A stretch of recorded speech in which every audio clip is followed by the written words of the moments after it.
Microphone is on. Smooth.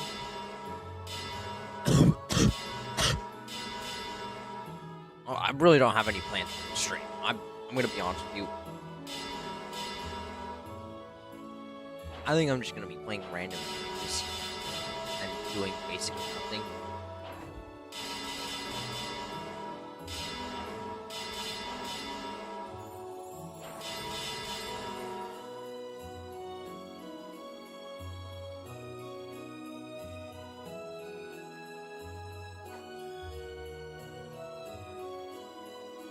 You know what I've realized is that I don't think I actually streamed 3-4 when I was doing it in the completion run.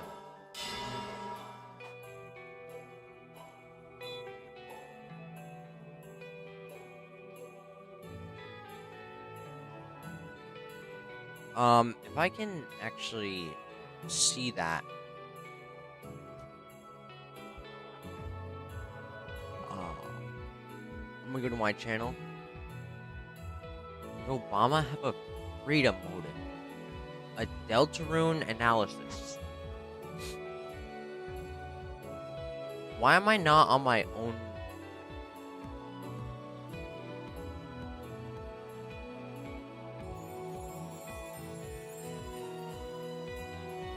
I don't even know why I'm not on my own channel.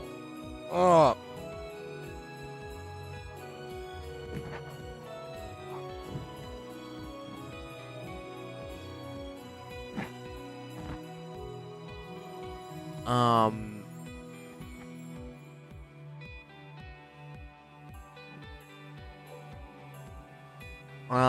What the heck am I getting on my...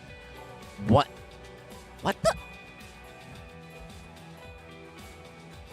What is on my feed when I search up Enormulus? This is my YouTube channel, by the way. This is my YouTube channel, by the way.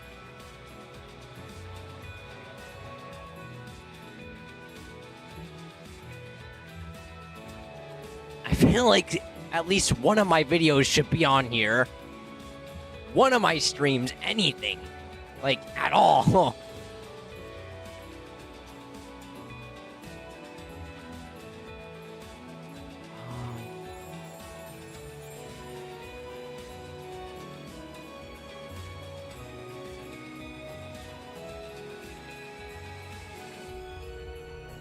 If I go all the way back... Wait, no. This was, like, back when I was stuck on 3-.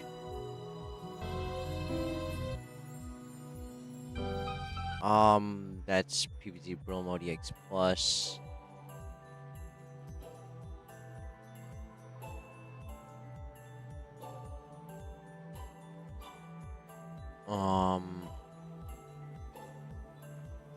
PvZ...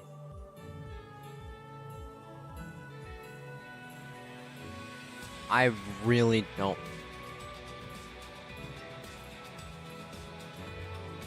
Yes, okay. This one. Overjoyed. As y'all can see, I've been recording. In order to beat these... My goodness. Yeah, we didn't... Drop our cherry bombs. We didn't record it. We didn't... Oh my goodness, it was all in the recording.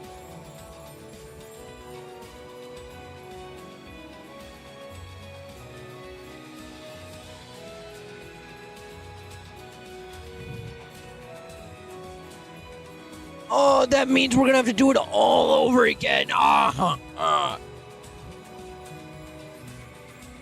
we're gonna have to do it all over again. Oh my goodness, I'm gonna lose it.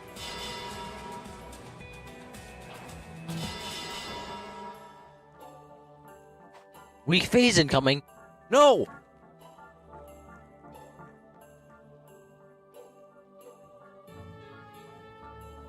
Bow do do.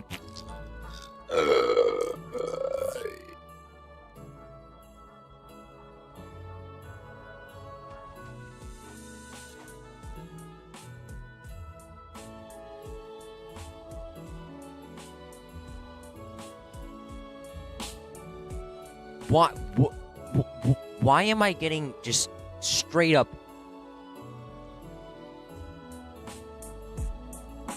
I gotta do better.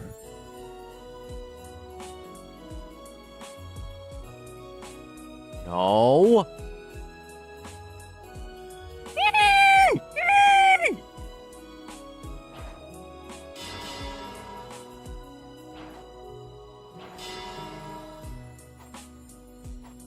I'm just getting straight up. You can finish the word, right? Corn. It's just straight up that. Why am I getting that on my... That's my channel I'm looking up, by the way. My channel. I never searched that up before. Never, ever have I searched up any of that.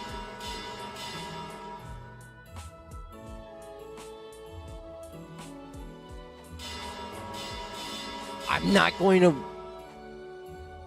look at a preview. I'm not going to look at anything related to that.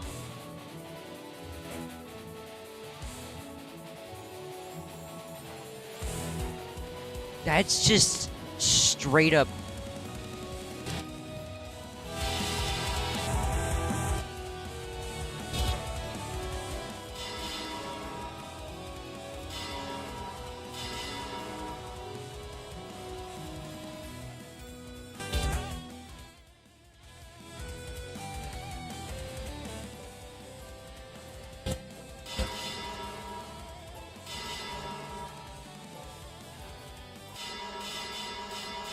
Alright, we're basically almost back to where we were before.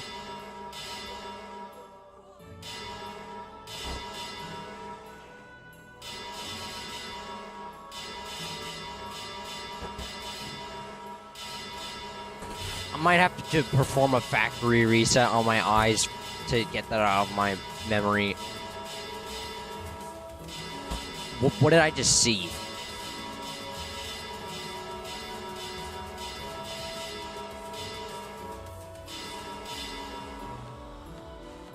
$1.55 million.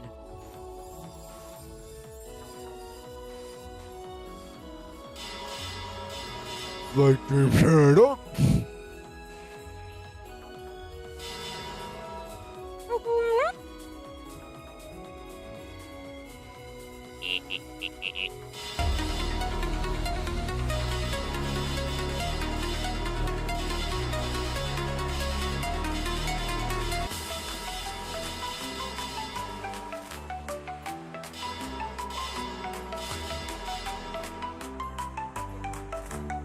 So weak. The frick you mean you're so weak? We got this phase. We got 15 million health. No way we talked about some.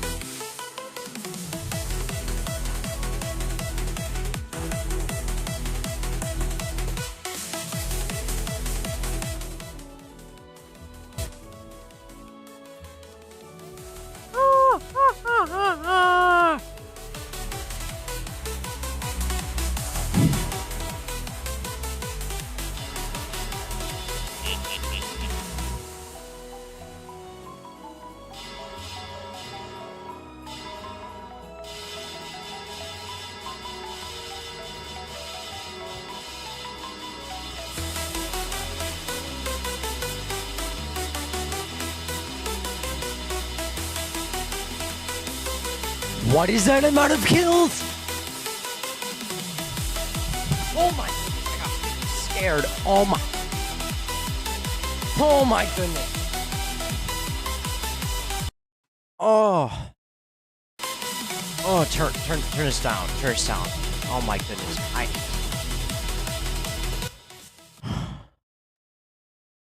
The freaking weekly test on my TV, man. Oh my goodness. I'm shutting this TV off, bro. This...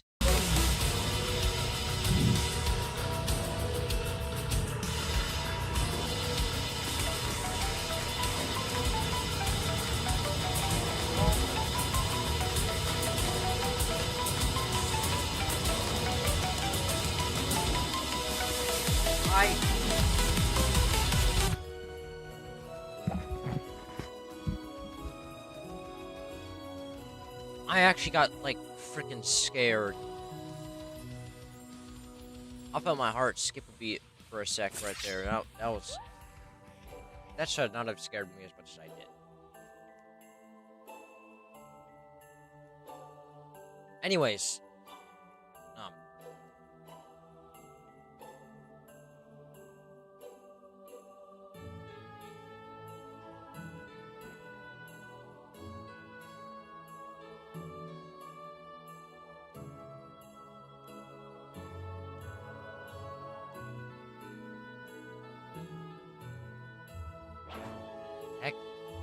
The heck?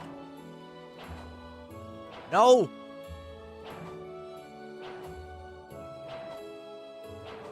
No! No! No!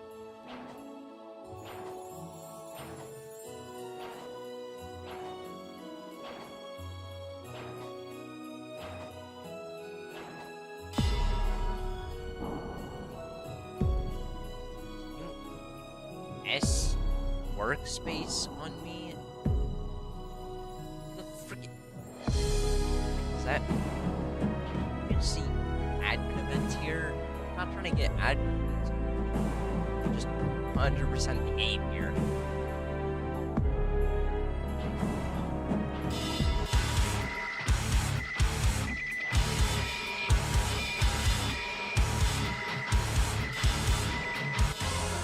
Boom. You gotta be kidding me. You gotta be kidding me. There's no way.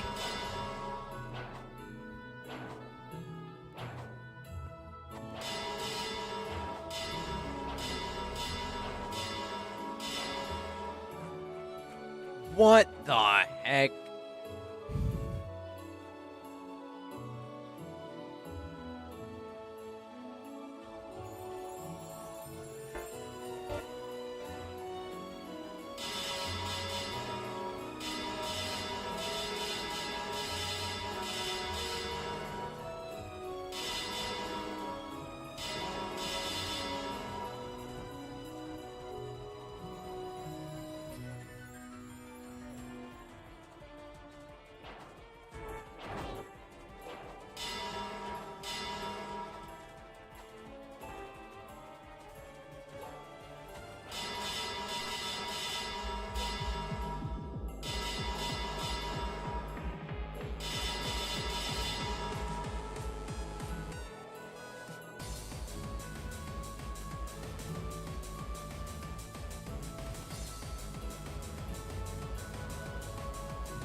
Here.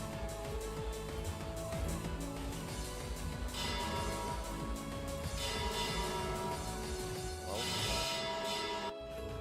What?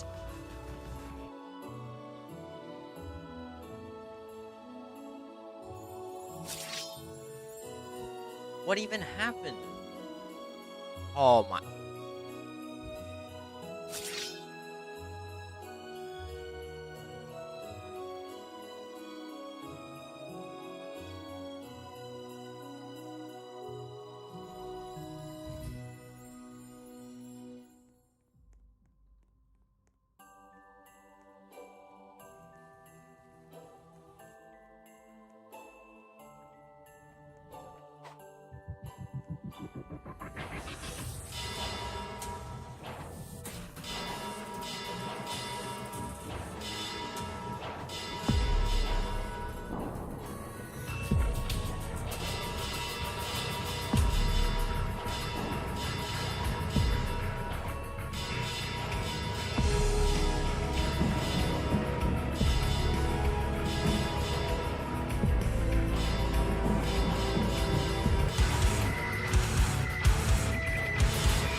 That's why. We have 2.6K.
TV off. Haha, bastard!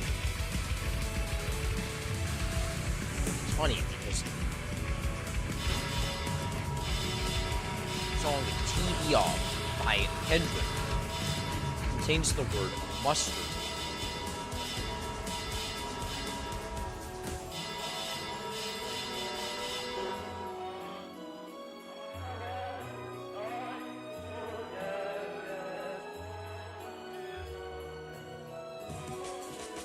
I say we just go back, farm again.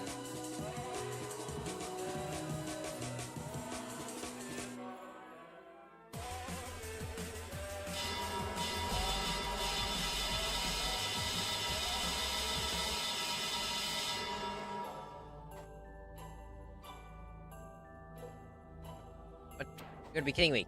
No!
No way.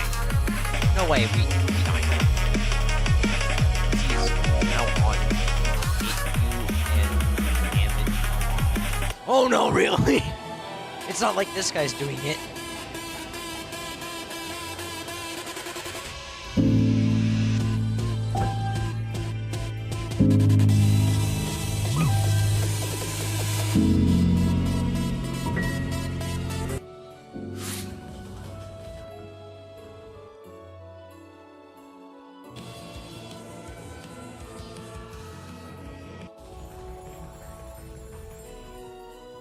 Guess what? We don't have enough LB kills. So we can't get it. Freaking heck!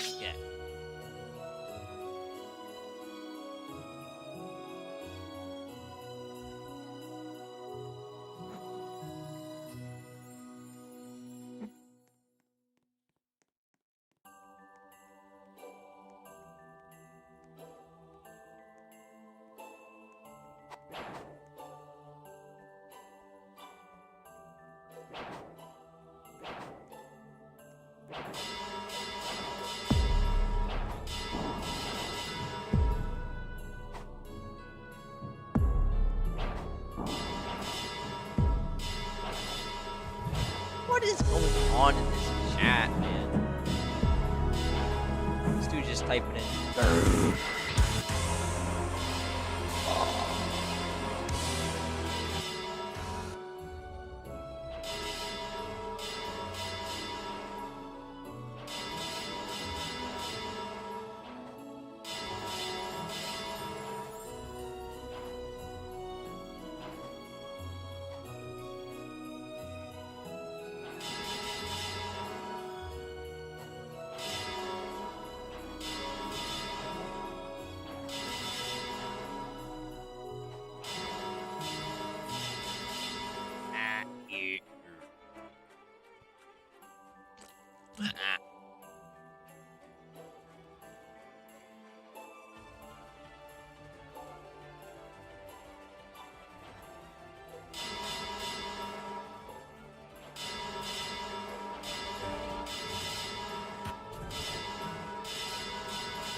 You gotta be freaking with me.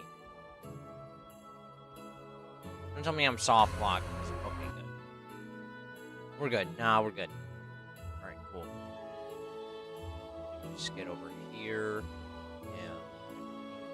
Zombies, we can just... Plants for the zombies! Attack!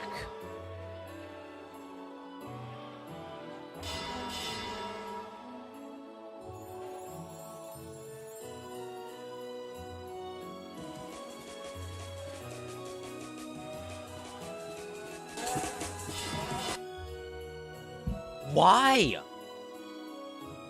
What am I getting hit by to get killed? Oh my goodness, it's because they're freaking killing me. Oh my goodness. I already agreed to you. I do not care.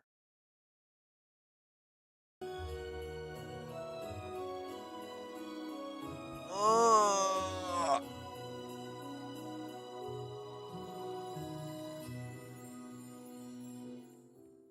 I'm going to lose it, bro.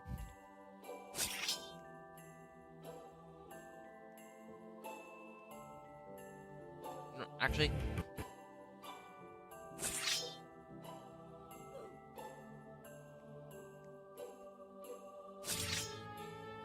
Yeah.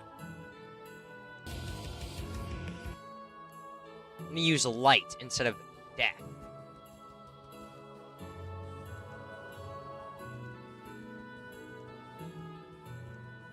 I don't know about you, but this should work.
Right. 3.43 million.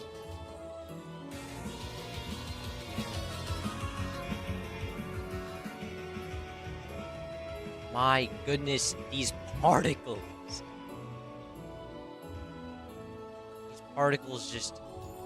They aren't really lagging me. That's not the problem. My GPU can't handle it. It's just because it literally blocks my entire screen.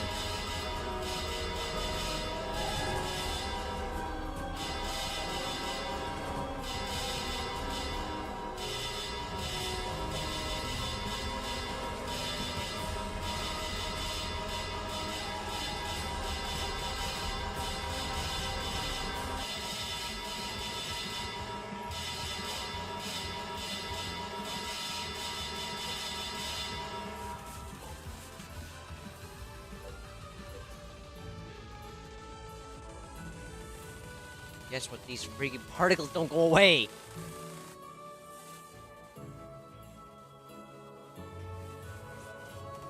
Stop.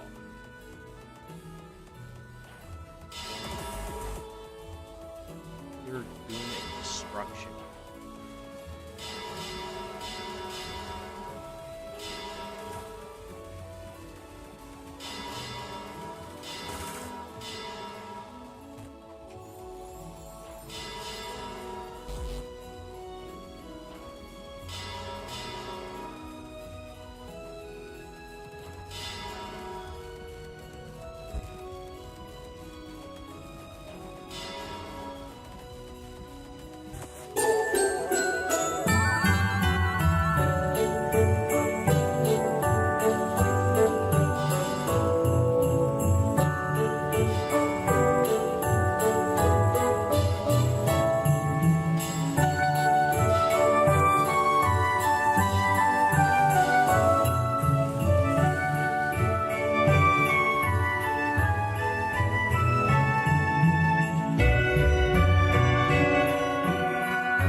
Bro, I can smell the holly jolly from that song, bro.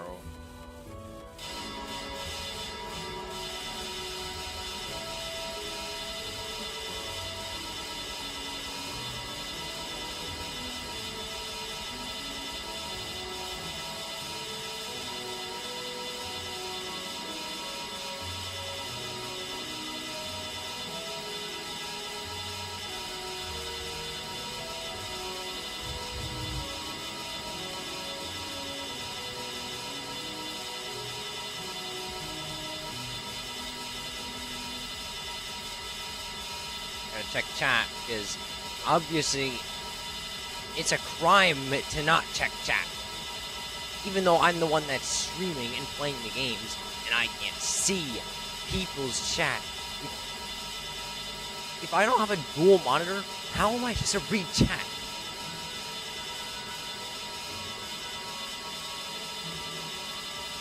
I can't, like, put this to the side so I can, like, read your guys' things. That's not how this works. Unless I literally have an external monitor or something for an output, for secondary output on my device, I can't read your guys' chat. So you better wait a couple minutes.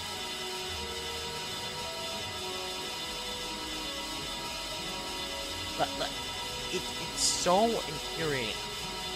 It's not my job to check chat, man.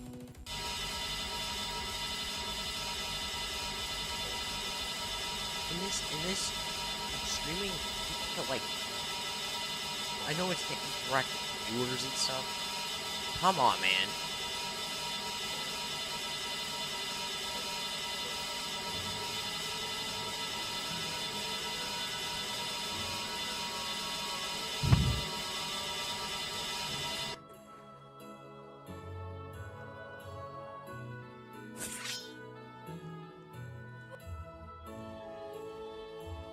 Alright, we're gonna try this again, because light wouldn't even do anything.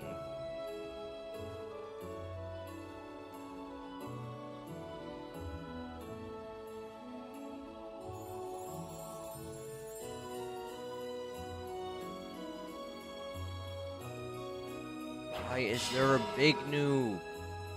Get away! I need a tool to teleport. That's why we have an equip system.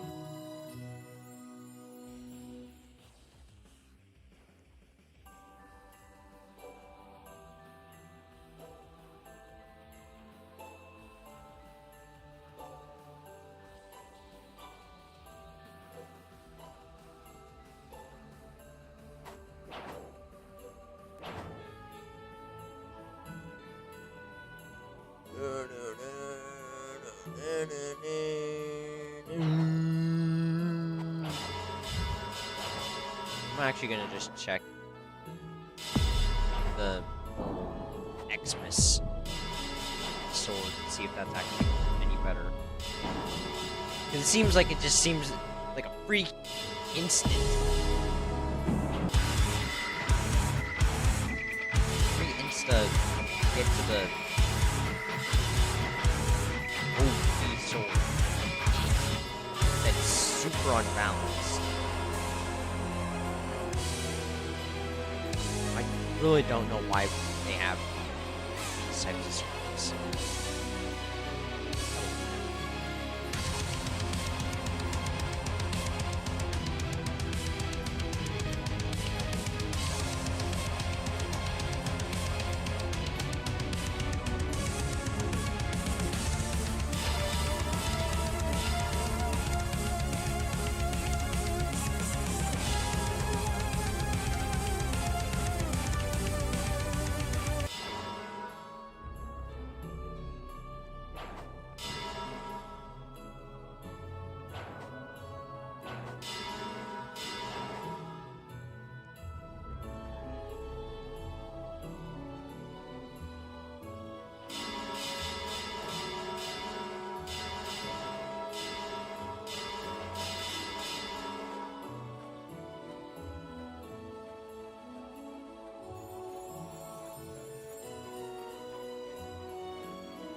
I'm not gonna get through it because we don't have enough.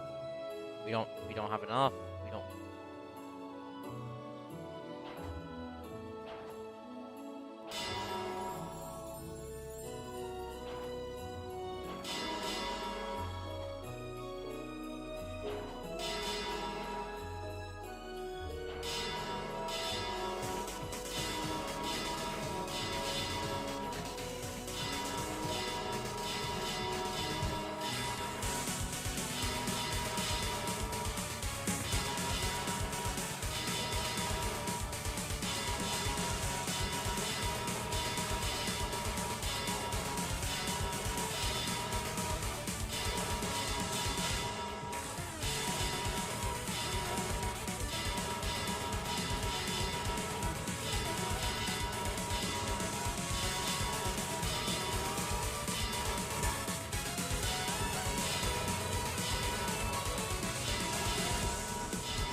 Hey, I'm appreciative of the people who want to chat here,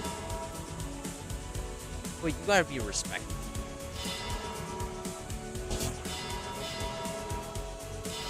Like, do I gotta put up a wall here that you can't tell me to just read chat?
It's like expecting blind people to ask what a color is.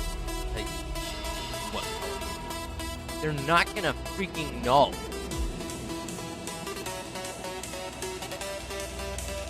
Because they never seen it.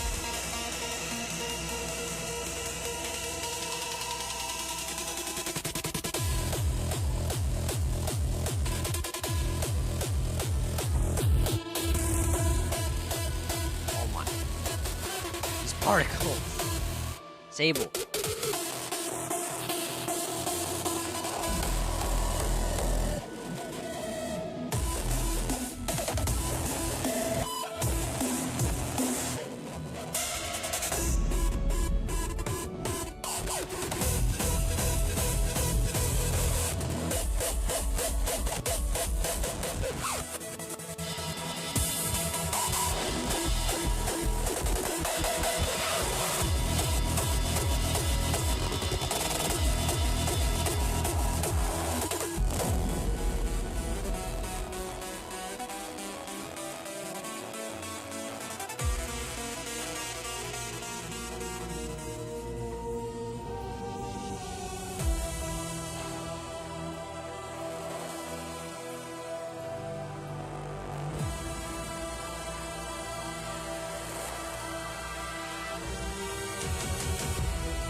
$600 trillion? Okay, that's... Okay, I understand now. Okay, I'm not going there. Okay. Yeah, I think everything else is a bit safe. Play it a bit safe here. We're not... Just gonna tone it down. Just...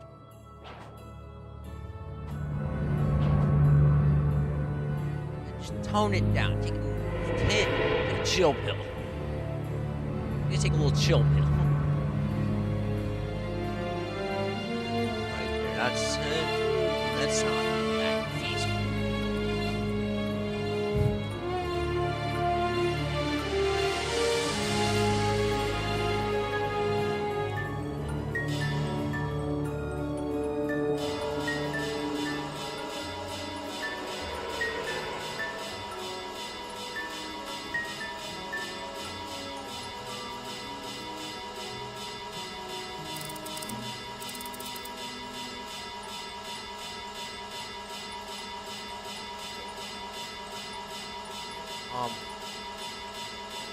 Bro, if I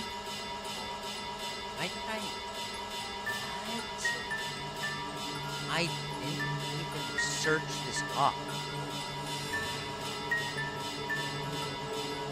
I said enormous.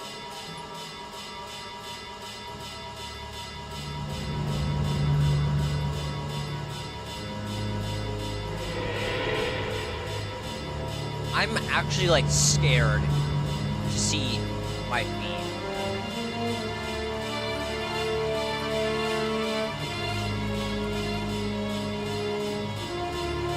I'm actually scared.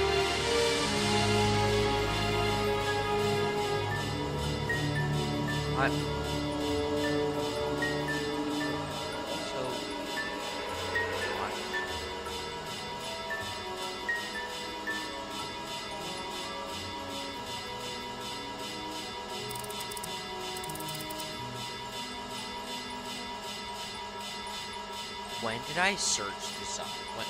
When was this ever? I mean, okay. I looked at the preview of the other one, but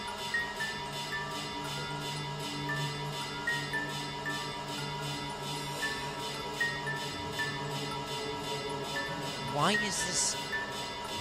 I'm done. I'm done. Oh, maybe I mean,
spreading to like multiple verses or cartoons or whatever. It honestly makes no sense, in my opinion.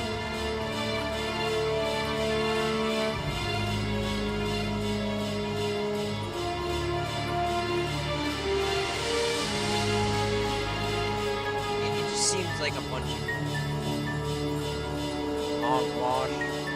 Whatever you want to say about it, it's bad.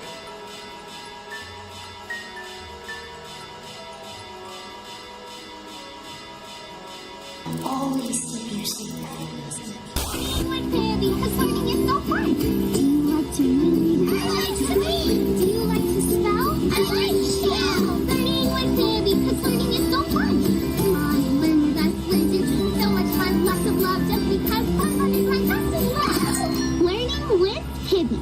Hi, welcome back to Learning with Pibby. I'm Pibby. Today, I feel happy. How do you feel? That's great! I'm looking for Bun Bun, but I can't find him. Can you tell me where Bun Bun is hiding? I feel like I'm watching Behind the actual bush? brain rot. My goodness, I actually feel like my brain is rotting. This is actually brain rot. I gotta shut this off. This is brain rot. We gotta point and laugh at this. Bun Bun, I'm so happy to see you. You're my best friend. Hi. Pibby, I'm scared. We might as well watch the entire. Learning with Pibby. Hi, welcome back to Learning with Pibby. I'm Pibby. I can't hide. You're my best friend. Get up here. Ooh, hug. That must be our first word for the day. H is for the H sound. U is for the sound. Oh, and shut J up! is for the What was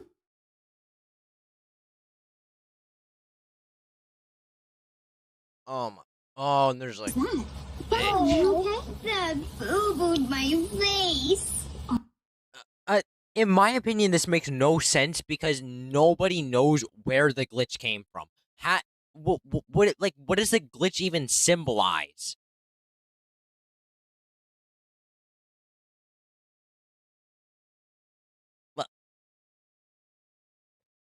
Nobody even knows what the glitch is.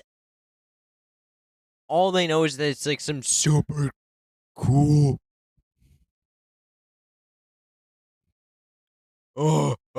The impossible infection. This is not This is not tough, bro. It's not scary. Maybe we should just keep going. G makes the G sound. H-U-G spells hug. Isn't learning fun? H-U spells hug! That's almost right. Bun Bun, what would you like to do today? I'm hungry. Oh, I don't your care. tummy is grumbling. We'll get you a healthy snack. What is this? Oh my. Is this where the freaking eye.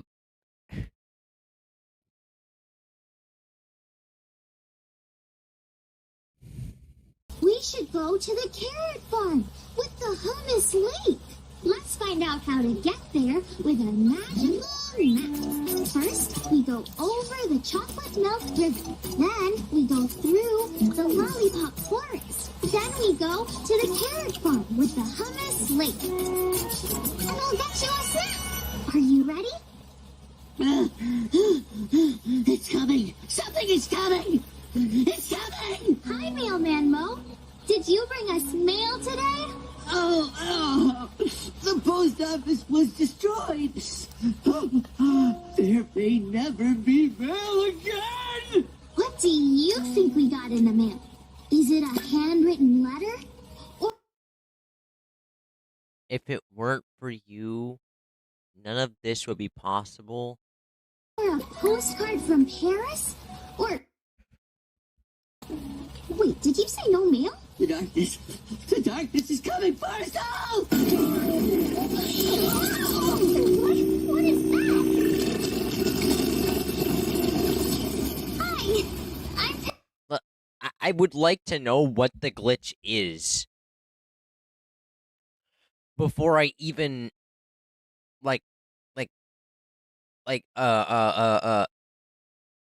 I would actually like to know what the glitch even is.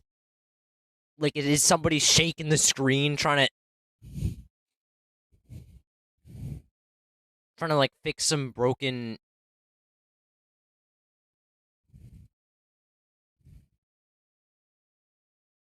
visuals on the screen.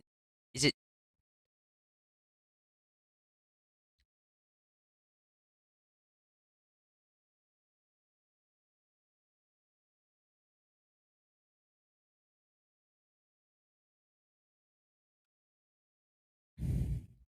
like, well, what is it even like?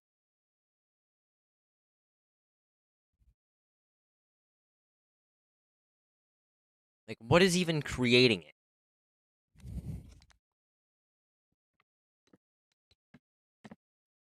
And I feel like that's all just left out, and it's just a matter of oh, cool virus infects multiple cartoons.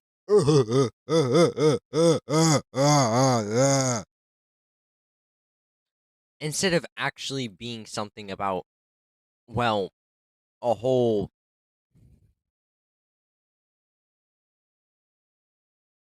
instead of feeling like a whole movie in itself or show about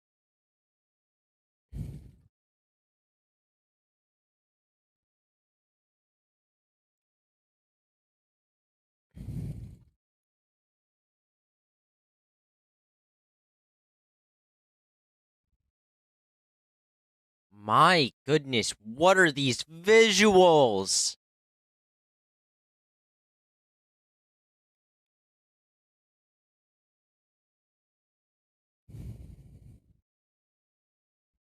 It also just seems like the problem never gets resolved. There's no, like, actual. From what I know of, there's nothing except funny little virus with somewhat scary somehow to people who are actually childish. What the heck? That is insane!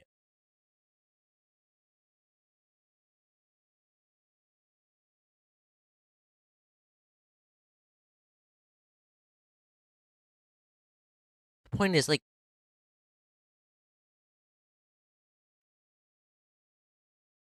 it never seems like there's any real progress on finding out a deeper meaning or lore behind the thing. It just seems more like cool virus.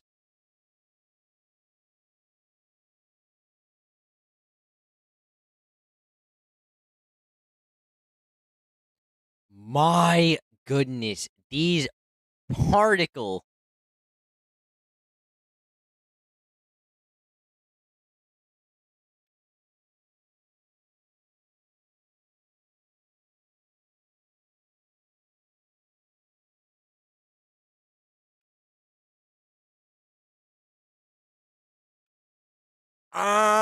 My R's. My R's. Totally ascended.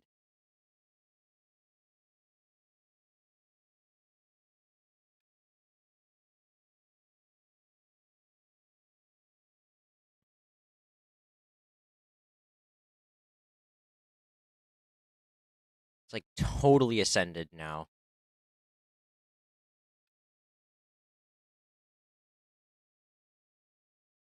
Why can we see the base plate? Reaper. Oh man. Reaper. Oh man.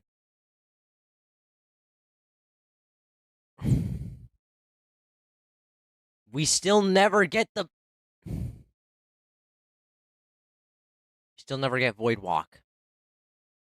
Which is just great because.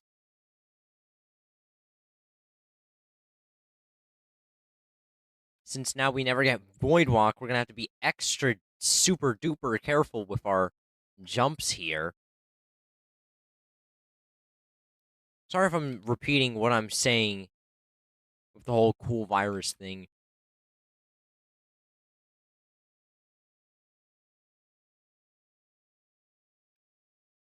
Unless it's actually just supposed to be a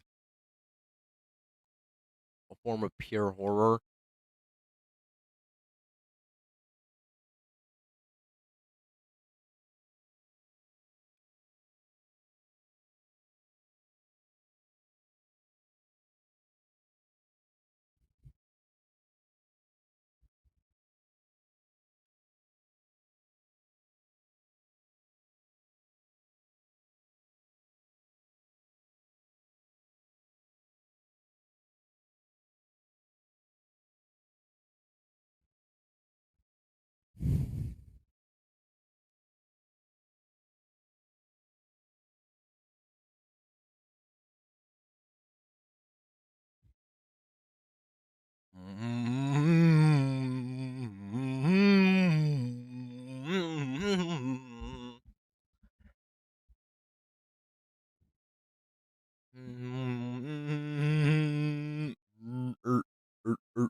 In scientific notation.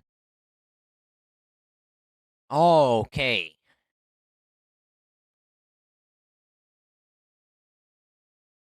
So we're practically screwed.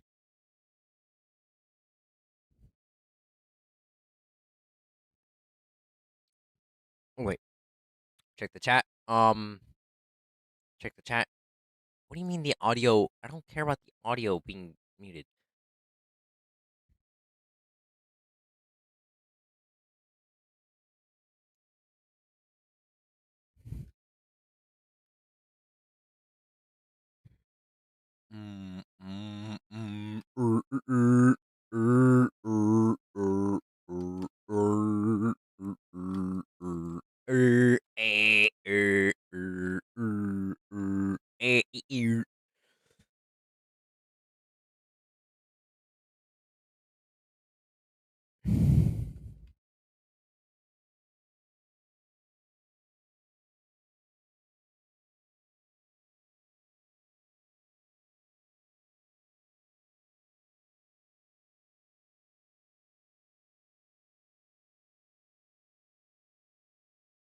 I need at least what kills?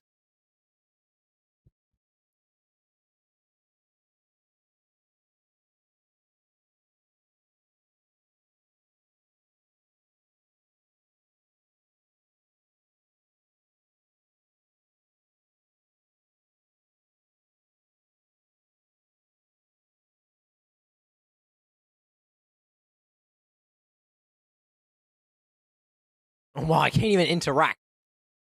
Thanks, dude. Really appreciate that. Hopefully aquatic is good.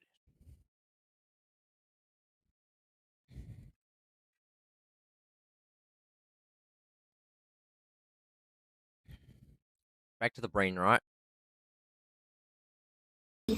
How are you today? Well, before we do anything, we should actually watch it. No, Mailman,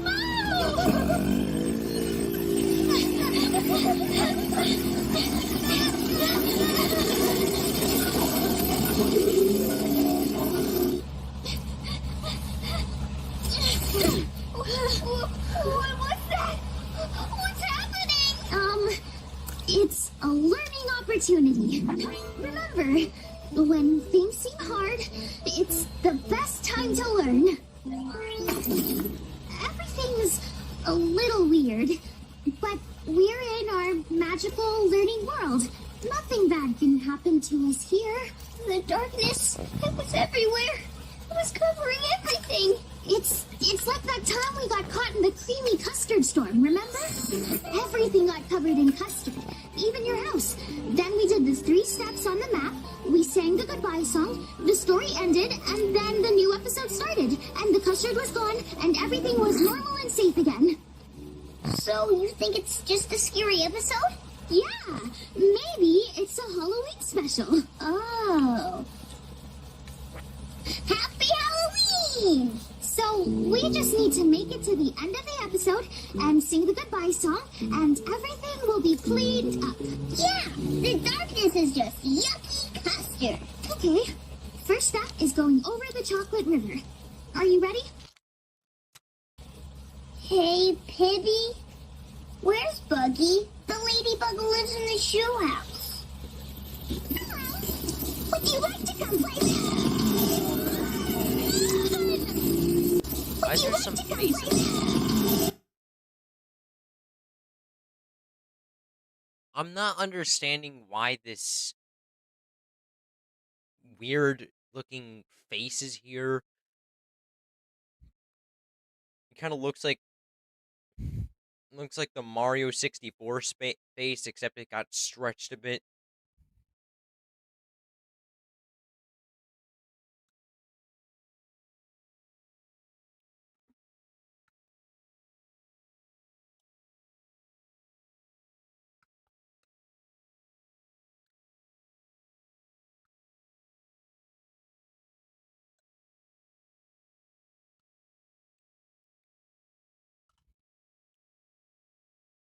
Hey, maybe I'm just hating on the. I'm.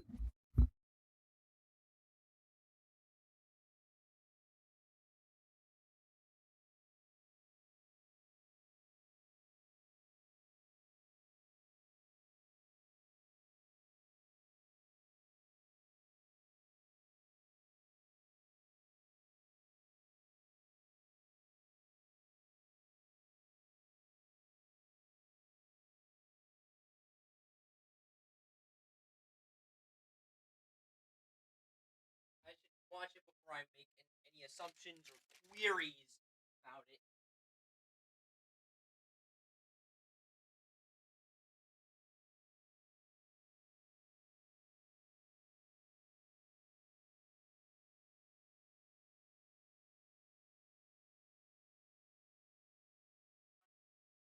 Hold my horses before I make any wild judgments. Roblox. Estimate your age.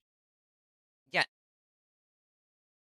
Roblox having age verification AI is probably one of the worst things they could ever do.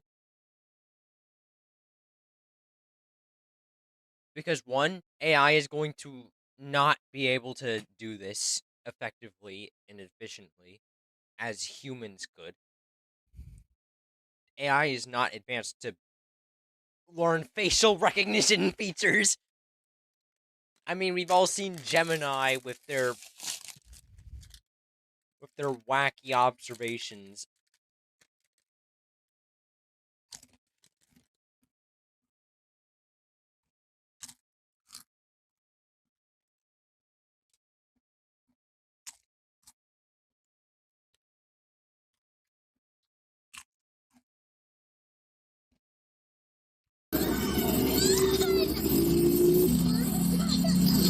Probably the worst idea.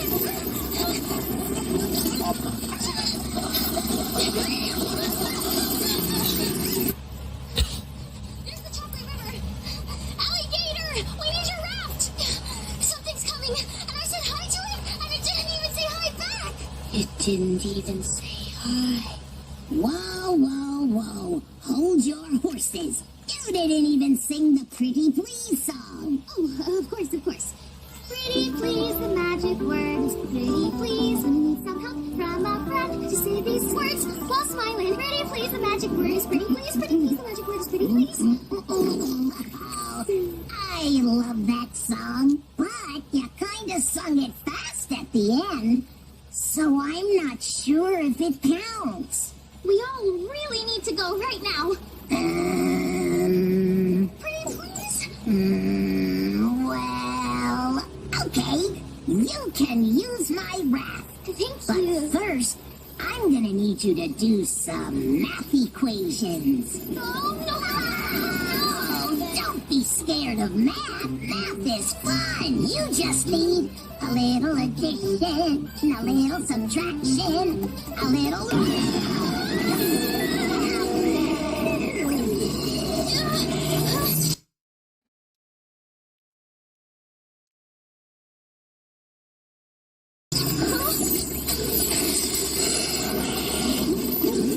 Come back and...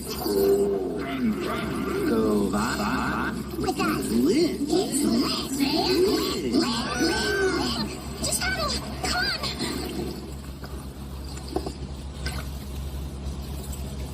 Pibby, what do you think those words mean? Lit? Don't Say them. But maybe they're new words for the day. We don't say words like that. We learn words like love and nose. I do love my nose. I think those are no-no words. They're just for grown-ups. I want to be grown up. Maybe we should learn those words. Maybe we should let the darkness consume us. Bun Bun? What are you saying? Dab, dab, dab, dab, dab, dab. Oh, I don't feel so good. Bun Bun, we'll fix this. I love you. I'll always keep you safe. The Lollipop Forest! Let's go!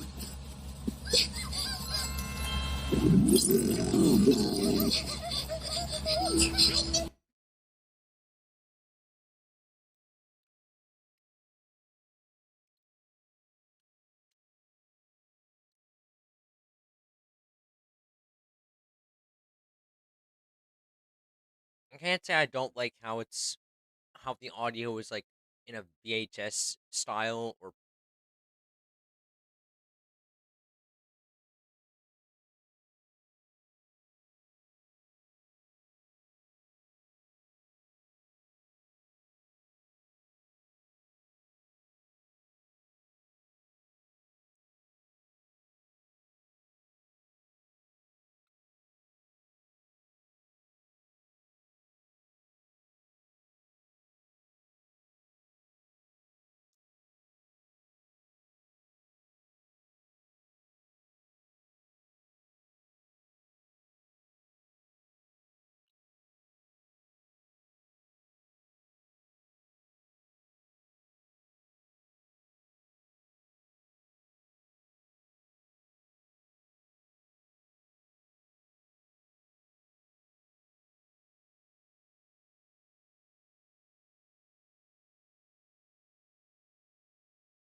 maybe they made it better. Have less brain rot than the last version.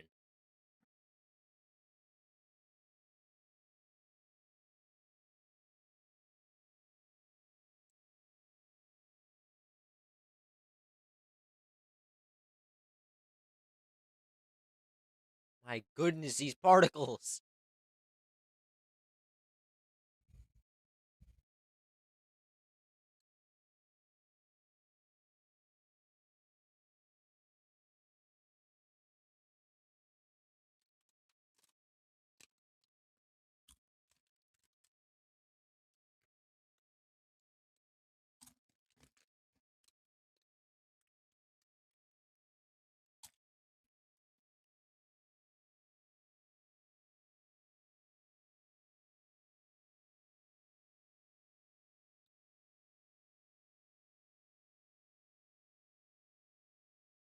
Why is it so weak? So we get death that basically instants everything.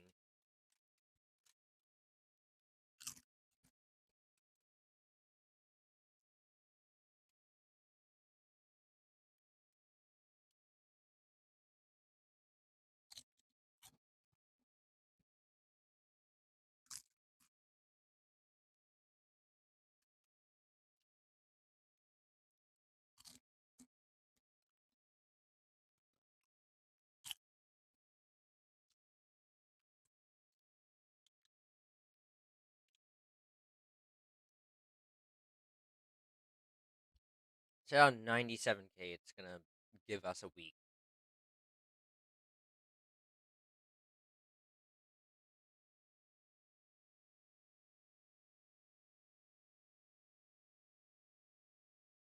Almost how weak this sword is. It's gonna be even weaker.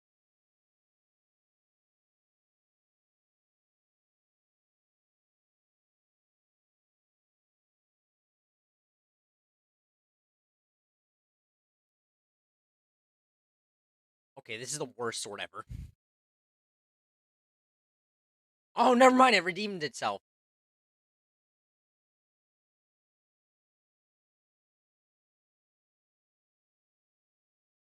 Kinda.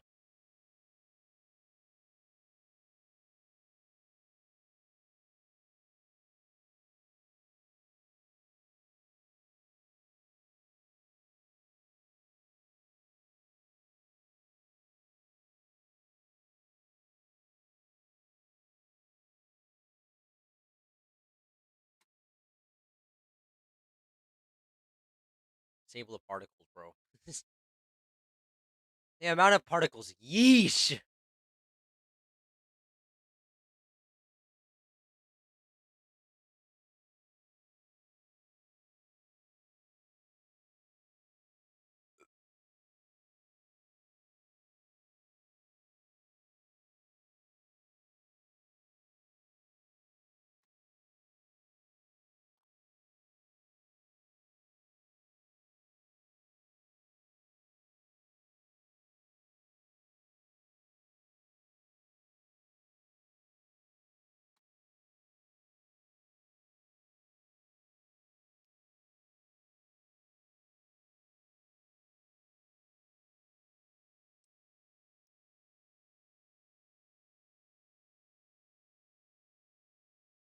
Oh my goodness, it's actually redeeming itself so well.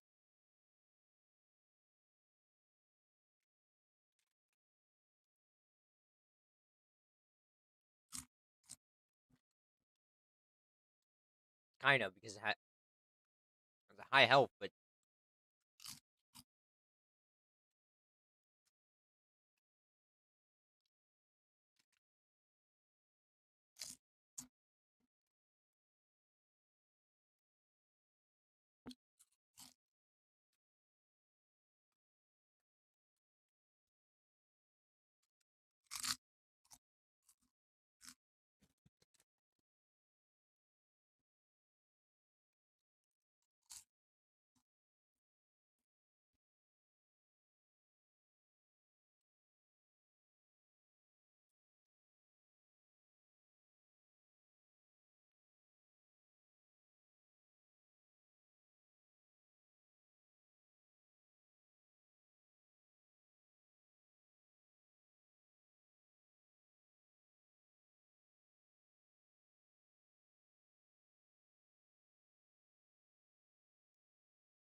I shouldn't have given up the Xmas one.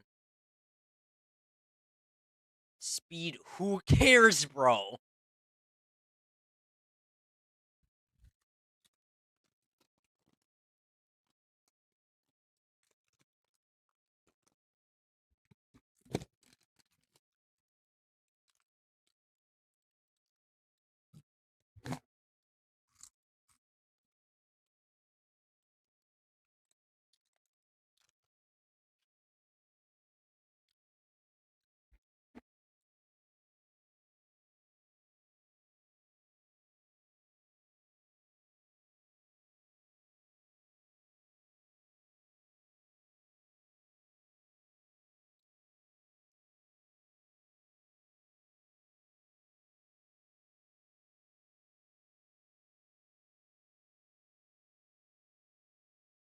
I always use my middle finger to click now.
Quadrillion.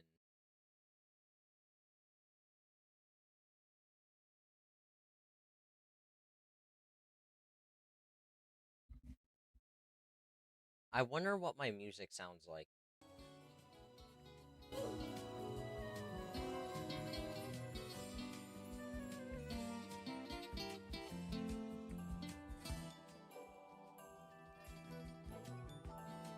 Really wish I could just mute the audio in the background.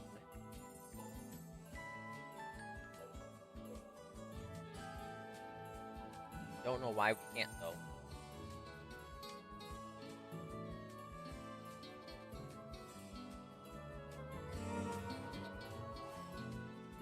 You know, it kind of ruins the vibe for me. Kind of ruins the music too.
I gotta hit the disable particle button fast.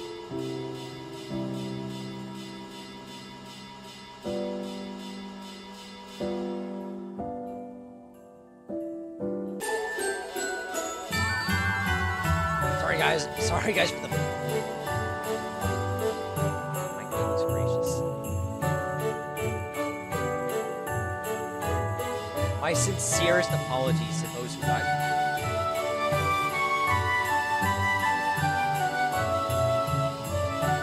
blinded by this.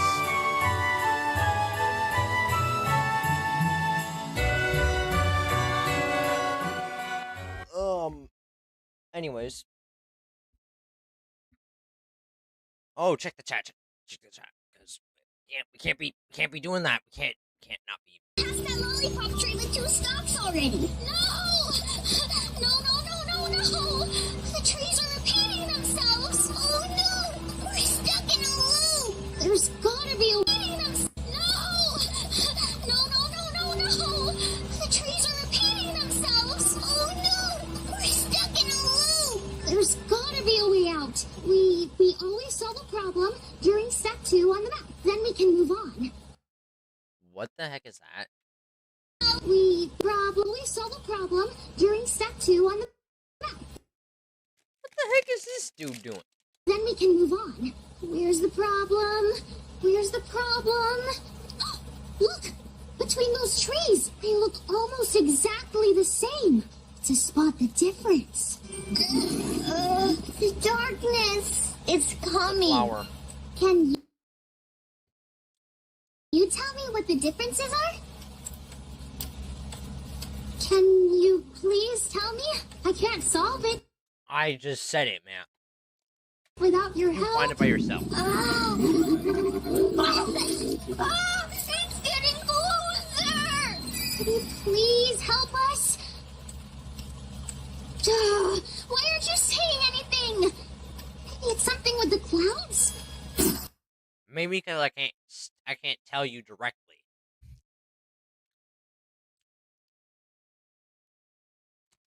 Maybe it's because of that. I got a hunch it's that.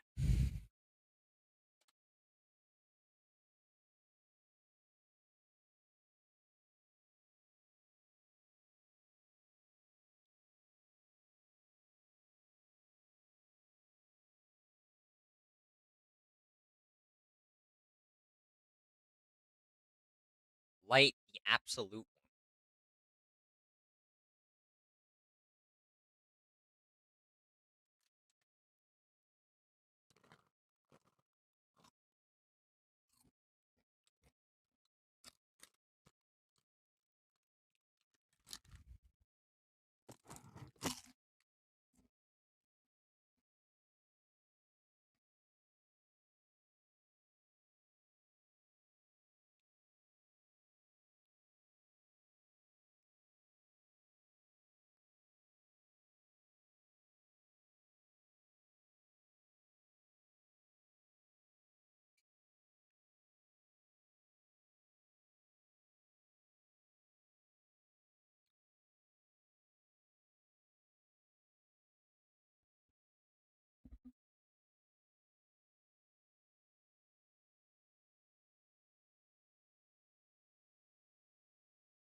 What the heck? Why is there a Jupiter?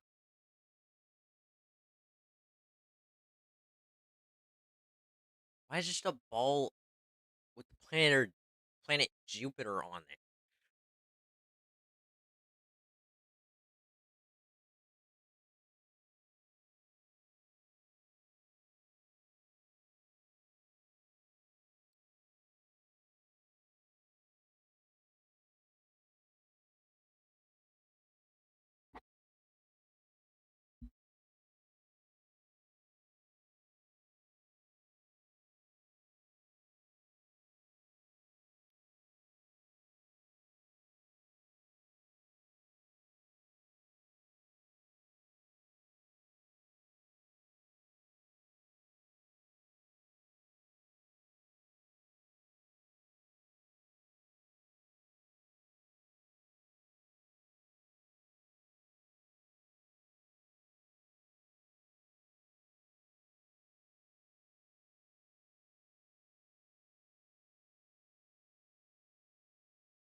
Oh my goodness, no.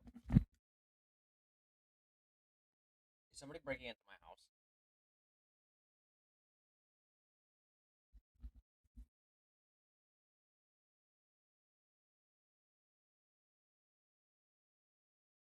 Is somebody actually breaking into my house?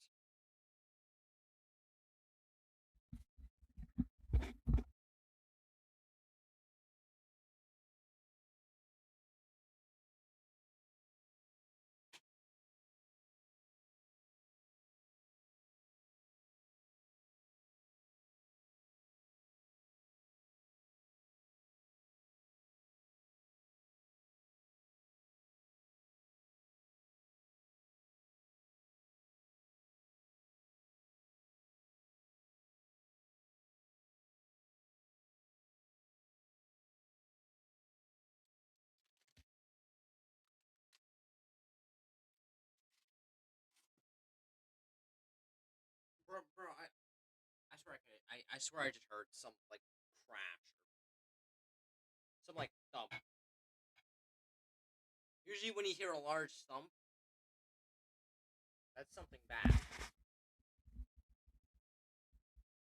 Probably nothing, but at the same time, you gotta be you can't be too sure.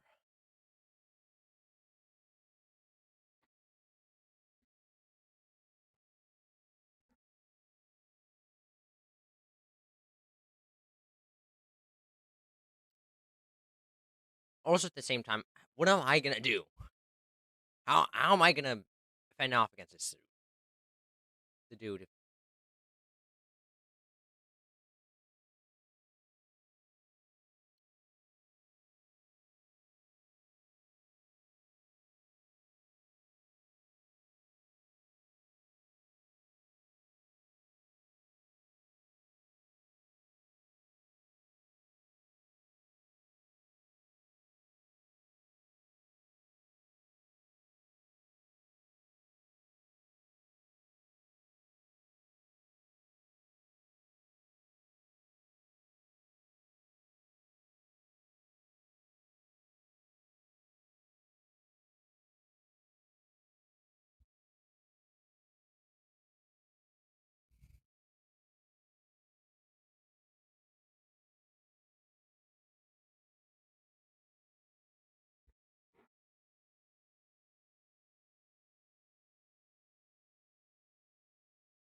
No, an alien.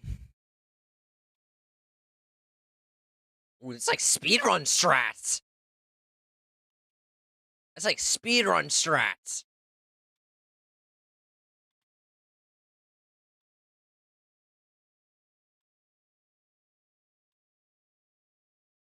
Ooh, ooh, ooh, ooh.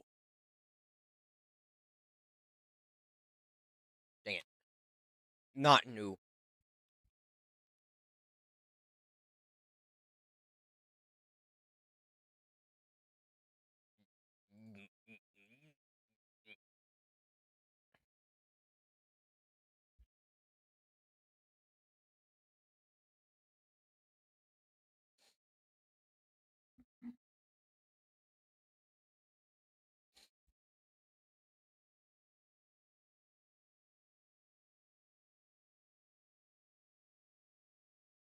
Yes! What? Infinite!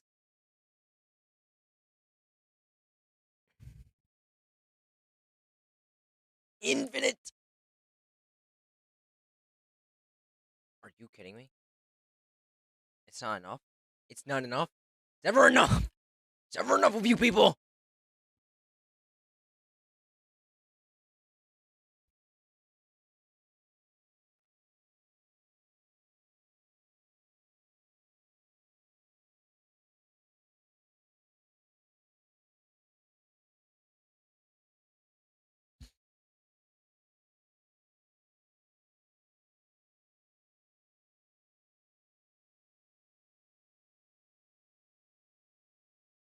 It's never enough of you people. Come on, man.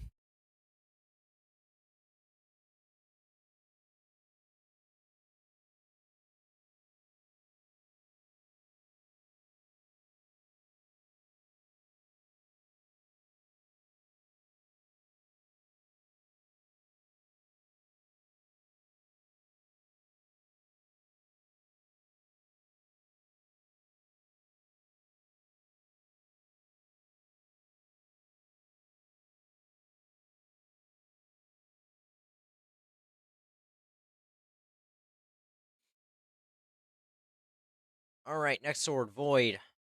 Hopefully, this is like absolute light, which gives me infinite and also gives me enough damage and jump height for future enemies.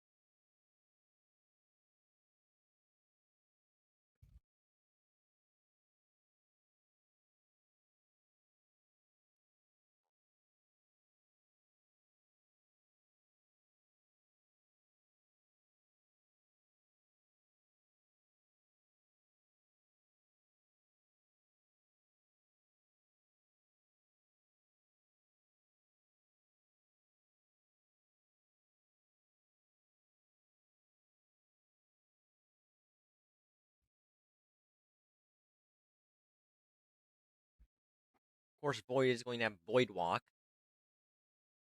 No surprise there.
Oh, you gotta be kidding me.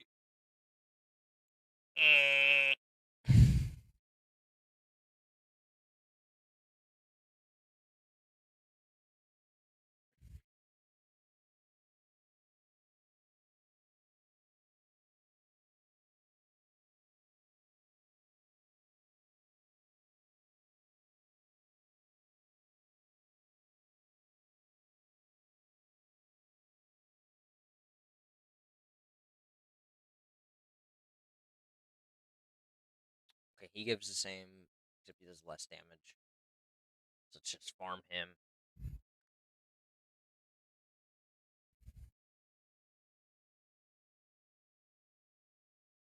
Farmable. Come on! Come on! Come on!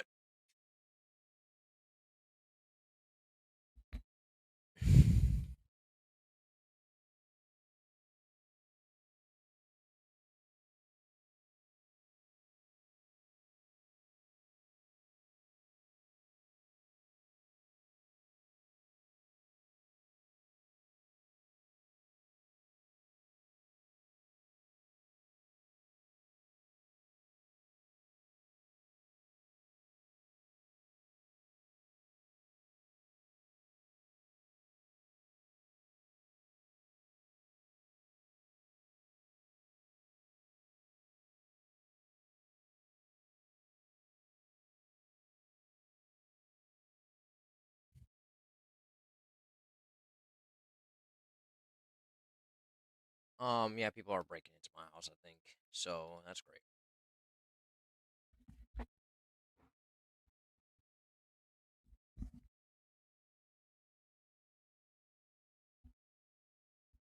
Um, brr.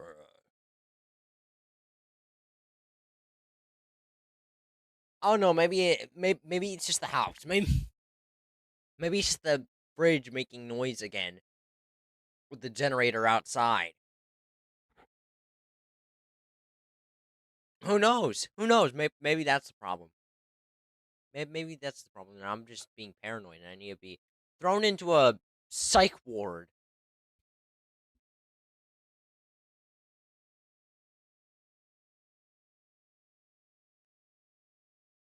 Exactly the same. I can see it. Bun Bun, what is it? What's the difference? The clouds are totally lit. Of course they're well lit. It's daytime. I need your help. Say something. Say anything. It's the flower. The clouds. One is 2 pieces, and the other is 1. You could also say that the two berries on these bushes right here are different colors, and also that the flower is. I've never spotted a difference without their help before. Okay, Boomer. It's coming! We still need 2 more differences. So is it Must like be just the something internet? tiny. It's Phantom? identical. We need a microscope. No, it Please, is not. I really need you. Just say It's the flower and the color of the berries. 1 difference. This bush is different. And this flower is stopped. Okay, Bun Bun, let's go. It's closed.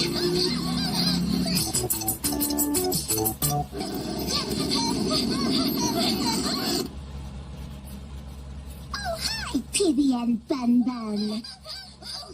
She didn't even say hi.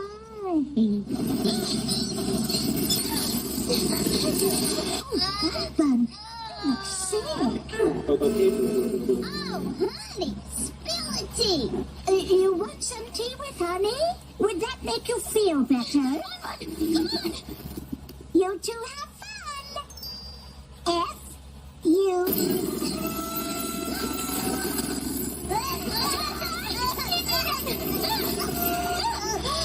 Go till we see the map. We need to see the map. There it is. We can sing. We can sing. Goodbye. Goodbye. It's time to say goodbye. We had so much fun, but now we're done. Time to say goodbye. Goodbye. Goodbye. It's time to say goodbye. Let's clean up and put a big hugs. It's time to say goodbye. Goodbye. Goodbye. It's time to say goodbye. Goodbye. best friend. This song will end. It's time to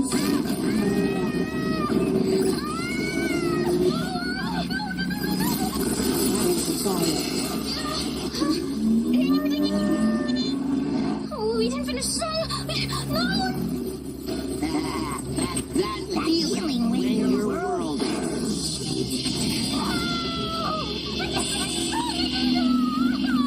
Learning with Billy, learning is so fun. Where am I? What are these names? Who are these people? What's a Cartoon Network? Saving the world from destruction. Captain Random, evil is run. Faster than a bullet, shot from a gun. It was another peaceful day in Urbanopolis. Or so it seemed.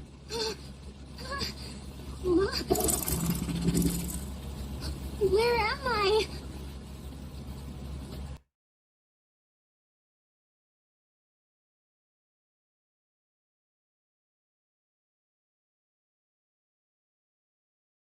You know what? Not bad.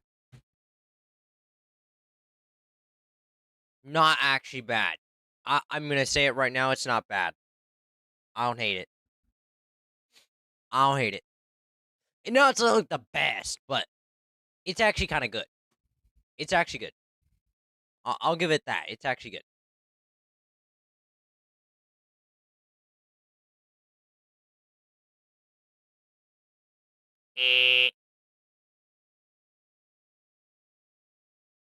It's time to say. Uh,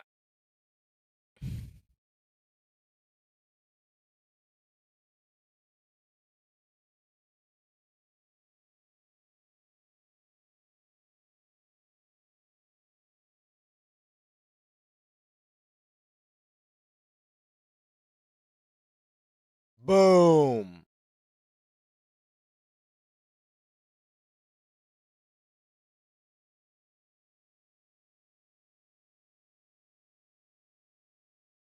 Oh, finally we get to use error.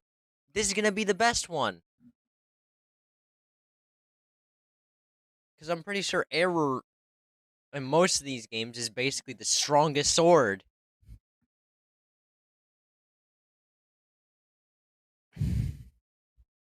Uh,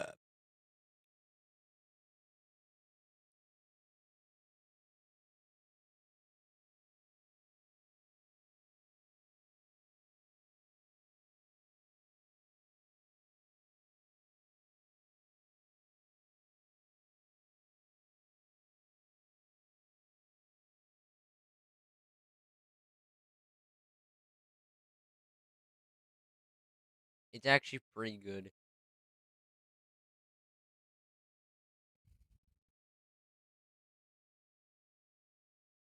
I'm not gonna hate on it. It's actually good. Not the best, not the best, but it's actually pretty good. I'll give it that. That's solid.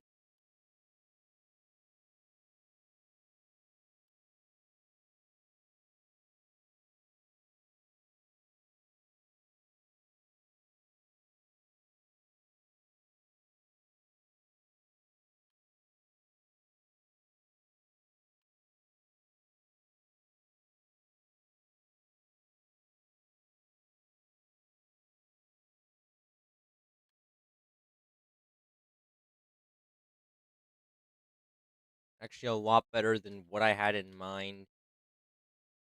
I think I may have seen like one or two things relating to this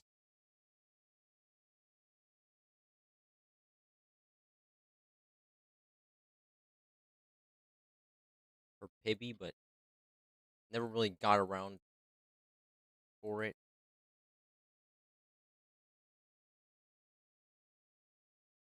Up on the, I wasn't really up on the hype train for it. Didn't really get it and thought it was just silly nonsense that never really made sense.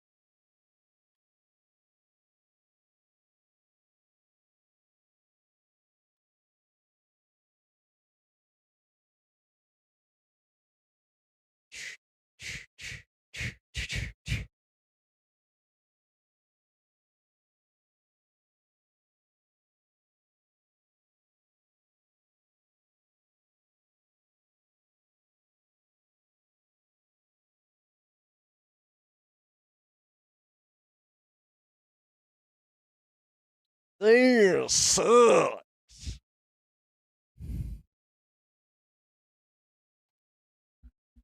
We aren't. Why is Amber so bad? Fine, we're just gonna. What do you mean?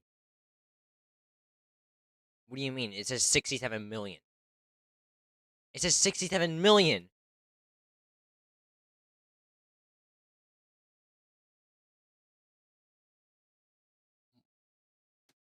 Is that trillion?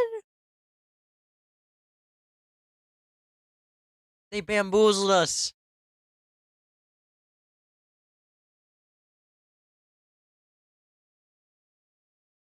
Wait, wait. Why?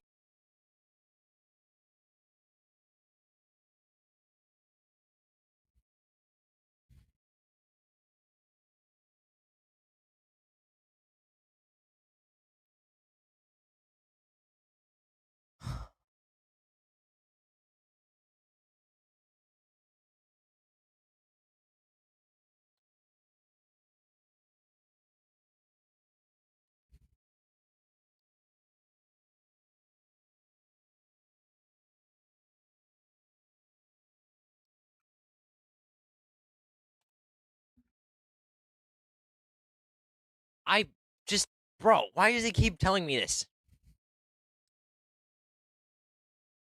Anyways, I think that's basically it for the entirety of that game. I don't feel like getting into the nitty gritty of more of that. Let me actually restart Roblox. Oh, hi. Hi. What the heck do you mean? Failed to apply critical settings. My internet has full freaking bars. Yo, if I see one more updated agreements, I'm about to tweak. Ah! I'm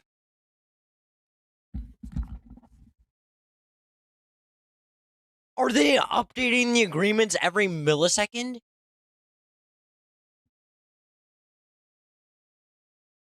It's every time I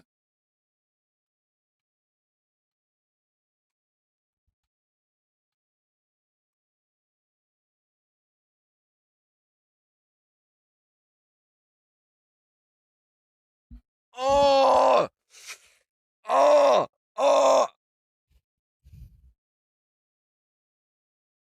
Hi, Seven Durand. By the way, I'm. Goodness gracious. My neck is hurting.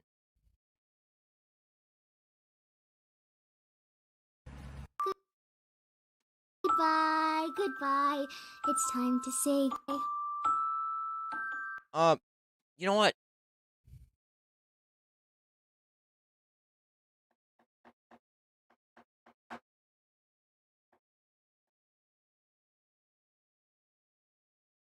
Okay, yeah, but it then just becomes this.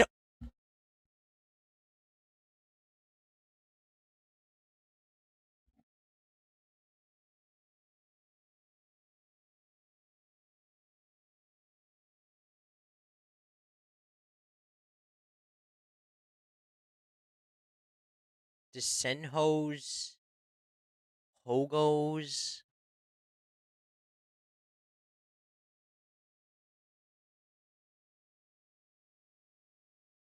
A Filmus.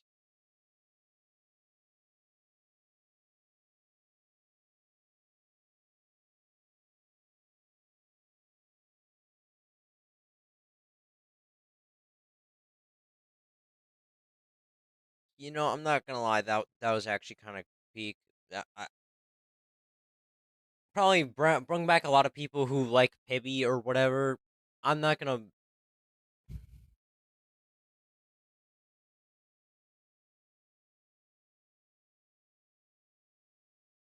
Again, the community most likely is terrible. Based on what I've just seen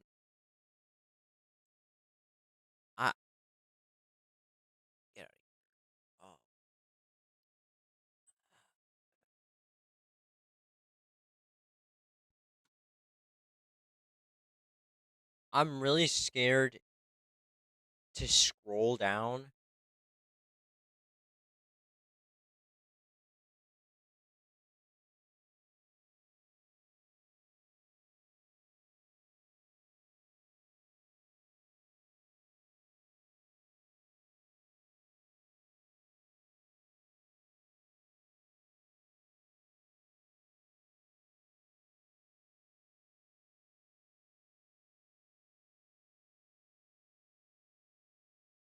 What the heck is this?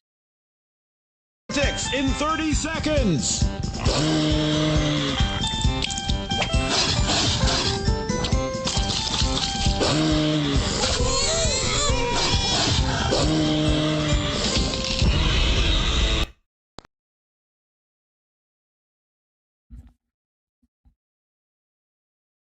I might need a brain break, bro. I might need to like actually factory reset my brain. Can somebody tell me what I just saw? The video is pretty much self-explanatory.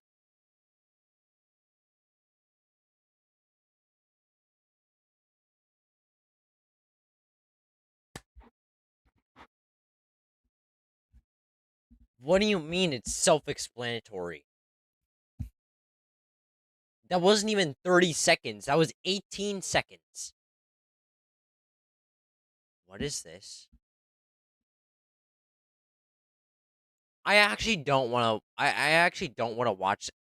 No, no, no, no.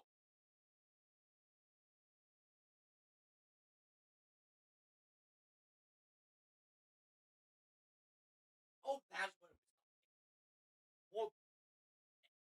What are these side by side videos? I'm pretty sure this is like freaking the 10 seconds.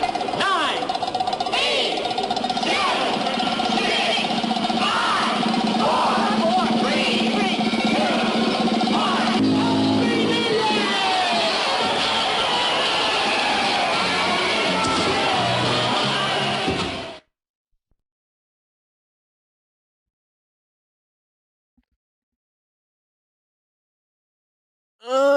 my brain. What would that have to do with fireworks? That had nothing to do with fireworks whatsoever. Is it to like convey that fireworks like take off your fingers?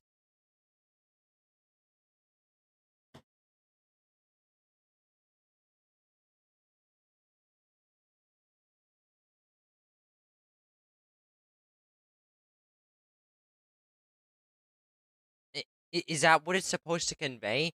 Also, I've seen this video title format before. I'm pretty sure this is basically like code language for live leak videos or just pretty much uncensored format videos.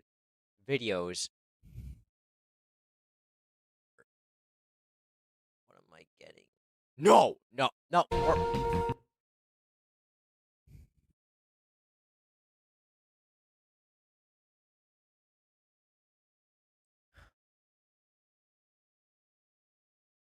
Why?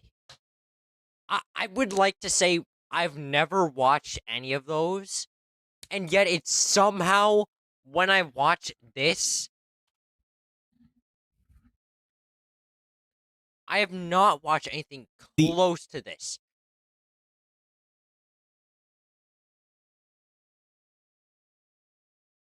The indoor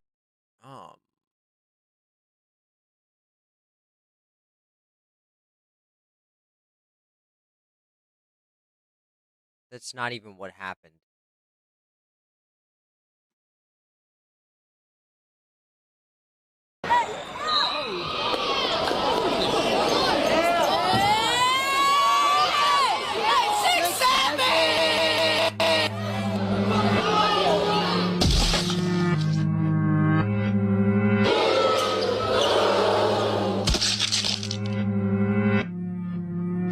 What are these sound effects?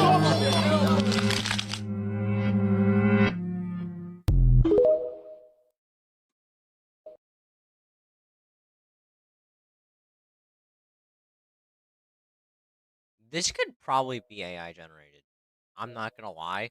I don't want to be rude.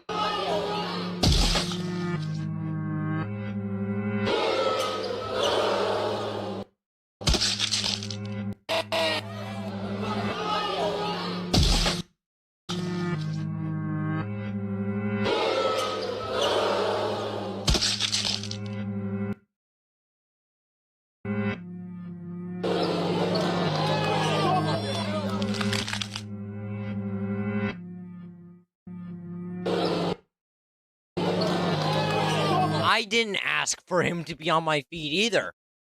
Your point?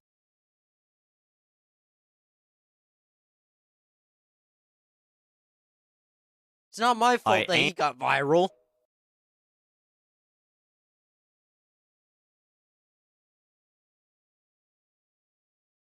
It really is not my point. It's not my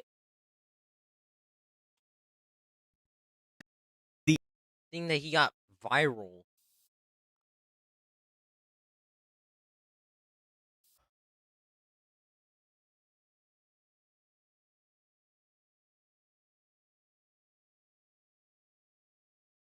Huh?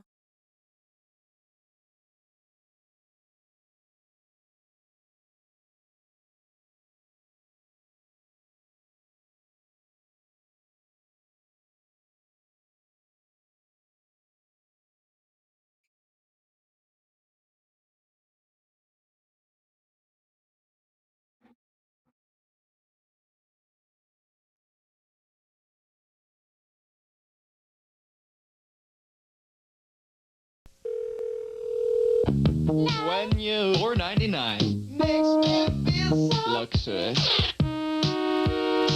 When you 4.99 makes me feel so luxurious. Never let yourself feel. 911, what's your emergency? I can't get the breath. 4.99. 911, what's your emergency? I can't seem to breathe or feel anything. I can't seem to breathe or feel. 4.99. I can't seem to breathe or feel. 4.99. Call has been forwarded to an automatic voice message.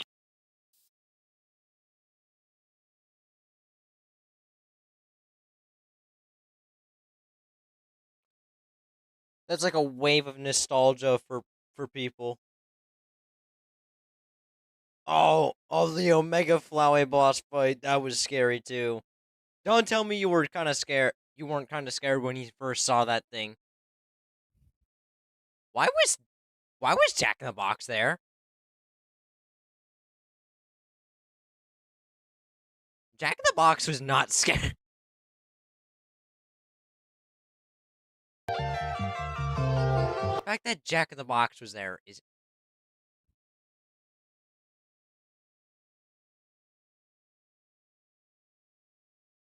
What are these weird... what the... Why did we...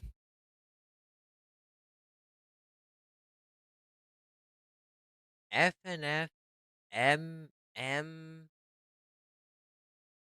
L... What does this stand for? I don't want to search anything up that's... You know, let me actually search it up so you guys don't have to. But we're obviously going to search this up in incognito mode because I don't know what this means. MMLL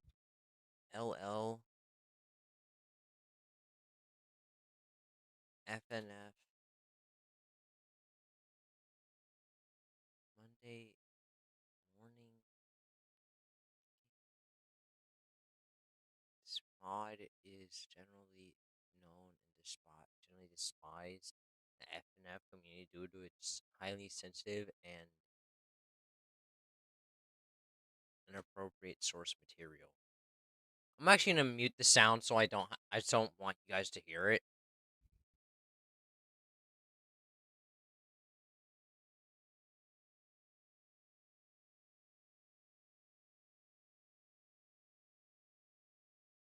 Oh, okay, it's just Live Leak.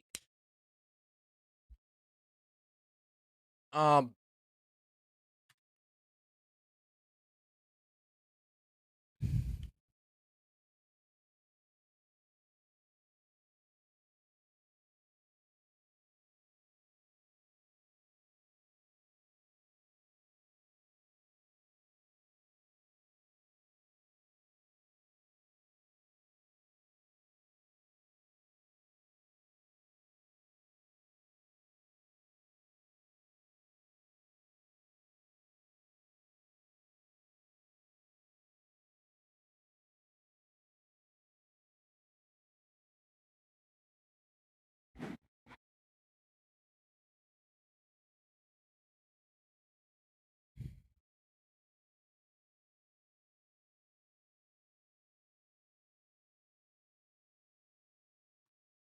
Okay, it's just.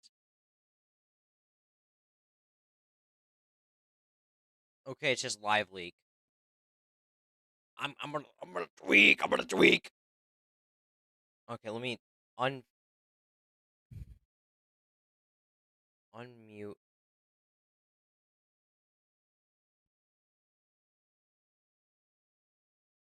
Unmute the desktop audio so you guys can hear it. And let's actually do something.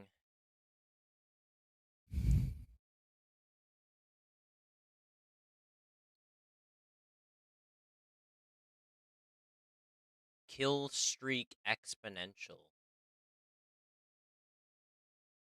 I don't care. What the heck? Why? Oh my goodness. I'm gonna burst. No, I don't want to go to classic kill streak.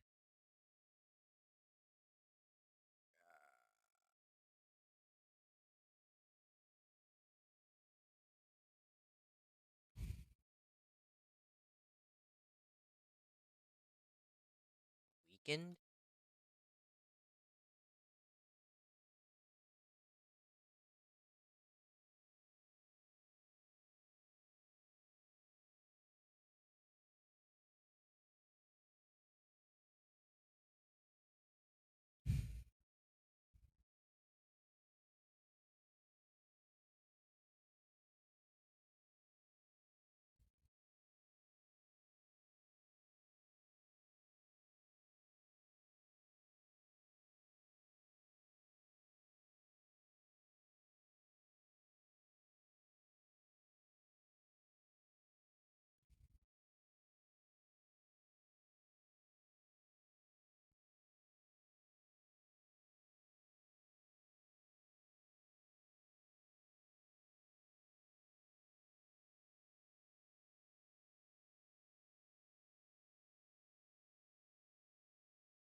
Not the freaking... No way. No way another freaking...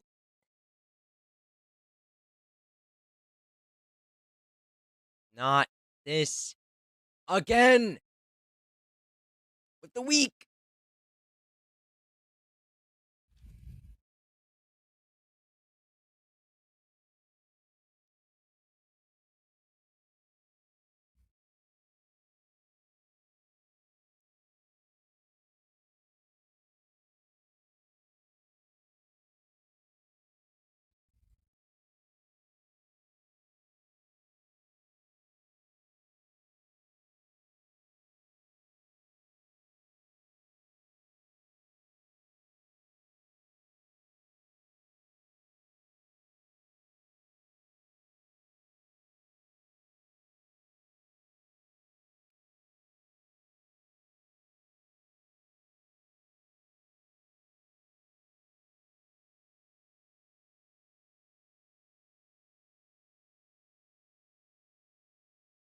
Better not be in our week.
Why is there a random crystal here?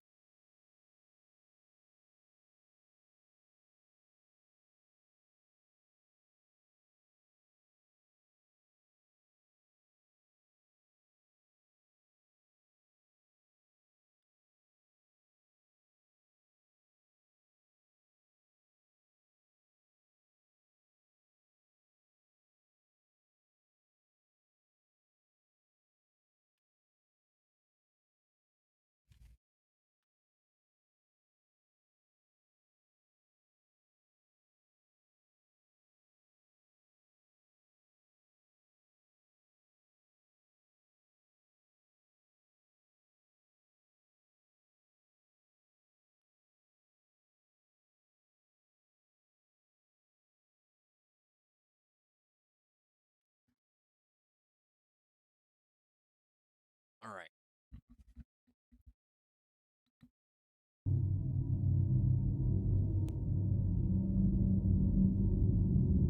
Oh.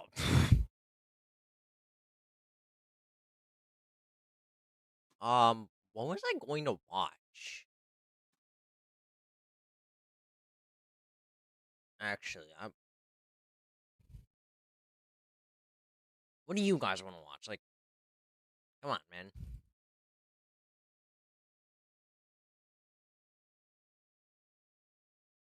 Got no ideas in the noggin.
Goodness gracious.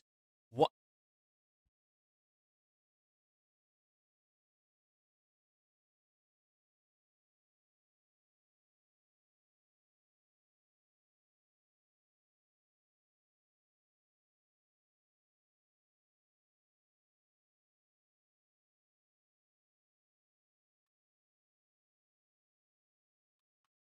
No. No, no, no, no, no, no, no, no, no. I thought I was gonna die. Hey, I thought there was no void walk. Hey.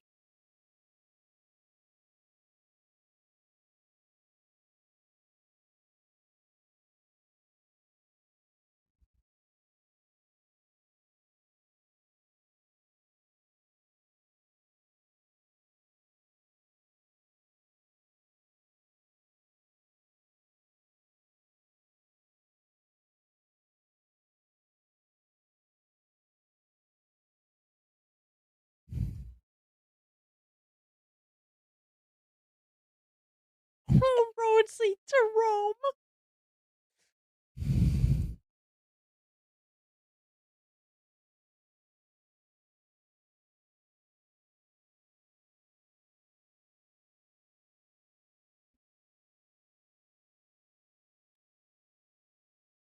True everything.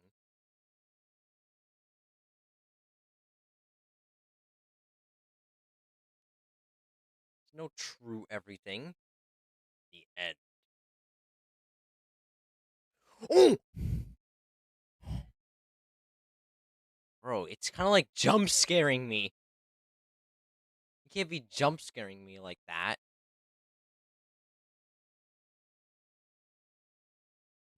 Bro is not the rabbit.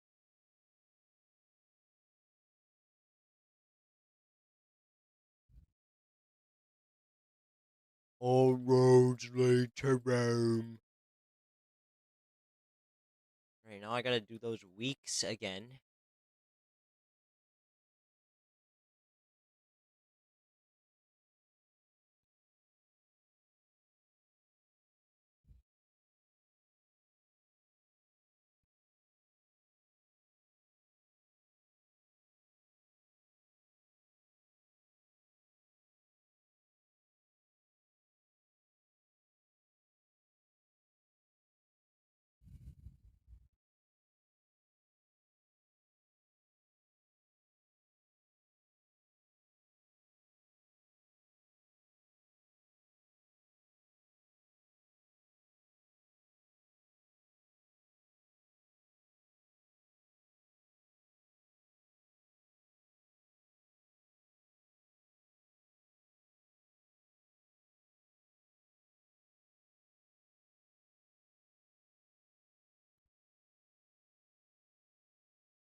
The week.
Oh,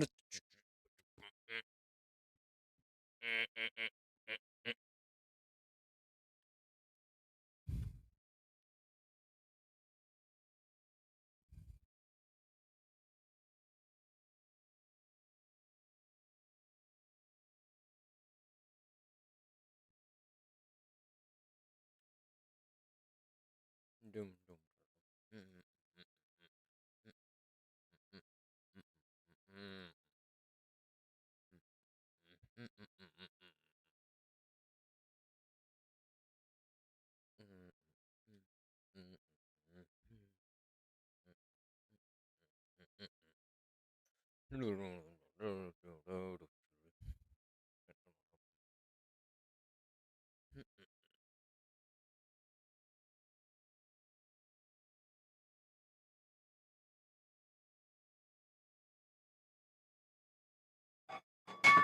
Freaking heck. Oh! No, my bat! My baseball bat.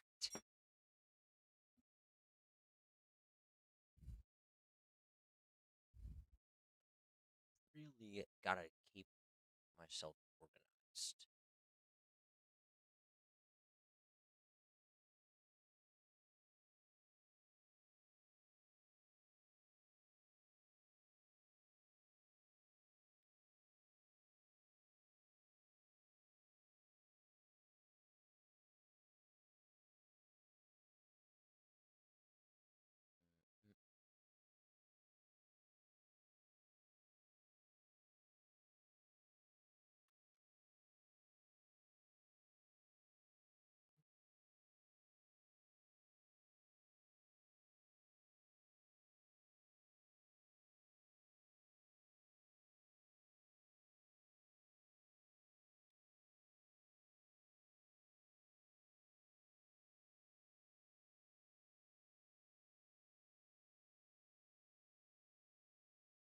Okay, so maybe I should stay here for a moment before I get any radical ideas.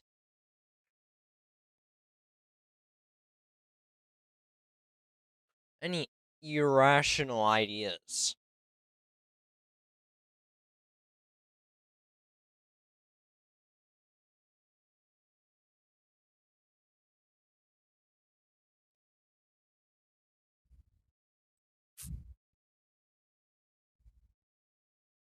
You know, I have a feeling that this is the max.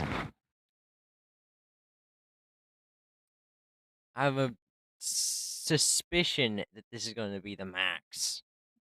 That we're not getting any farther than this.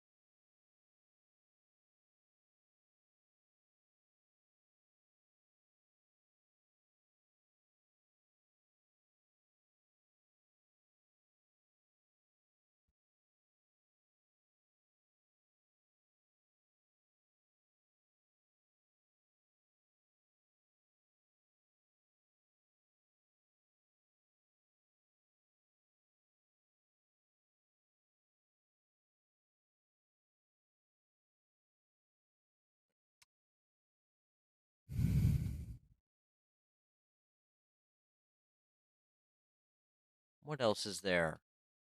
No, we have.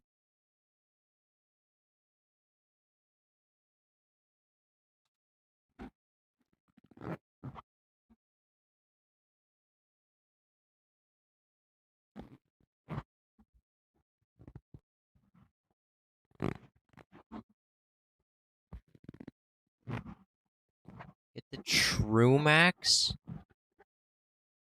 I'm gonna lose it. What do you mean, True Max? That dang well seems like the True Max!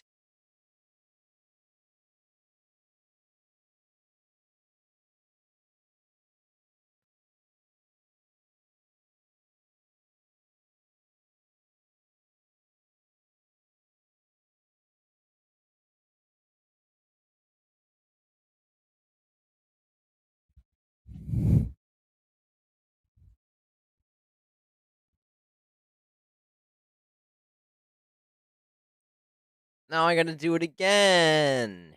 And do that whole week again! Gotta do the whole week phase again!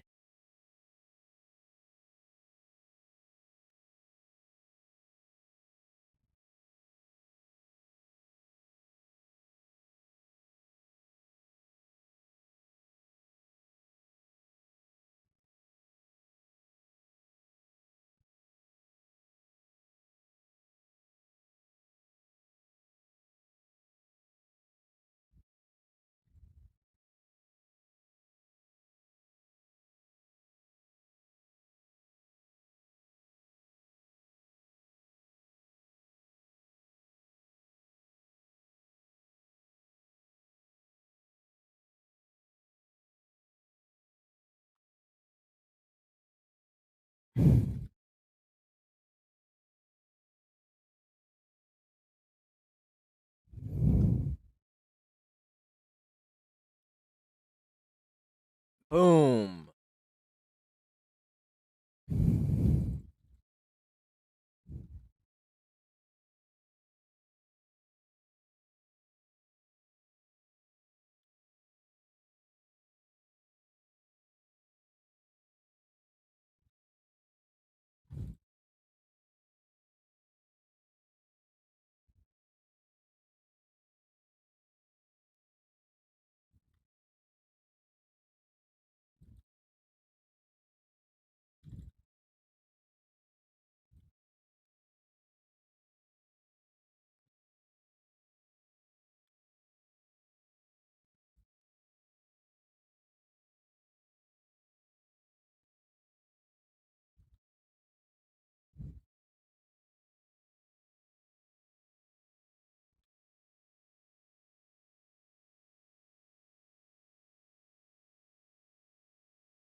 Good.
All right, well, I think I'm just gonna leave it there and leave it running for who knows how long until we get the thing.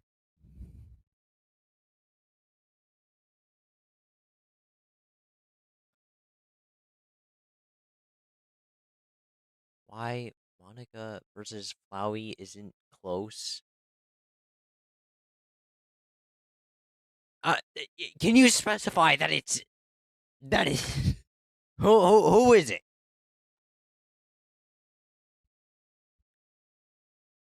Okay, let me specify. Monica wins.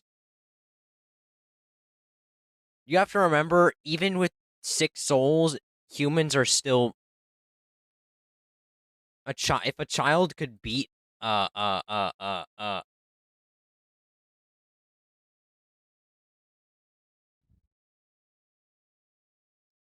if a singular child could beat the entirety of the underground,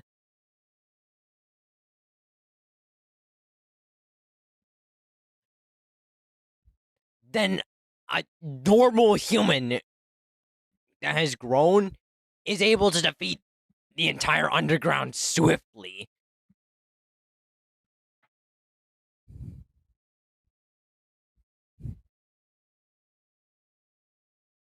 Even with the 6 souls, it's not. They made dead in an instant to like a ballistic missile to the U.S. Army rolling up a tank and shooting them. It's not close. So if they couldn't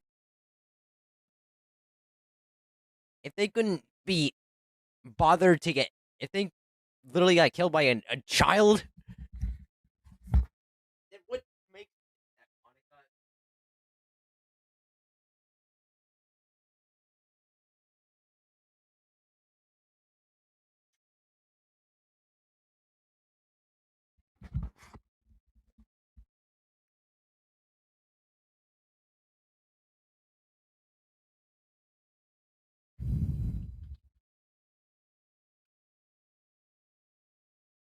The person who literally rewrites the game's files or something. What did she do again?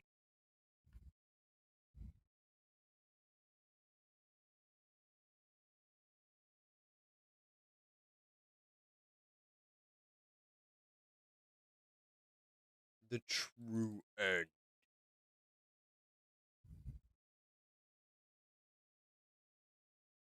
But anyways, what makes you think that Monica, the person who like, actually, what does she do? Doesn't she just like she controls the game or whatever? She has like access to the files or something. Um, can rewrite code. I think whatever.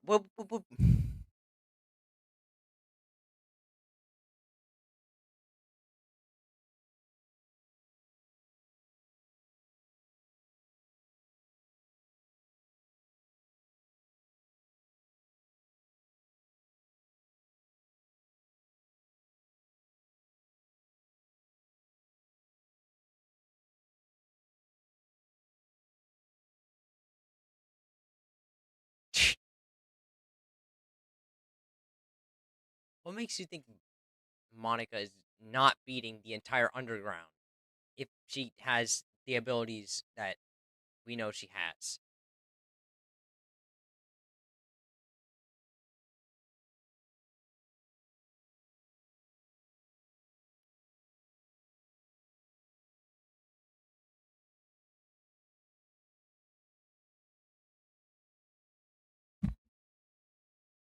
Oh my goodness, nobody's using this!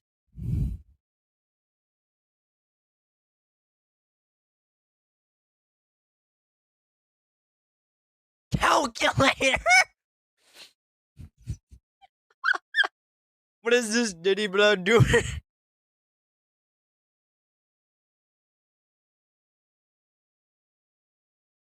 Not freaking calculator. That's supposed to be tough in this game, bro. Yeah, guys, this is my new glove, the calculator.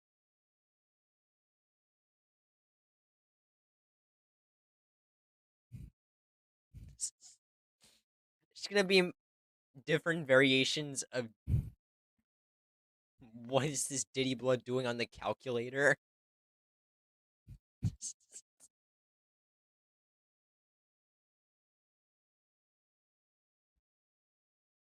Diddy Blood doing? Do you think he is Einstein? What is this Diddy Blood doing? Do you think he is Epstein? What is this Diddy Blood doing on the calculator? I think he is doing something smart. See what this final result is. See if Mr. Blood actually is Einstein.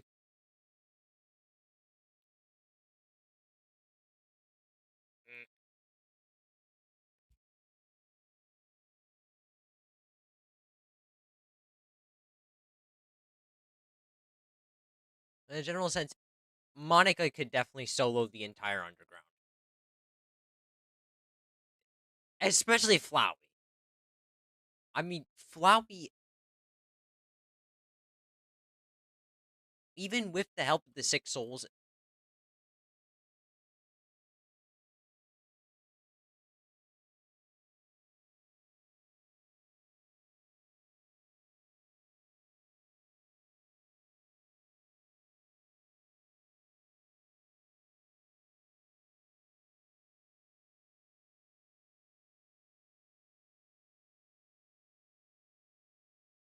like,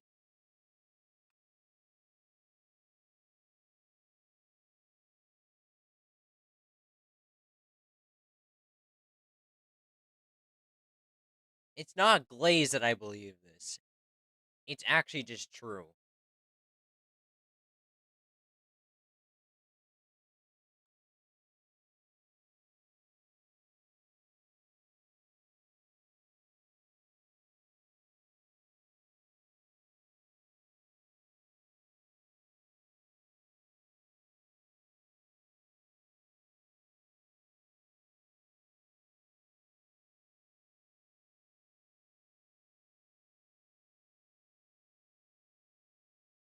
What's Diddy Blood doing? Does he think he is Einstein? What is this Diddy Blood doing? Does he think he is Epstein? Blood typing calculator. He's doing something smart. What is he typing? I'm what? Oh my goodness.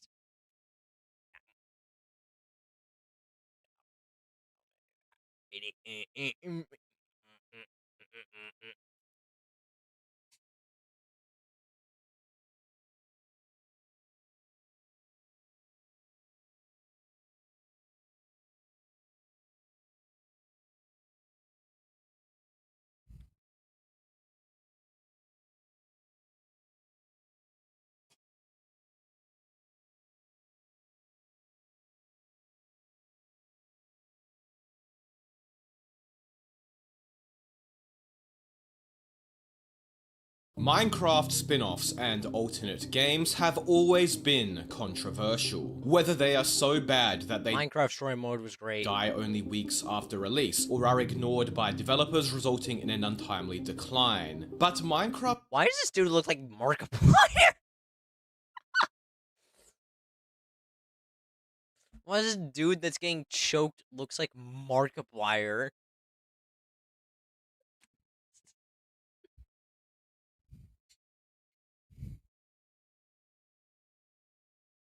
With glasses.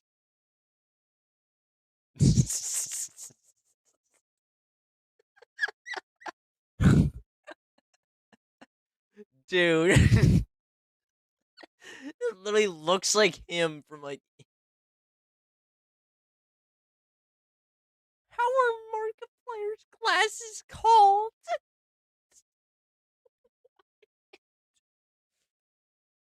It literally looks like him from like 5 years ago, man.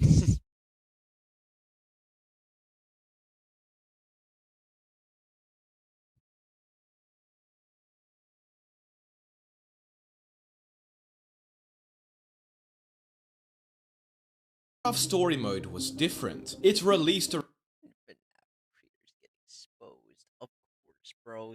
This sucks! Dude, why would you zoom in? around Minecraft's peak of popularity. It had more active players and interest than any What other is Minecraft spin-off. this? What is this?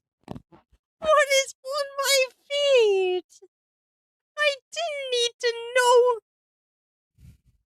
I didn't need to know who a gooner is, bro.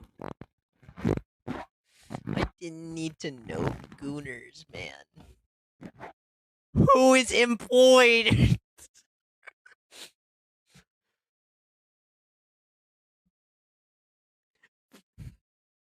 Dude. What made my feed like this? Charlie Kirk was racist. That's not new news, bro. That's not surprising. On YouTube videos age like milk.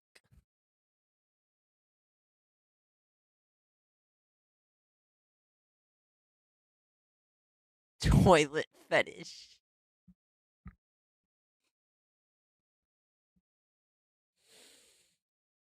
Oh man, why didn't they make him look like Minecraft Story Mode?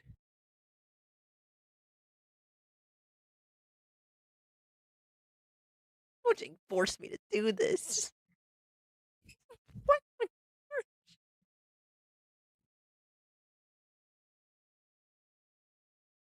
What the heck is this? This looks so bad. This looks like AI generated slop to its peak. What is Elsa Gate? What is Elsa Gate?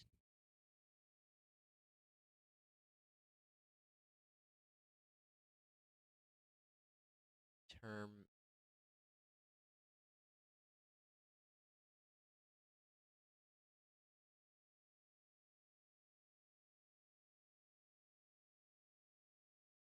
Did you?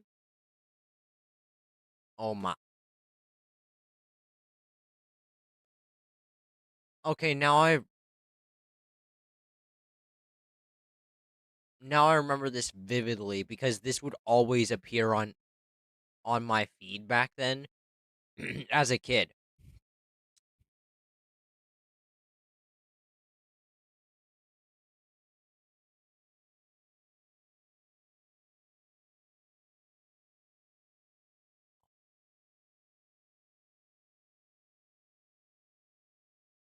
Is this dude cutting her tongue off? What could have possibly led to this? XY? What are you doing?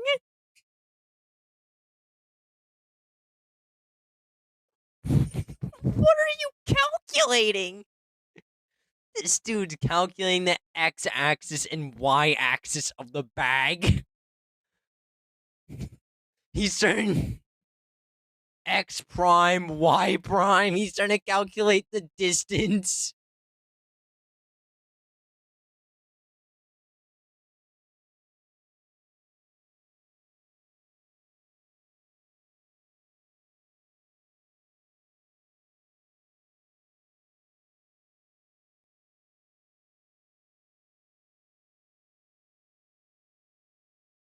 Disturbing Peppa Pig fake videos. What the heck? This is like some stuff Futuristic Hub would make. This is like reincarnation of Futuristic Hub.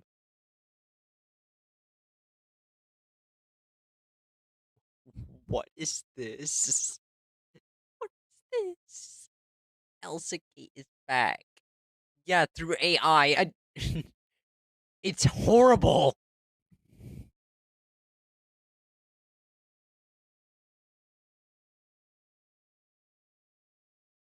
Secret fanboy? What the heck?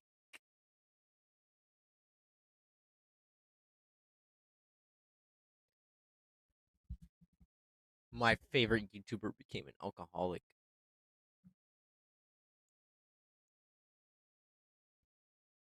What? Is it? Did Dan GDM get a? Oh shit. But yeah, let's move on to right Oh, okay. at the start of 2013. But him recording with Jen introduced me to chemistry, but I'm not gonna lie, having to survive onwards wasn't going to stop anytime soon. Yeah, but he's a free man. He's good now. But like, if we see popular MMOs right now, he's actually doing good.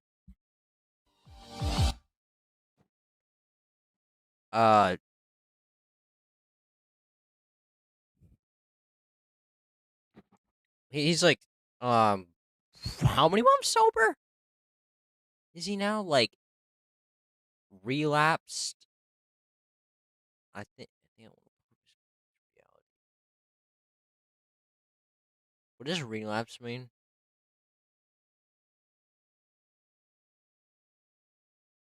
That's not what I freaking meant. Relapse. Return to a previous state, practice, or illness. Okay. Never mind. He's not good. Um.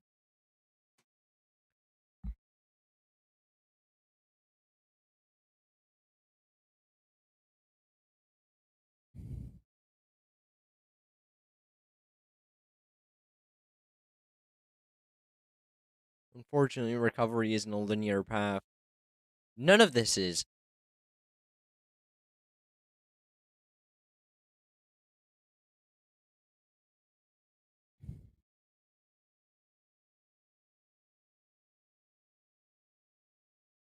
Recovery is not linear.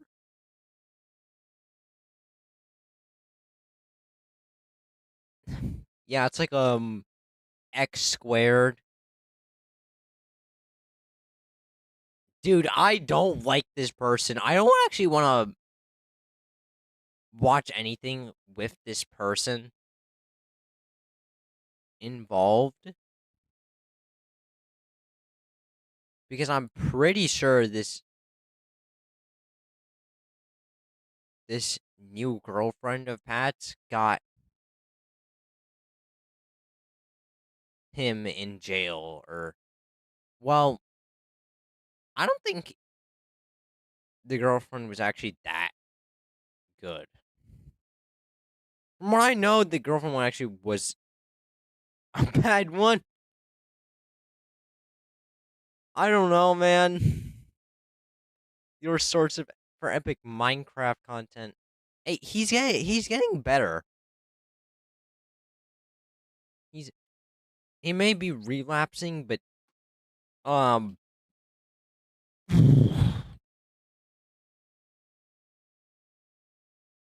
he may have relapses, but I was an extra in the.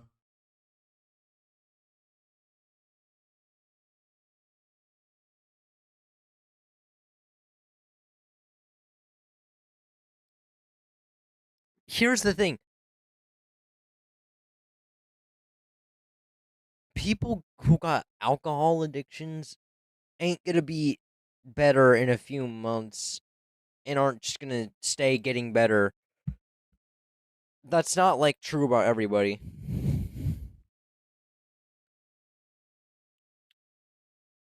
So the fact that Pat's still going and trucking along is actually pretty amazing. Just to think that he was.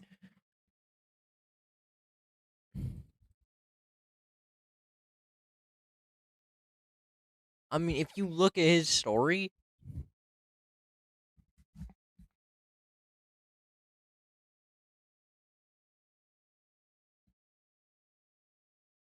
better, like, it actually starts to make a lot more sense now.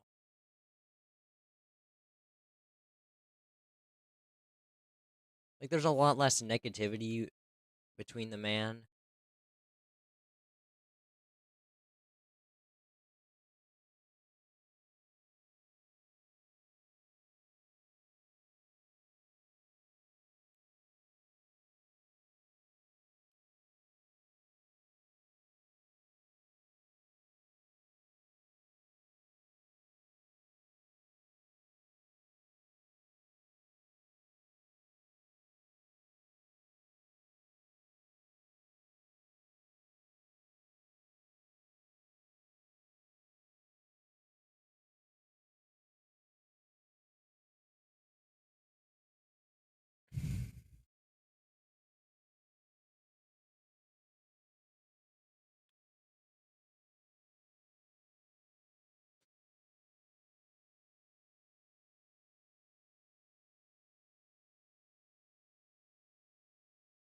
I'm actually being dead serious right now.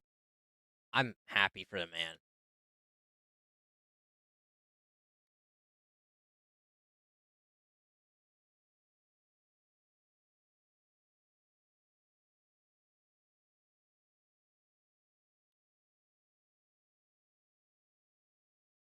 I don't know why.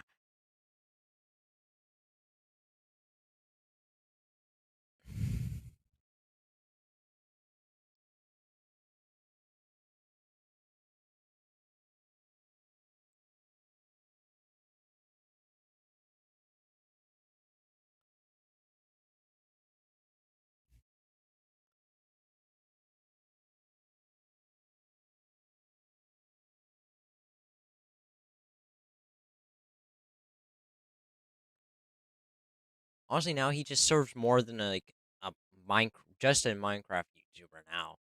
He actually serves as like something greater.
6.6 E plus 20.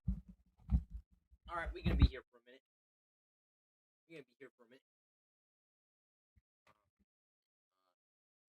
So that's great. That's great.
Okay, I think at 6.6 E plus 20 get good.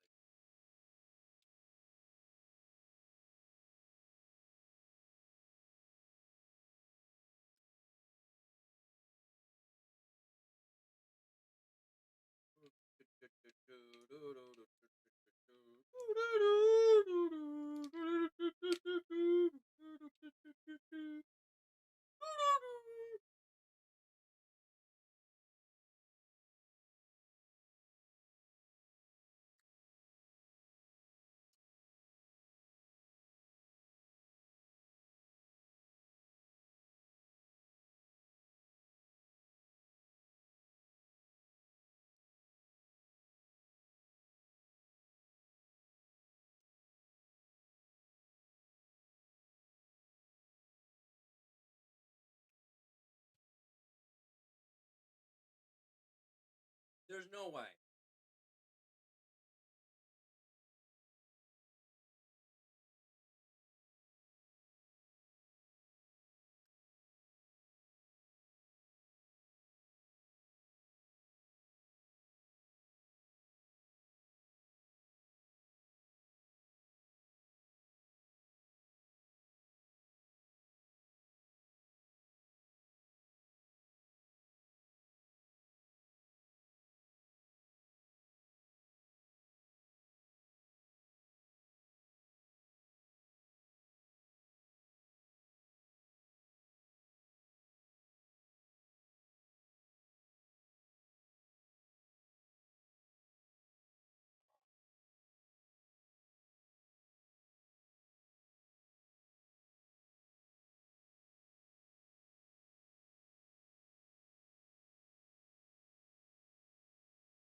There's straight up tiramisu.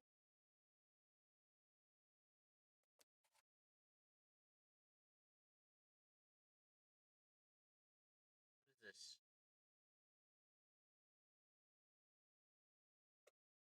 Let me get this Malta over here.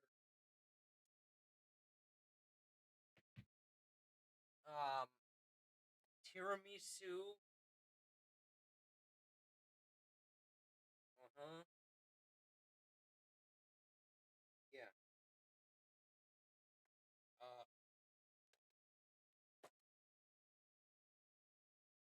It's straight up just tiramisu. Alright, this is my first time trying tiramisu. Let me get a spoon. Not my money.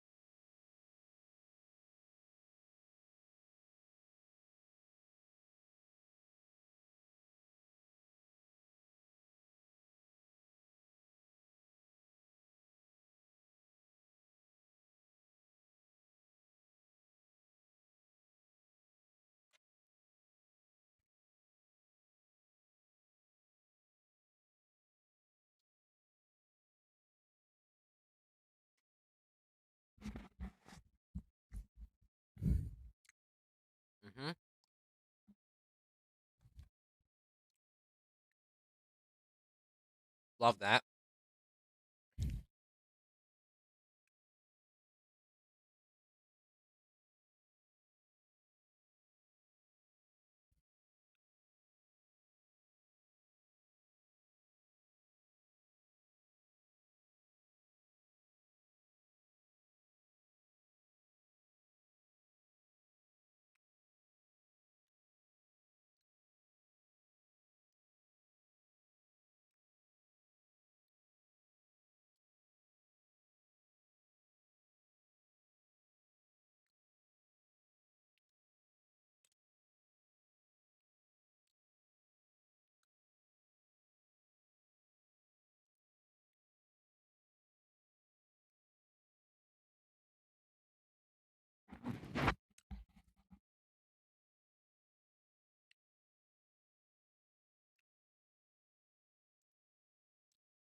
Man, I love coffee cake. I have a feeling that I shouldn't eat all of it, though, because I might get in trouble. Oh. You face. You face, chat.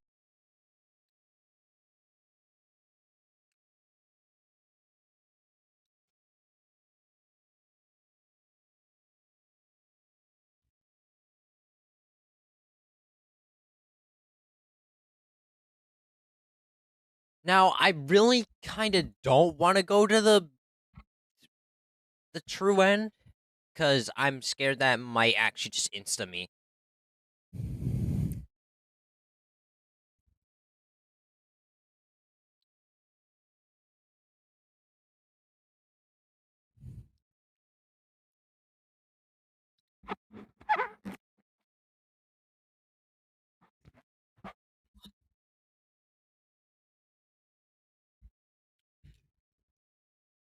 Wait, actually. No. I don't know. Excuse me. How that cap just bounced all the way down to my floor under my desk. But I guess it did. I wanted to check if I did get the badge, though.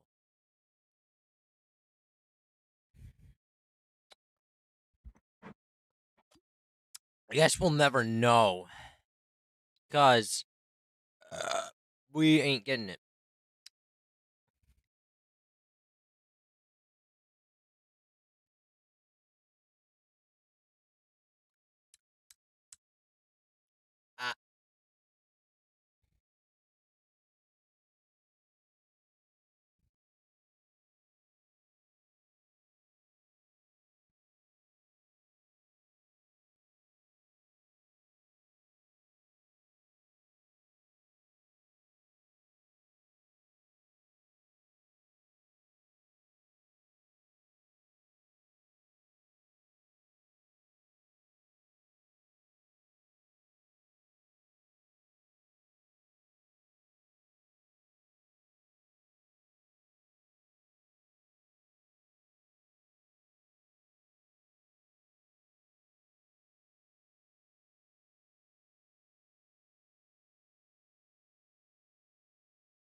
Or are we kidding me? Or are we kidding? We need a new face. Quick!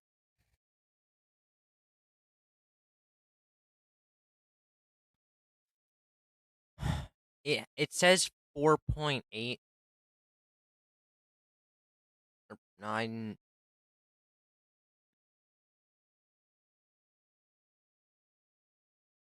E plus 28, so I don't know if I should actually go there. Guessing on the health, we might need to.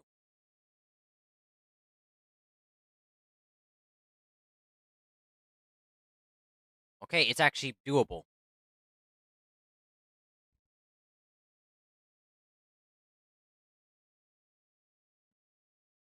Okay, we're losing health faster than we're gaining it.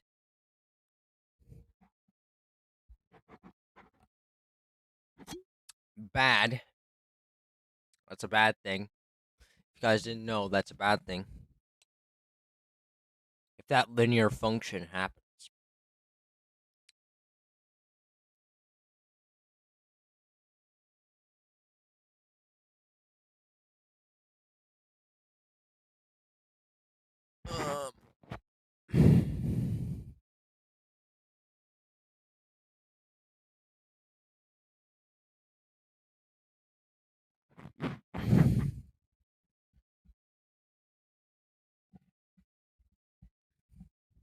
I saw something weird today.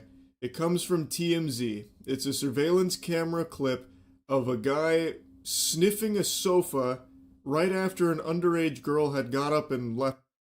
Okay, I've heard enough. This is the worst thing I've ever heard. Oh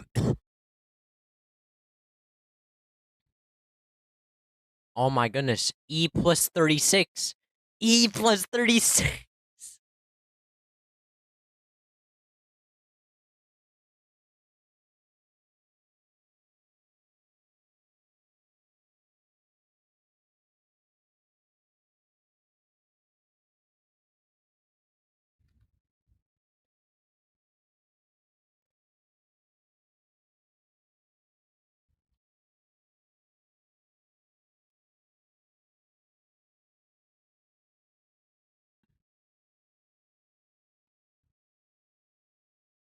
To my knowledge, this is the last thing here.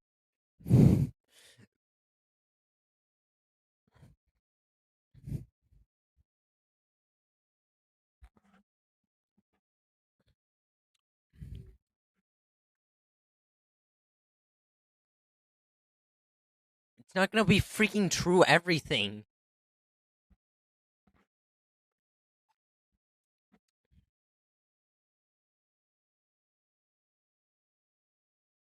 True everything is not giving you this.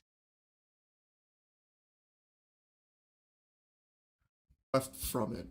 And this clip actually sparked a bit of a debate online, as everything seems to nowadays. Even something as objectively gross and unacceptable as this. There's no audio in the clip. Everyone's just been. What the heck? Why is that blurred like that? Uploading this with different royalty-free stock beep beep boop bop music like Mr. Krabs was listening to in SpongeBob, so I just went ahead and muted that. That was apparently an underage girl that just got up and left, and this guy wanders in there and immediately just beelines like a homing missile to the sofa where she was once sitting and just dives in like he's bobbing for apples, gets a big huff, and then just leaves. This happened at a dance studio, and apparently one of the owners had contacted the police to report the disturbing incident. The cops watched the video, felt it was strange behavior, investigated, discovered his identity, and were determining whether or not criminal charges are warranted. The girl was apparently leaving a dance lesson, and then he executed Operation Super Sniffer while another dance lesson was... Operation Super Sniffer. What is this? You'll never goon after hearing what I witnessed.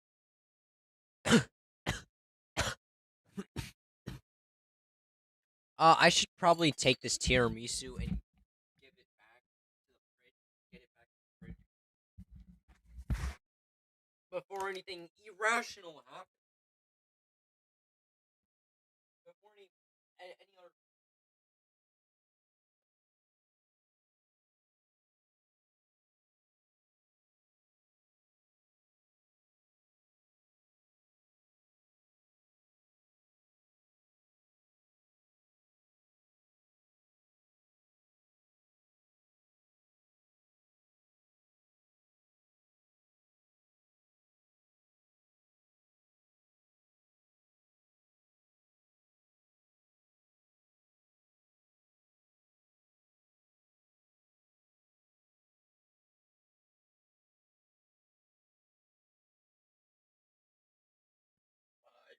My crown is upside down.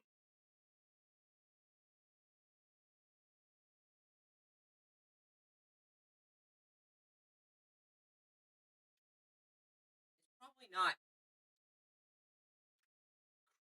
it's just weird.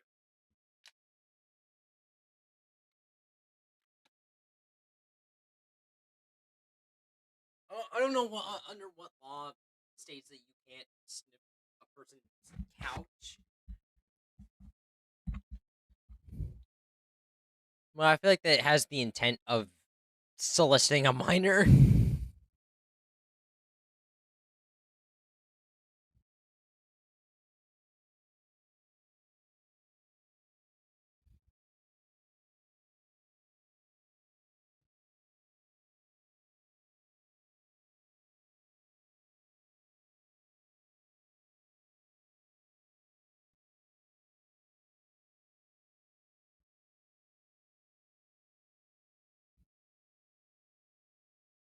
In progress. I feel like any normal person would watch that and agree that that is disgusting, creepy shit that is definitely warranting some kind of punishment. I don't know what the charges would be. I don't know if they've written into law, you know, illegal sniffing or something, but I have to imagine there's gotta be something, right? Like, this is behavior that has to have some kind of repercussions. He walks into this dance studio after this child leaves that sofa, and it seems like his main goal there is to sniff where she was. Now, it does seem like there is like a cut between when she leaves and when he enters. I don't know how much time elapsed, but he immediately has like a mission in mind. Like, he goes in there with I think there's definitely intent for it. There's definitely like intent.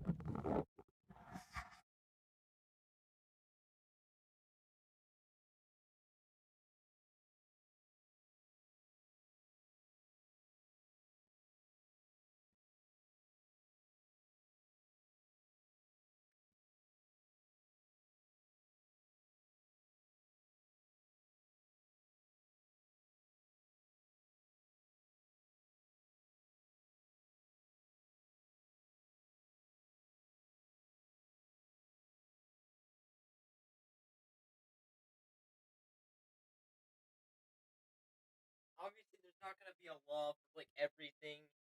There's no illegal sniffing law. I'm pretty sure they into the books. We're into the books. No, like going and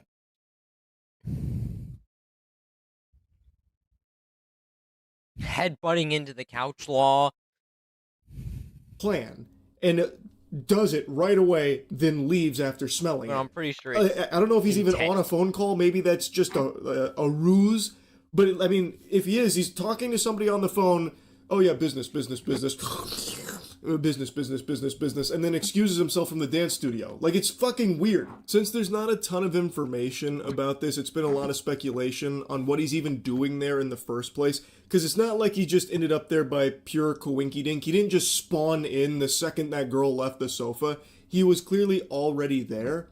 And the question then becomes, why? Maybe he has a child that also attends the same dance studio, which would be extremely concerning. I also have to imagine this isn't his first rodeo with this kind of shit, considering he just so brazenly does this just in public here, while there is another dance lesson going on as well. Like, absolutely, like, no hesitation or anything. He just walks in there, he gives like a little hand gesture, like he was doing a Jedi mind trick to an ant or something, and then he just immediately goes for it. This is a sick freak. Now, as I mentioned, this clip has actually had a bit of a debate with people defending him, if you can believe that. And I'm sure you can believe that, because that is the state of the world right now. The biggest thing people are saying to fight for this guy's honor is that maybe he didn't know that that girl was underage. Maybe he thought that was an adult. Okay, let's play ball with that game theory. Let's assume he thought this was an adult instead of a child. It's still creepy, fucking gross behavior.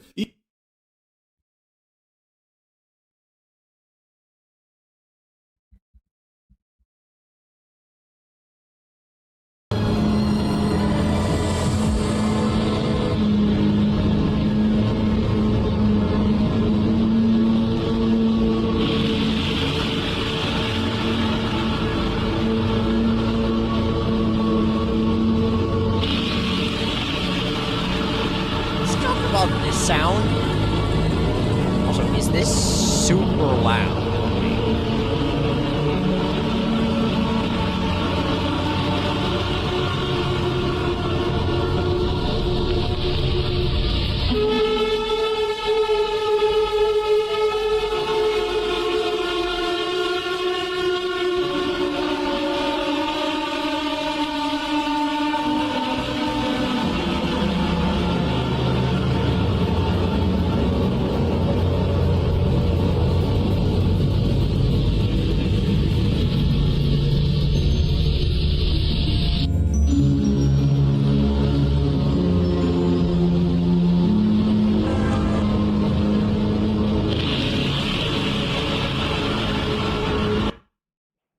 That is my music.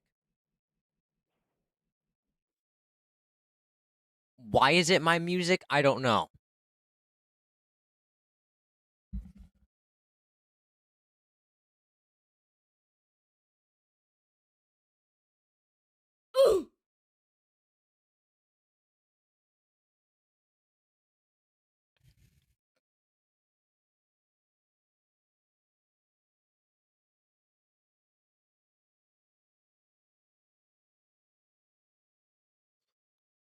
Ooh.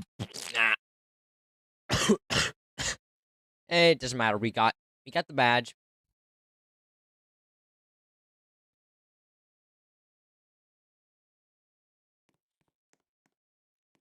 Yeah, I don't feel like doing that. I don't feel like unmuting. I don't feel like unmuting for that.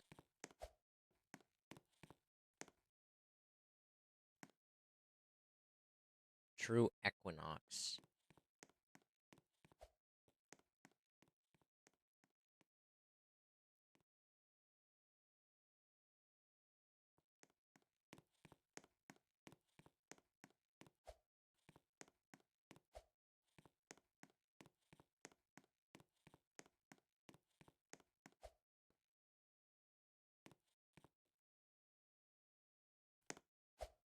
Why is there just a command block here? Why is this here?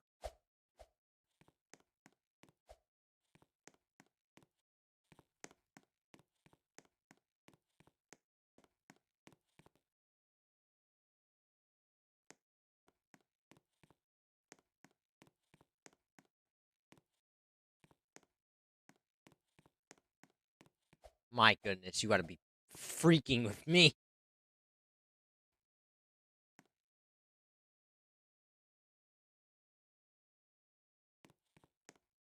We aren't even... We can't even... Okay, the highest we can get is infinity. I don't feel like doing all of...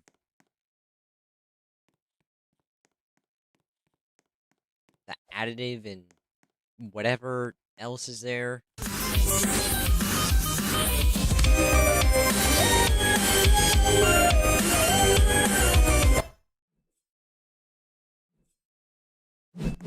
My ears have been violated. Wow.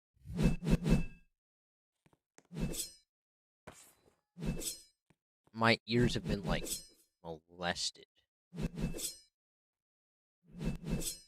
Beyond repair.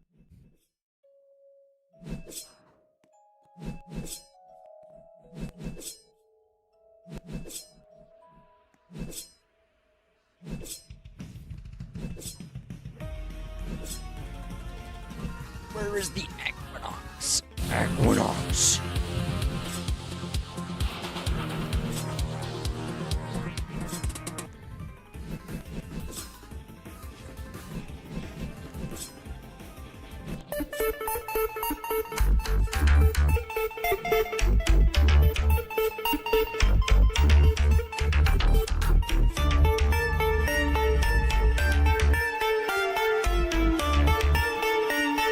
Regardless of the without the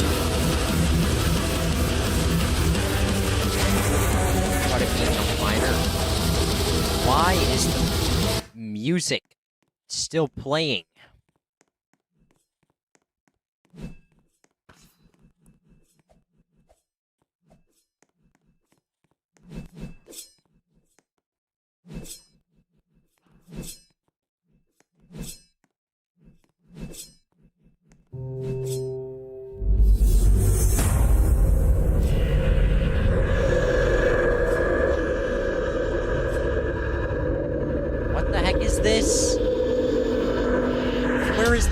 face.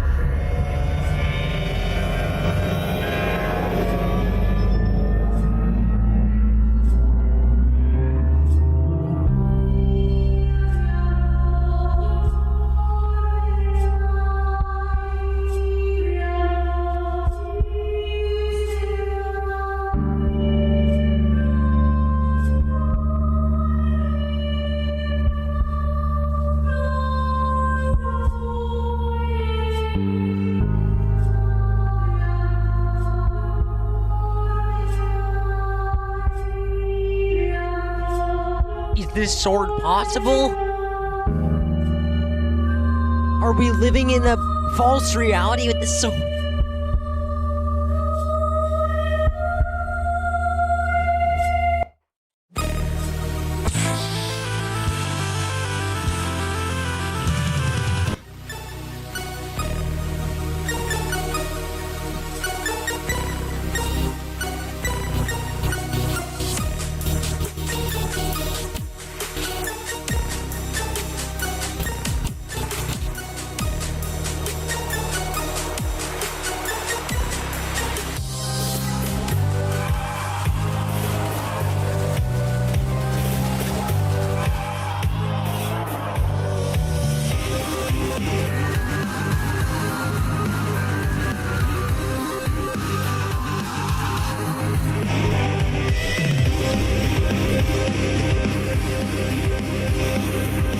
Man, it does.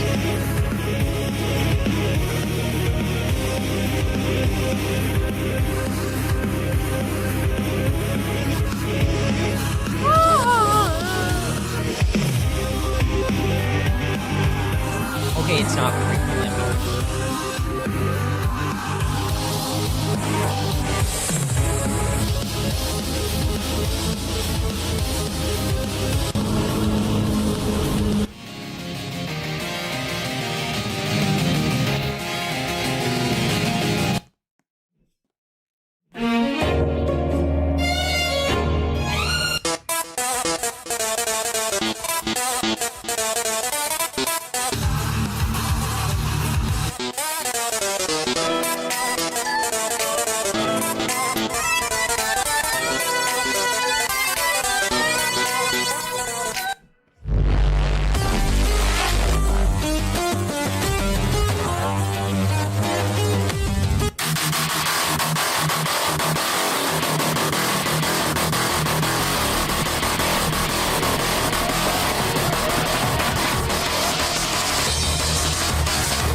How am I taught to know this?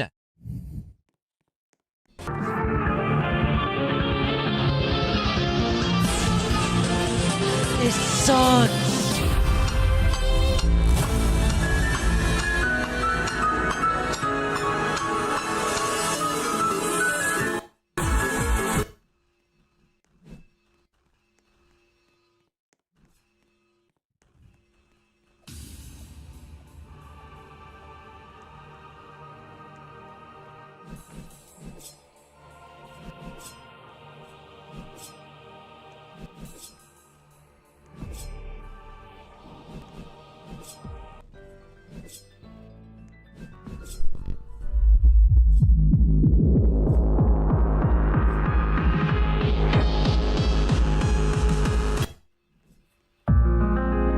Oh my goodness!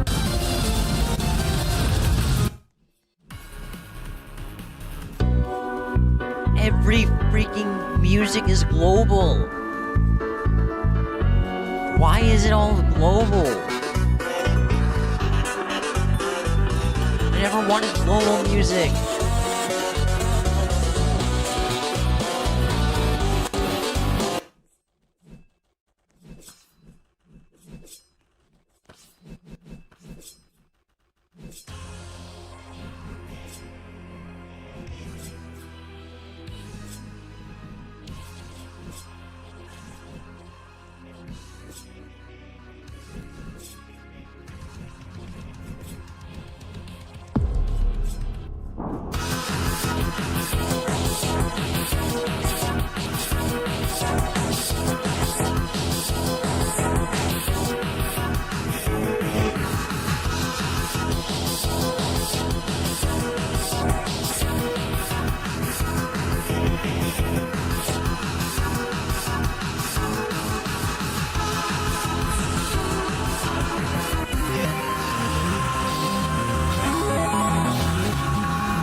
Finally!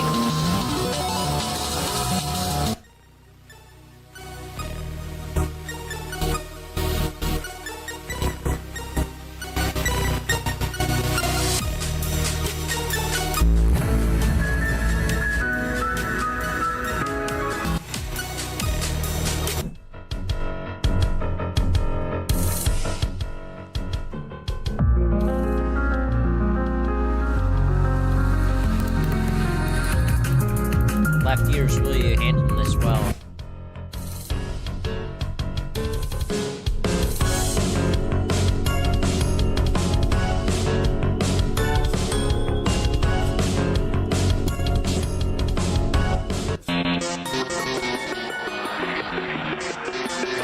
No,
So I'm guessing...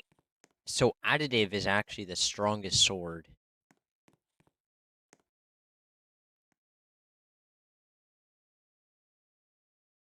Plus inf stat gain.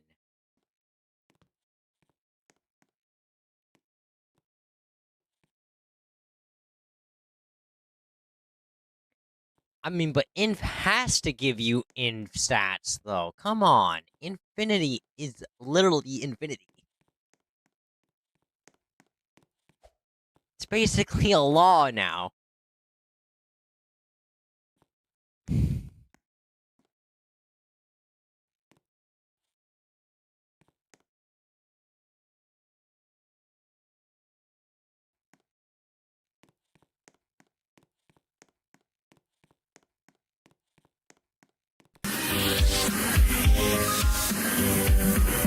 Please tell me that the sword actually is going to be balanced. We aren't going to be seeing... We aren't going to be seeing a whole lot of nothing.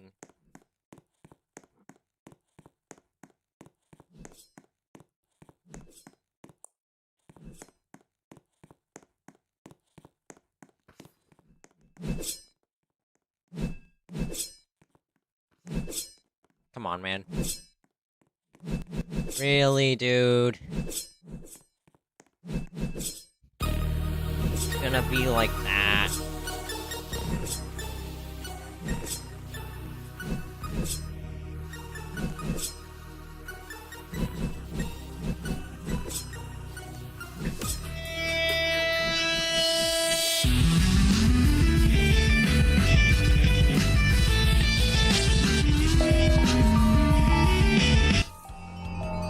That's not how Infinity is supposed to go. Don't you know the trend?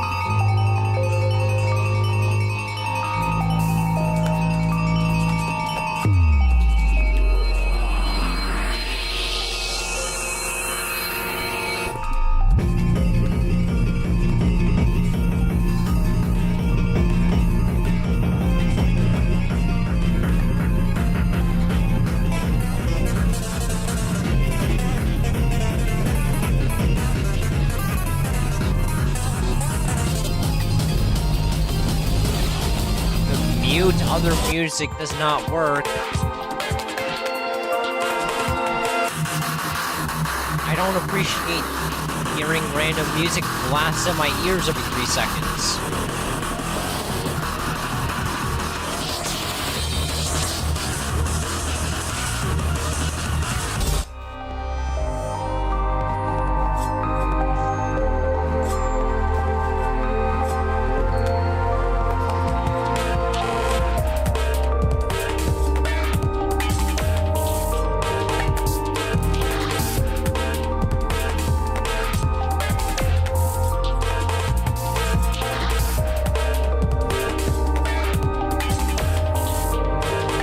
There's no way.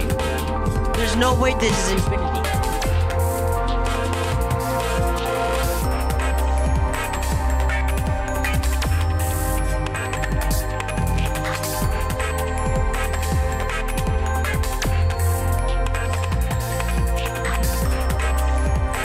This sucks infinity more. This sucks infinity more like it.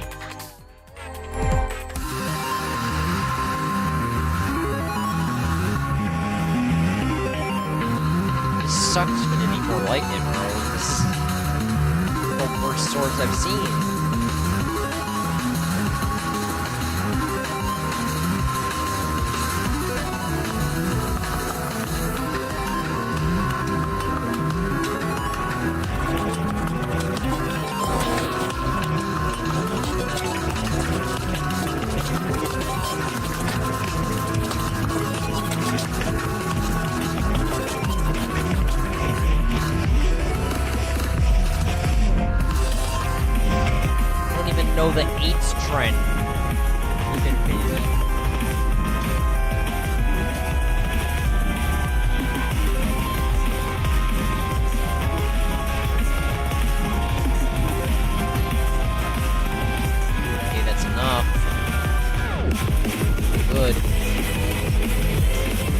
Brother, you're good. Go to Astro Island.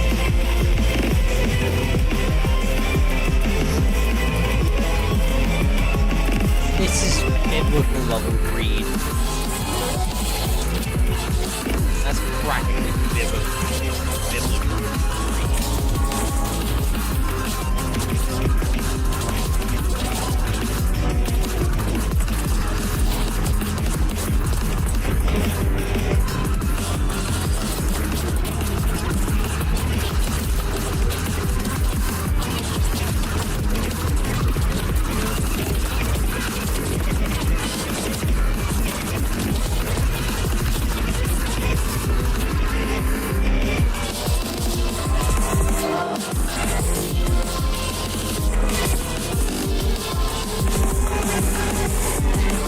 Alright, good.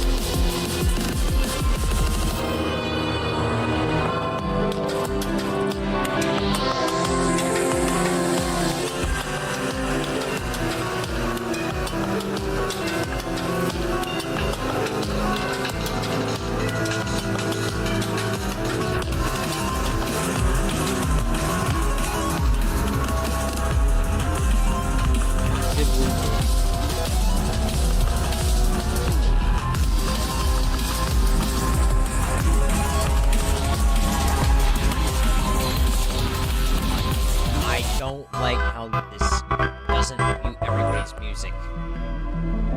It doesn't mute everybody's music.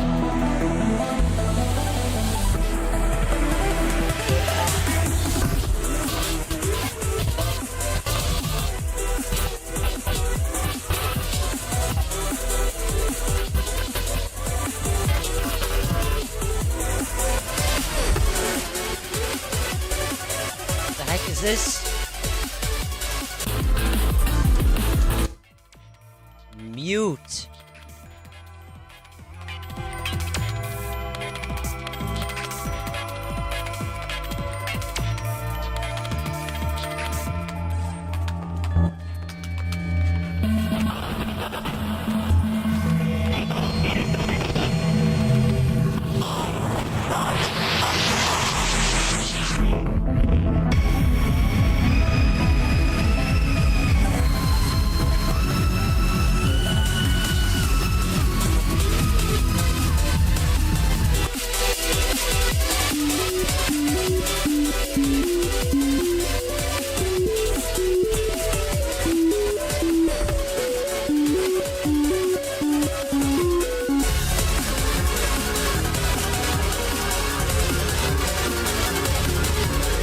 I love some of these songs, I don't really want these songs to be blasted in my ears. And your guys' ears. I care about you guys too. So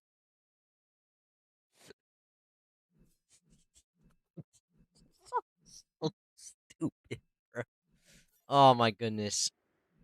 Ow.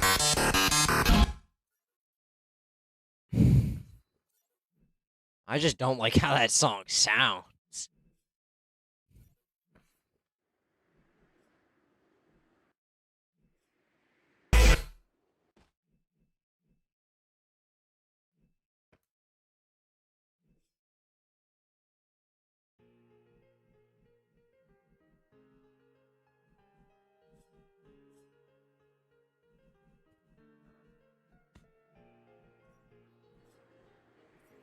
Bop, bop, bop, bop, bop.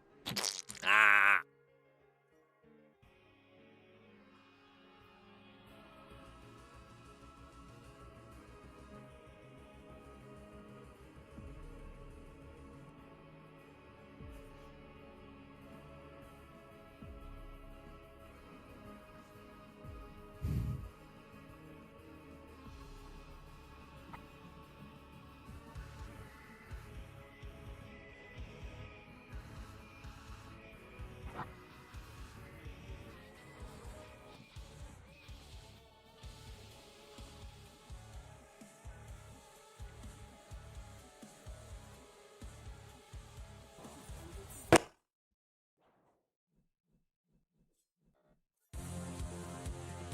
Yeah.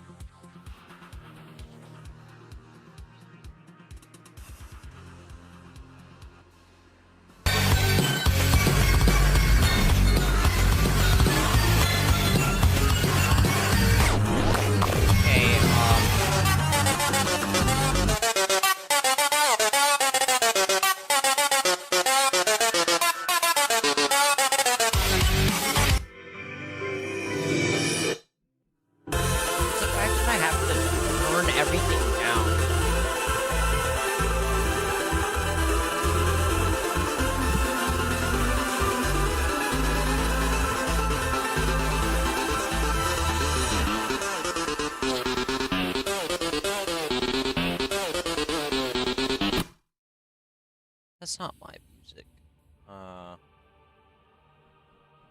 What?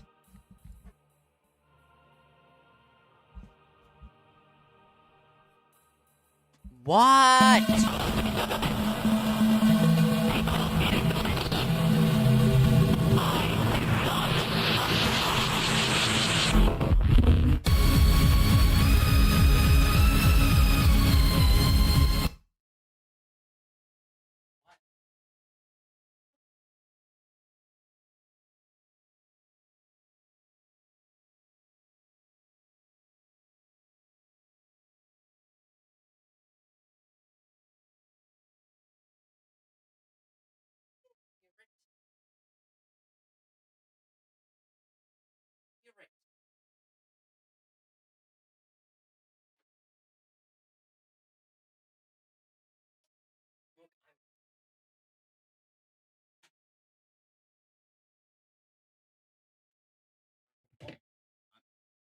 Sorry, I didn't know. Ugh.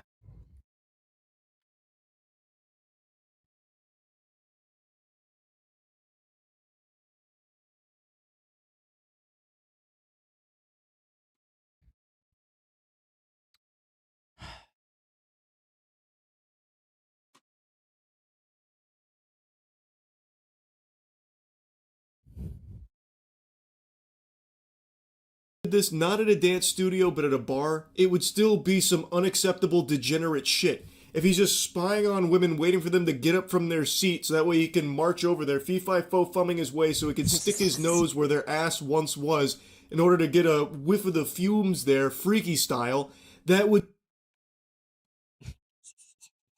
still be fun.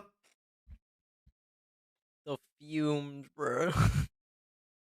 The fumes.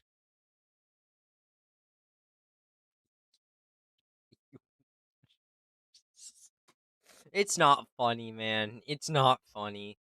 What the heck is this? Why is he... Does he look like a JoJo character? Dude looks like a JoJo Fucking character. weird. Like, it doesn't change that fact. This is unacceptable behavior. And the fact that he does this where a child was sitting makes it significantly worse. I then also saw people unironically saying that maybe he had smelt something bad and wanted to check where it was coming from to make sure everything was okay, like a gas leak or something. Which, I gotta tell ya, sports fans, that is lunacy, to actually be trying to make that argument in this case. How many of you, when you smell something bad, your instinct is to go shove your whole face into it? Like, if I smell dog shit, and it's like, oh boy, P.U., this is yucky, I'm not immediately going to bury myself in that dog shit to confirm the bad smell. Like, this guy was damn near rolling around in the sofa. Like, there is no world where this guy was just trying to investigate a, yucky smell to figure out where it was coming from and what was going on.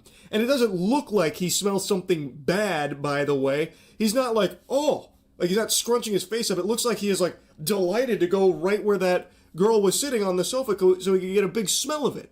It is a crazy, actual, Delighted. Unhinged take to try and say that maybe this guy was trying to figure out, get to the bottom of a mystery of a bad smell. And now the security camera footage makes him look bad. That's nuts. I have to just show you this comment here. I saw this first on a YouTube short, and this comment was in the... What if there was a bad smell and you was checking where it was coming from? There's so many reasons why that could have happened. Get a life. You're getting flamed. This dude's getting flamed. You should not. Honestly, this is like one of the only times this is necessary because this dude's defending a predator. Applies to someone upset about TMZ even bothering to cover something like this. So this is one of the people saying, well, it could have been a bad smell. What if there was a bad smell and he was checking where it was coming from? There's so many reasons why that could have happened. Get a life. There's so many reasons why that could have happened. They're making it sound like this guy like tripped and fell or something or slipped on a banana peel. Like, what do you mean so many reasons why that could have happened? It's not like it was an accident. This guy didn't just like lose his balance and plunge face first into the sofa where that underage girl was sitting. He did it on purpose. There's not so many reasons. This comment was so delusional that it would have actually been comical if it wasn't also scary, where this person's going to try and like excuse this kind of behavior as maybe he was checking for a bad smell. There's plenty of reasons why this guy might have went over to that sofa to sniff where the child was sitting. So many reasons. Get a life. That guy. Get over it. It's not a big deal.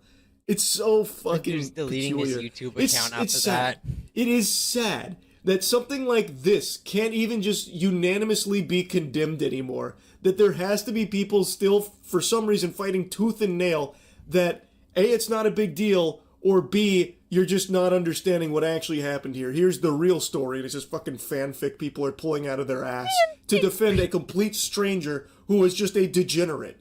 Like, what the fuck? Now, just to be crystal clear, the vast majority of people agree that this is completely unacceptable and that there needs to be punishment coming to this guy for this. I truly don't think this is his first time doing it either. I think he has probably done this many times. This is just the first time he's been caught doing it. So most people agree with that sentiment. But the fact that there's even a handful of people, like a noticeable amount of people defending it, is just so pathetic. It is just so sad. There are some even more outrageous explanations people have drummed up, but I'm just going to give you one more, and it's this little thread right here, which was in reply to the clip. And leave is ridiculous. Whoever released the video should be sued for violation of privacy.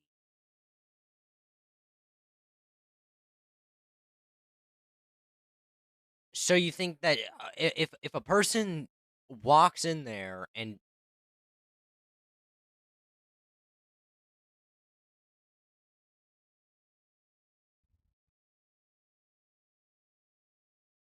who wants to steal company objects, then there should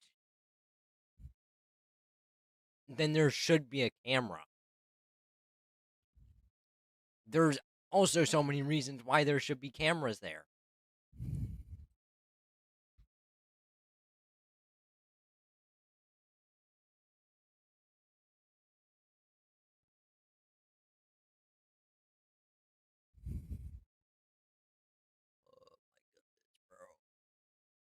This is about to give me a headache.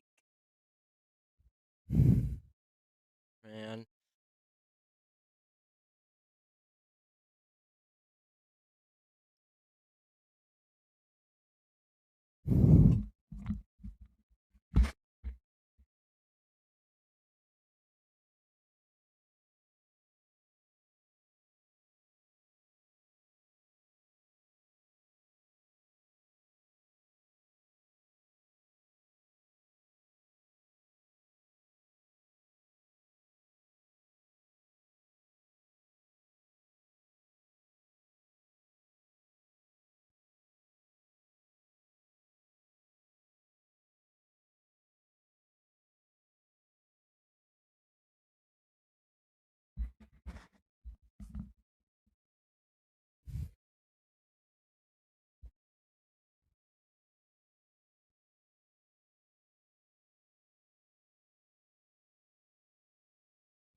There may be some reasonable explanation for this behavior. There may be some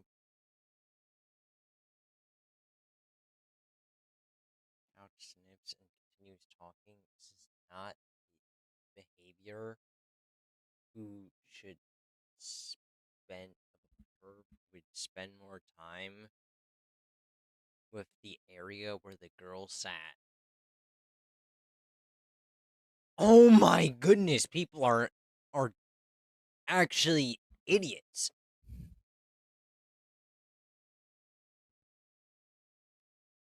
Some people actually just gotta use their noggin and think for once. And this is clearly an example. Let this be set an example for people who don't use their brains enough.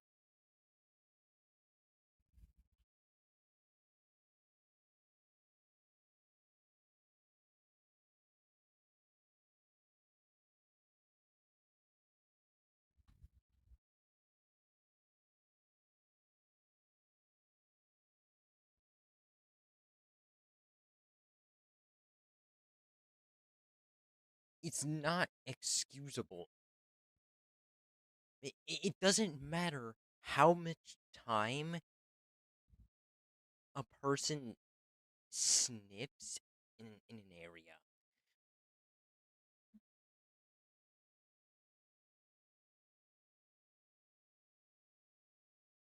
Even if they sniff for like 1 second, it doesn't matter. There was a clear line between the girl walking out of the dance class and the man walking in and sniffing the couch. Felt something smelled wrong, maybe like piss, and he fast checked.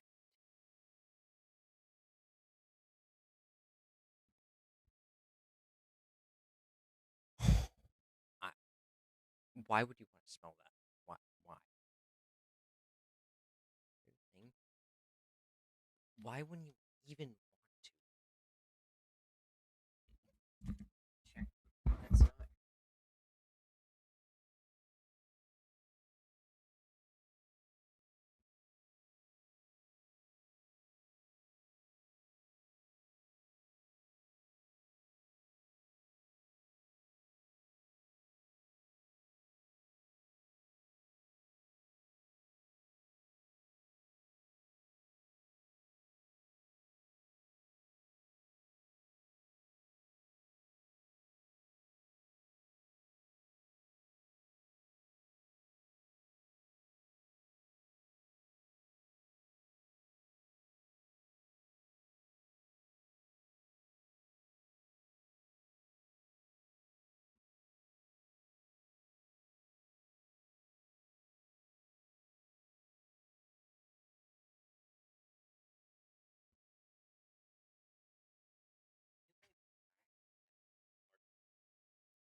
The fact that people are giving like tunnel vision basic explanations.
if I'm correct, that's Underfell.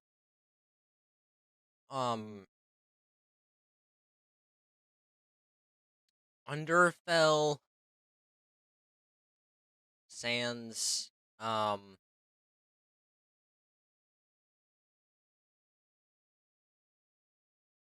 catastrophe?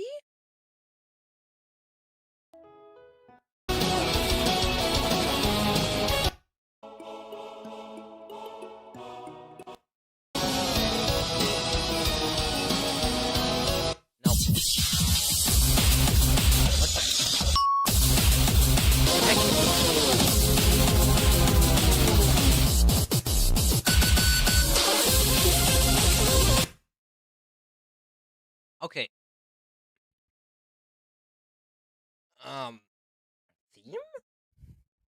I'm not even sure what it is. Is it eye for an eye? Oh, this is GG.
Yeah, this is GG Underfell.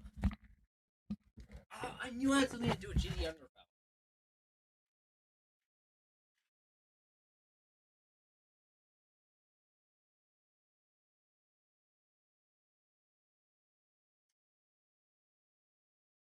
Trust me, I know my Undertale AUs.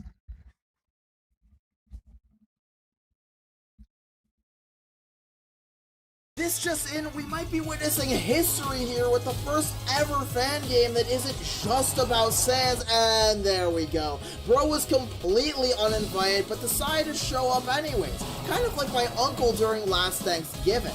Anyways, it looks like the Gaster Blasters also missed the memo about all the attacks being read today as well. This just in, we might be witnessing history here with the first ever fan game that isn't just about Sans, and there we go. Bro was completely uninvited, but decided to show up anyways, kind of like my... Wait, is this Final Plan? Why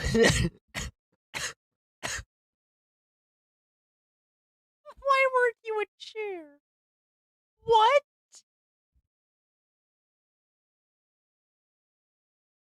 Uncle during last Thanksgiving. Why is his jacket flaming? That's only GG Underfell. Hey, that's GG Underfell.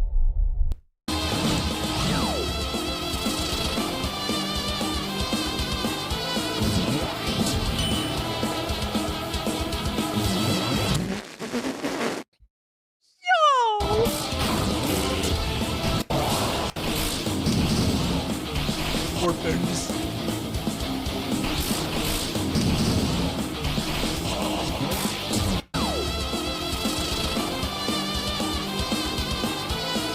He's punching the air.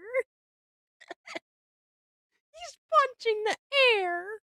You'll never want to stop. I don't want to see this. Manish Raoul, why are you saying this? Manish Raoul, I think...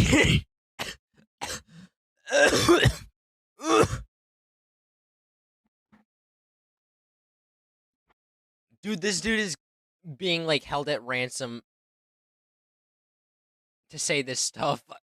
There's no way he's just saying this stuff. Dude's boxing the air.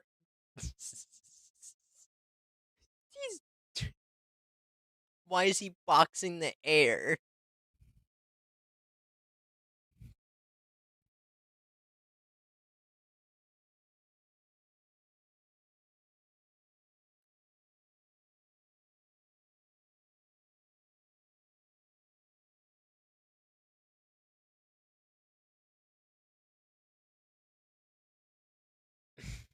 You get in a fisticuffs fight with oxygen.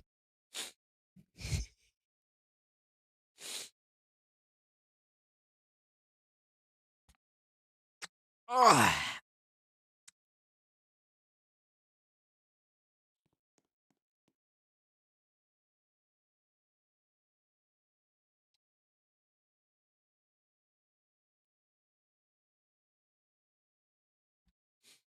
Added bloodlust. What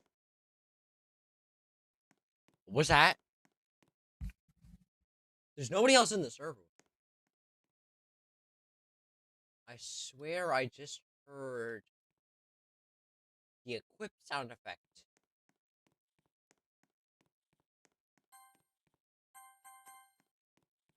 I didn't click on you when that sound happened.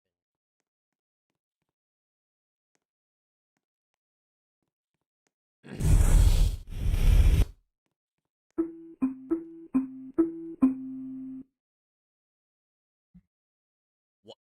Are you bustling with me?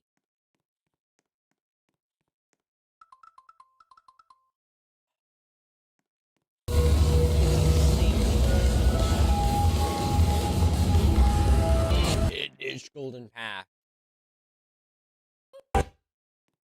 What murder costs? I don't know. I guess we'll never know because it never says it.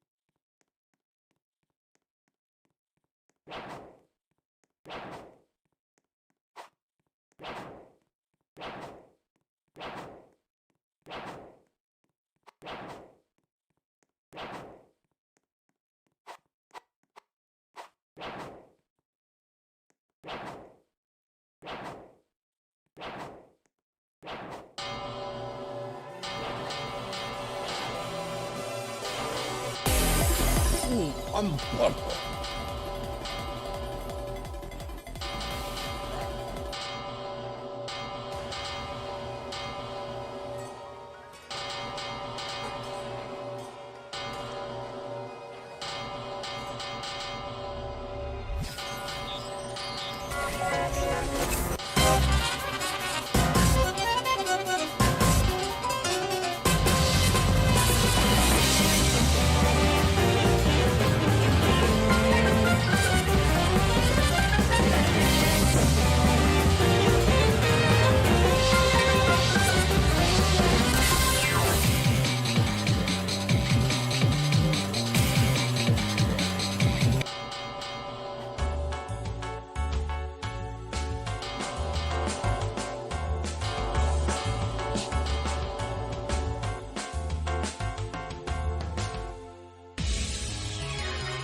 Beethoven virus song.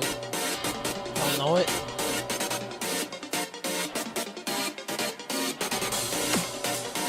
I know why our damage only went up by 10.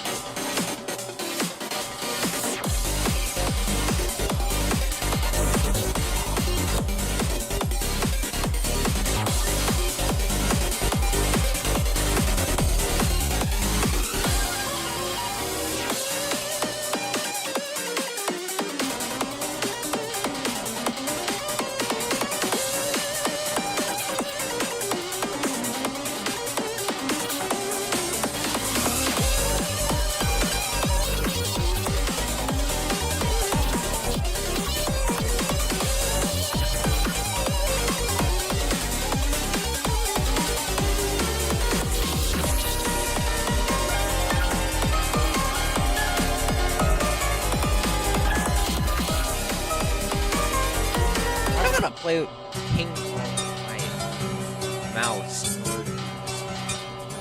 Are you kidding me?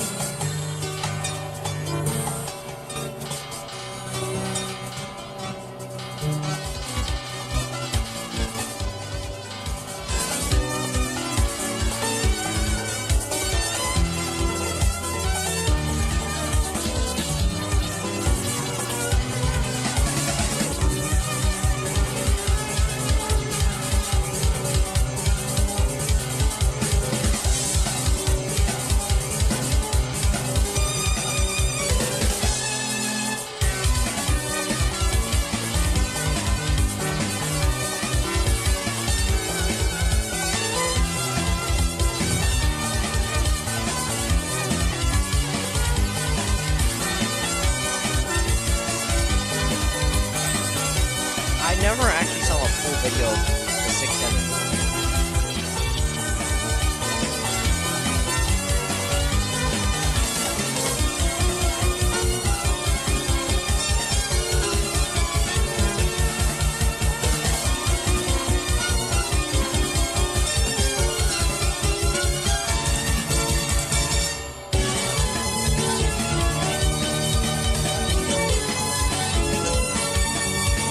Are you kidding me?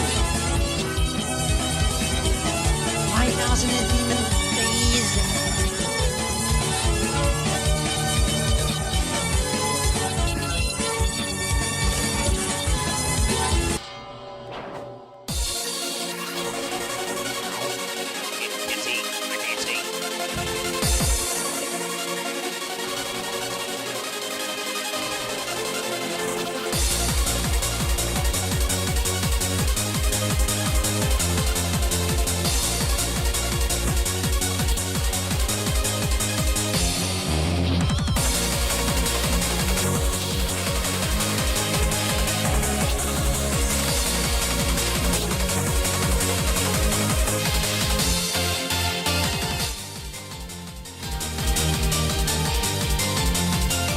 Why are there so many variations of this song? Be a toad. No way. Just smell the toad. How is it?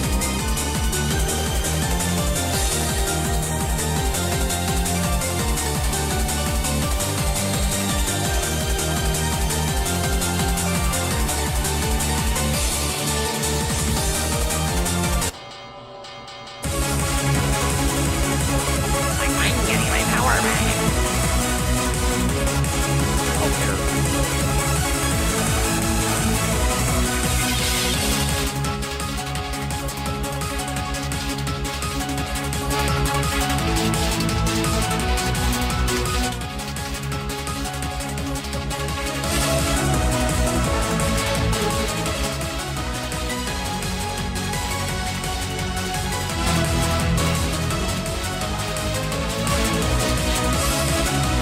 Going through every variation of this song.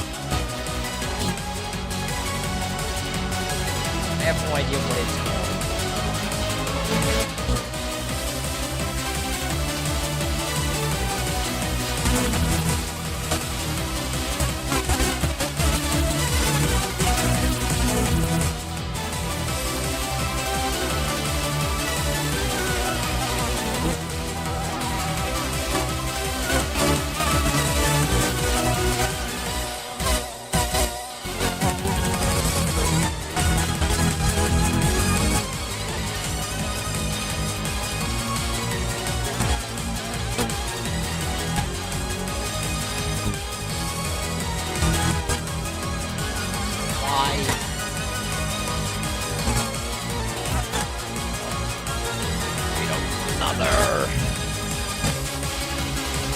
Another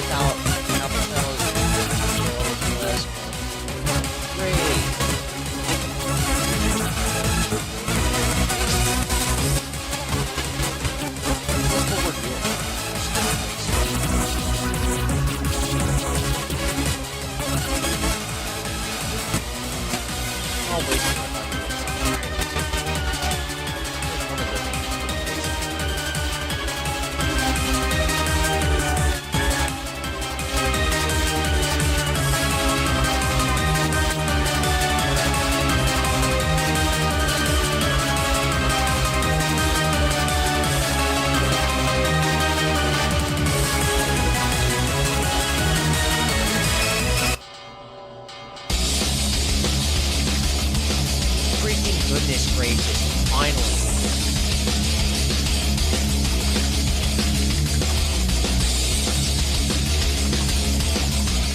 Shut up, Artie. You really suck.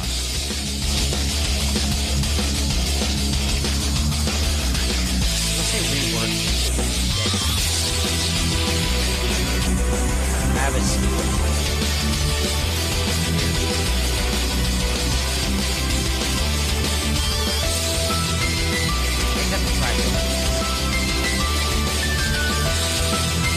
By general standard, fragility sucks no matter what.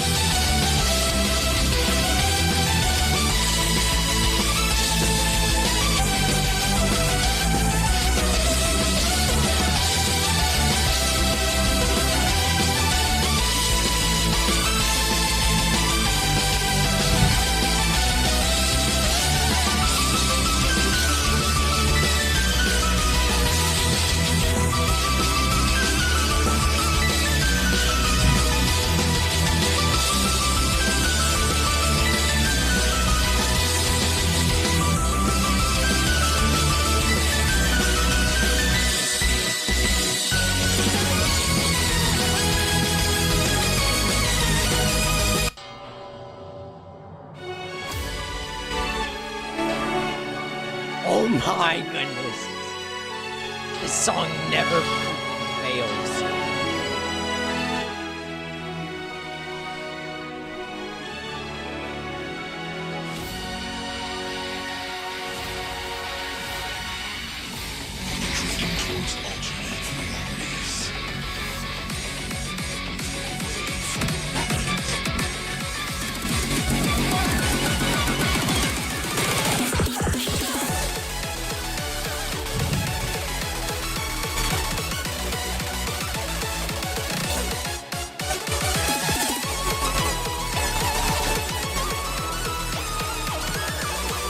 I have a my suspicion that my Antarctic is because it's too close to my RAM.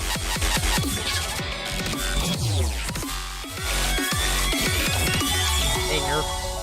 I think they actually nerfed Blue Fire so he doesn't give that much. Which sucks! Doesn't it? It just sucks. You aren't able to farm.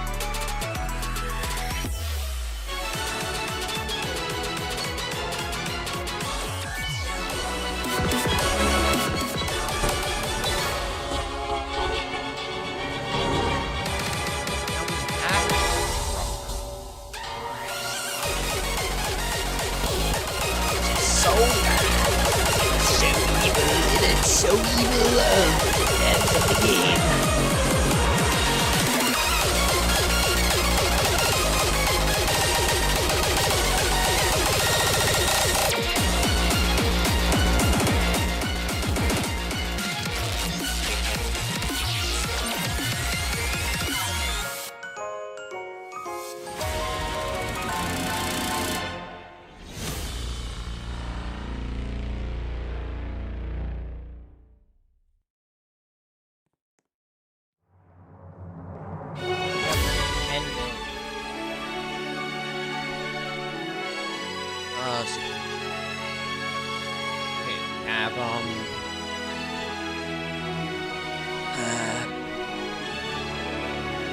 We can't be.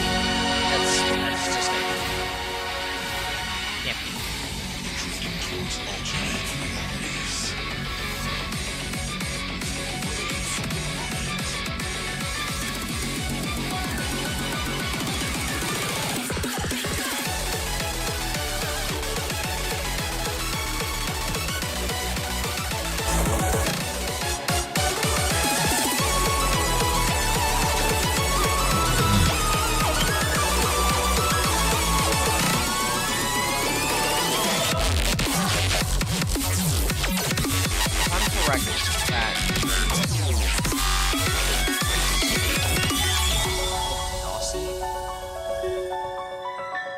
Oh my goodness, I'm gonna lose it. I'm gonna lose it because of this thing.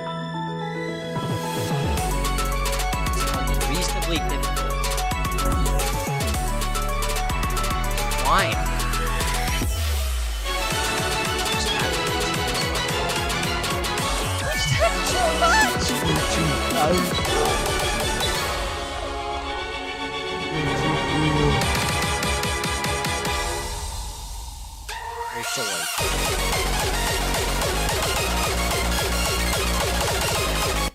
No! We still didn't get party.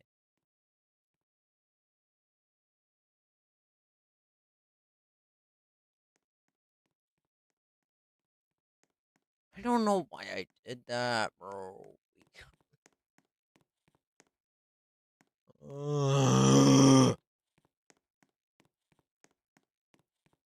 Party, you suck.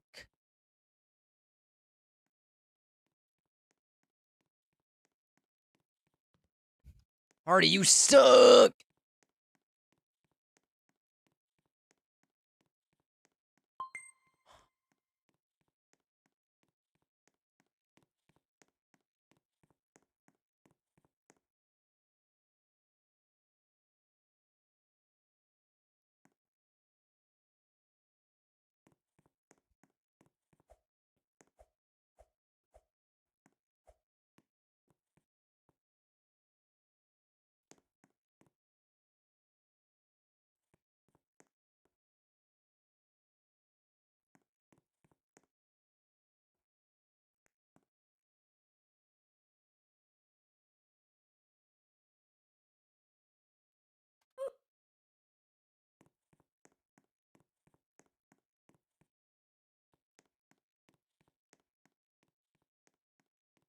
Is there any secret swords? Any, like... How do I get error, for instance? Like, what do I gotta do? What do I... what do I gotta... make sure that I can get it?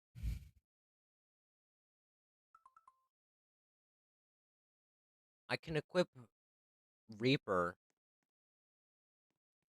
I think I can equip all of the Reaper ones.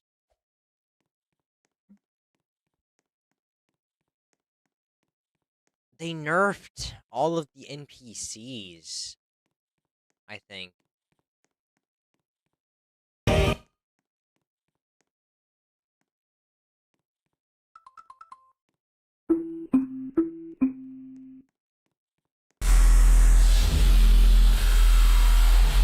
What's the man gotta be?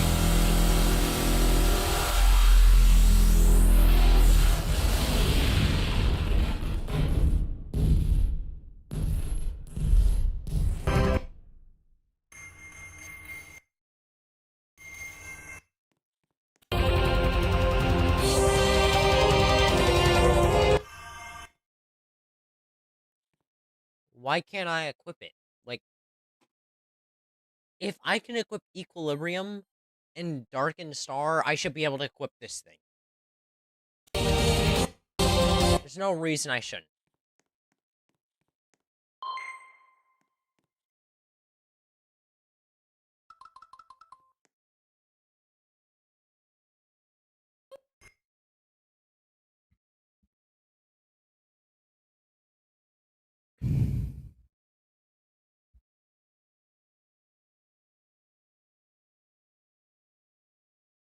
Blood Harvest.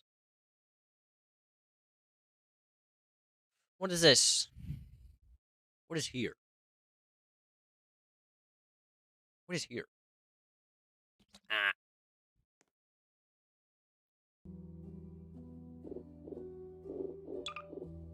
New Scythe, Blood Harvester. LB kill fixes. That's not true because I still have this. Anyways, Apotheosis stuff. I don't know. Sorry for the small update. More will be added. All right, let's see what this scythe costs.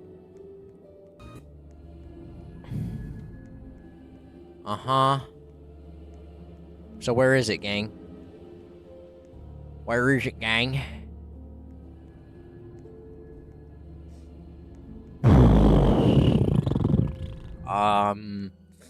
Is it somewhere here?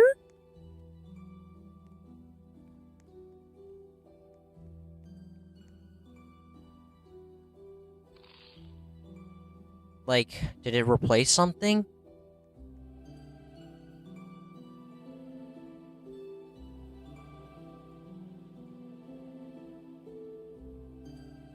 Where?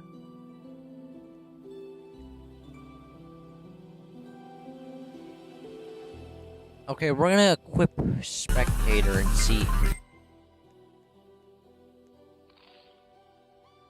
Guys, y'all never will know how many kills we got before. Legitimately. I'm not exposing how many kills I got. Legitimately. I'm just gonna say that this is not the amount of kills I have. Gotta be honest. Gotta be honest.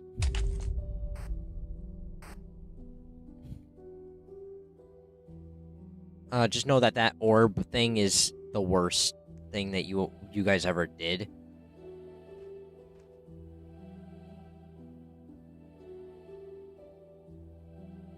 I could have gotten more kills from that. I really could have. I really could have. I could have gotten, like, miles more kills than that. Why is... What would... Never mind. Why is Broken Pass not here?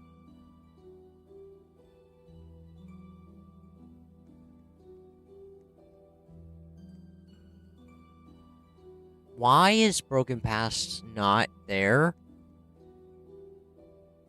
No. Broken Pass should be there.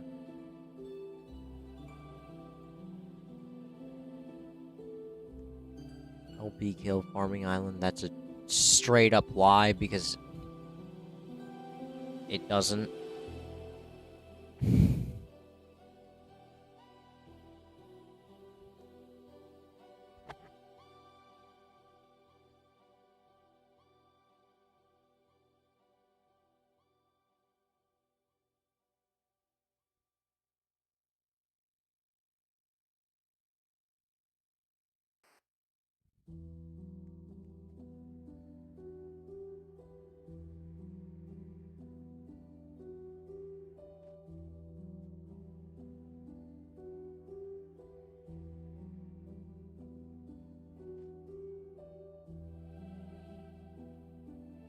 It's not here either.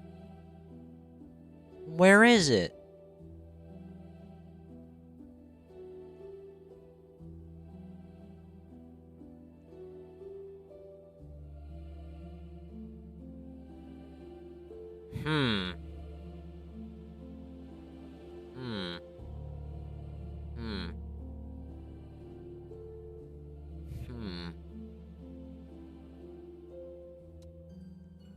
Not sure anymore.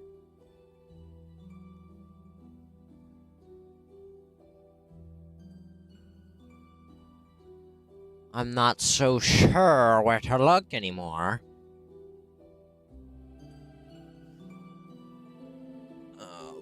You know what? I'm gonna spare myself some time and look at the wiki so I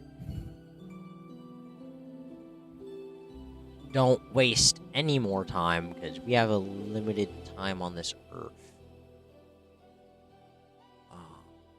It's not here. I'm just gonna go to the thing right here, Blood Harvester. It's not here. They didn't update the game for... They didn't update the wiki for it.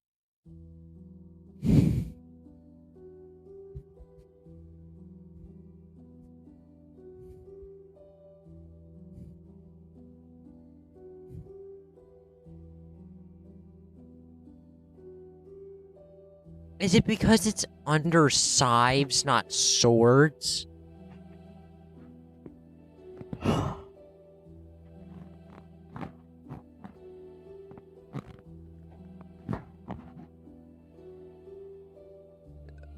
It's under scythes, not swords, isn't it?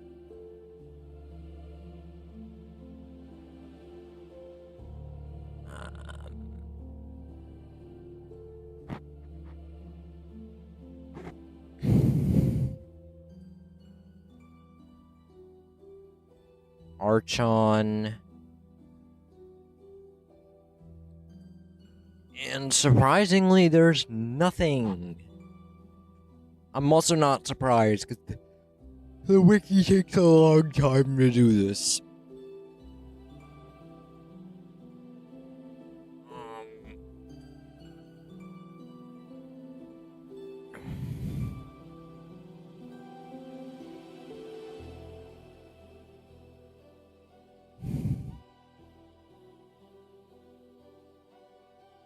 Oh, why does it do it now?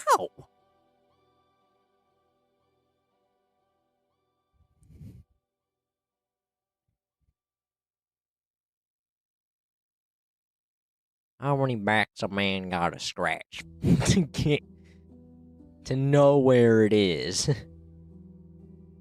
Where the new scythe is.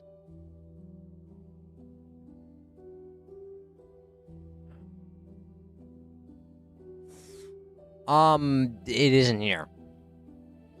One, it's not even in the badges.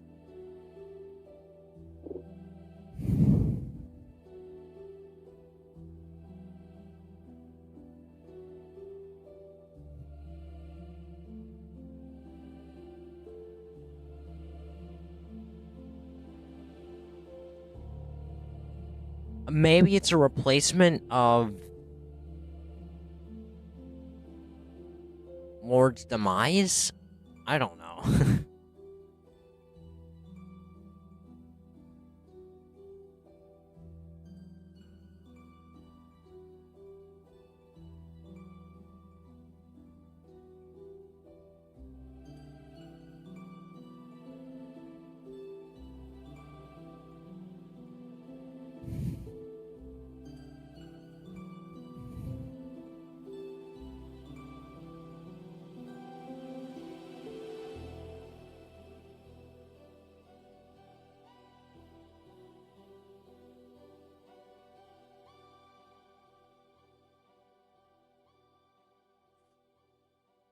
Um...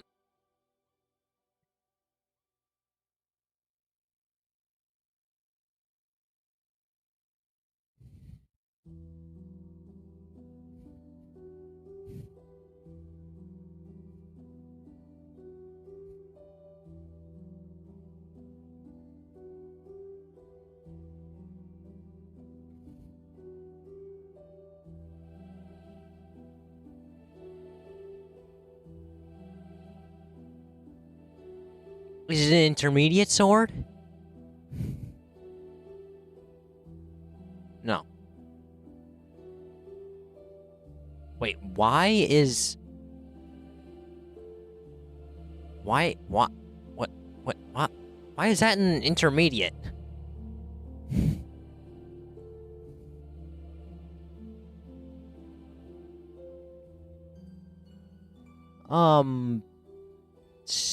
Doesn't say.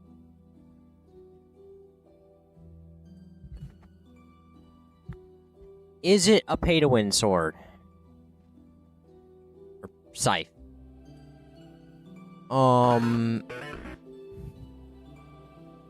No. Passes? This is... stupid.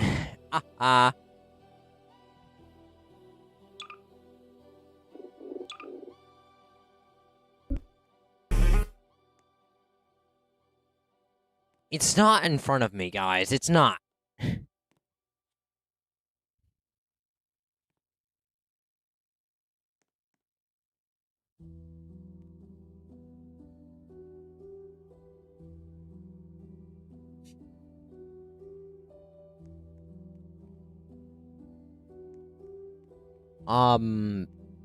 Not here. Not here. It's not anywhere, actually. Let me see if anybody else is having the same thing as I'm having. Well, it's not gonna let me do that. He's not gonna let me do that. Yeah, boy. Boy.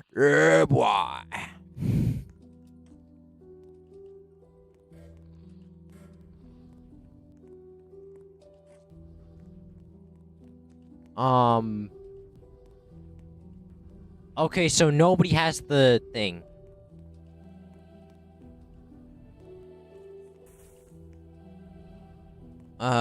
She just has darkness.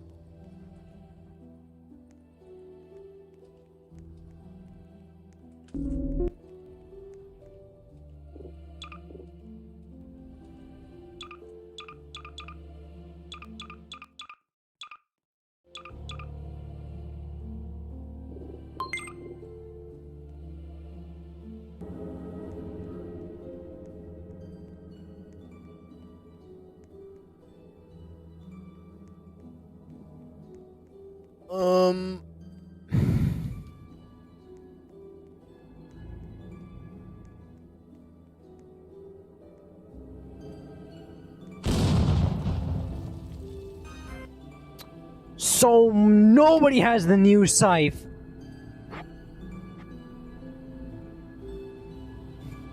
That's great.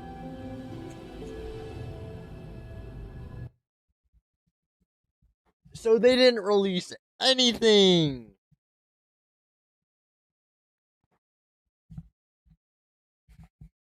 They released nothing.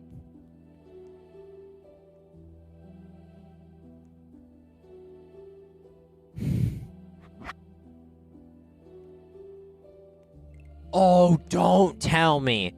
Don't tell me it's on the Severance obby and that's why it got reworked.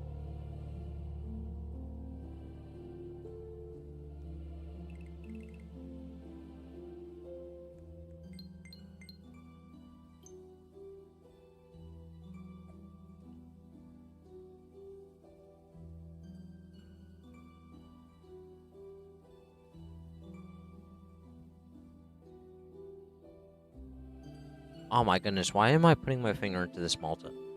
That is actually disgusting.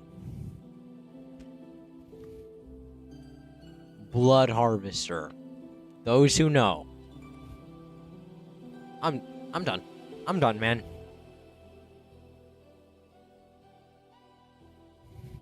I got to the second ladder, but I don't know what to do. Don't tell me there's ladder flicks.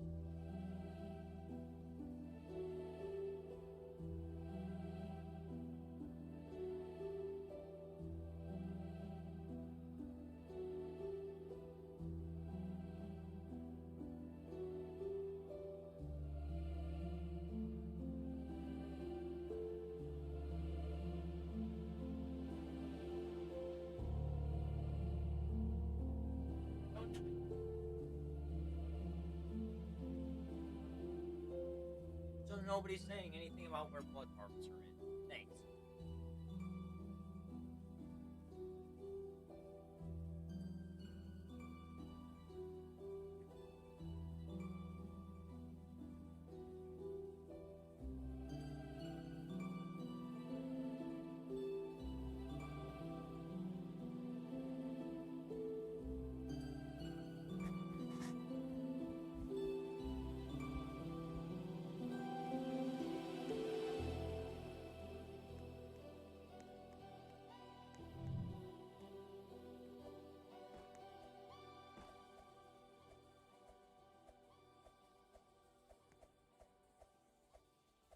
Don't tell me it contains ladder flicks and stuff. Oh my goodness, bro.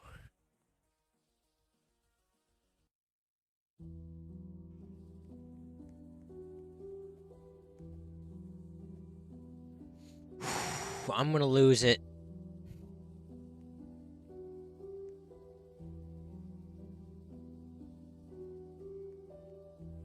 Wait, there's a whole New York will?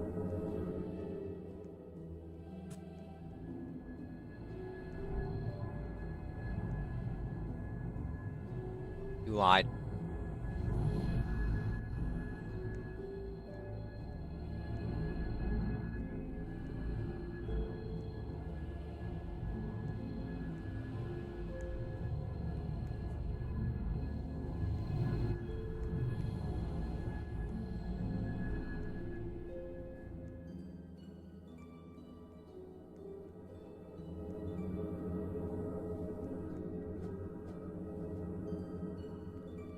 Wall hop.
Okay, this server has nothing for...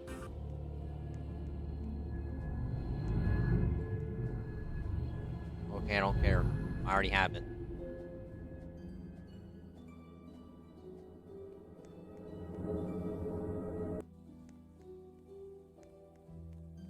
Of course it's 930 billion. I'm not surprised.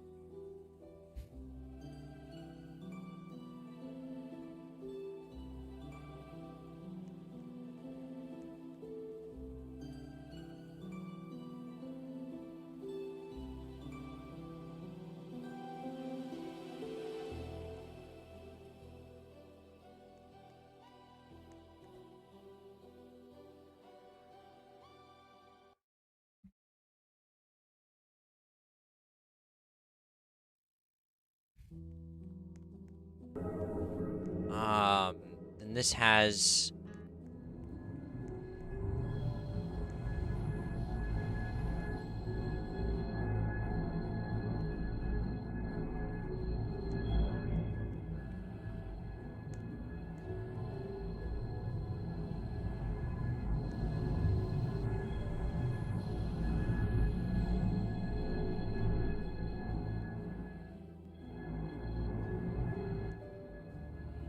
Yeah, me too, I can't find it.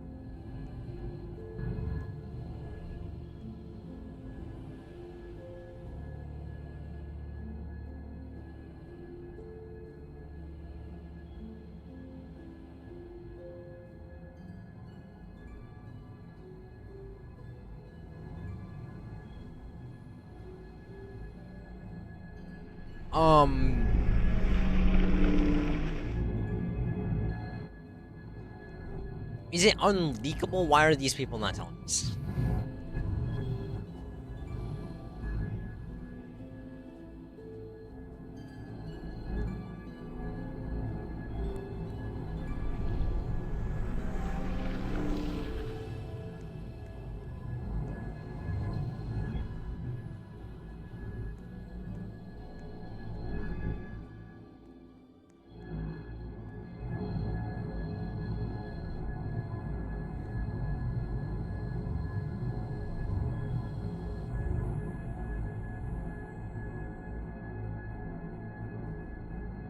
Where?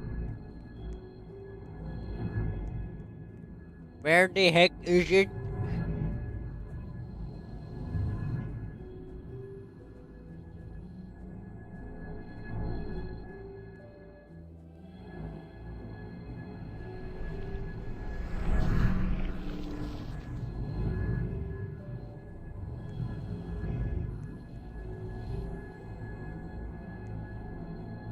I'm also wondering that.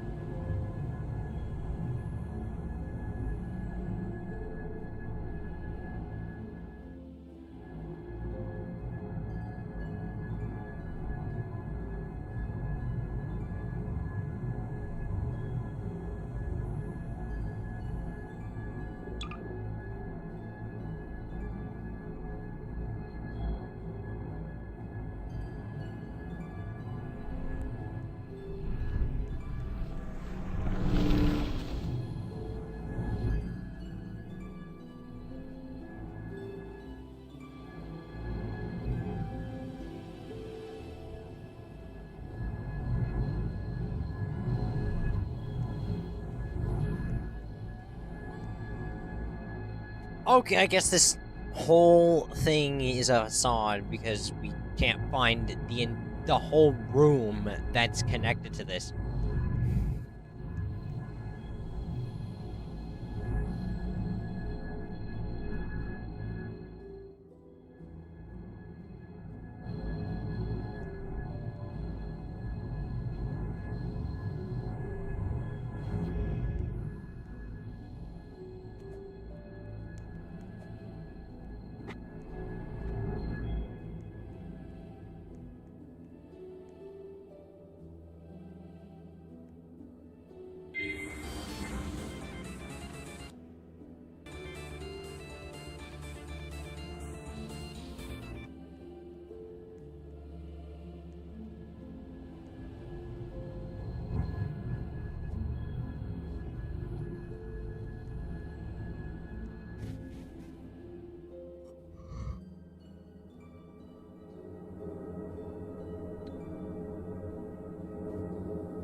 This thing doesn't exist.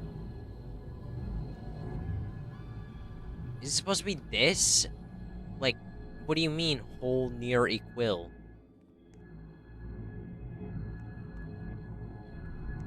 Is this what you mean?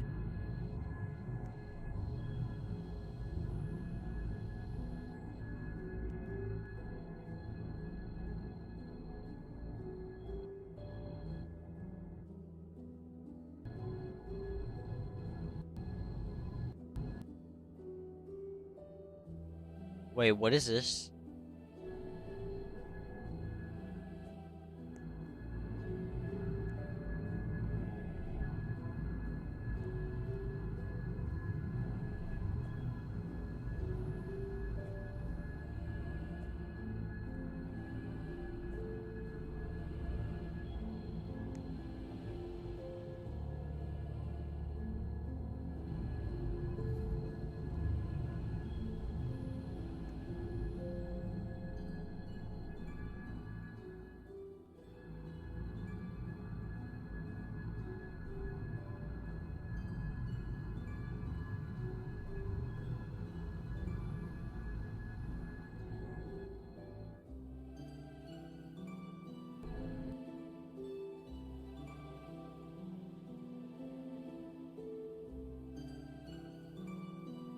What is this?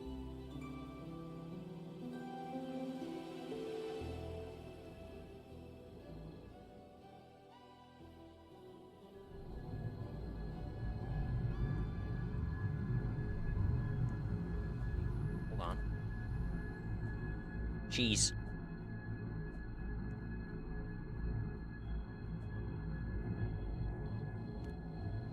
There. All right. Now we found it. Got you in my sights. Right around here.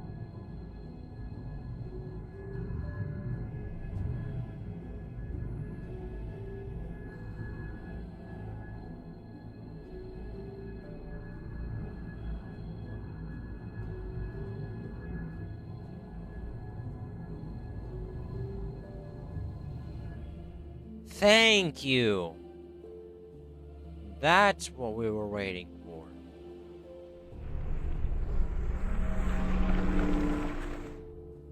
Stupid. 3 phases. 3 freaking phases. What do you mean? UI navigation? No. Backslash? Where? What? What? Why is it 930 billion, by the way? 930 billion is a lot. I mean, not a lot of people have 930 billion LB kills lying around in their pockets.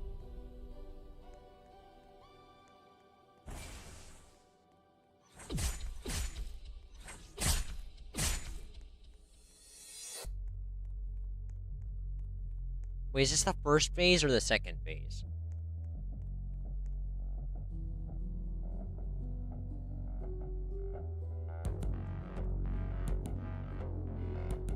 So...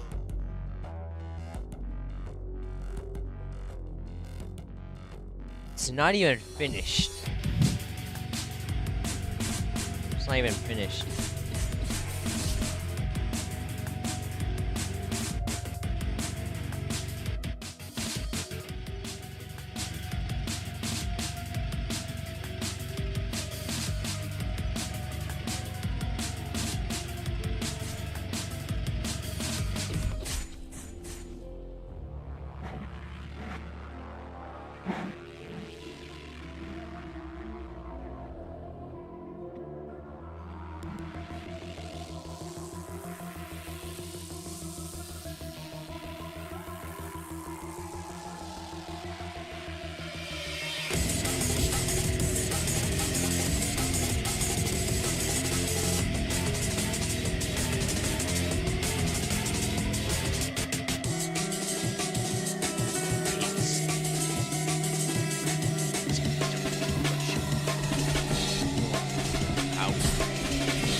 My veins, my veins.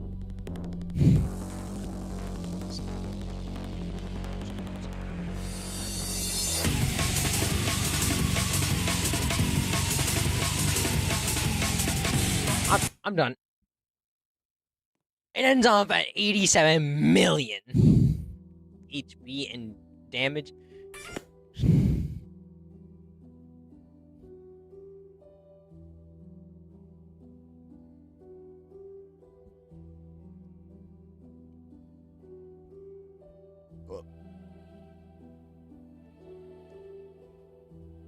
Kolektiv. Kolektiv. Oh, I'm gonna boo.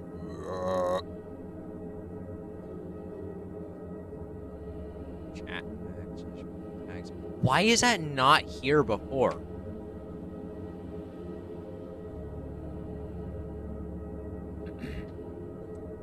Anyways.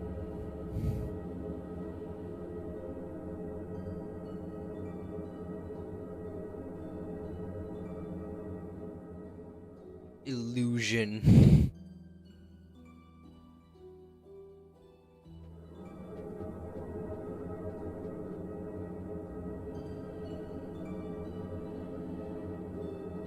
Are you kidding me?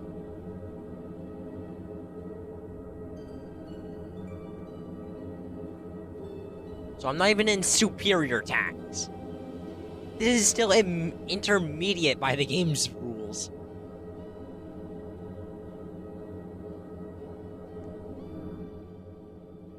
Intermediate. Mind you, this would have taken me like freaking weeks to get to without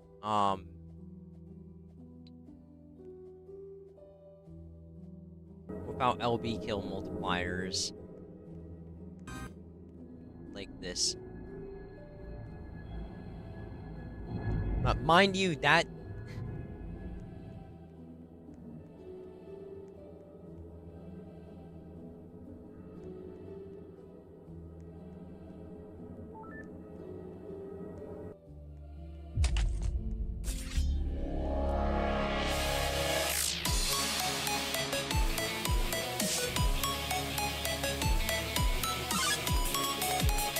They gotta.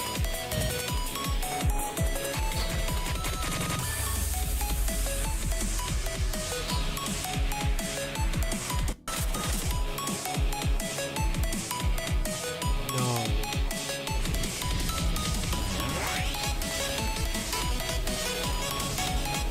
I almost just left the game. You know, actually, no. No. No, we're not doing this. We're not doing this. You know why? Because I'm not.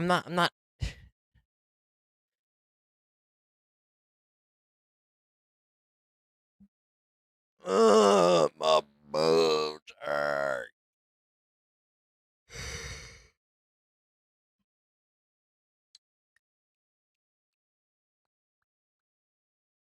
When is this game getting an update? This game's peak, by the way. By the way, you should check it out. Baldi's Basics play as Baldi, not sponsored or anything. But this game's actually good. It's actually fun.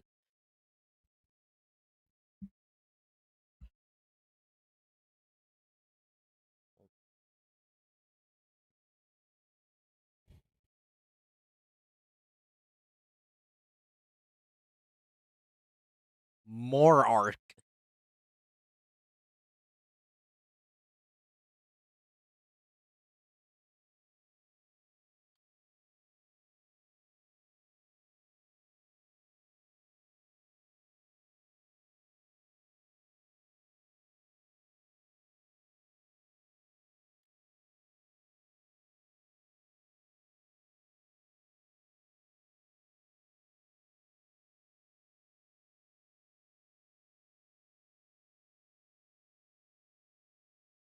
Dang it! Why does it never work?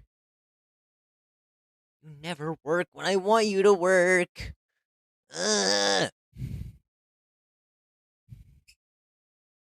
You never work when I want you to work. Work! Work! Ha ha ha ha! No! Please work! Wait. I thought this game didn't support private servers. Okay, anyways.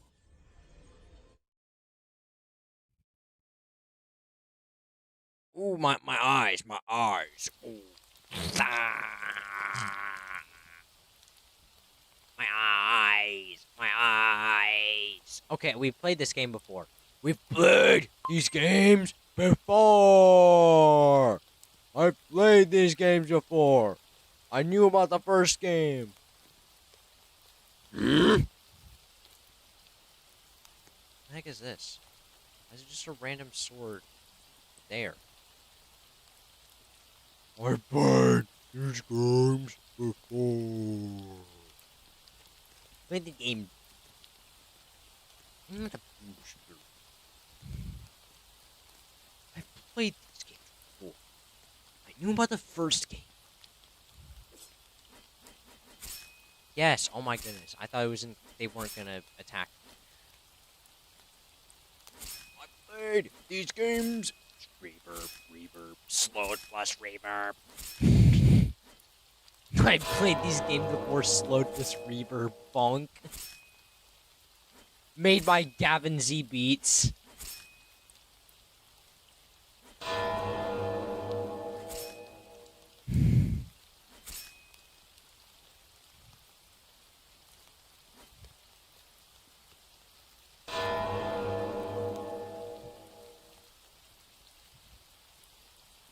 I mean, that's actually already a thing. Basically. I just realized it's actually already a thing made by Gavin Z Beats. He already did that.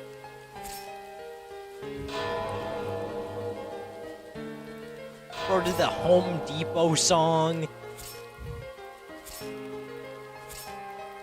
No, I don't want the Dummy King to do that. It's molesting me.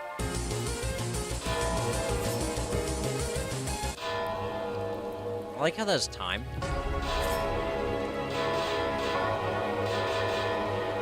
No!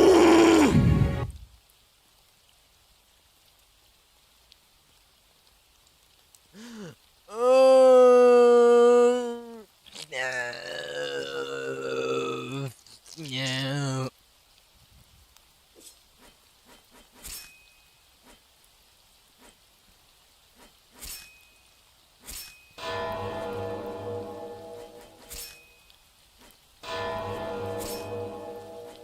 He tried to tell us something.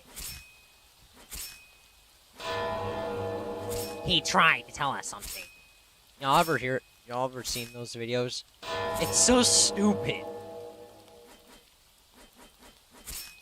Too young to understand. Yeah, we were too young to understand how we were made, so.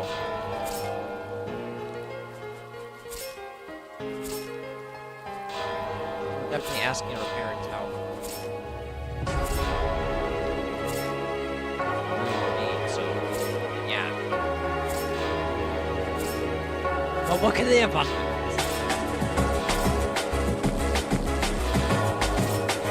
It's gonna become like a form of slop now. It's like some old road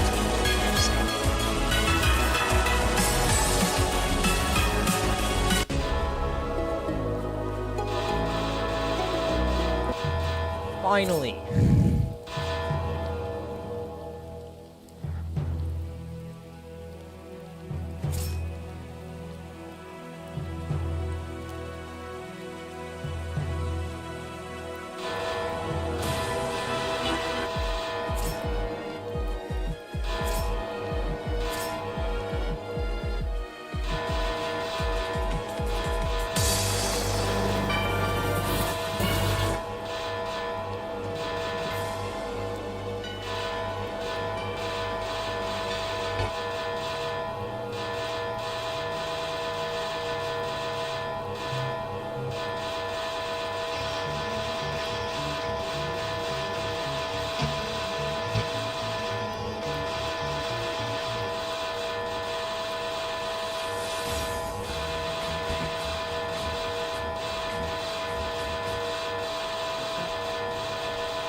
And I love Judge Alpha.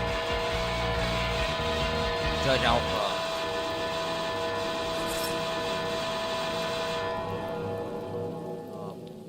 Song. Love that song.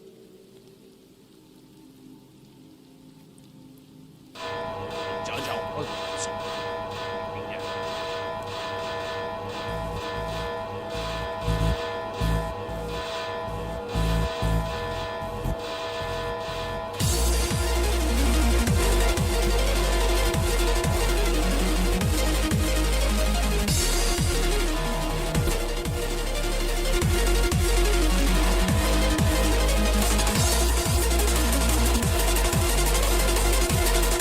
You guys don't understand a lot of people.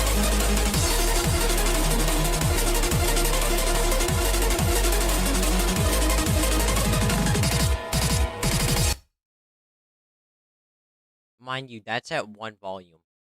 That's at one volume, and I turned down the sound mixer settings. Wait, did I? It always, like, doesn't... Always goes back.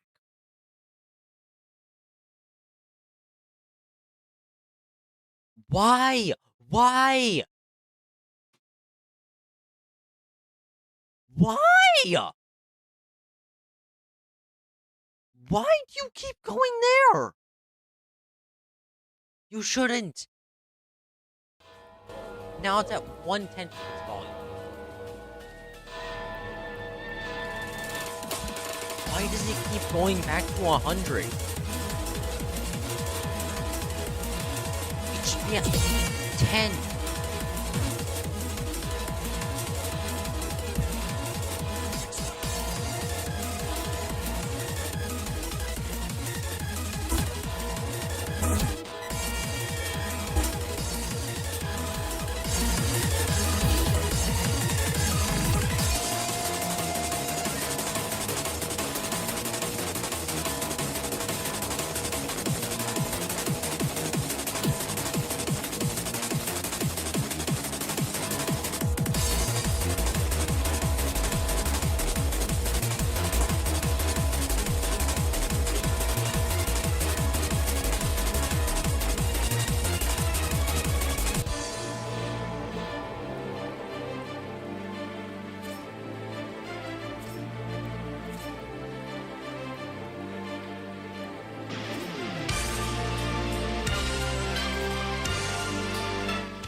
Oh wait, I need to check chat because that's it's a law.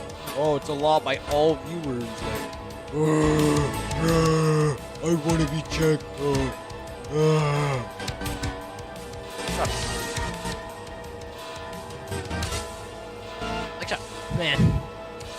Respectfully, I don't care. If I'm playing BBZ, I'm focused on BBZ, not the chat.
Whoa!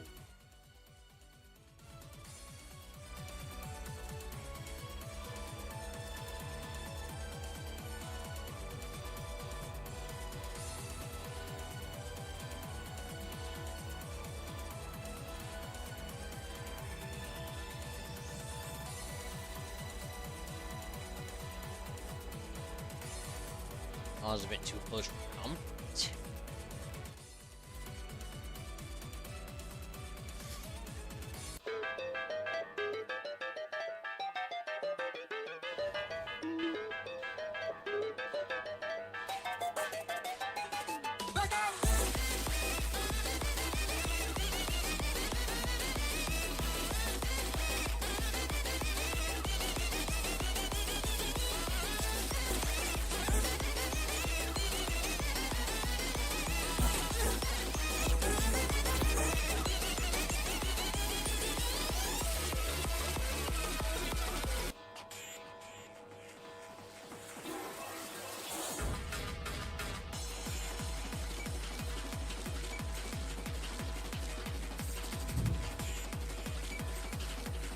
Okay. Talking to someone, goes to couch, sniffs, continues talking, then leaves. That is not the behavior of a perv who would spend more time with the area where the girl sat. It doesn't matter. He beelined it for them. And the phone call could easily be made as a ruse. Stupid one. Because who in their heck mind? He was still on the phone, by the way. So, it's even more suspicious. Who are you talking to that's going to let you sniff on the phone? Who are you talking to?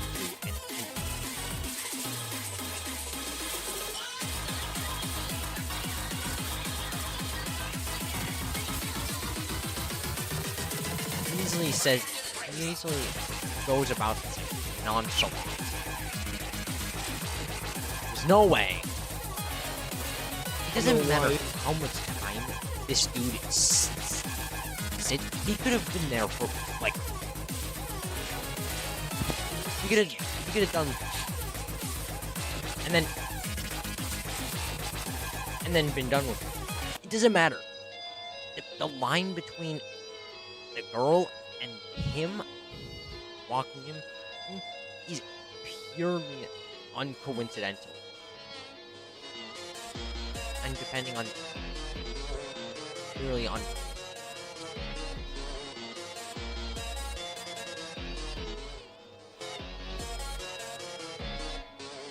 and also he just goes right for where the girl's at.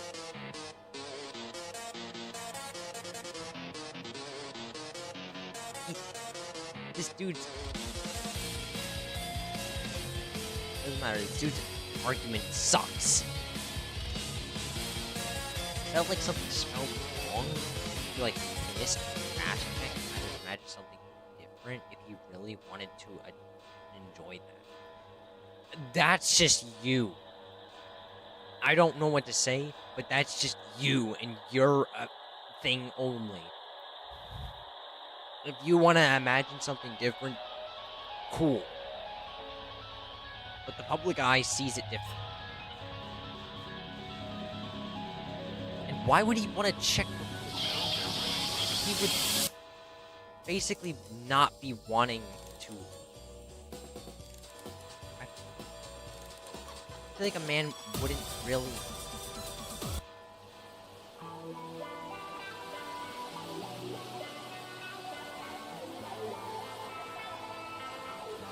Man would scrunch his face and leave after like 1 millisecond.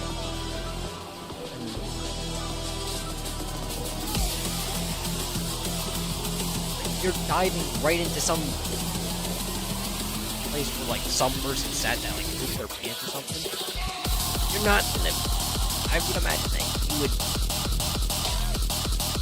People aren't really sick around. Soon sounds like the low sound. Bro!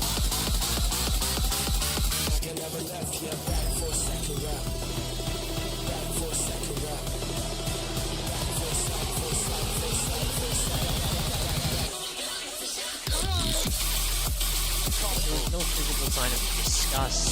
Nothing. None of these arguments go up.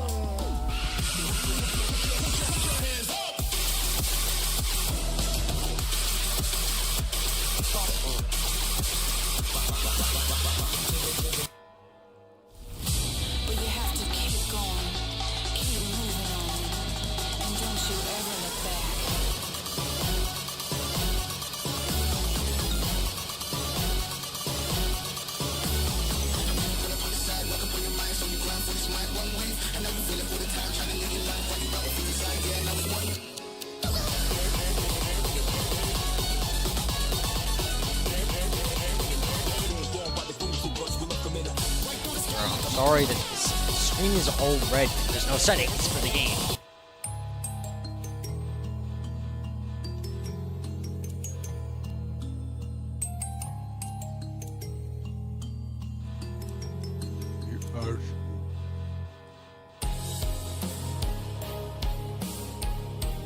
The Astral sounds so. So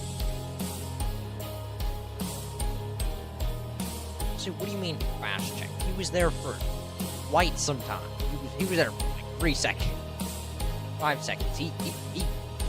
He long and endured that smell.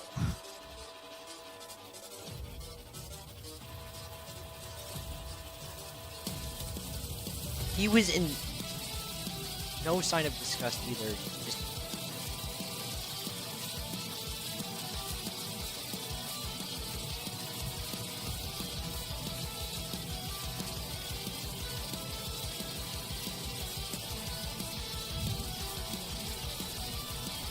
doesn't matter what a physical attributes or whatever stereotypical attributes a curve shares or something, that's not gonna hold up.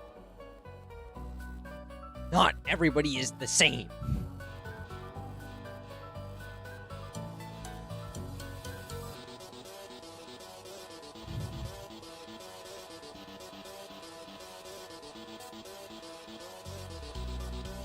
I will dodge your attacks.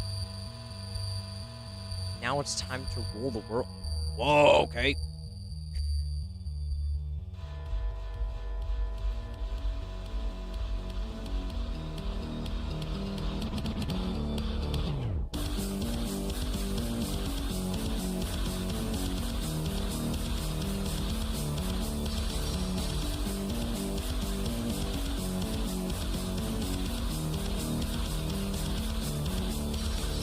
Hold up in court that, oh, this guy, he used it there for a little bit too long. That means he's a bird.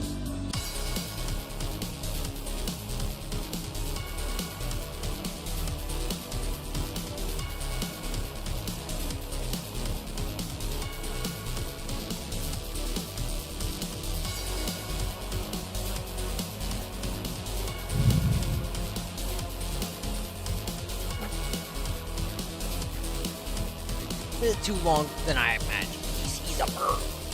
Right there. Darn.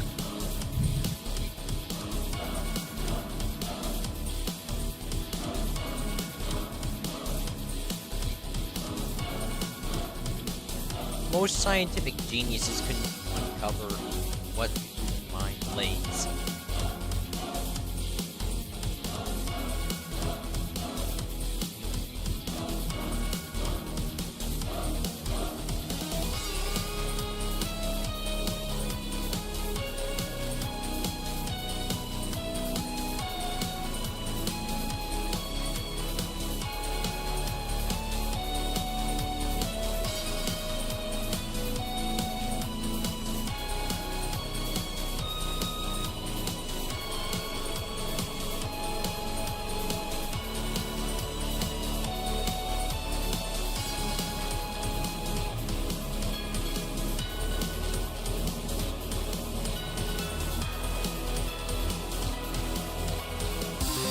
Most is just based on personal belief rather than actual fact.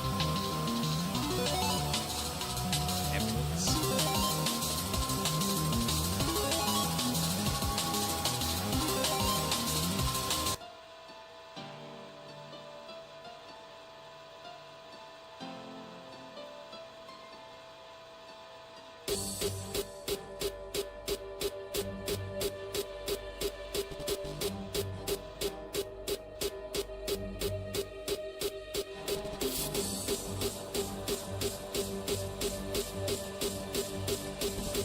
My goodness, my GPU's at like freaking 6. For justice.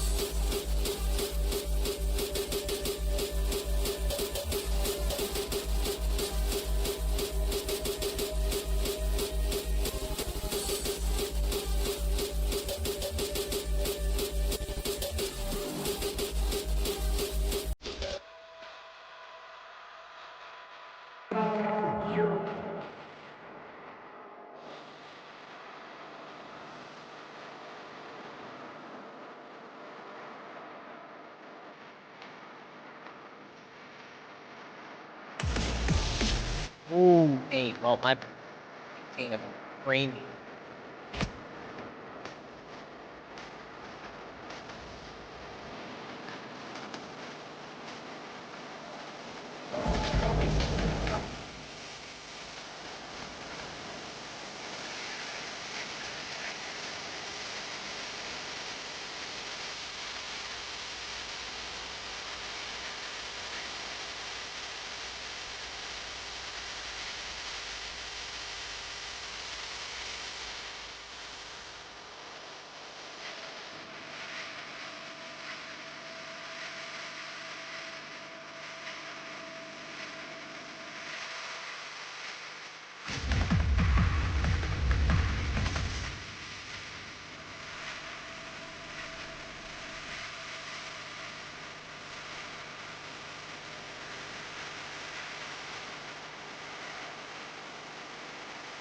story.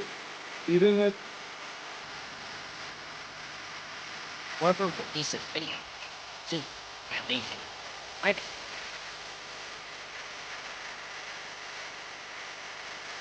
What do you mean? So if a bandit, maybe bandit is not the right word. We're not using this. Think 25. So basically, what Sue's saying is that even if a whole thief was to break in and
oh my goodness, can't even see anything.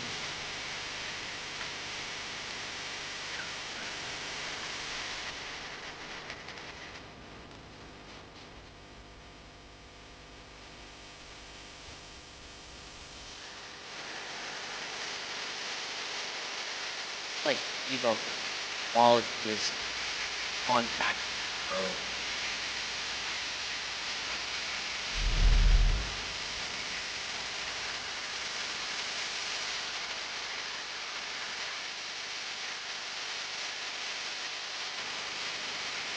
Contact.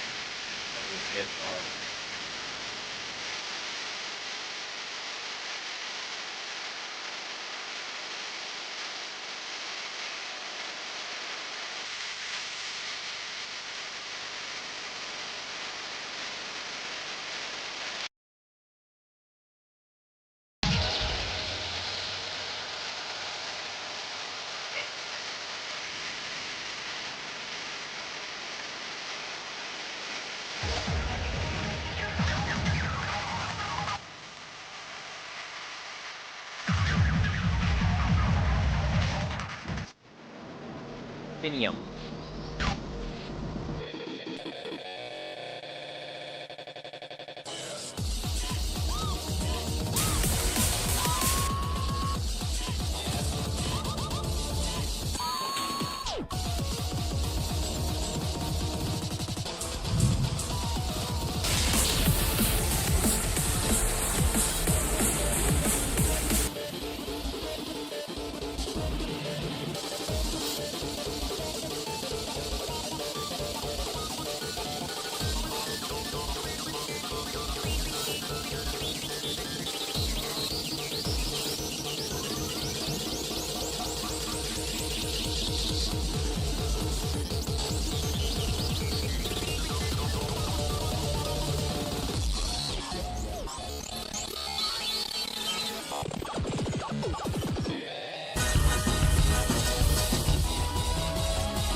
might be the final phase.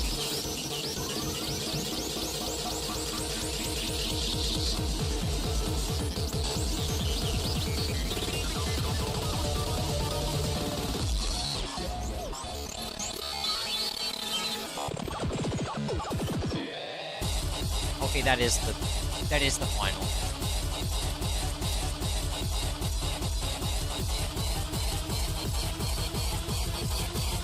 Just not found.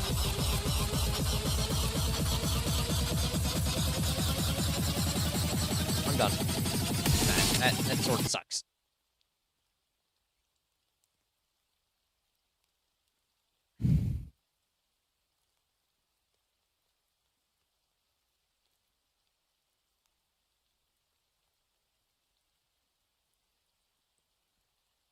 Huh?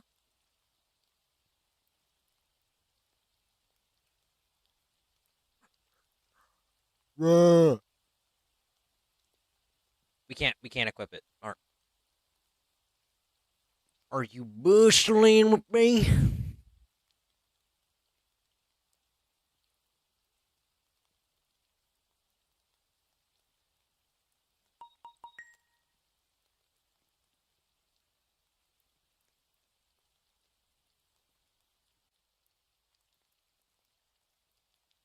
We can equip that though.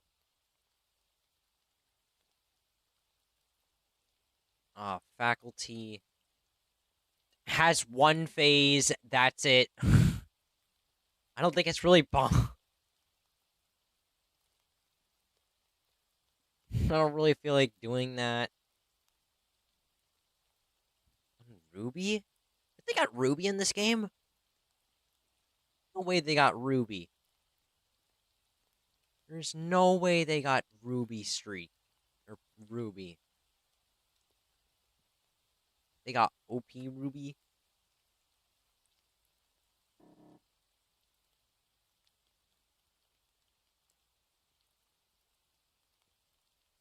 Power of the Infinity.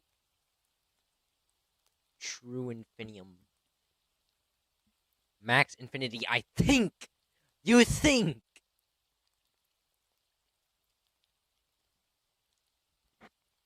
Wow, dudes, they don't even know. The game creators, the badge creators don't even know themselves if that's the max. They don't even know.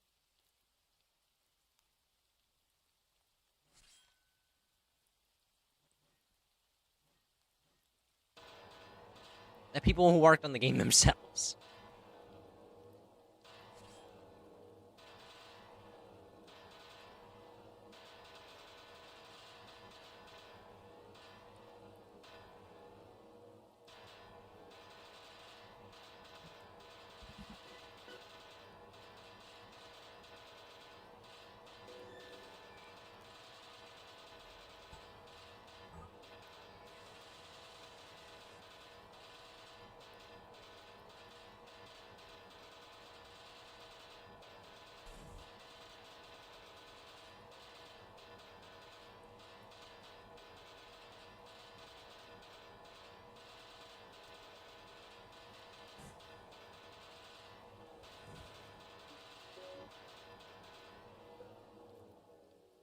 What? Why is there a...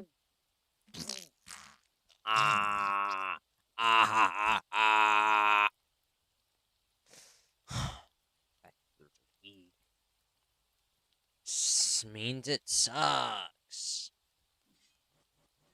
That's what it literally means. If it has a weak phase, then it sucks.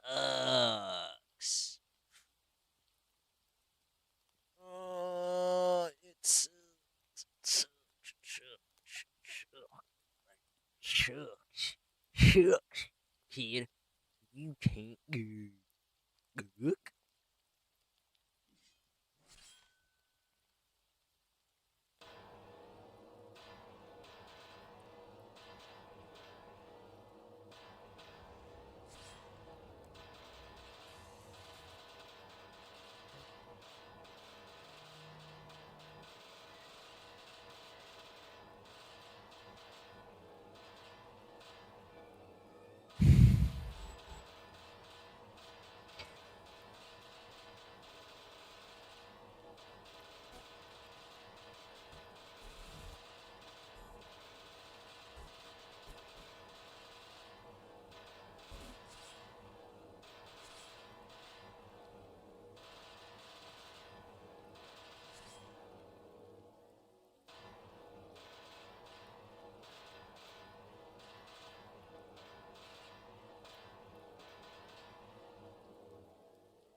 range isn't the same. Her eyesight sucks.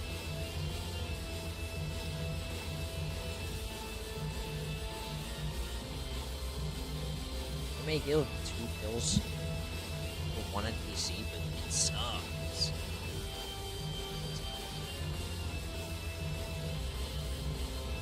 It's actually still better than nothing, so.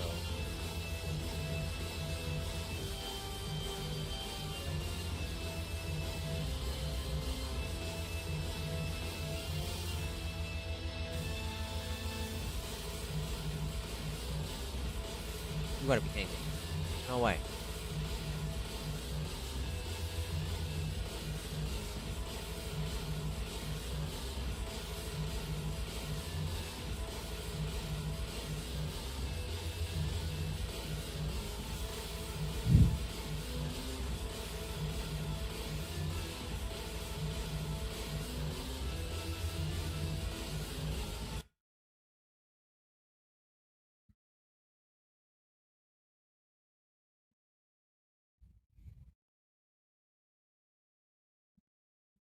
No.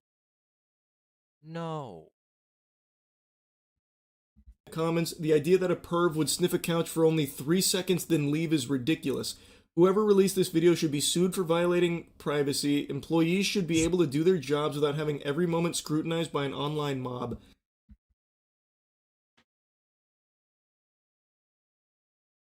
What? What?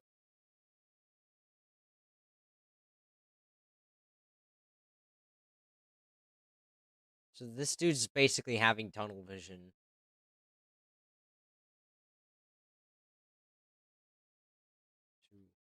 All of these people have tunnel vision. Basically.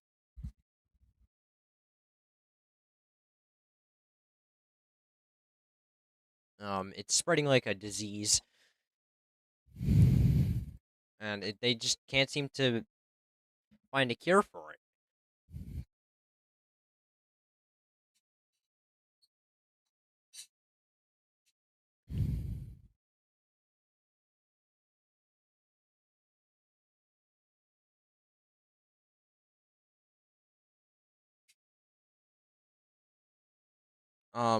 So they don't realize that, apparently, people somehow don't realize that burglars exist and that that the store needs to be protected. That if a burglar or anybody that comes to try and steal documents of company property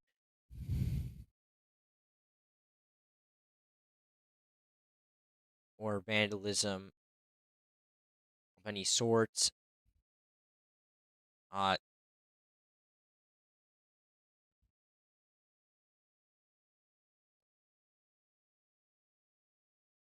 so if the camera wasn't there, they wouldn't get caught, and the burglar would get free, or vandalist, whatever. It doesn't matter. It's a lose-lose situation. No, no. What the heck is this? The heck is this? The heck is this? No!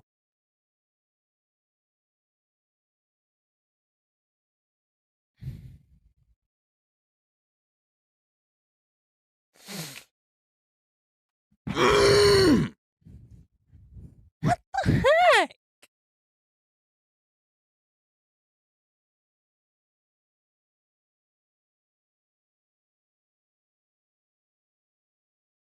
Let's just see the requirements for the badges.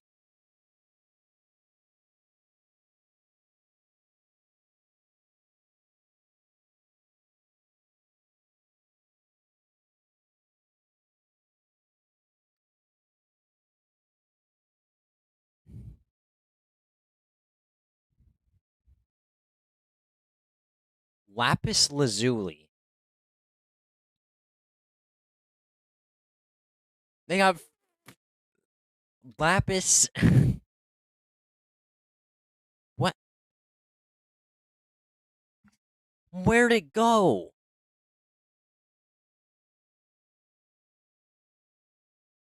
Even the stand is wondering where it went.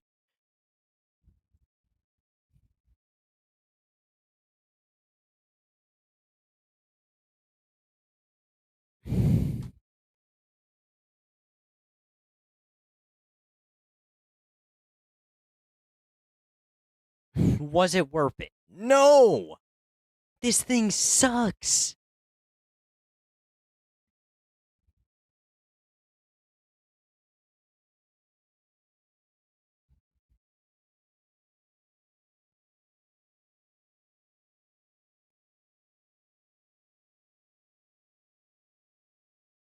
$1.11 million kills.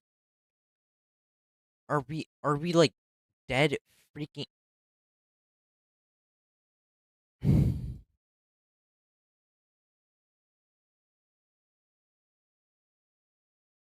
light free model?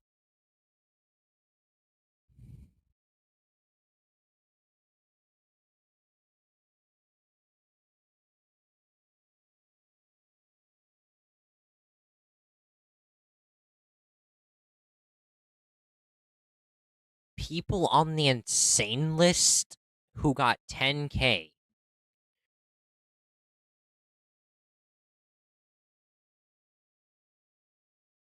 So does this mean that 10K is basically humanly impossible? Is borderline impossible?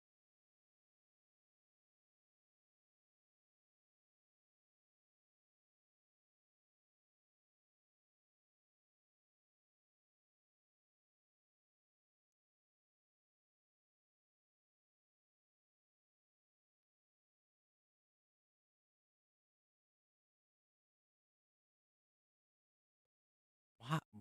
Midas is not that powerful. 4 million. So wait, is this the sword? Ruby and Vengeance.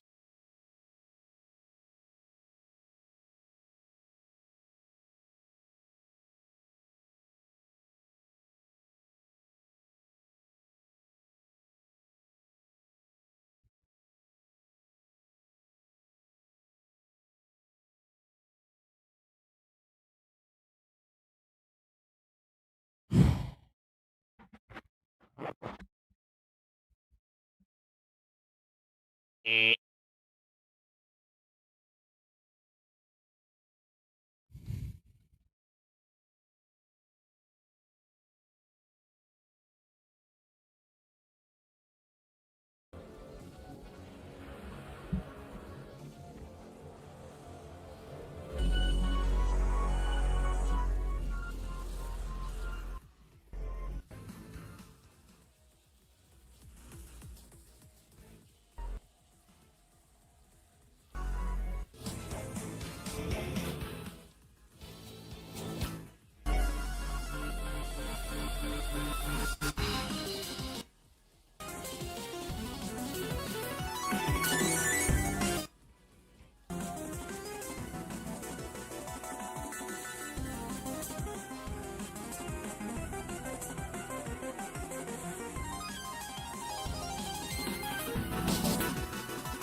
That's it.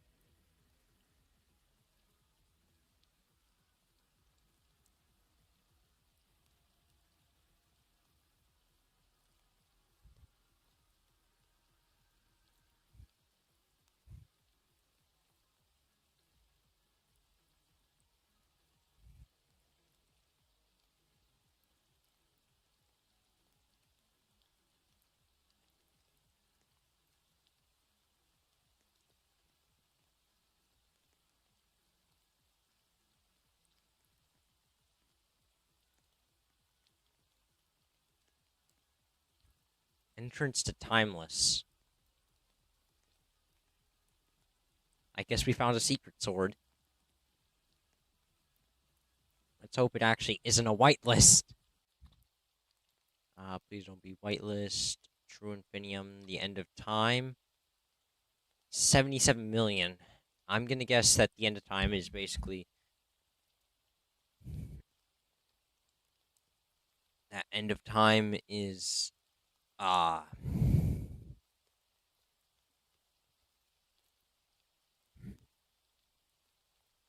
End of time.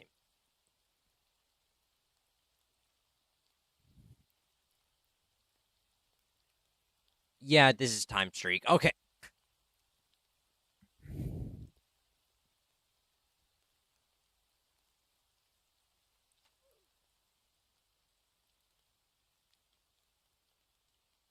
Well, that's great.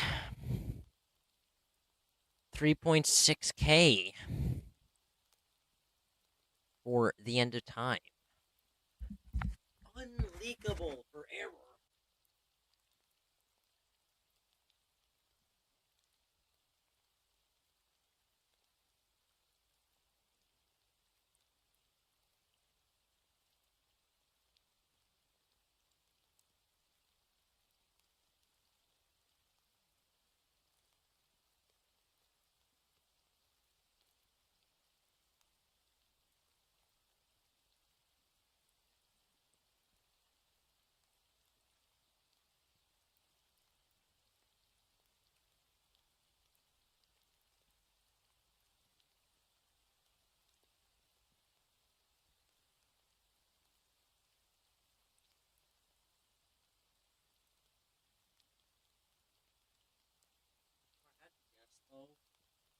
Most likely.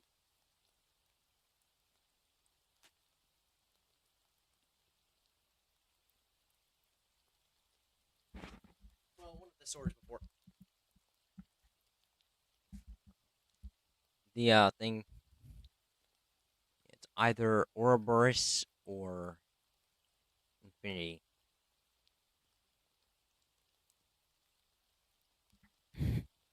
And I have a feeling that it might be Ouroboros. Or Infinity, because it says... Well... Max Infinity, I think.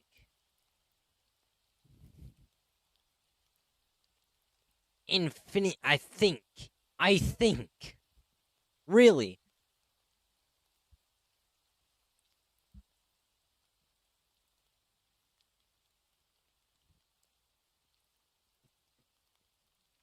Omega.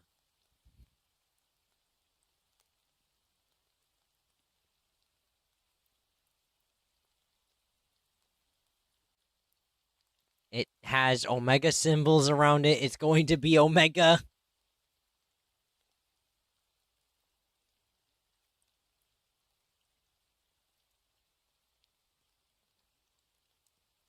So, one of the only things that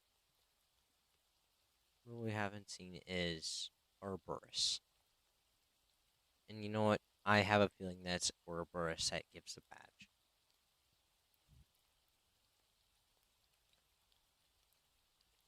But, however, we don't have any either Infinity or Ouroboros. So we can't say that for sure.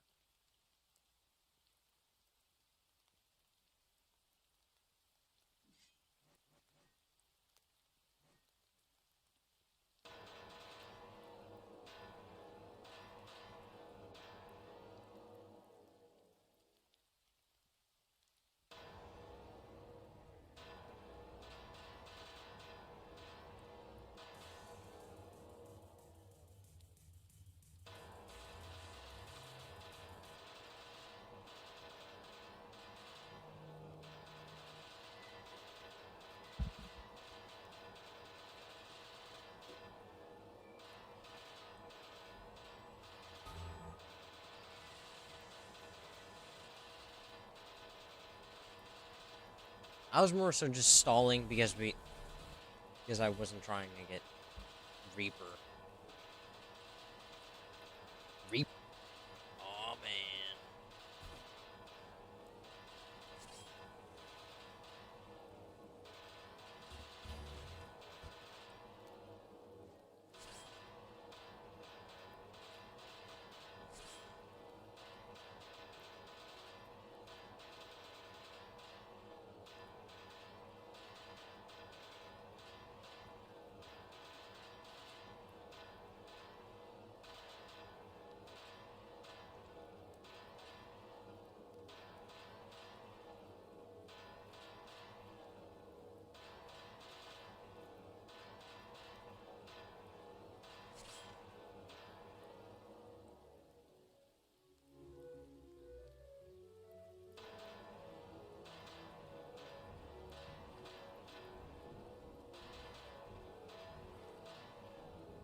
Alright, this is the phase where we just grind until 5k.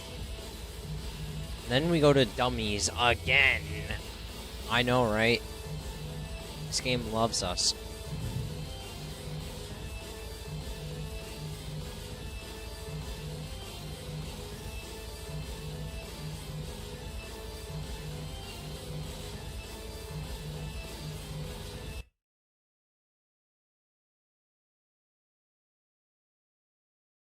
I think.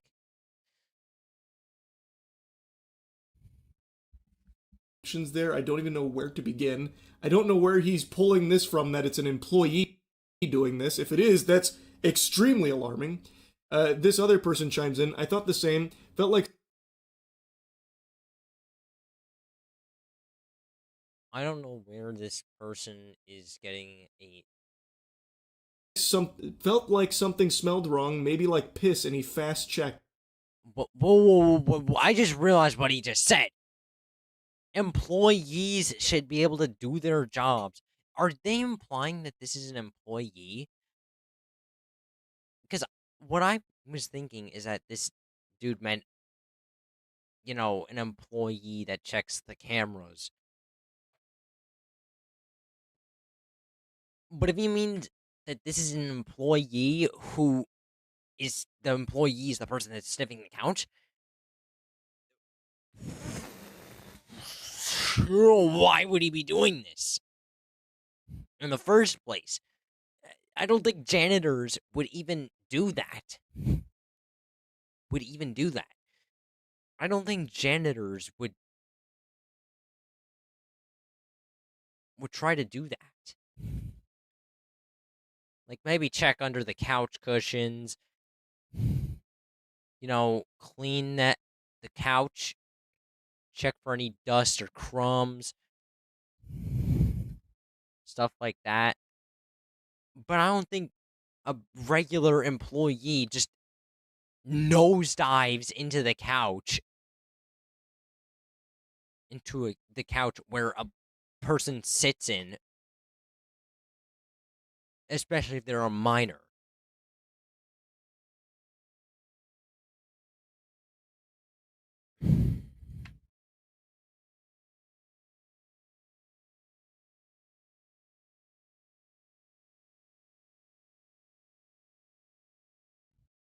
Seems like that thought was basically just pulled out of just instinct or nothing. Basically just imagination and will and lack of, well, understanding.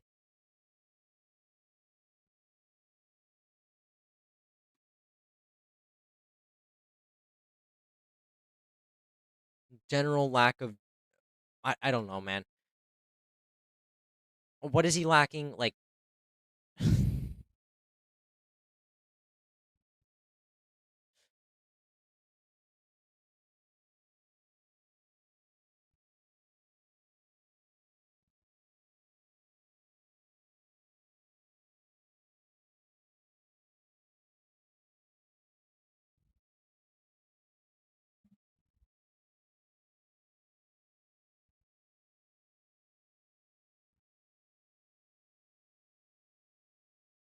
and just assumption isn't really gonna cut it.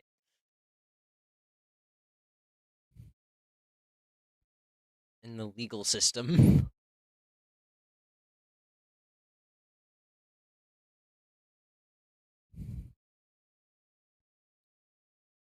This face sucks!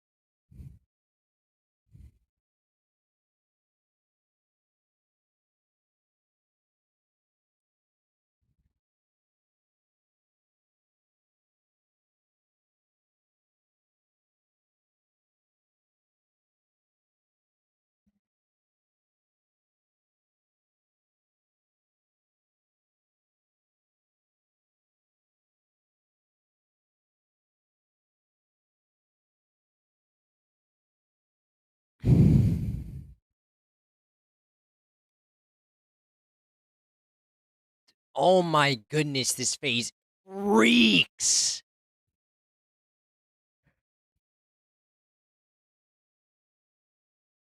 Not as in wreaks is not as in wreaks havoc. I mean, it literally is terrible. It's terrible. That's what I mean that in.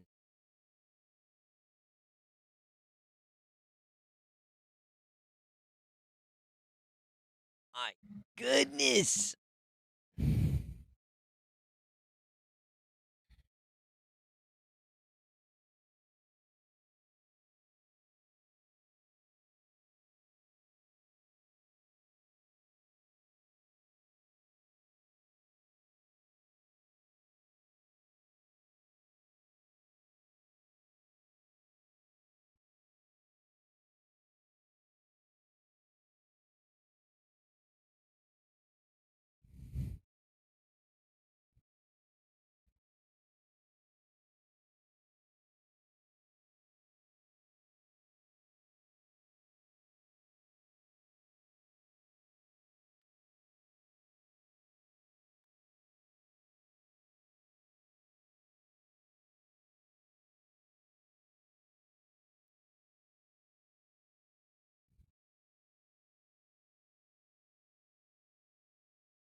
I'm just basically like mopping the floors with these noobs.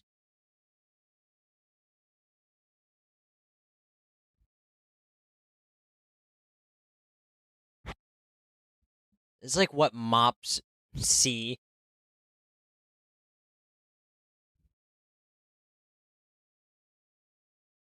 Like a mop's perspective on life, dude. You gotta think about that for a second.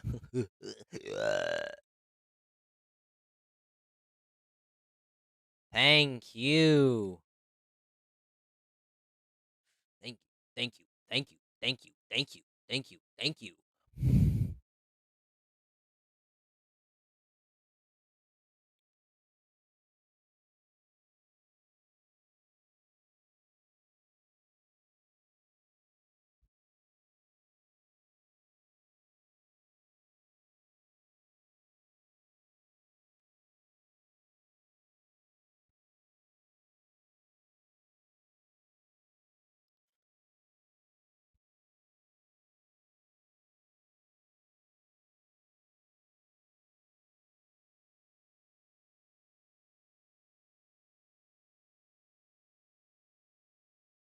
Maybe we need to fight fire with fire. We use Reapers.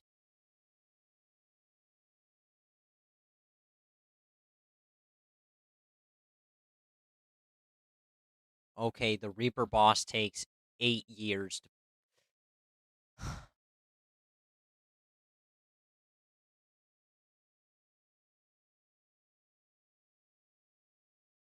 Takes such a long time to respawn.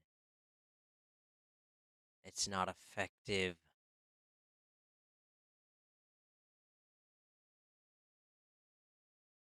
Wait, what? What is this? What is this?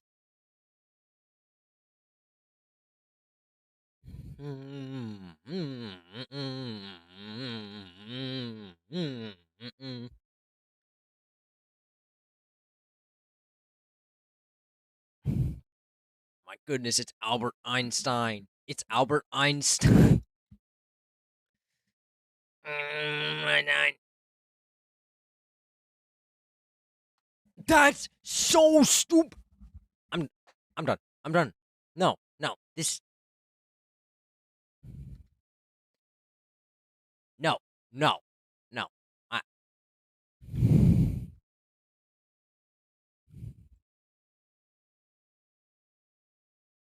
This game is discontinued anyways. I'm not working on that. The game is discontinued.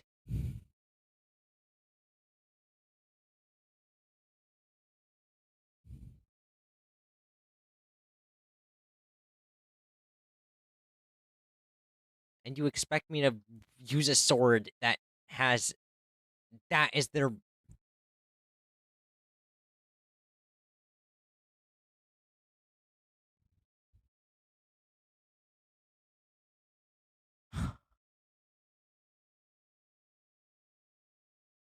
Lord knows how many weeks are after that. There could be like 8 more weeks after that. Weeks as in week phases, not actual weeks.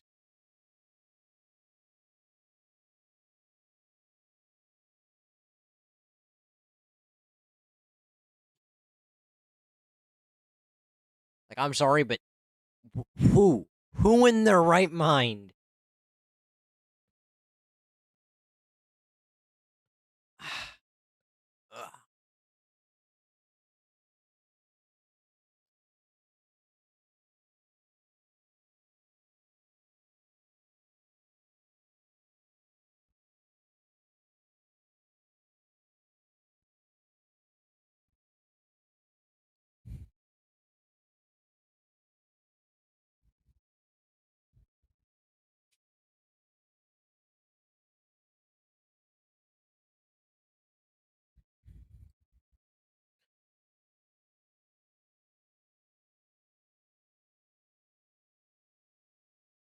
How do we get weaker in damage?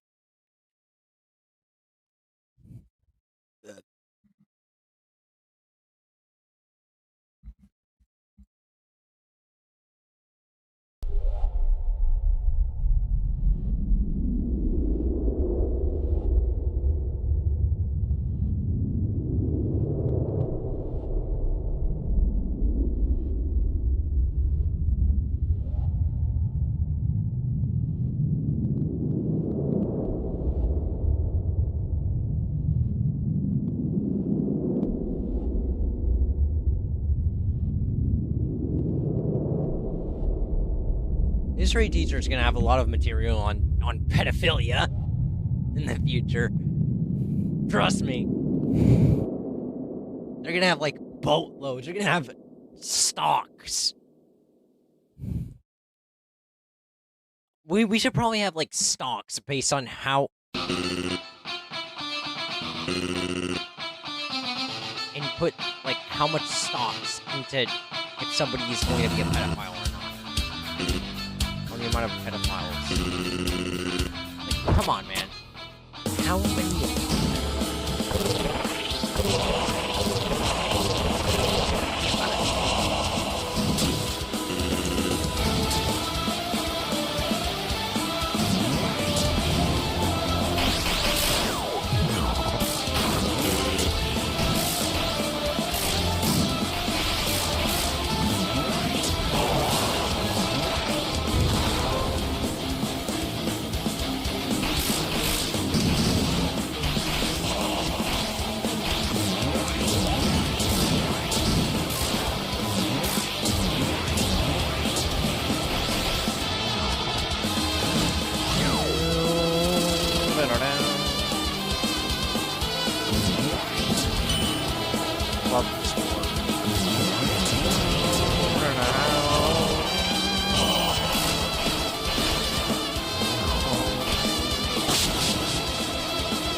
That's not at all what I searched up, by the way.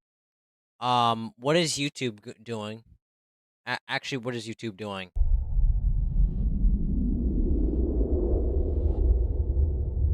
I never searched that. I didn't search that up. If you actually look back and see it, you know, rewind, you can see that.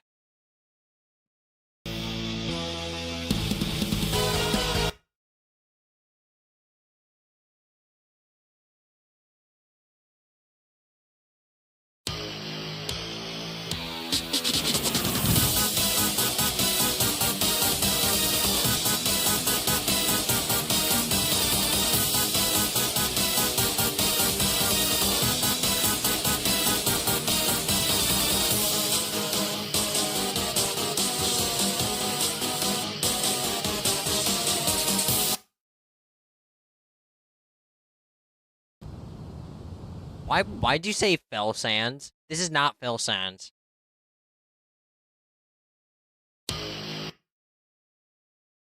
This is not Fell Sands. Well, let's be clear. Here, that's not Fell Sands.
How to fight depression.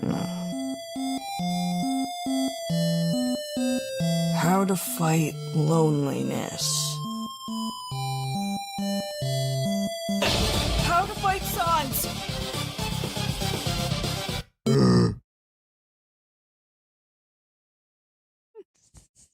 Frisk would never do this. Is kinda close. Kinda. Why was Underfell hated so much? I didn't hate it.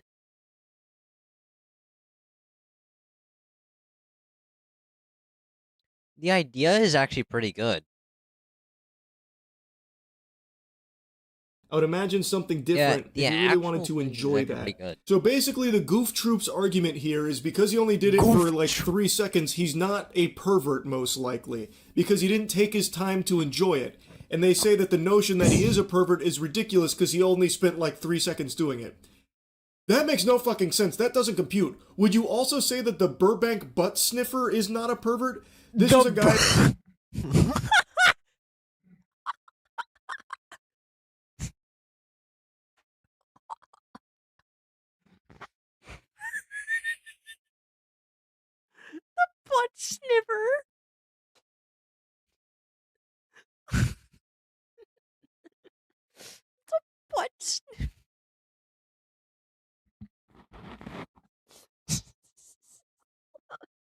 Oh, I need to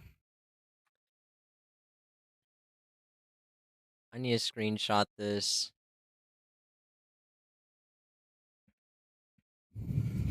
That's crazy. Cruised bookstores and would periodically sniff women's asses. And he would only sniff their ass for like half a second, maybe a full second. Is he not a pervert? Because he didn't spend his time enjoying it. He didn't sit there for like 10 seconds doing it. Is the Burbank butt sniffer also innocent? This is stupid. They're unironically trying to say that he didn't meet the time threshold to be a pervert, thus there must be another explanation. Doing the act at all is the act of a pervert. It doesn't matter how long he did it for. What the fuck? That is so unbelievably dumb. And it's not just this group of three. Like I said, there are quite a few people making the same argument. And then that last guy had an even stupider take about how maybe he was checking for piss. Okay, so the piss patrol walks in here, and the way that he checks for urine is to face plant into it. Who checks for piss that way? Who would possibly do that? I have yet to see any explanation for this other than him just being a fucking degenerate. There is just, I feel like, so little wiggle room that this is some kind of misunderstanding. The only thing that I was able to think of, and I think it is so fucking unrealistic that I don't think it's even remotely possible, but the only thing that would maybe make this a misunderstanding is if it turns out that that guy is that girl's father, and he is on the phone with her. That's who he's talking to on the phone, and she was worried that maybe she shit her pants or something, so then she had her dad go in there because she was embarrassed, so now she's talking to her dad on the phone, telling him where she sat, so then he goes and checks and sniffs to see if there's like a shit smell coming from it in order to let her know whether or not she like ruined the sofa or something. But I think that is very unlikely considering the dance studio contacted the authorities. I feel like the dance studio would probably know if that was the girl's father. And also, again, if he was there to investigate a bad smell, whether she shit or pissed or something on the sofa, he wouldn't put his whole face into it and like run it around the sofa.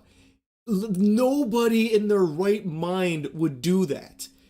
I feel like there is just no possible explanation for this that isn't him just being a fucking freak. So anyway, I wanted to talk about this a little bit. That's really about it. See ya.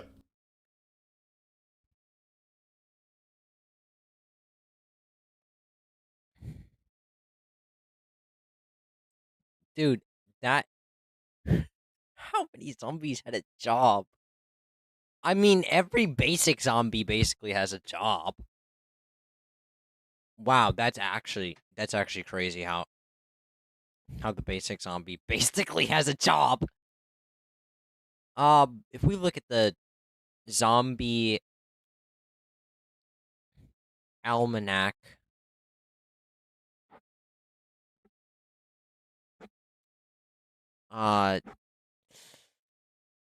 obviously Balloon Zombie is not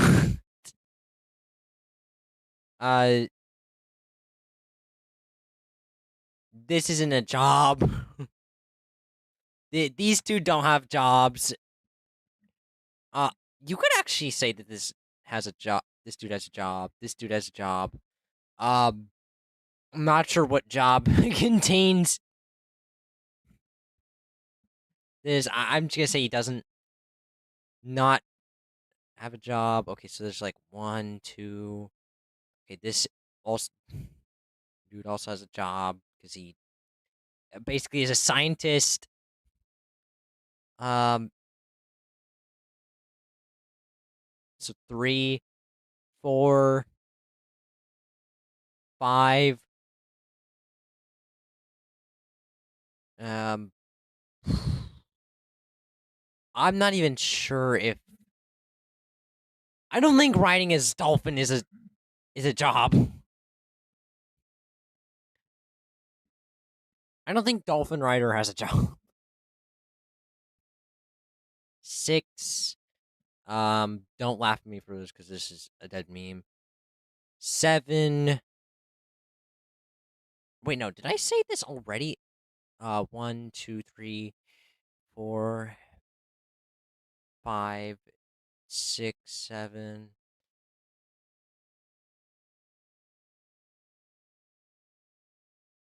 Actually, all of these guys have a job. So 8, 9, 10, 11, 12, 13, 14, 15. That's it. 15 zombies have a job.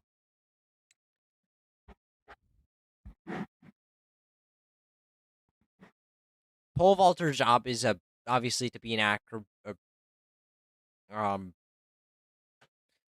Whatever job it contains pole vaulting. An athlete. He's an athlete.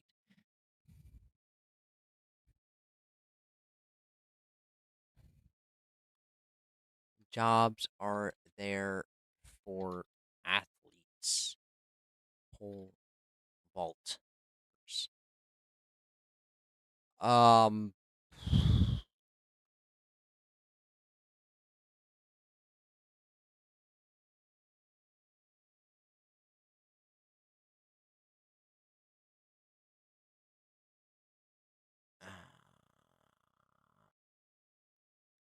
You could actually argue that he does have a job. He could actually be a coach. Football. I mean, this is basically his job. Disco Zombie. There's no.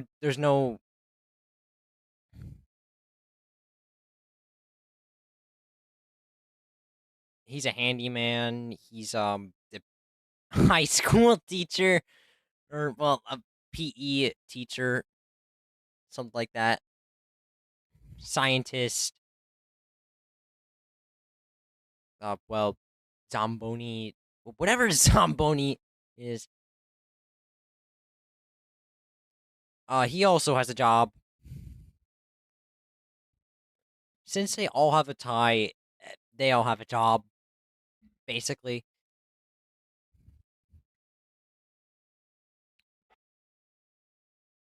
It says 14.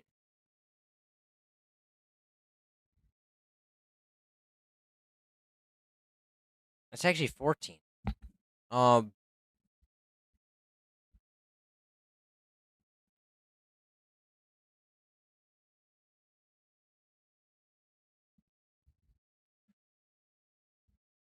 Is there actually a sport for this? I mean, well, there is water sports, but that's not a job.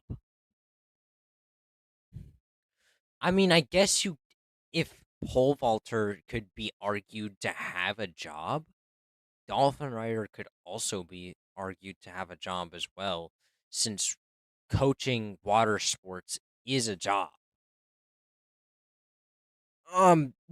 So 15? Wow, actually a lot of the zombies do have jobs. It's only for 3 zombies or 4 zombies that do have jobs.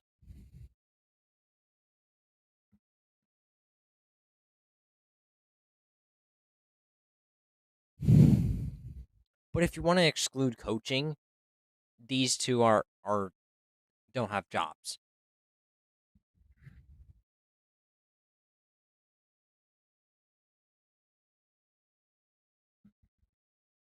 So it's 13.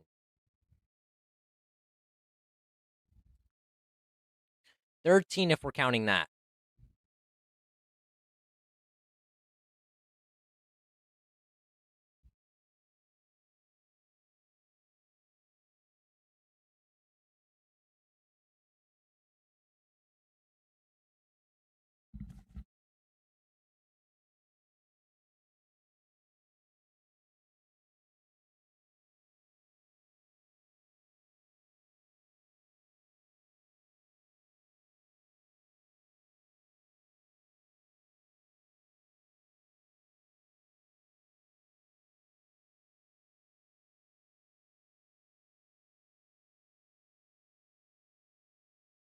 Wait, we just have a force field. Why do we have a force field?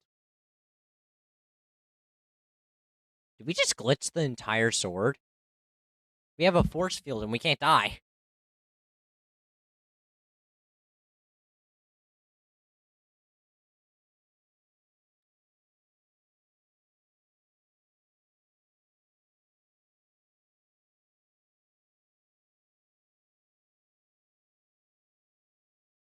Hey, at least we aren't being flashed every 5 seconds.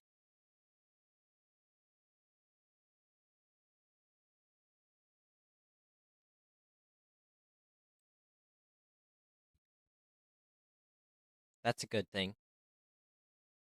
That's an upside to our current situation right now.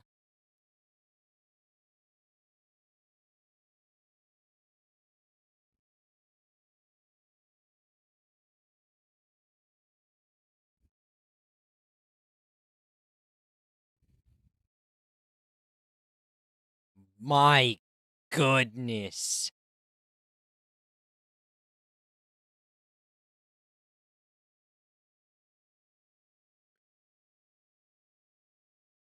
Why is that so bright? You're too bright.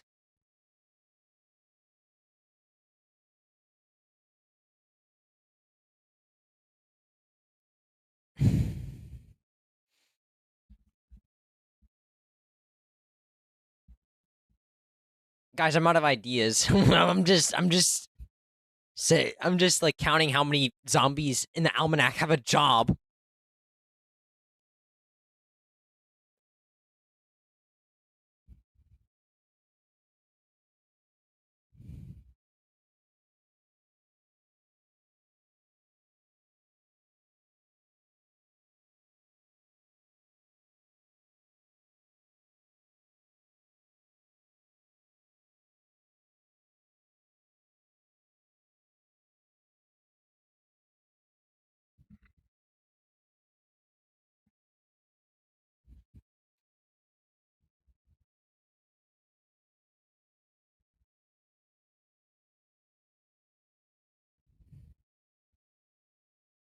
While it was really common to see people use a very particular argument that I think is super stinky when it comes to reviews for movies and games.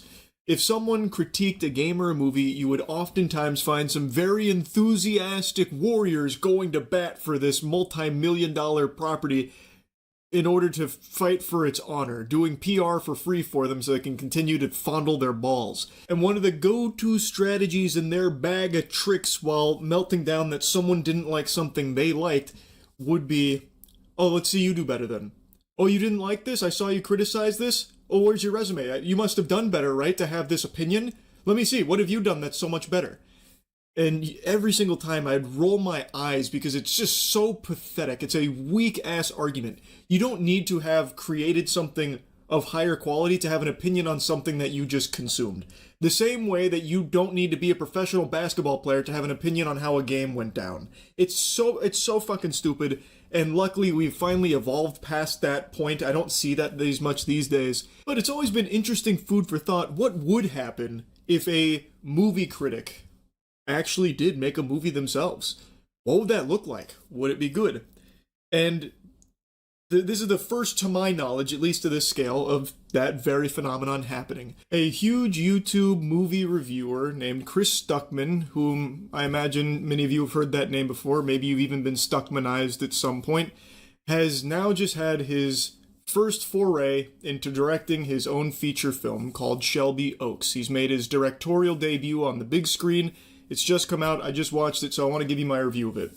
Now, I'll mention this at the top, I have watched many Chris Stuckman reviews in the past, not so much in modern times because since becoming a filmmaker himself, he seems far more hesitant to actually criticize movies and is instead focused on just the positives of them, which is not really my cup of tea. If I'm watching a review of something, I want to know the pros and the cons. I want to know the positives and negatives. Nothing's perfect, and I want to know what worked and what didn't. Now, it's of course entirely his call to make with his channel there. It's just, like I said, not typically what I've been looking for in reviews, but that doesn't mean I dislike Chris Stuckman, and I'm more than happy to pay tickets here to go see his film and show some support for taking this big leap into this new field here. But the reason I mention this at the top is because, as I've said before, I do my best not to let any extenuating factors influence my view of the film.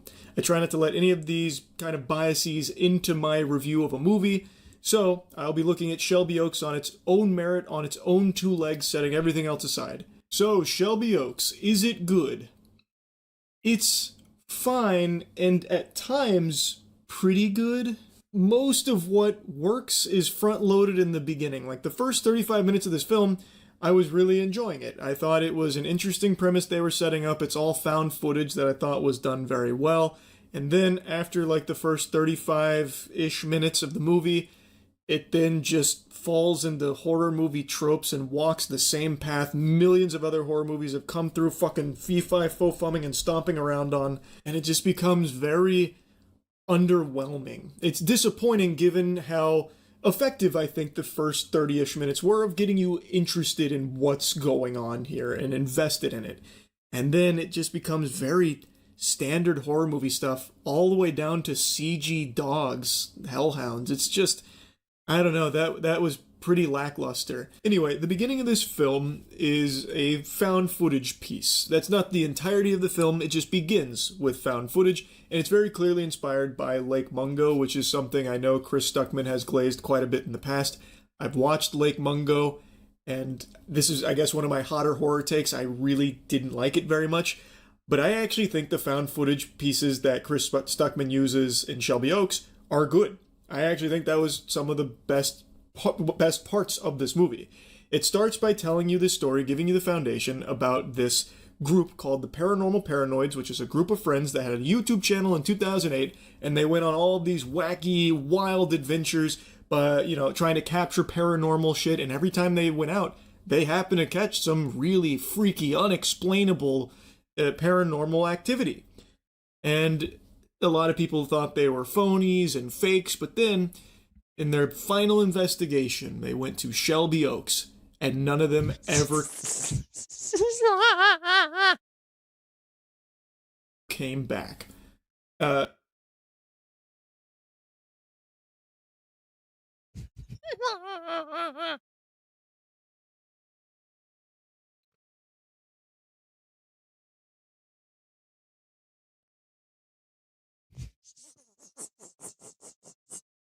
I'm submitting this to that Discord.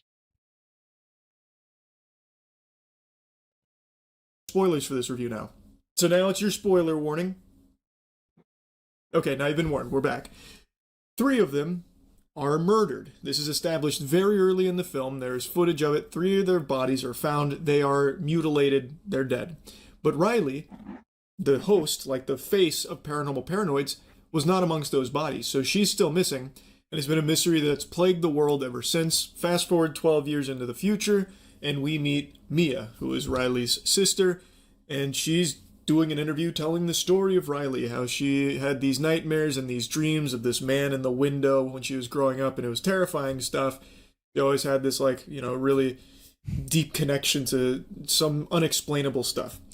And while giving this interview, telling the camera about Riley, someone knocks at the door, and we meet a guy who says, "She finally let me free," and then he shoots himself in the head right in front of Mia and had a tape that said Shelby Oaks, which gives her the missing pieces of the puzzle to try and finally find her sister.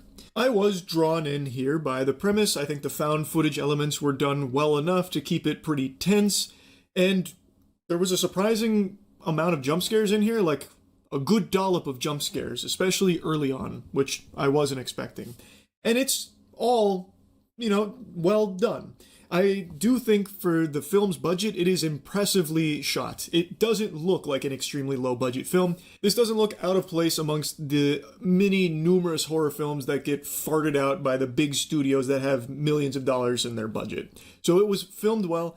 The main character's performance, Mia, I thought was also well done. And like I said, the concept was interesting. It drew me in. But once she pieces it together and goes back to Shelby Oaks, I really think it loses all of its luster. Now, when she gets there, it devolves into very standard horror movie cliches, where she gets to Shelby Oaks, and immediately she's seeing hellhounds. So there's some dogs around. Then it turns out it's a demon. It's all demon-based. It's an incubus. Then you start seeing big, spooky devil guy in the background sometimes, and he's fucking yoked, like he's really jacked. It's big demon guy. And he's the one that's been wreaking havoc on Shelby Oaks and, keeping Riley held captive with an older, creepy woman who lives in a trailer. Or, well, I guess it's not like a trailer, but lives in like a small cabin near Shelby Oaks, and that's where Mia ends up. I just would have liked to see it go a different route.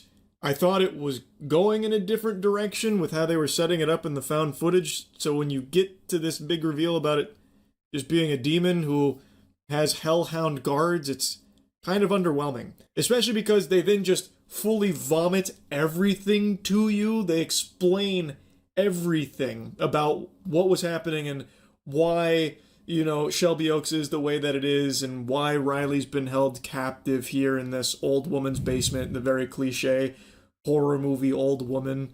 And it even does one of my least favorite things in all horror movies, where it has like the demon, of course, because that, I guess, is just the staple in all horror movies now. And then it also adds the Force, where it's throwing people around with force pushes and stuff like that. So the old woman, whom the incubus, has control over, starts lifting up Riley and slamming her down, and then force pushing Mia. Like, I really can't stand that. That is a big pet peeve of mine in horror movies. And then they followed up with a 1-2 punch of another pet peeve of mine, where main character makes an inexplicably stupid decision. Like, she had made many bad decisions going into the second half of the film, and then at the end, she is witnessing this baby be cursed with blood ritual magic and a demon, that she is fully visibly seeing all of this unfold, and then once the lady dies from the blood loss after the ritual and the demon now disappears, presumably into the baby, Mia then goes up to the baby and is like really excited, like, "Oh, a new baby! Well, come on, mister, we're taking you home." And it's fucking, it's unhinged. Like, what do you mean? You just, what? I actually couldn't believe that. And they tried to set up, like, Mia wanting to be a mother so badly earlier in the film, but they also set up that she doesn't like demons. Like, she is very weary of, like, this kind of shit. She is a believer in it. So even though she, like, really wants a baby, I don't think she would necessarily want the spawn of Satan as the baby that she takes home.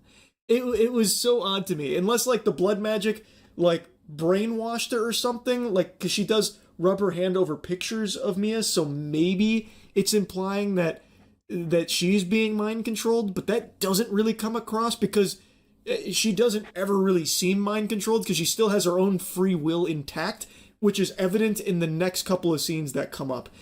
Like I said, really, the last half of this movie, and especially like the last fucking 10 or 15 minutes, I think just goes like Insano style in a bad way. Like, it just feels so underwhelming to see a film that sets up genuine intrigue with the found footage stuff, with an interesting premise and concept, lead to just your very standard demon showdown type thing where it just gets kind of goofy, especially like the ending.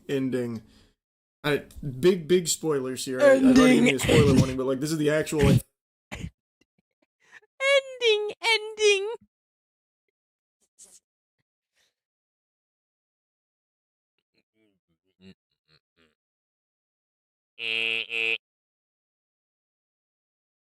home with the demon baby like ending.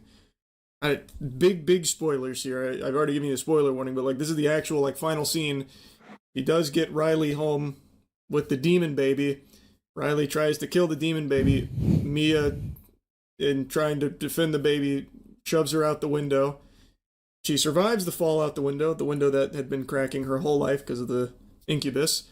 I thought there was going to be like some big meaning there. She flies out the window. She survives that fall and then gets mauled and murdered, mutilated by the dogs. It feels really out of nowhere, and it really reminded me of how Wish Upon ended, which is one of my least favorite horror films ever made, that to this date is still one of the lowest moist meter ratings I ever gave. Wish Upon ends in a similar fashion where it's supposed to like shock the viewer by subverting expectations, where she just randomly gets hit by a car. That same thing is kind of what happens here, where she just randomly gets pushed out that window and then mauled by the hellhounds. It's like, I don't know, kind of a weird decision to have it build to that, especially when you consider that Riley has been raped and tortured for 12 years in that household by this demon, forced to carry numerous unsuccessful births, and then he finally gets free, only to get pushed out the window and mauled by dogs, like, instantly. I don't know, it just, that really was an odd choice for, like, the actual end.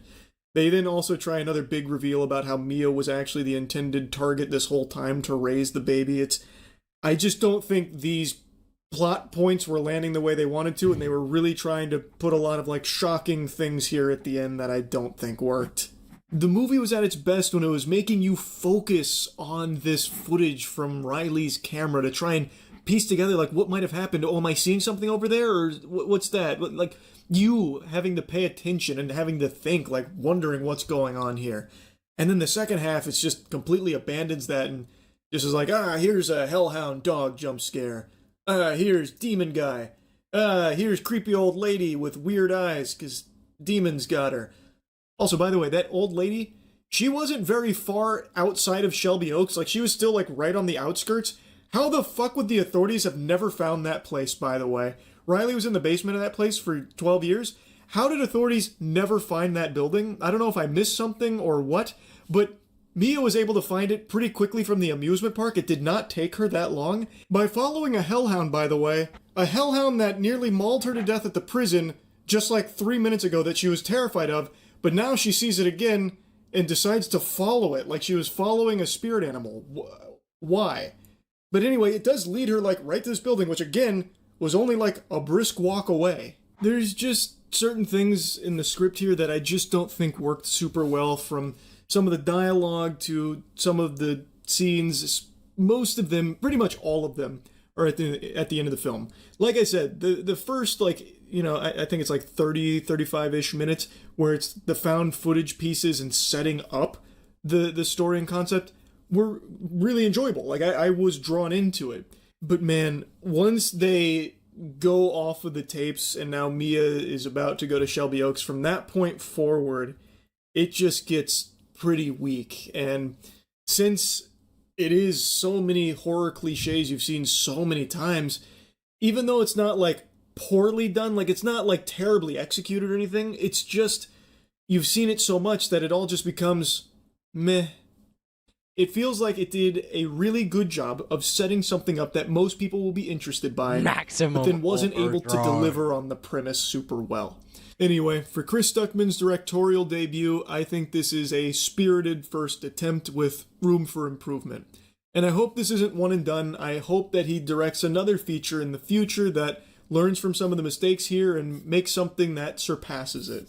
I think there were some good signs for his future as a filmmaker, most of which were showcased in the beginning of this film. It's a mixed bag. There are things to like, and there are things to not like. But overall, I give a lot of props to Chris Stuckman for making a fucking movie. It's easy to talk about films, it's hard as fuck to make them. And I think for his first big attempt at it, it is a passionate first attempt. So, yeah, anyway, that's really about it. See ya.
popular Japanese game show tortured a man for a year and broadcast it every Sunday night. This isn't like reality TV where it's all fake and scripted, not to ruin Christmas for all the believers out there. This was legitimately torturing another human being for the sake of entertainment, and it was extremely popular, averaging 17 million viewers every Sunday night that they'd play the clips. That's absolutely massive, even by today's standards. It's more viewers than the last 4 years of the NBA Finals and the World Series, and obviously more than most television shows get. For reference, The Boys season premiere got around 8 million viewers, and according to YouTuber Atrocity Guide, who also covered this story, the most viewed episode of Game of Thrones got around 16 million viewers, so it even beats that. Just an absolutely massive success, but it doesn't stop there. The producers knew there was still a little milk left in those teats and they wanted to suckle. So they actually turned it from just a weekly broadcast into a full-blown live stream where you could log on online and watch him suffer in real time. So whenever you were just feeling particularly quirky, you could hop in there and watch a man be miserably tortured for the better part of a year. Doesn't that sound like fun? What a great way of starting the day. A nice bowl of cereal and milk for breakfast and watching a man's sanity slowly deteriorate as he dances around naked in absolute agony. Wonderful. This is the story of Nasubi. As I briefly mentioned, another YouTube channel named Atrocity Guide made a great video on this topic, but I wanted to go even deeper. So we, Caleb, Chelsea, and I, really did a fucking thorough deep dive, spreading the foul cheeks of this situation wide open, going through live streams, all of the broadcast clips, in order to really get a handle on just how vile this whole thing was. So let's begin. In 1998, a popular Japanese game show named Susanoo Dimpa Shonen held a raffle to find their next contestant for an upcoming show they were working on called A Life of Prizes. Nasubi ended up winning the lottery and was ecstatic. He believed this was going to be a big break for him since he was also an up-and-coming comedian, and he was escorted to a small apartment where he was then instructed to take off all of his clothes in order to participate in the game. The challenge was he would have to survive in this apartment on nothing but his winnings from sweepstakes. They only provided him with water, and he was told that he would not be allowed to leave or communicate with the outside world or have any access to anything that he didn't directly earn through magazine sweepstakes. He was told that he'd need to win 1 million yen, which at the time, 1998, was right around 8,000 US dollars, through only mail-in magazine sweepstakes in order to complete the challenge and be released from the room. And yes, this does include food. They didn't provide him with any food. The only food he'd have access to is the food that he earns through mail-in sweepstakes. It just feels like there were better odds of a bird carrying $10,000 in its mouth crashing through the apartment window than actually earning 10 grand through mail-in sweepstakes. This shit is like something you would actually hear of like fucked up prison guards at Guantanamo Bay doing as like a joke or something. It's so cruel and brutally difficult. But Nasubi did actually pull it off. It took Nasubi 335 days total to finally make enough money to be released from it. Or at least, so you'd think. This is actually only the tip of the iceberg here, but I just want to give you the story in a nutshell. And I also want to explain the name Nasubi, because that's not actually the contestant's real name. His actual name is Tomoaki Hamatsu. The name Nasubi actually means eggplant, and he got this because the producers used an eggplant to censor his genitals for the broadcast, and they also said that his head resembled the shape of an eggplant. The whole point of the Susanoo Dimpa Shonen broadcast here was to laugh at Nasubi. And people were. 17 million people having an old hoot and a holler, real side-splitting comedy, watching a man be legitimately tortured.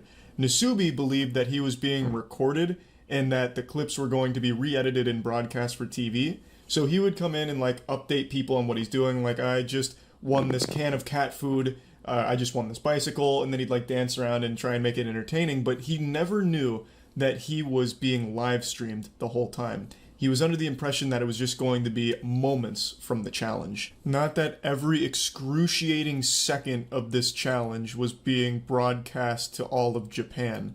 extremely fucked situation, and this is just the bare outline of it. What I want to do for this video is actually go through a lot of clips and moments from this live stream and the broadcast, as well as just everything surrounding it, because it is so baffling. It is bizarre that this actually happened. I remember Vsauce did a video on what happens to the mind when you're cut off from stimulation in the outside world for an extended period of time. And unsurprisingly, it is so psychologically damaging to be completely alone and isolated like Nasubi was. And Vsauce only did like a few days. Nasubi did over a year, 15 months total. Wait. なんと脱いで書いているとはい誰かが来たと For a year なんと脱いで書いているとはい誰かが来た宅急便やった来た第1号気分フードケミファさんのファイバーゼリー12個入りでございます。いただきます。 This was Nasubi's first big win, a fat dubski. He was able to secure 12 pots of fiber jelly.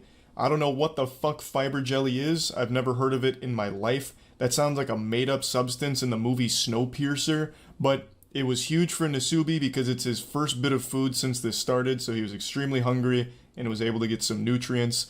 This wasn't the first thing he applied for, though. The first sweepstakes he was entering were for clothing items. He wanted to cover up, obviously, because being naked is going to be cold, uncomfortable, especially since it's being filmed. So he had applied for an apron first, but he didn't win. やった！また何か当たったんだ。はい。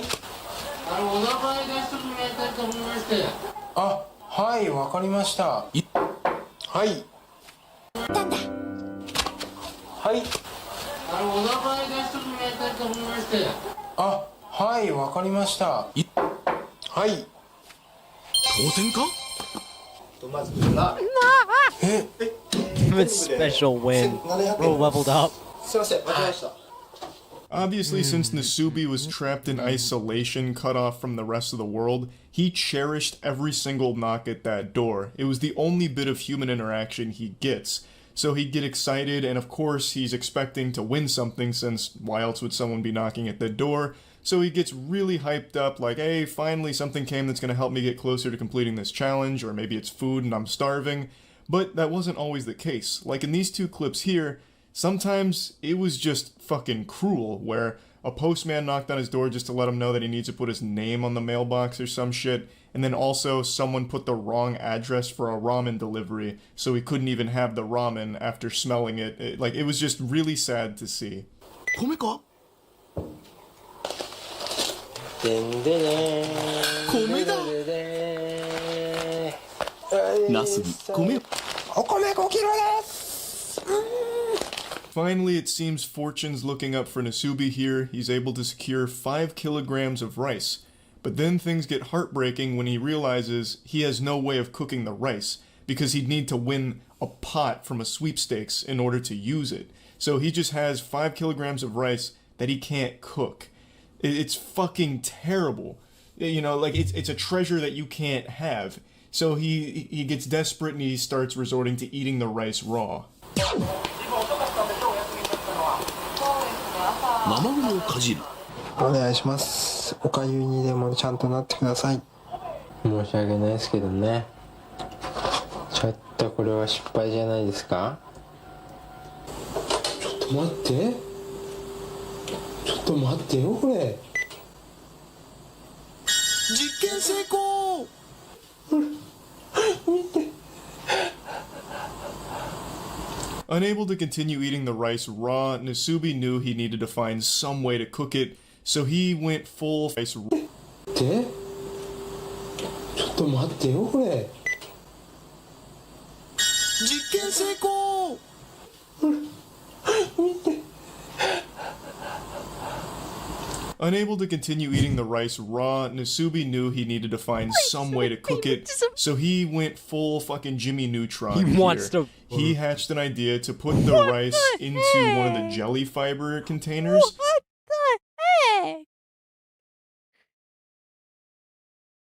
and he put hot water in it, left it out overnight, hoping to make it somewhat cooked. As you can see in the clip, he said, even if it's gruel, just make it into something. It didn't work at all. So he came up with another plan to put it in the fiber jelly container, put it in the hot water, and set it next to the gas burner. So that way it would kind of cook it by proxy. And this worked. It was able to cook the rice, and now he had an efficient way of actually eating that rice that he won. 自転車に乗ってご飯が食える。やばいな、僕は。ね。 Slowly but surely, Nasubi was chipping away at that million yen goal, winning more and more prizes, such as a bicycle, which on the surface seems pretty useless since he couldn't take it outside, but he turned it into a stationary bike, and I'm sure that was like a good way of stimulating him, because what the fuck else are you gonna do? So he'd eat his watery rice while pedaling on the bicycle, and he started gathering more and more winnings. It started to look like my fucking dorm room from college, just a bicycle and all kinds of miscellaneous shit all over the place. 来ましたね、見事に。いやいや、やってみるもんですね。ほら。お米の炊き方98年3月版ニューバージョンです。ちゃってるよこれ。もう。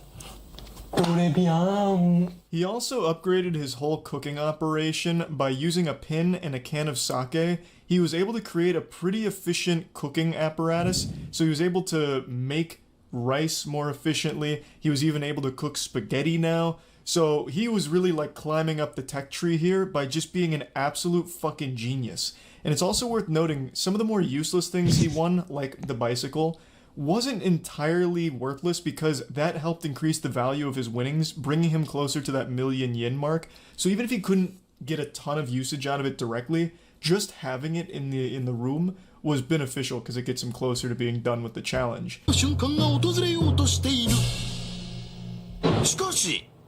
あ、でもちょっと厳しいね。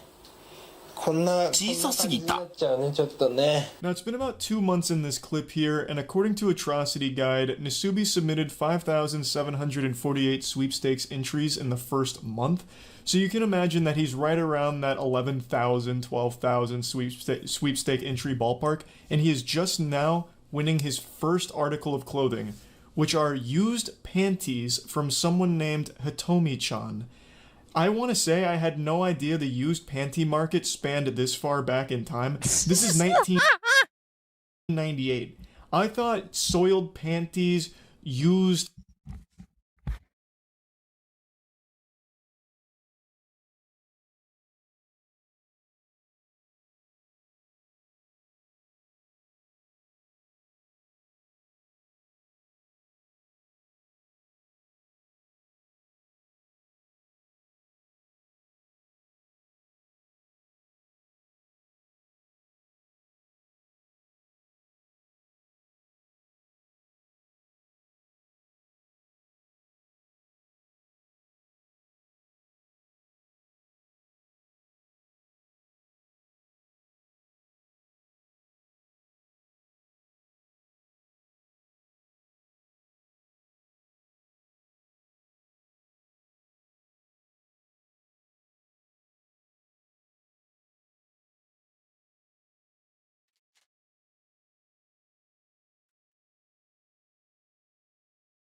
socks and bath water were things women started selling within the last decade to take advantage of like internet sales. I had no idea that this was a popular market all the way back into the 90s. But anyway, Nasubi wins these panties. It's his only article of clothing he's won so far, but they don't fit, unfortunately. 名前つけてあげないとね、かわいそうだね。そうだ。ナスビのお友達でビーナス。ナスビ、ビーナス連れて初めてのお散歩。I found this one to be extraordinarily sad, so still around 2 months now. He's had no contact with any human beings aside from the delivery guy just dropping off his winnings. He wins a stuffed seal which he names Binasu and takes him for a walk. It's his only source of companionship. That shit just breaks my heart to see. I'm not gonna lie. 5万円貧乏芸人の日常生活においてステーキの4文字なんて想像だにしなかった。肉をボールペンに刺して炙り始めた。5分後。美味しそう。ナスビにとって最高級の食べ物、ステーキを今まさに食べようとする瞬間。 This is his first time winning a direct source of protein. Up until this point, his diet was mainly just the rice and like spaghetti. So he'd be getting trace amounts of protein, but never something like steak. His macros had to be so fucked from this, but he finally gets steak, and he cooks it by using a ballpoint pin to cook it over the direct flame, and he gets to eat it and is super happy about it. I'd also like to highlight something in that note he wrote. He said, in the life of a poor comedian, he's only used the word steak in his imagination. I think this is big because prior to this challenge, Nasubi wasn't a popular comedian in Japan. He wasn't well off or anything like that. This was his big break, which is why he was so excited to be part of this show. And then he gets tortured. It's so fucking cruel. Like, you can't help but feel absolutely horrible for this guy. さらに専用コントローラー付き。運転手はナスビ、車掌はビーナスってな風に。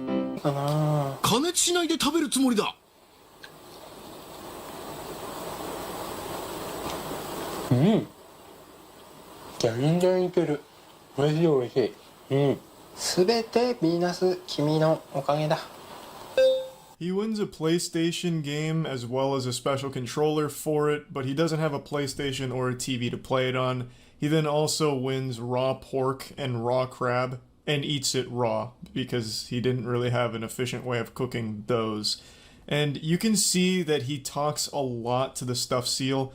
This is very much like a Castaway situation with Wilson. When you're deprived of human contact for as long as Nasubi has been, you start to try and find ways of being social. Humans are social creatures by nature, which is why it's so torturous to be deprived of that. It's fucking brutal. It's been right around 3 months by this point, and he is not even halfway done to the 1,000,000 yen goal. 3ヶ月ぶりの掃除スタート。テレビですテレビ。まあ1は映んねえのか。グラップするよこれで。そのもの。グラップするよこれで。そのものとは。歯ブラシと網のこれ。1は映んねえのか。まあ1は映んねえのか。グラップするよこれで。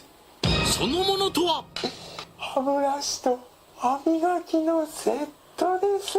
He's able to win a vacuum cleaner, which enables him to clean the room for the first time in 3 months, and then wins a TV, which would have been great because he'd finally have some source of entertainment, but unfortunately, since there was no antenna, it was useless because it would only play static, and he still didn't have a PlayStation to play the PlayStation game that he won, so the TV was just a source of fucking white noise, I suppose. And then he finally gets something really, really useful, which is a toothbrush and toothpaste, which lets him brush his teeth for the first time in 3 months. 白衣を着た人現る。健康チェックに来ただけです。全く問題ありません。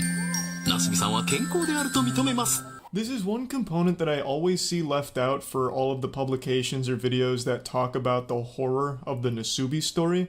They actually had a doctor come in and check up on him. The staff wanted to make sure that he wasn't on the brink of death or that he hadn't contracted any serious disease or anything. So they had a doctor come in, take his vitals, also did a blood and urine test, or so they claim, and then gave him a clean bill of health.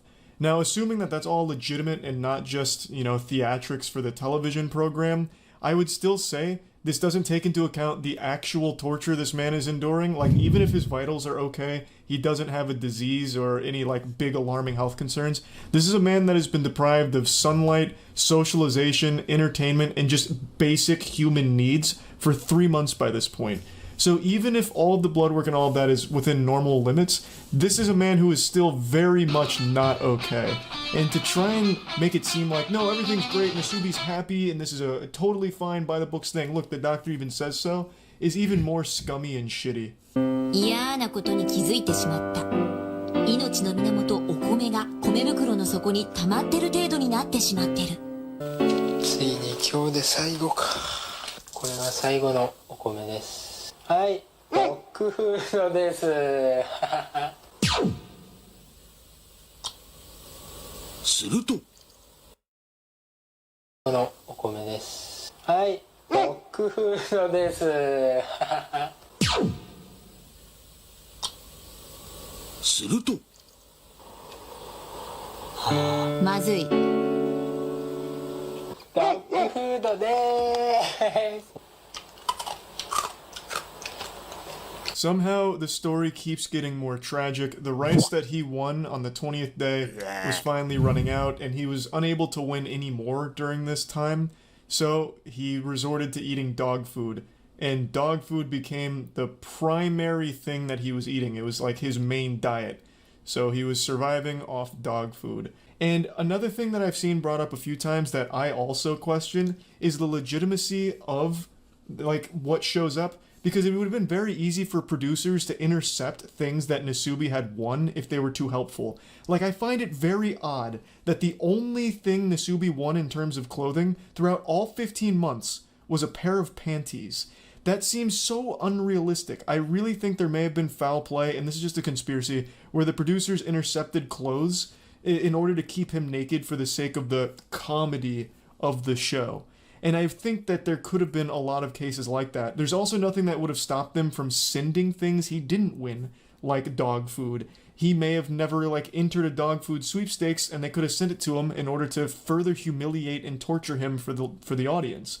There's just so much shit in here that is beyond cruel and unusual. Like, it blows my mind that this is something that actually happened to a real human being.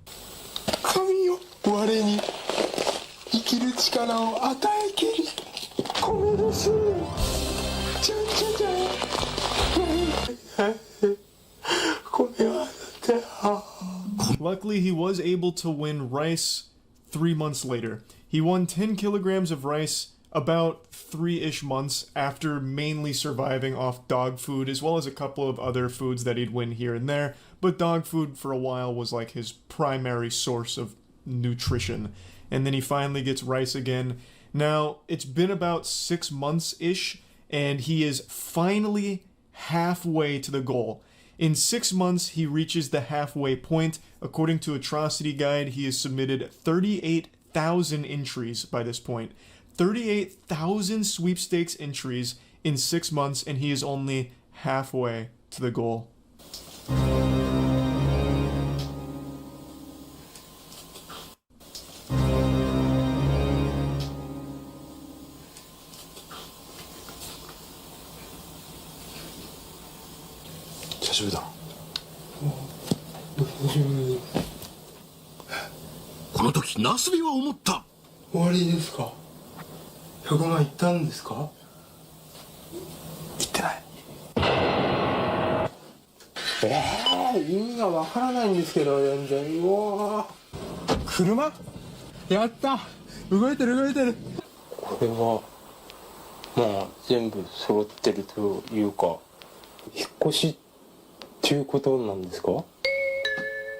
Just when you thought it couldn't get more fucked up. So what happened here is this show was so popular, people eventually found out where Nasubi was being held. So there was paparazzi, reporters, and everything that all were crowding around the space, so the producers moved him to an identical space where no one would know where he was. It was super far away, it was like 5 hours away, I believe, and this whole time, Nasubi thought, oh, I must have won. But it turns out he didn't.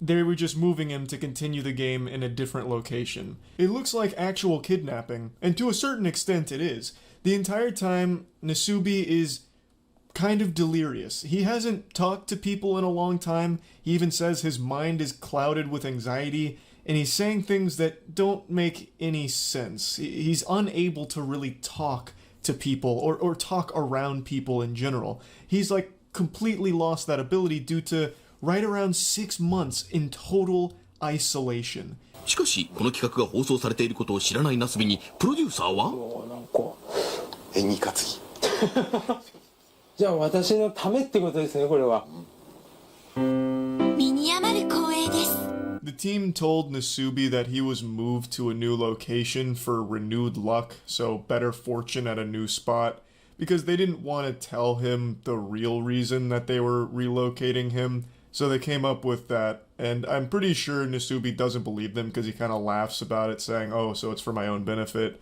I think he's very well aware now that this is a pretty fucking evil team of producers here, and whatever reason they had for moving him probably wasn't for his own benefit. 楽屋のこれは椅子と机が当たったってことなのかなこれは社長気分っつうのかね当選第1号国用のパーソナルデスク&チェア操作しづらいんですよね爪が邪魔でね爪がこんなになっちゃってるからね His first win in the new location actually is a fucking fat one. He gets a new desk, a new chair. They're both relatively expensive too, so it's a great victory for him. And he shows his nails. The nail growth is outrageous. He hasn't been able to trim them in about 6 months now. Like, he is genuinely a prisoner here, and it shows. With this room switch, producers decided to offer a live web stream alternative, causing them to digitally follow Nasubi around with a joystick in order to censor his genitalia. As you can see, the quality of the live stream is primitive, but keep in mind this is in the late 90s. I couldn't actually find a high quality clip showing how they censored the live stream or did the live broadcast, so this comes from Atrocity Guide as well. What they did is the producers had a whole team that was dedicated to following Nasubi around with a joystick like they were playing a fucking arcade game with a sensor to keep for trying to hit the high score. Keep his dick and balls off the screen. And they live streamed him. They wanted to offer a real-time alternative instead of just doing like the weekly Nasubi update with clips. They wanted 24 Nasubi coverage for anyone that wanted to go watch. They wanted 24/7 Nasubi coverage for anyone that wanted to go watch. So this was pretty innovative for its time. I think it's definitely one of the first like actual around-the-clock live streams that ever actually aired. It's pretty impressive.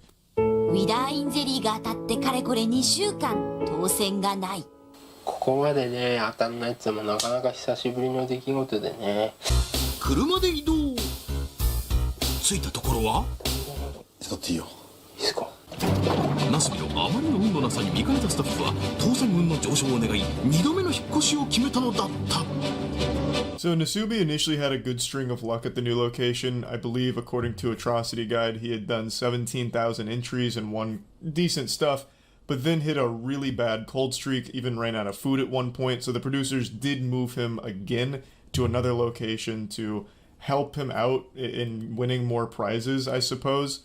And it worked, because he did win more prizes.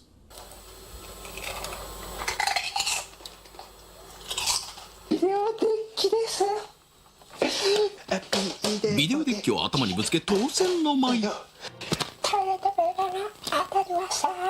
ほんと10ヶ月ぶりにねトイレットペーパーに触ったよ本当に He finally wins food again and really celebrates getting some potato chips, and he also gets a VHS player, which will be nice to go with the TV, assuming he ever wins a VHS tape to play it. But I think the most important thing he wins here is toilet paper. This is the first time he's had toilet paper in his entire stay. 10 months so far. And to celebrate, he tries to take a shit just out of frame, but was unable to. So an unsuccessful mission there, but at least he finally has toilet paper. それは8ヶ月前のこと電車でコントローラー好き6ヶ月前おー来たよとりあえずまずや電車で Go! Now this is by far the meatiest win he's gotten so far, a PlayStation. That's pretty expensive, especially during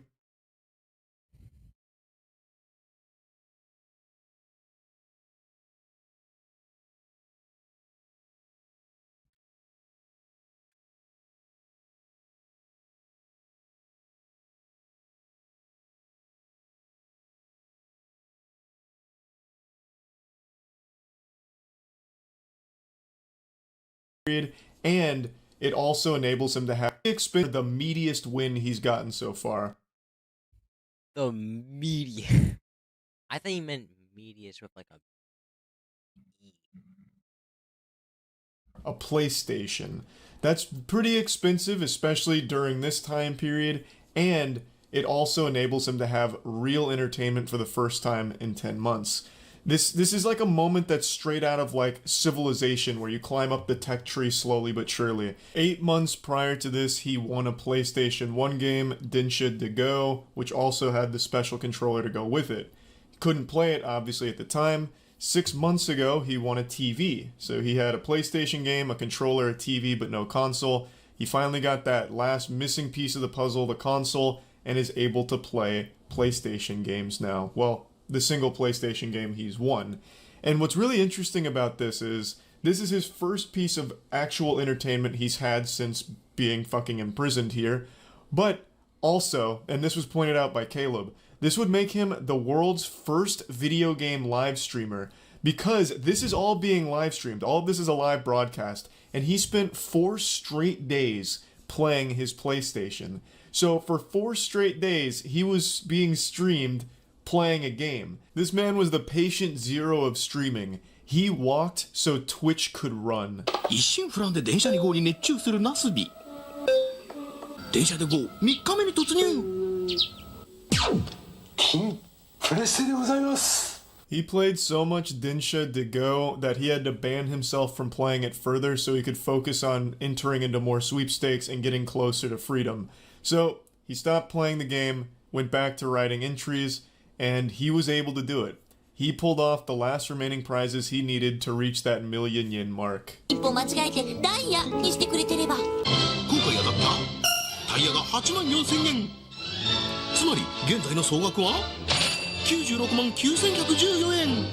The tires put him extremely close to completing the challenge. He was right at the finish line here, so close he could throw the Densha de Go disc right over the finish line. Only a couple more wins would secure this, and he was able to pull it off. The final item he won that put him over the million yen threshold was a bag of rice. But Nasubi didn't know he won. It had been 335 straight days of constant, non-stop, relentless filling out of sweepstakes in order to win these prizes. 335 days of torture, and Nasubi had finally reached the finish line, but didn't know it.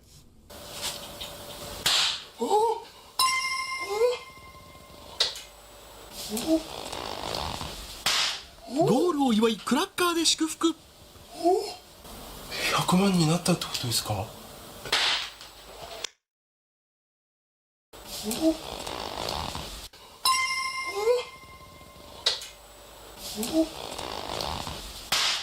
ゴールを祝いクラッカーで祝福。100万になったってことですか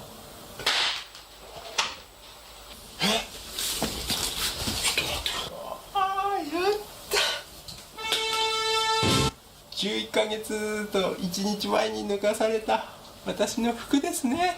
Per usual, the producers come in like a group of burglars during the night and start popping party poppers in his face, which scares the shit out of him and really confuses him. They eventually explain that he did win, he made a million yen. This is like Markiplier. Per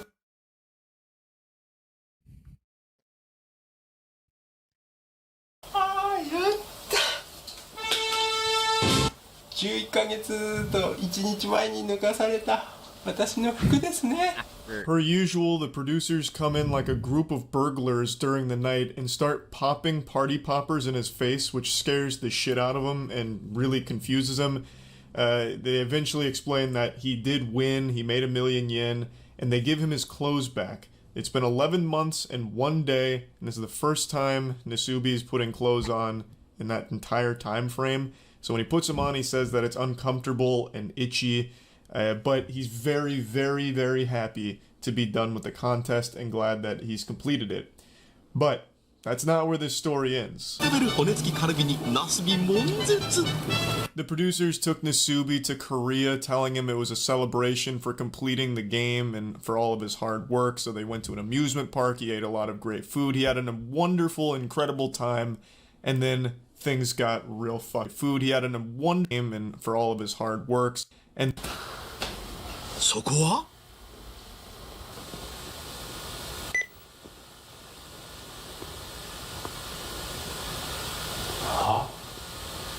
脱いで。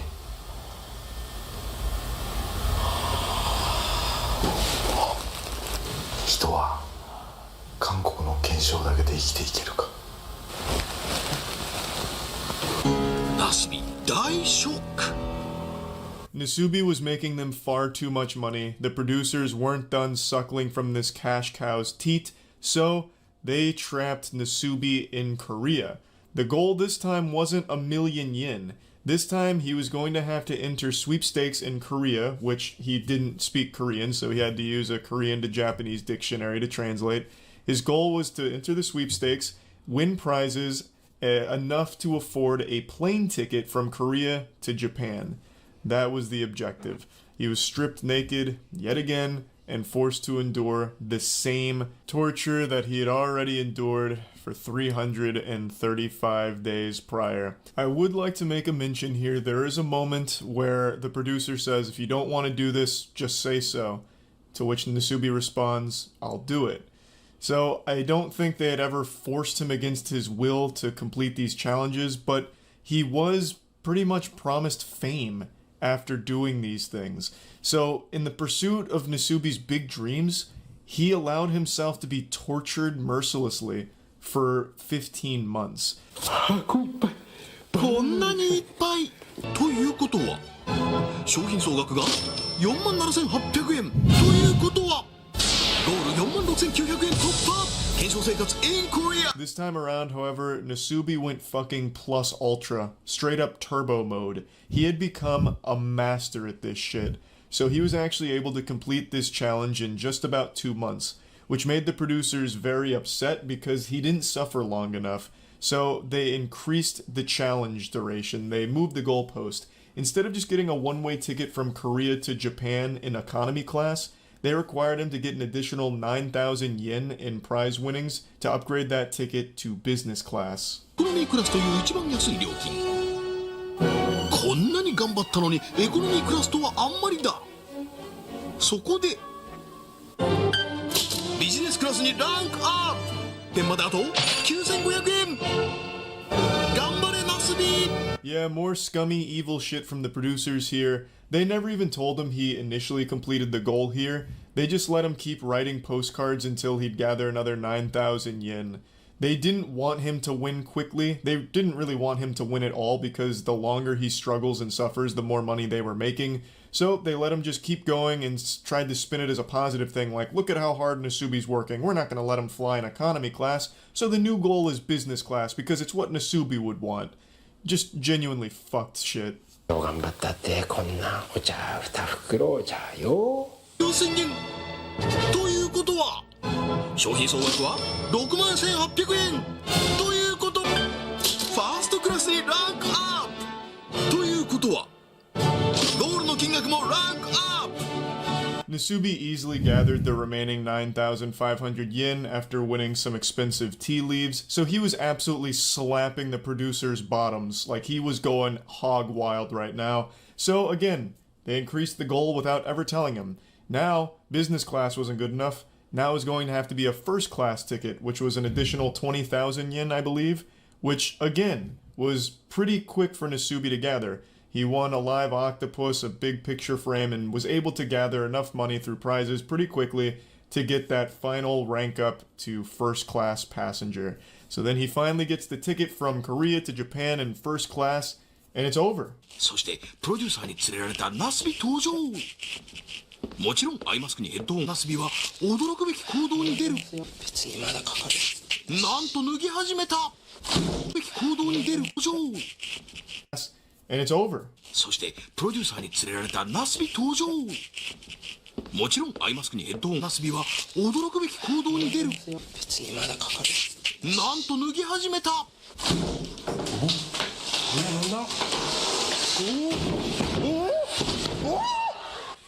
ーのナスビ来い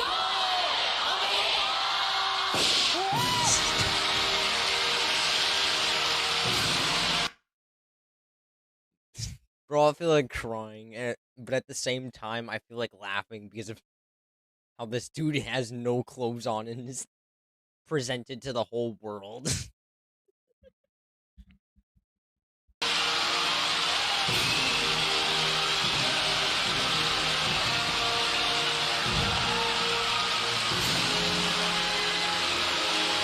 But the story wouldn't be complete without one more final act of cruelty towards Nasubi. They blindfold him, put noise-canceling headphones on him, disorient him, and drag him on stage into a mock room designed to look like the rooms that he'd been staying in for the last 15 months. So out of pure instinct, he gets completely nude again. It's the only life he knows, so without ever being told to take his clothes off, he does it anyway. And then the walls break away, revealing a live studio audience laughing at him and congratulating him for completing the show. Nasubi is understandably confused because for 15 months he has been psychologically and physically tortured. So he doesn't understand what's happening, he doesn't get it, and is shocked, scared, and all around bewildered. It's just one more sick fucking joke from the producers. Millions of people watching the finale, as well as thousands in person watching him, completely naked and completely having no idea what's going on or why. The Life of Prizes was finally complete, and the entire show, Susanoo Denpa Shonen, was cancelled pretty shortly after. It didn't have like a super long run after this, but the toll that this experience took on Nasubi's life obviously didn't stop with the finale. He reported being uncomfortable in clothes for about 6 months afterwards, and his social skills had obviously deteriorated. He said he was a lot more shy and not really able to be a comedian super well anymore because obviously he had been cut off for so long from people. He just kind of lost the ability to carry on conversations efficiently and overall just became a lot more reserved as a result of this. He did, however, sell his diary, the Nasubi Life of Prizes diary, like his journal, and that was a bestseller. That was a massive success. But he himself never achieved that level of fame that he was kind of promised with a show like this. He did have certain roles in other productions, and some of them pretty sizable roles in other productions, but never a massive success in Japan, even though this is like the most successful live stream in Japan's history.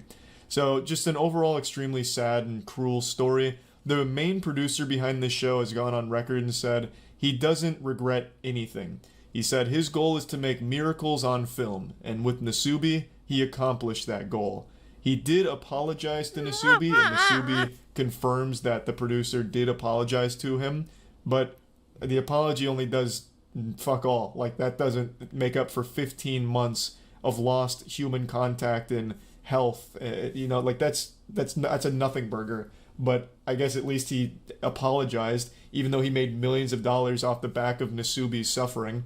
But anyway, I wanted to share this story because I find it to be one of the most interesting ones when it comes to like live broadcast television as well as live streaming. This is one of the first live.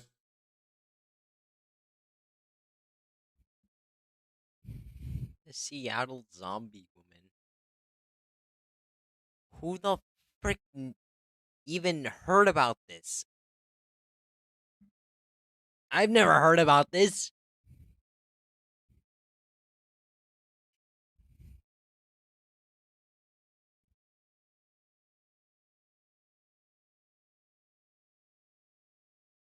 Most disturbed user? Mr. Swirl.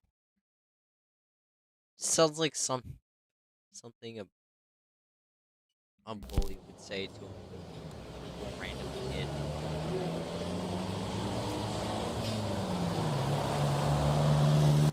Pattaya, Thailand.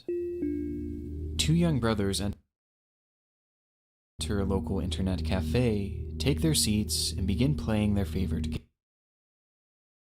Graphic images inserted with all of them.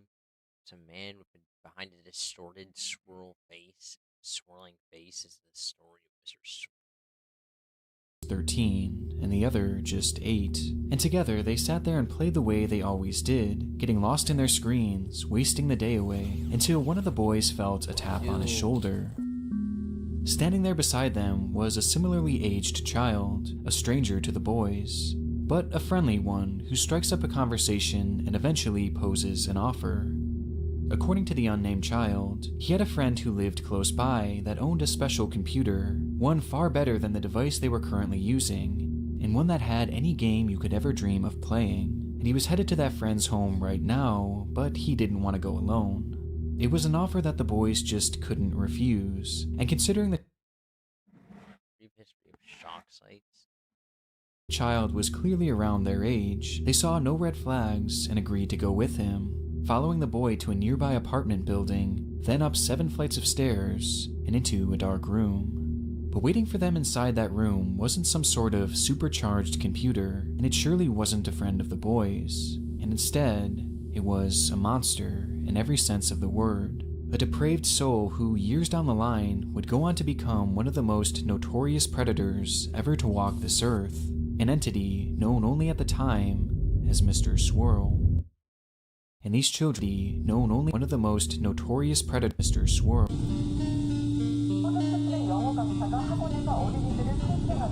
Predator? Who has been the subject of a worldwide manhunt, is now at the heart of a global manhunt. You know, I think I've actually seen the whole swirled face thing.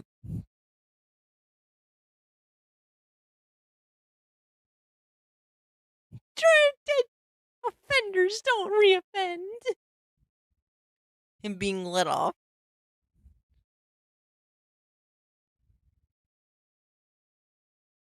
Wait, does he get let off? More underage computer software to obscure his own face in the picture.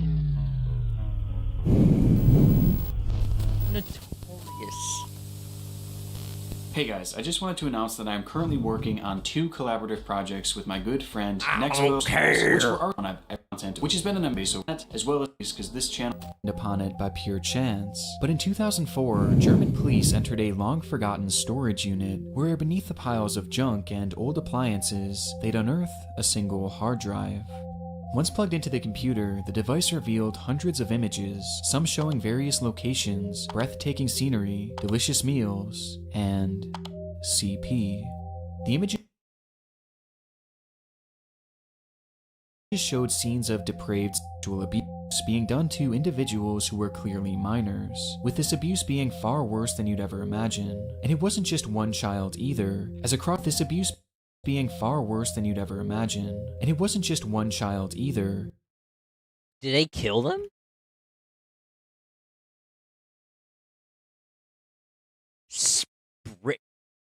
What the heck is my feed?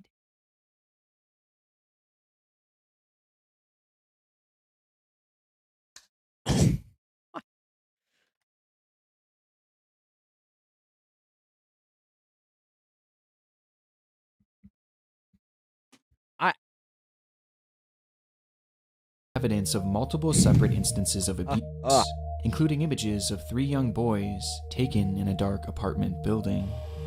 The discovery was horrid, though sadly all in a day's work for investigators who encountered things of this nature on a daily basis, and it's a discovery that likely would have never been discussed by the media after that one day had it not been for one unusual detail. Typically, in cases involving CP, those taking the photographs and performing the actual abuse will almost always go out of their way to ensure that they aren't shown on camera. That way, if authorities should stumble upon it, they would essentially be unidentifiable.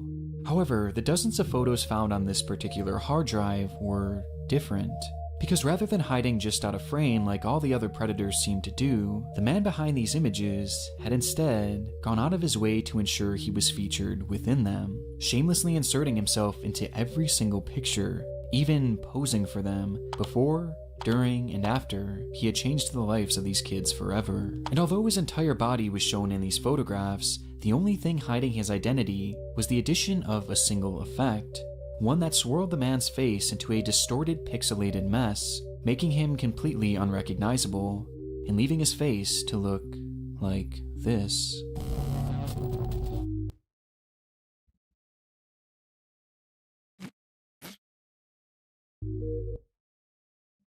Mr. Swirl.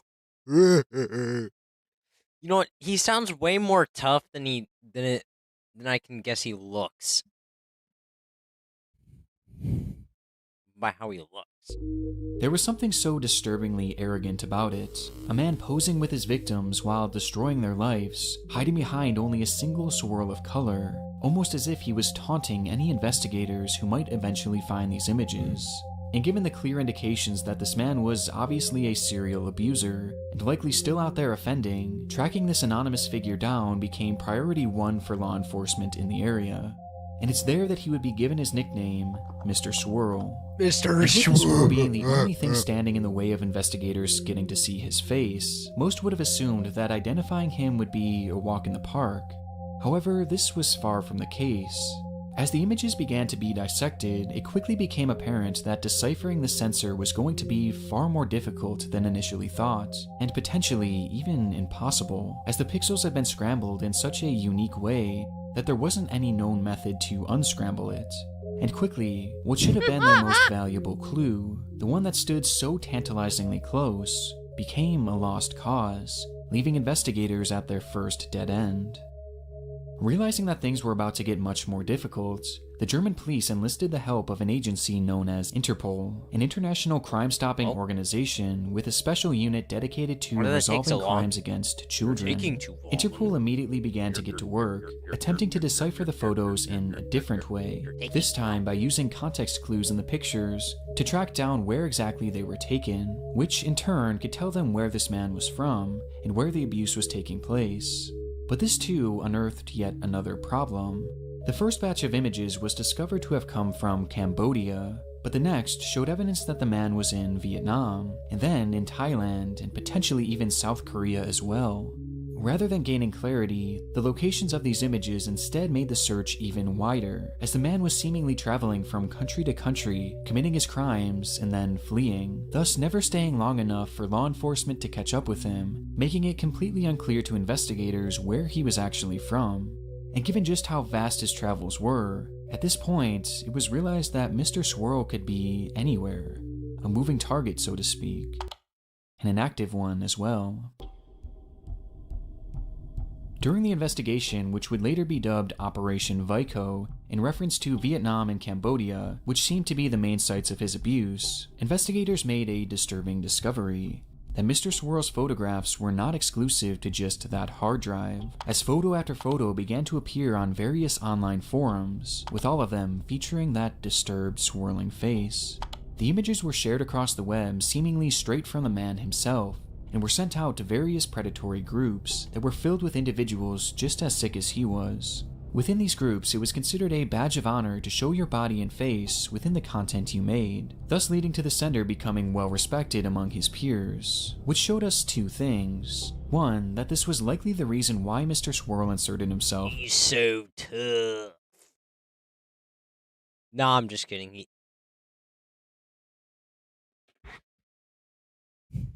Spring clapped. What does a frog have to do with this? What does a frog have to do with this?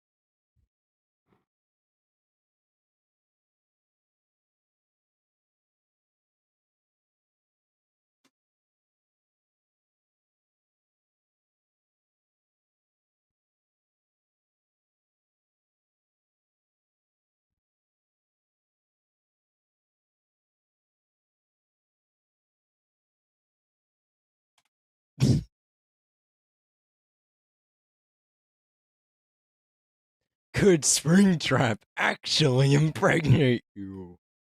It's the picture of a frog.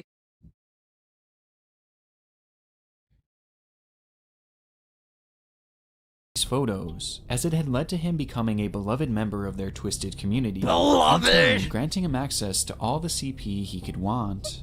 And 2, that the images found on the hard drive did dude's not like a account for his celebrity. whole body of work, as in these chat rooms and forums, police would find far more photos featuring their suspect, raising the total from a few dozen to nearly 300.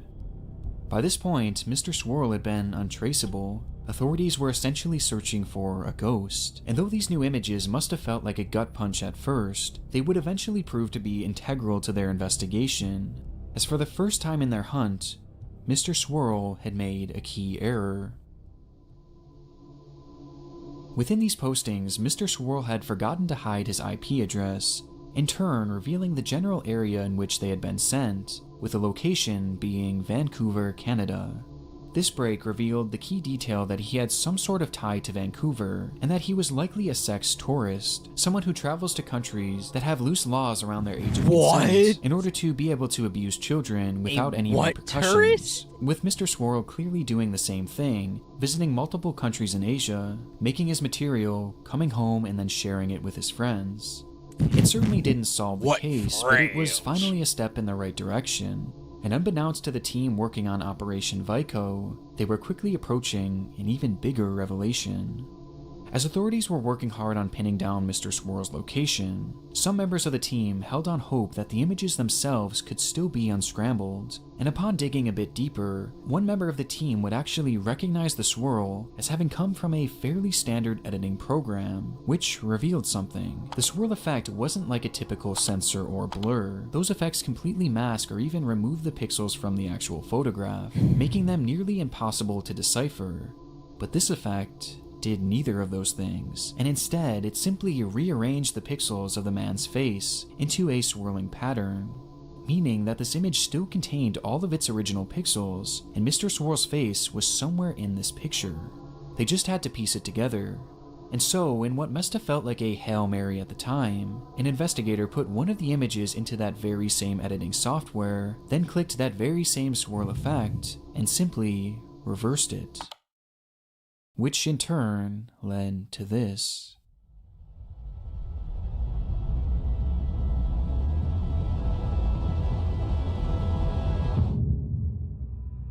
In an investigation that started all the way back in 2004, finally, Mr. Swirl's face was revealed with a single click a whole 3 years later, confirming not only what the man looked like, but also that it was truly just one man behind the swirl. And now, all they had to do was find him.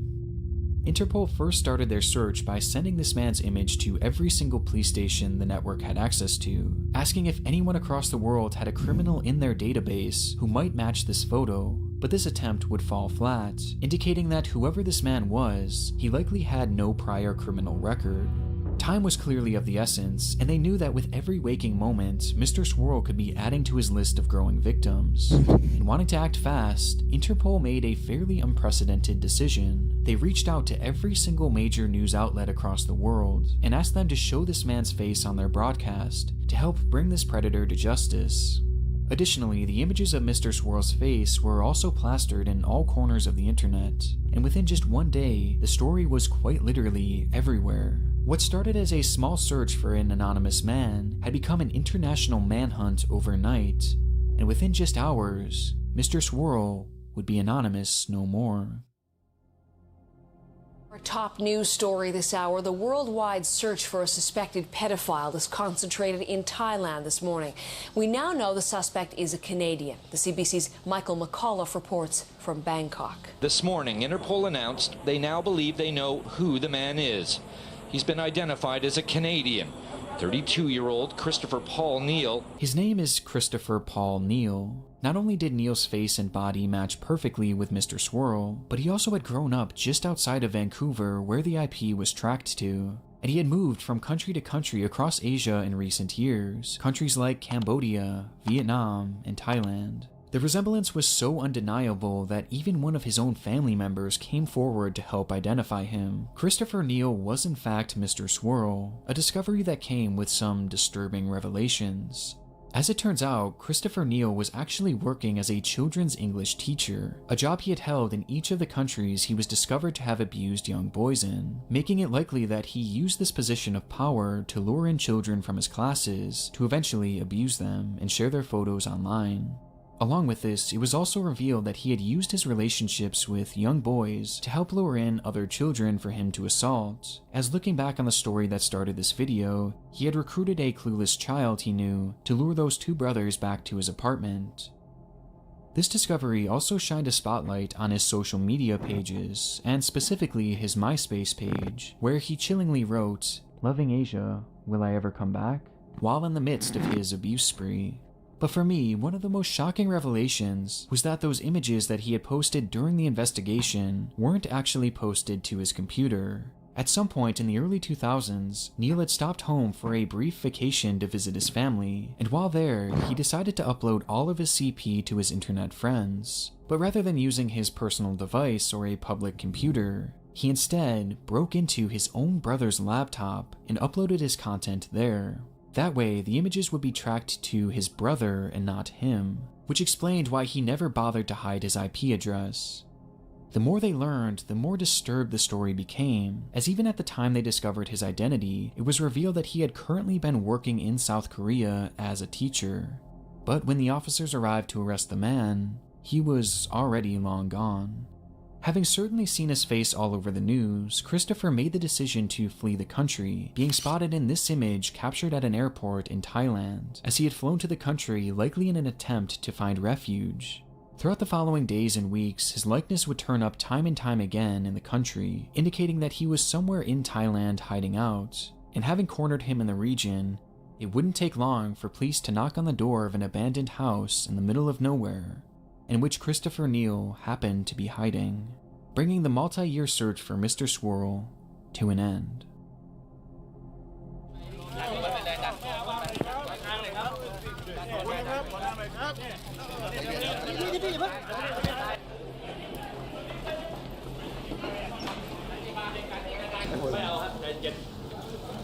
Following his arrest by Thai police, Neal will be charged for his assault on those 3 young boys from the internet cafe, as it was the only crime they could prove had taken place in their country, and with it carried a prison sentence of 5 years.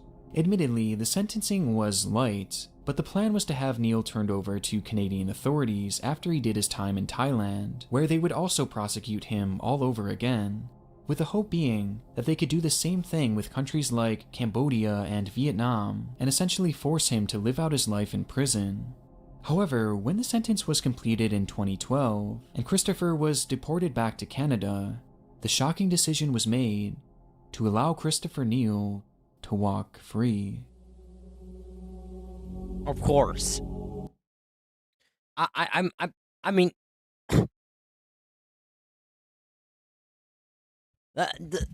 there's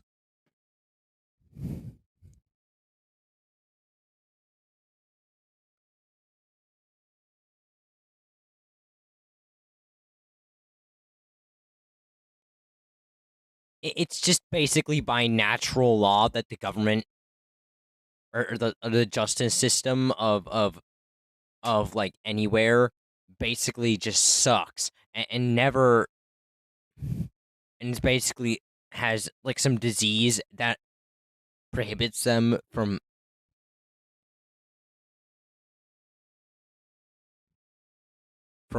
giving sentences to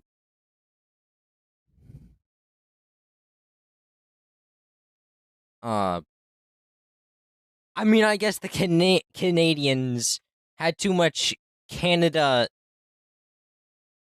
hospitality for the man, and the hospitality got to them.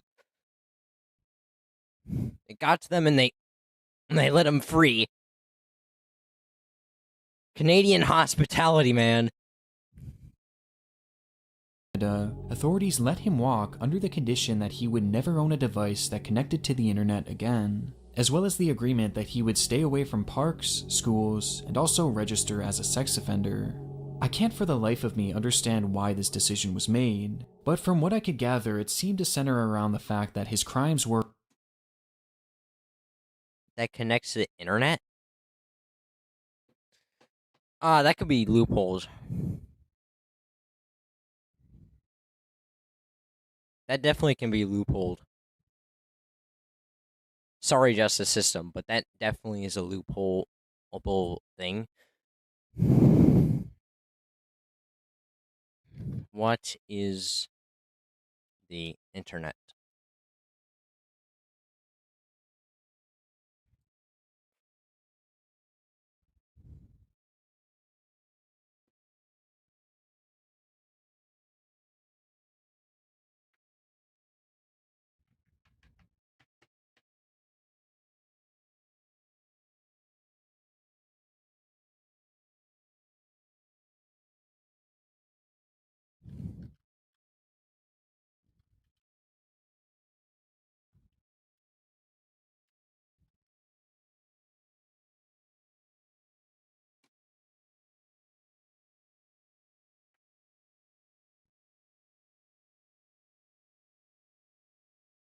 Yeah.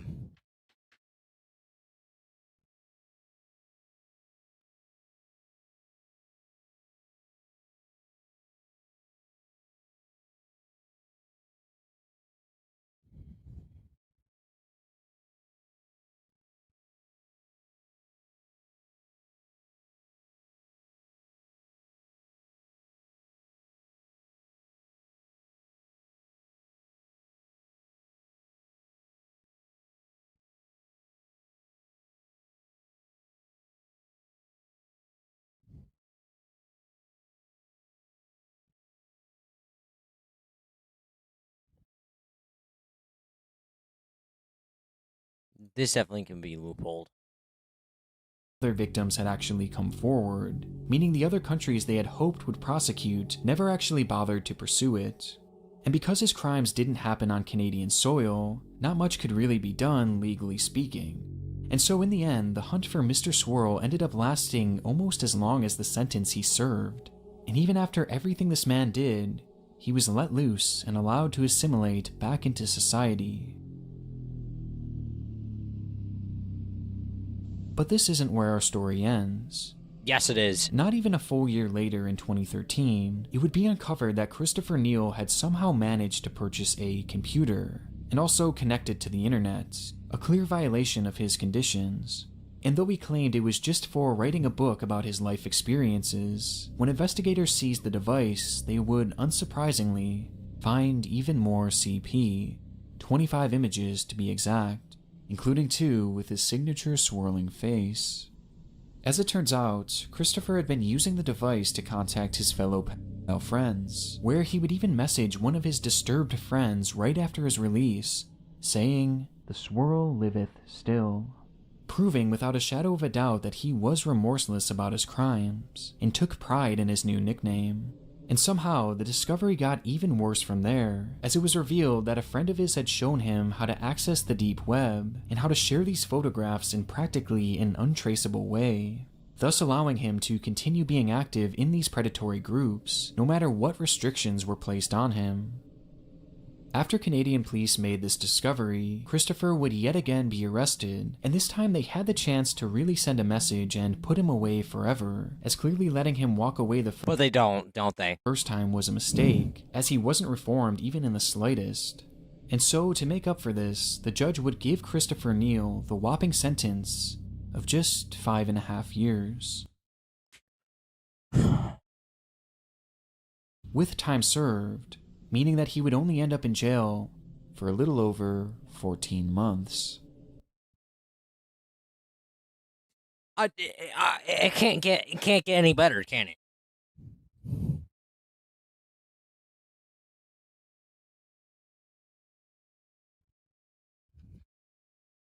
Like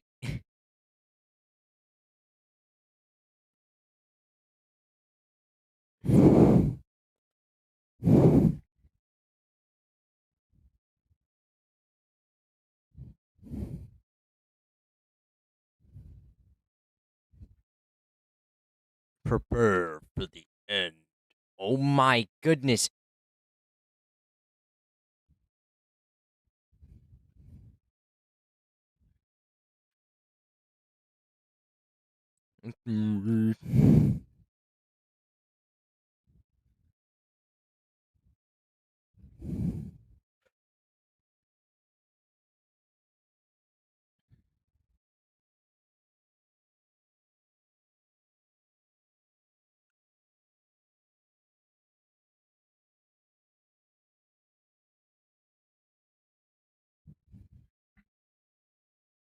So he's just he's just untouchable basically because the police won't even do anything about it.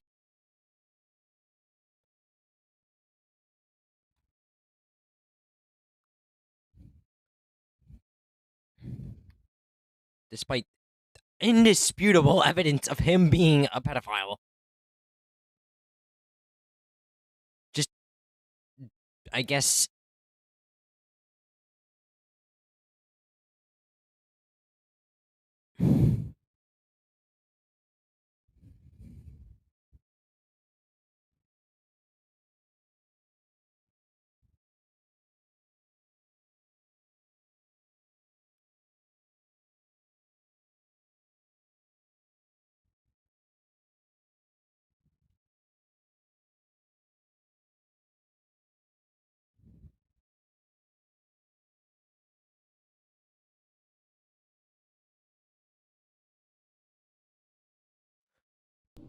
The prosecution praised the sentence as a win, and Christopher vowed to change his ways.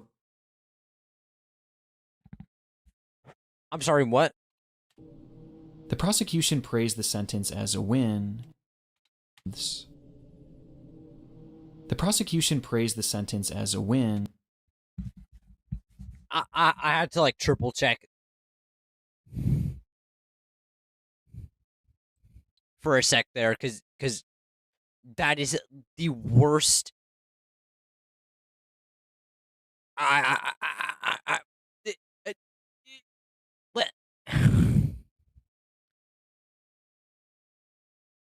swear the judges have to have like some bias against actual criminals or pedophiles that actually do bad stuff.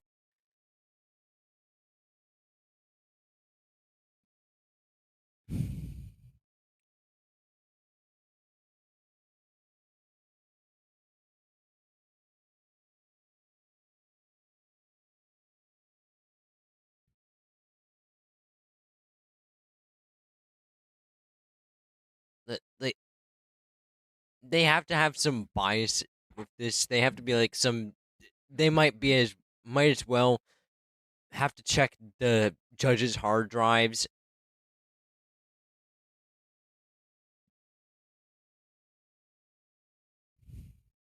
To also see if they have CP because this is actually amazing. I'm shocked at how there's probably like no thought into these sentences whatsoever. Not even like a 10-year sentence.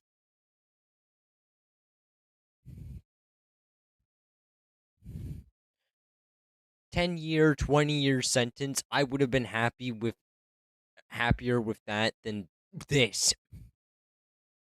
5 years, 5.5 years, given with the time he served, he would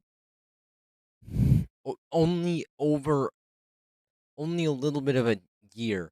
They gave him a little bit of they gave him a whole semester and a couple semesters in prison rather than actual. They gave him like 2 semesters worth of prison.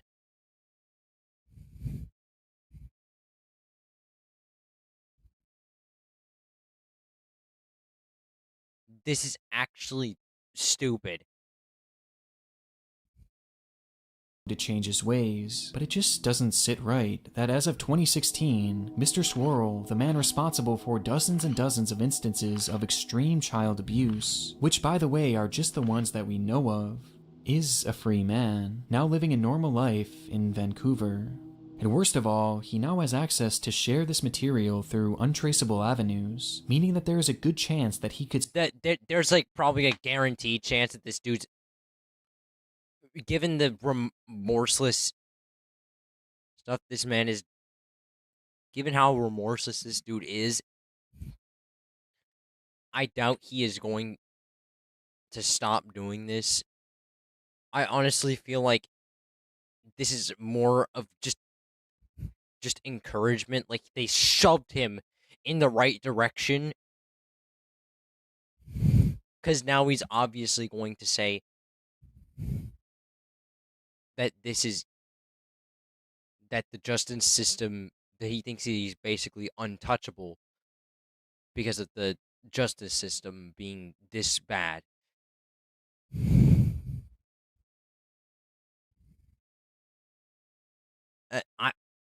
I mean, I might as well. I mean, if you're committing a crime, even criminals would take this opportunity to do more crimes if this was what was going to happen.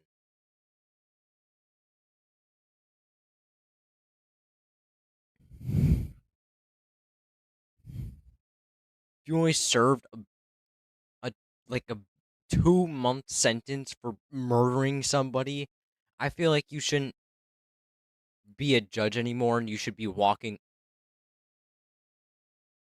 throwing yourself into a prison cell, for the amount of time that you should have sent them to.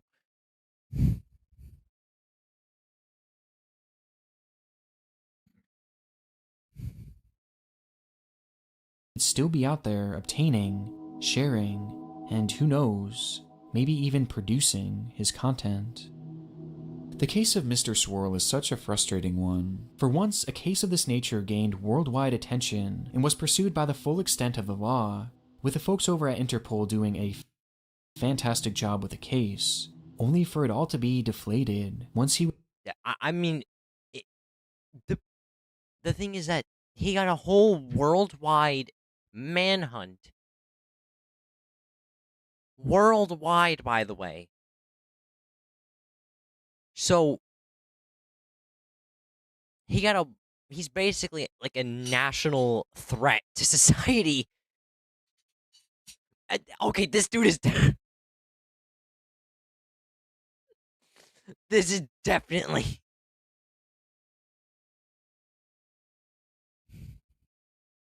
This is the same thought I have. The judges have to secretly prepare themselves.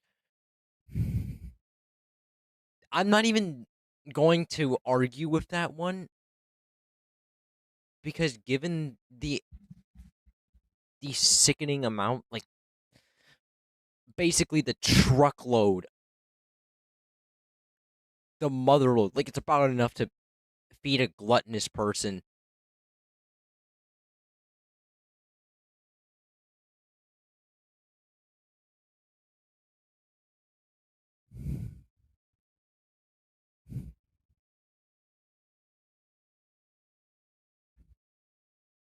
About enough to feed you for a whole year's worth of just bad government, bad decisions made in court regarding pedophilia and stuff. You would also have to suspect that they also have like 20 terabytes, the amount of terabytes or exabytes, whatever,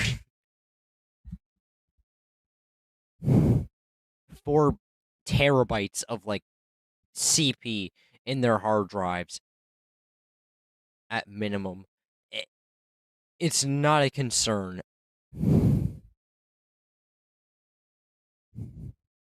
I mean, it's not even a question anymore. It's just...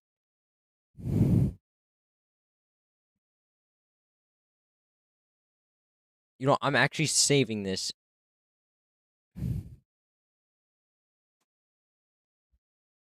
because of how much I agree with this. Until the justice system actually puts justice to this and I see more increase in good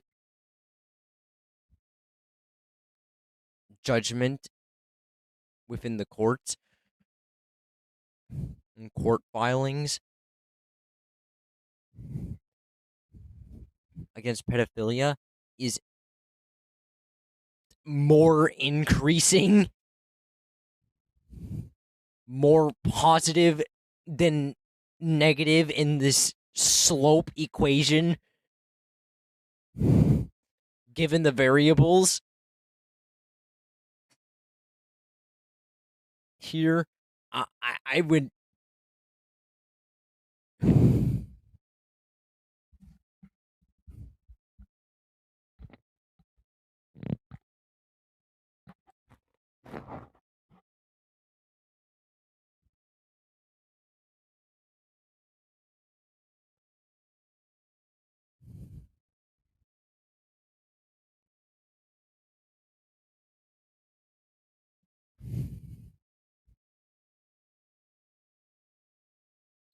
Why is it just a bunch of shapes?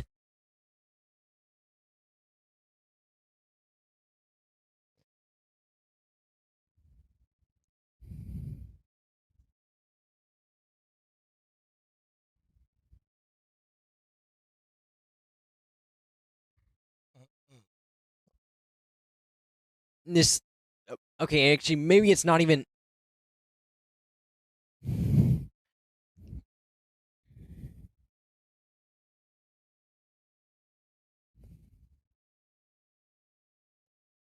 Piper Gate. Is this the same thing as Elsa Gate?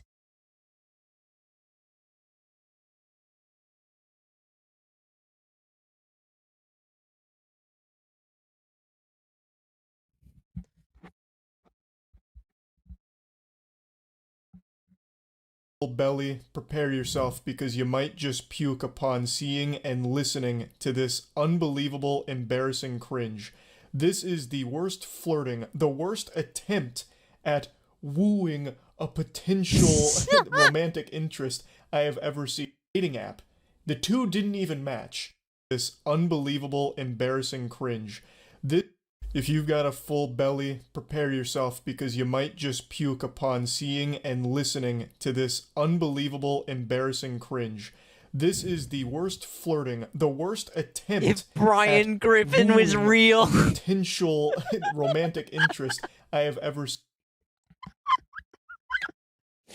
If Brian Griffin was real. This is like playing a visual novel and then scaring away all of your potential love interests at once and getting the worst ending.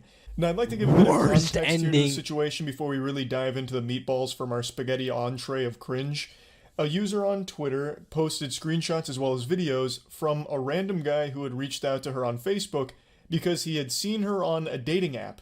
The two didn't even match. And I guess he must have assumed that it was some kind of glitch because they were destined to be lovers. It was fate that was pulling them together, but unfortunately technology had a malfunction. So he took matters into his own hands, tracked her down on Facebook, of which she had no connection to the dating app. She didn't connect any of her socials to the dating app, so he did some super sleuthing to find her on Facebook and reach out to her there to try and win her heart. And let's see how that went. Kelsey! I love that intro right there. It's straight out of Scary Movie, like that old commercial. What's up? He's coming at her like they're best friends from way back in the day. He then executes Order 66 and kills all potential for romance. He goes, I mean, okay, shit.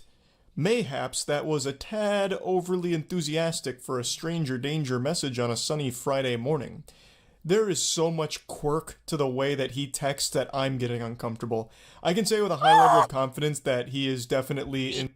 That was a tad overly. Kelsey! I mean, okay. Mayhaps that was a tad overly enthusiastic for a stranger danger message on a sunny Friday morning. My bad. Let's go with, I can explain? Yeah. That works.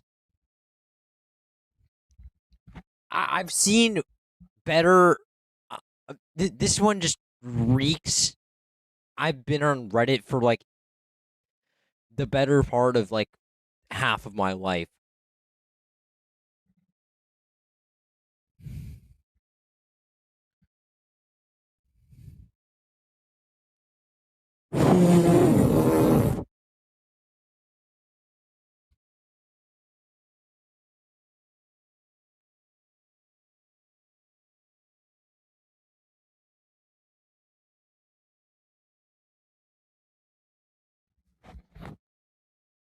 Like, this dude has become one with the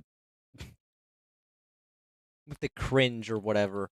This dude is actually, I don't even know, man.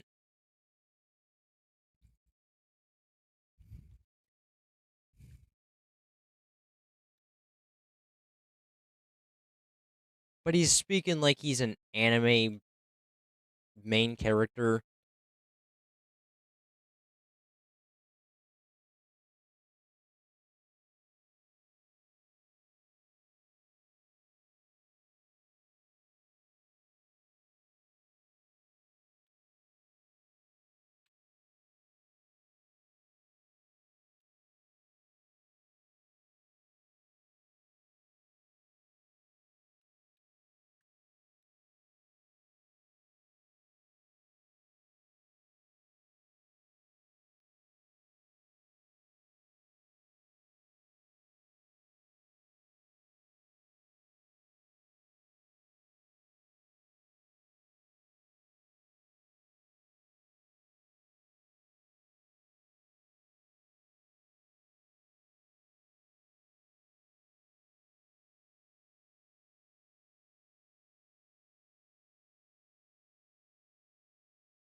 It just reeks. That message just actually reeks, and I feel like I can smell it right through the screen.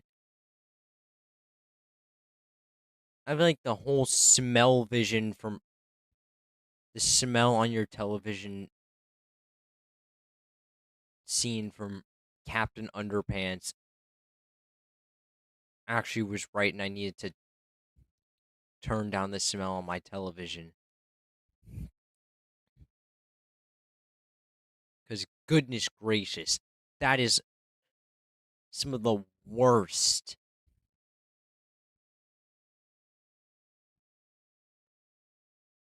Honestly, I've read worse, but come on, man, that is not how you start a conversation with somebody at all. That's how you creep somebody out.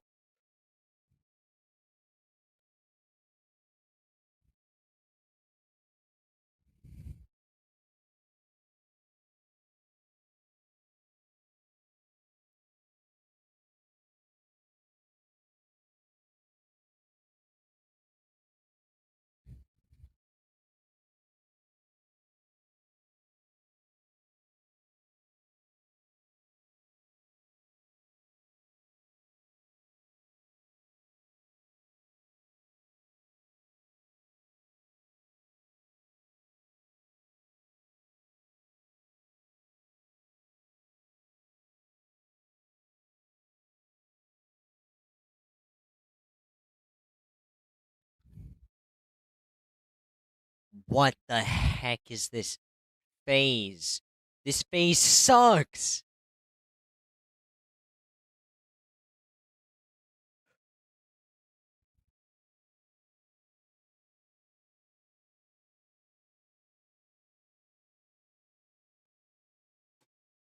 So, when does this phase end?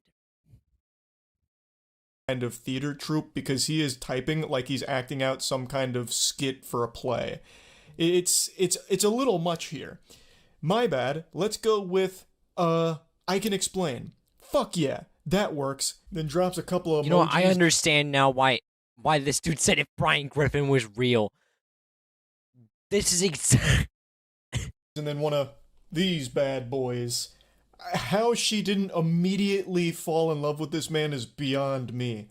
This is aggressive. And it's already creepy because it's a complete stranger who saw her on a dating app and then tracked her down in order to, you know, really directly communicate with her. So, let's go over where things went wrong here. I'll go ahead and get the playbook out like John Madden and say where everything fell apart for the offense. from the start, basically. There is nothing that's even remotely salvageable from what he tried to do here. There is nothing more annoying than texting like you're talking to yourself during the text. Like when you say something like, Kelsey, oh wait, shit, mayhaps that was a tad too far on a stranger danger sunny Friday afternoon. Goodness gracious, how do I save this? Like, that is so fucking The third lame. person. That is shameful. That is just downright shameful. I am shocked he didn't drop like an asterisk nuzzles you, and then an asterisk... This dude's about to drop that. Don't give him any ideas.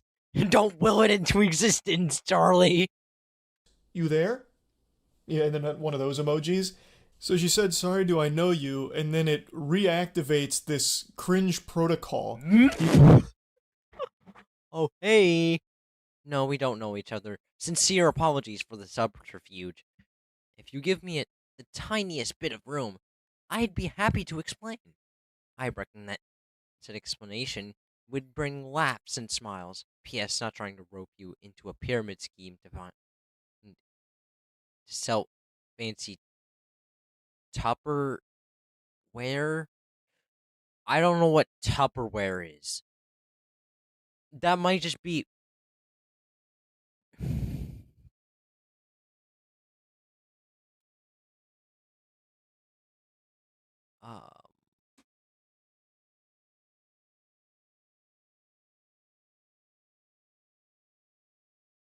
Uh-huh.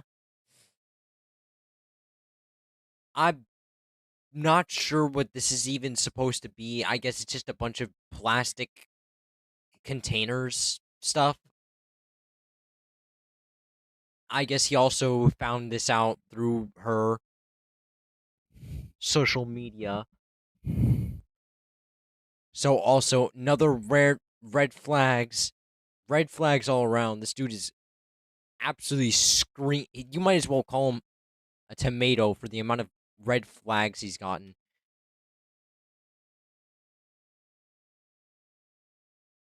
The amount of foul things he's had throughout the first the 8 texts and counting. You might as well call him out for just... You might as well bring the coach in and to save the day. This is... There might as well be a coach for how many red flags a man can use before being able to be blocked in a text messaging system. Matter of fact, make that happen.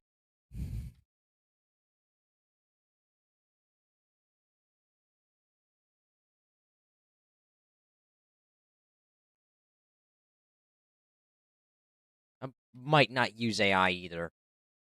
Don't use AI.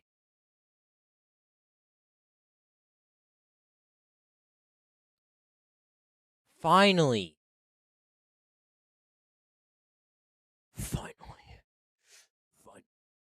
I have reached a great phase.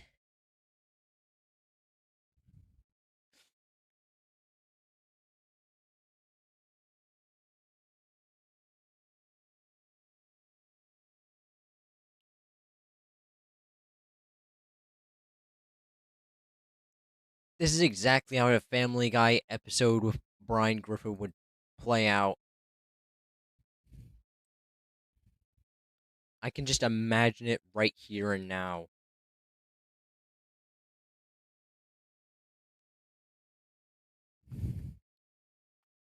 The exact voice acting for Seth MacFarlane.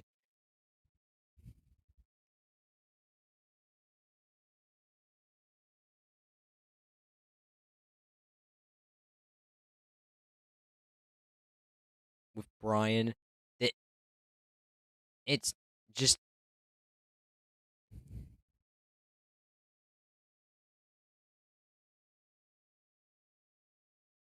I've become an aquatic threat.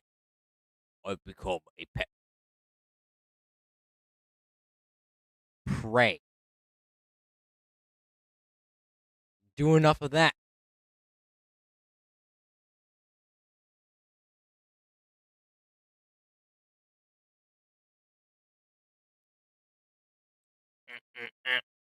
Eat on.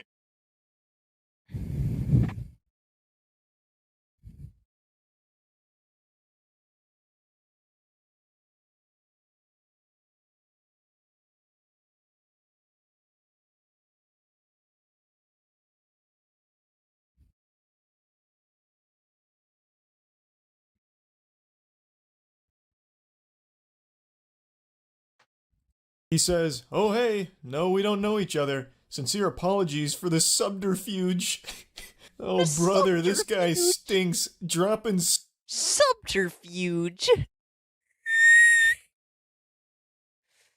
The way this dude is basically switching and hopping between different personalities or whatever makes me think that this dude has some disorder that he diagnosed himself with and can't get out of it. I'm gonna be completely honest with you. I did this once. This is not how it went though, because this is not how it went actually. I can't remember exactly how it went. But it wasn't like just like this. I was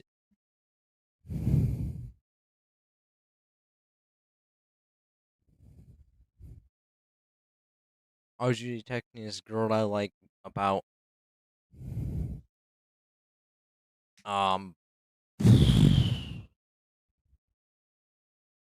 like a couple months actually. And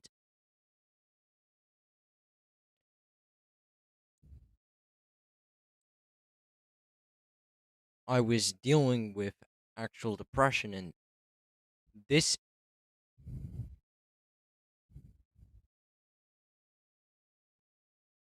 kind of reminds me of that in a way, where the person is just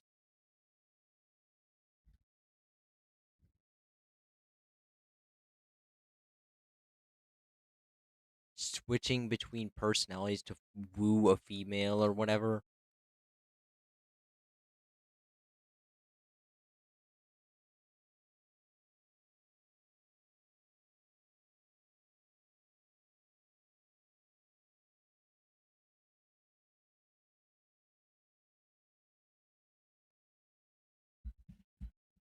And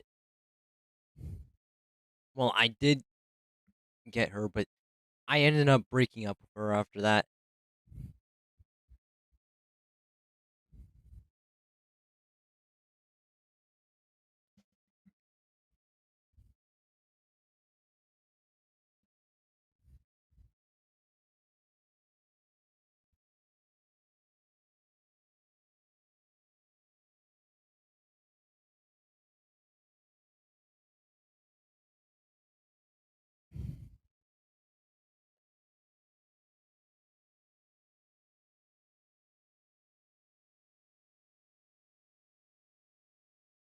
And this didn't end well, really.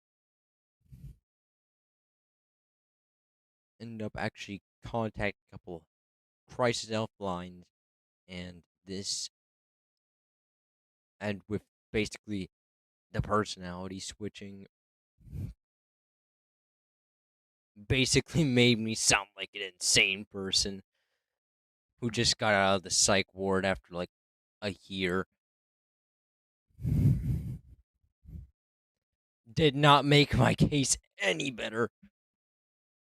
Just like to say that. And that, now it wasn't just like this, but it was basically, in a general perspective, basically being completely unaware of Basically, just talking to yourself in the third person or using quirky stuff, I guess.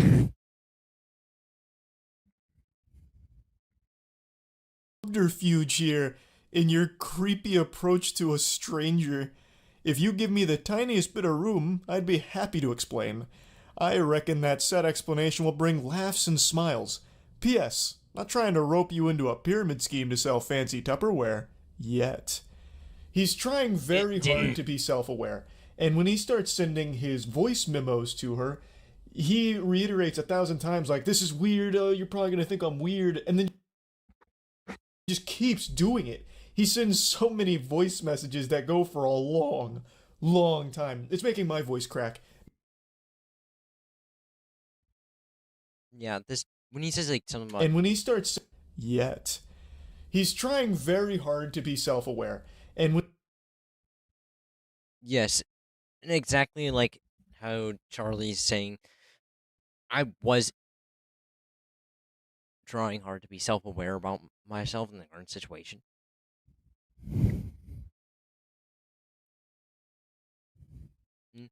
Like, I knew what I was doing, but didn't really take into accountability how it made the other person think, or how it would affect them talking to me.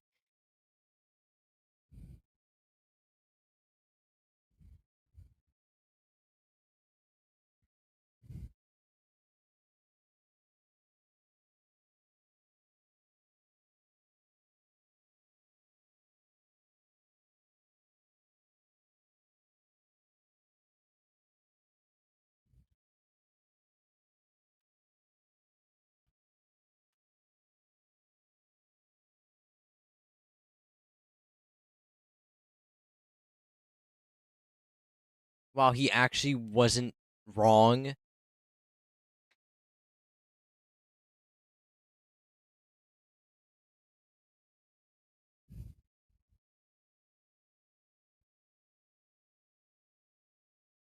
He actually wasn't wrong. This is the first person who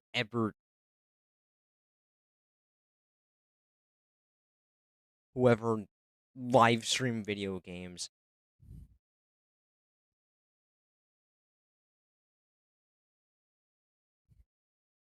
But this overall was just a bad idea for me. And honestly, I just didn't know what I was doing at all. And I'm just gonna say this. Take this as advice. Don't self-diagnose yourself ever. Like how I did. It just makes it worse, and you somehow just get into this loop of not being able to get out of in some sort of way. It just deteriorates your mental health by a lot. And I am a prime example of that. Or was. Oh no, maybe I am still. Who knows?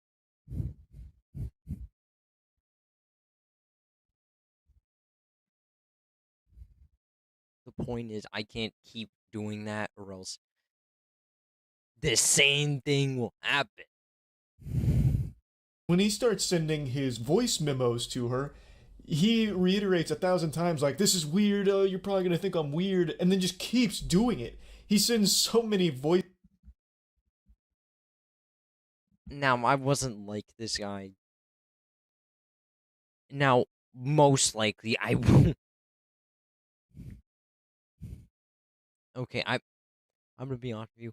When I was texting that girl I liked, I'd literally look back at the same voice, or, well, not voice message, text messages I sent, and by golly, I sounded like half the time I was like I was the antagonist in a horror movie. I actually sounded like a whole serial killer that was out to get her.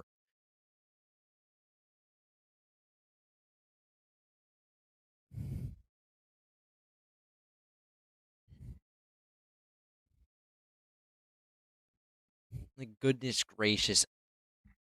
Every time I read it, I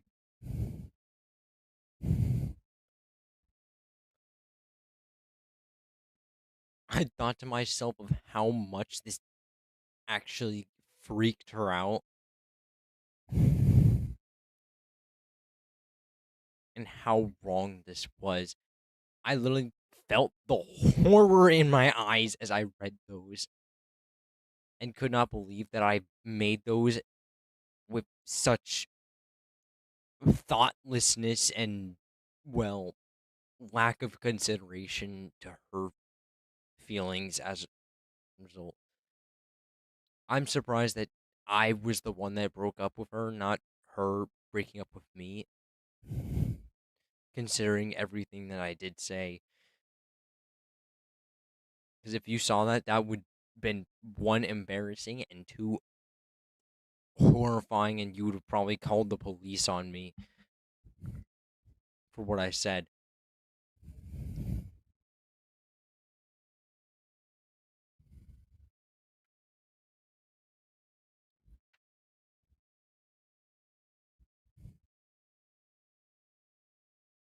To be fair, I did delete the messages on my behalf.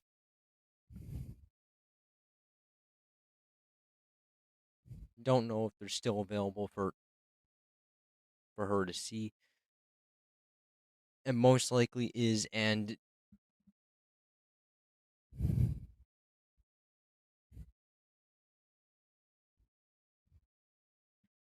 quite honestly, I don't really care.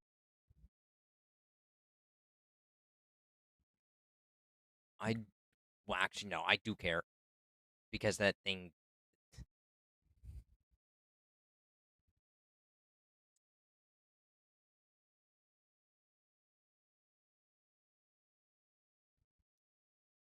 And this one. I did delete them just because. Not because I was trying to like hide up the evidence, but more mainly because I was so ashamed and so horrified by those messages. I just couldn't. I didn't want to relive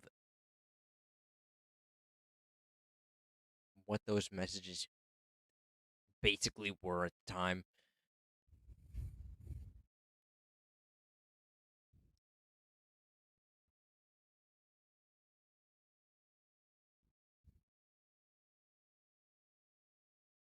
I'm.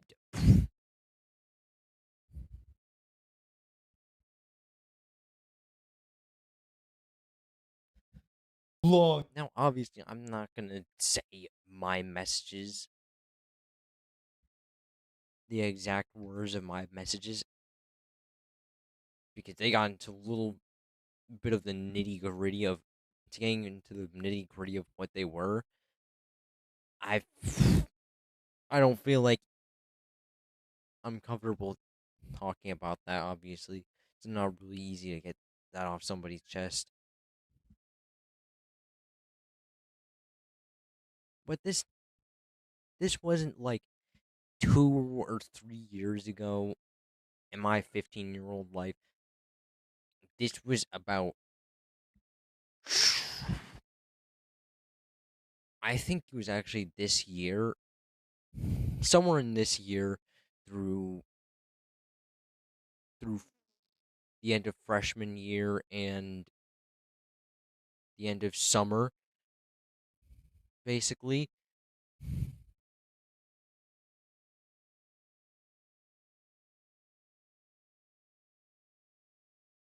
Yeah.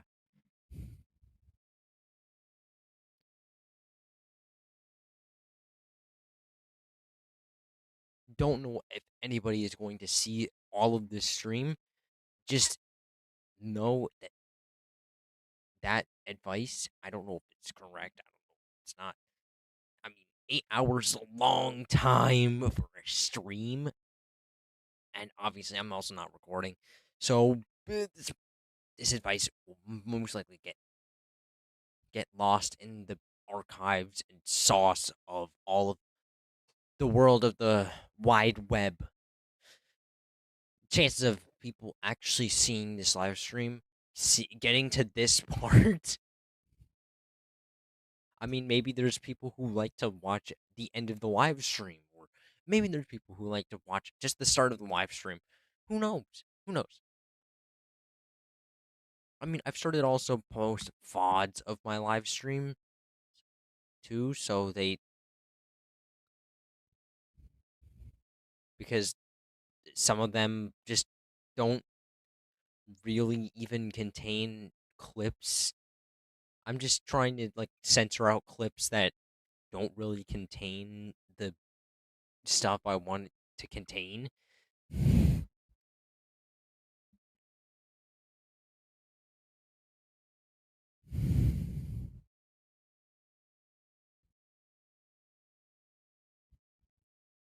But as you can see, I've taken at least like couple videos for it, getting into the nitty gritty of it. It's just, I know it's gonna be hard, but come on, man.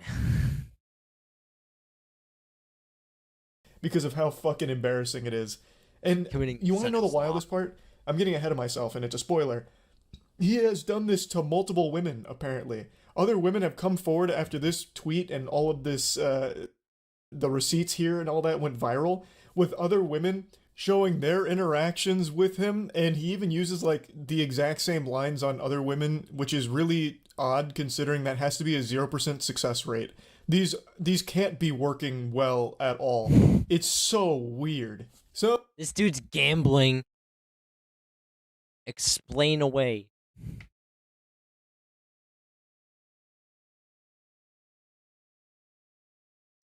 Oh Lord. Oh Lord. I just spent 60 minutes singing to seniors with a mask on in a hot room. I'm not sure if I'm funny right now. That took a lot of energy. I'm gonna lose my mind. Okay, frick, I can do this.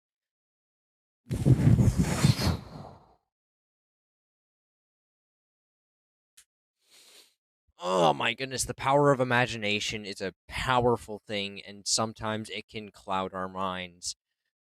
This is a prime example of that. I can just imagine him speaking like he's in a cartoon, and he just has like a big mouth, and they animated him with like a big face and speaking to them at like high maximum velocity with wind blowing to the recipient.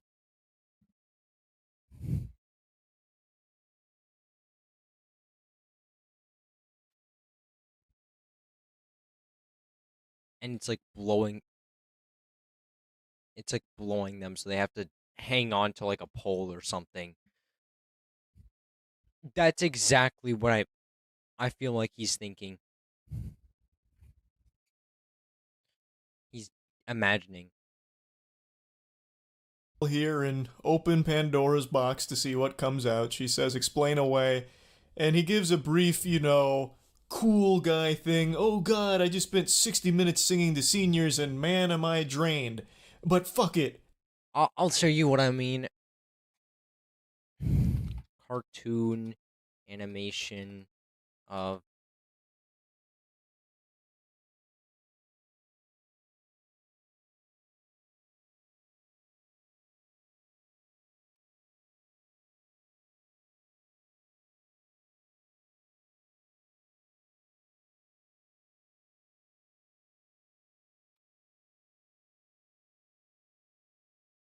That's not what I meant, but you get the idea.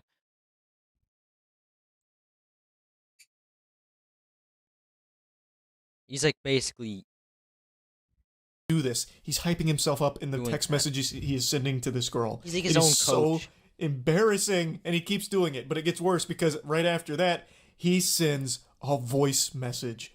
Hey, Kelsey, how's it going? Don't mind me, I fucking hate texting. I think we're all better without it, so I use...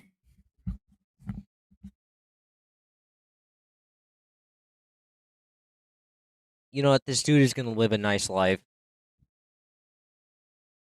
He's going to meet his match. I can just hear it in his voice. He's gonna meet his match one day. Just not this one, because I can sense the energy. use one of these when I can. Also, I don't know if you've ever seen that Key and Peele skit, but that's how I feel about texting. I could go on. Anyway, I just... No, I don't know what that is. It's most likely some middle-aged humor I don't understand, and I'm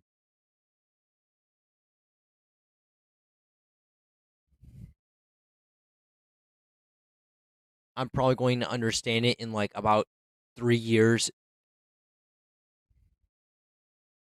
I'm probably not even going to understand it because it's going to be lost to time. No, right off the bat, I fully accept how fucking weird this is. I'm sorry, but like I said, I think if you give me a second, you'll probably end up laughing. And not that you need my permission, but feel free to just laugh directly at me for being a Oh, I can sense his positive energy, man. His, like, quirky energy. Quirky yet kind of, like, positive energy. It's just weird. Can't explain it. It's just kind of weird. The way he's doing it. Just... Oh, no, man. It's just not hitting. It's not hitting. Really ain't hitting like it's supposed to. He actually sounds like this dude I know who lives with my mom. His name is Richie, and this dude basically speaks like him with such whatever enthusiasm, to put it to a overstatement. Enthusiasm.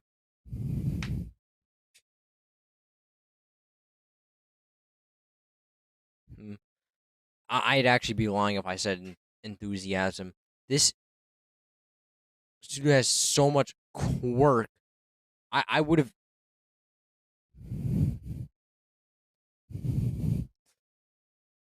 I would have rather called this dude the multiple personality man. I would have called this dude Seth MacFarlane for the amount of...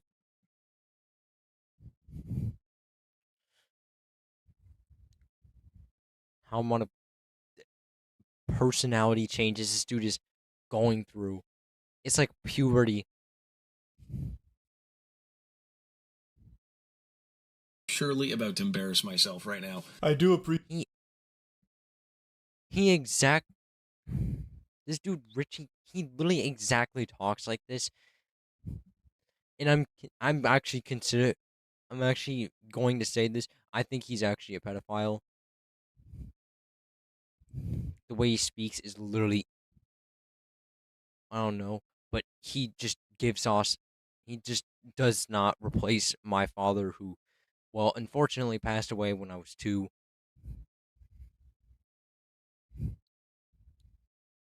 Oh, I didn't need to know that, but, okay. You don't need to say that. You said it, and that's okay. It doesn't matter. You don't need to, like, hype yourself up or beat yourself down for it. It's okay that you said what you said. You said what you said. Just you don't just feel sorry about it. Take accountability for it.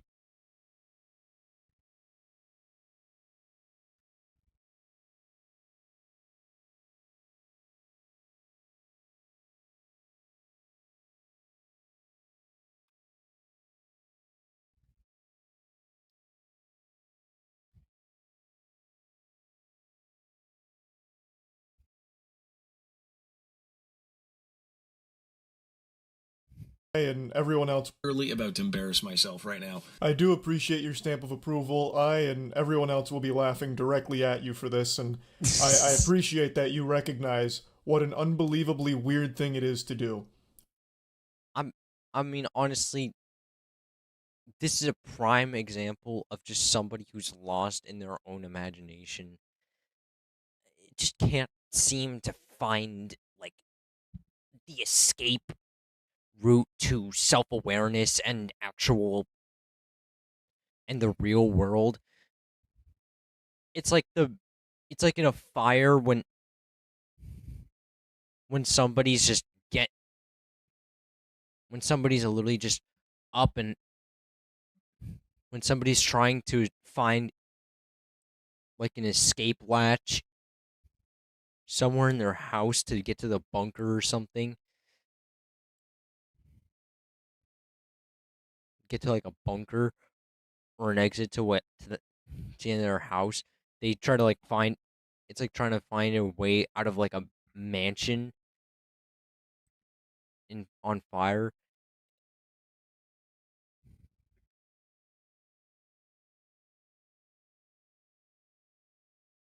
No, actually go back to what I said before. It's like trying to find the way out of a house on fire and trying to find like the escape latch or door in your area. Yet the fumes are just messing with you, and you can't, are just blinding you, making you see like rainbows or something.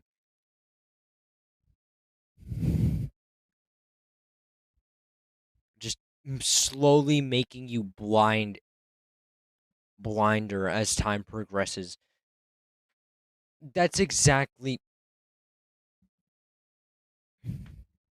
how I feel this dude is just acting.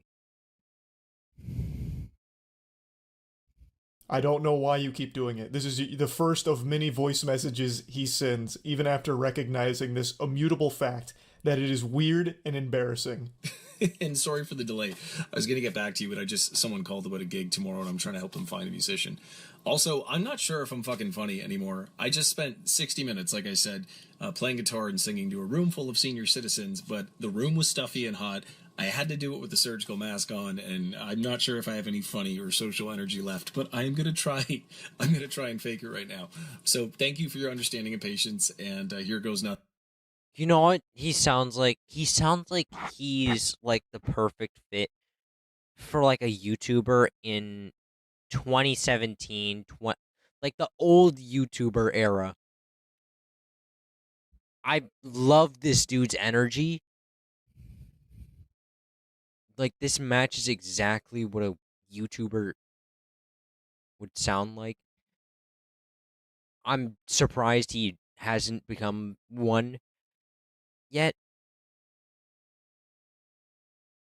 Or become an actor.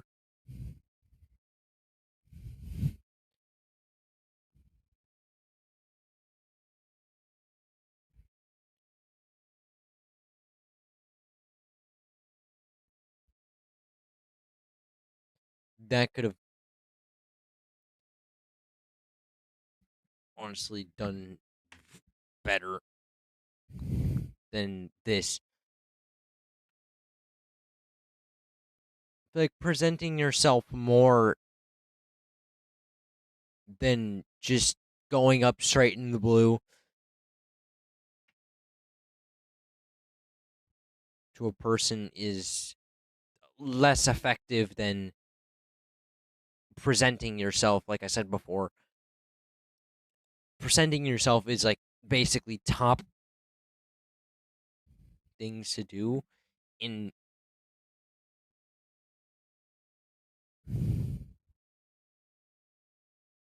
stuff like relationships. It's how somebody gets to know you, how somebody knows you prior. Like, what's your age?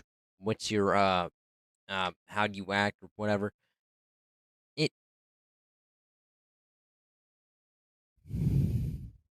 And with no background knowledge, this character here, we don't know anything about him. He just comes straight out of the blue. He's like a side character. He's not really. He's like a side character trying to be the main character so badly, but just ends up becoming the antagonist in the movie. Which ends up becoming the antagonist in the end. I don't understand. Enjoy. He's actually treating this like it's some kind of movie audition. What are you talking about? I also just, I love that he immediately makes himself seem like super busy, like, hey, sorry for the delay, I know you were waiting on bated breath for my explanation, but I had to help very big musicians find a gig. You may have heard of them before, Bring Me the Horizon. Yeah, I'm the lead singer. So I had a lot going on. I was double booked, so I had to give them a different band. You may have heard of them, Metallica. But anyway, let me go ahead and explain what's going on. I just finished one of my own gigs, in fact, so I'm a little drained, but don't be perturbed because I'm gonna do my best to fake it. So stay tuned for part 2. It's coming right up.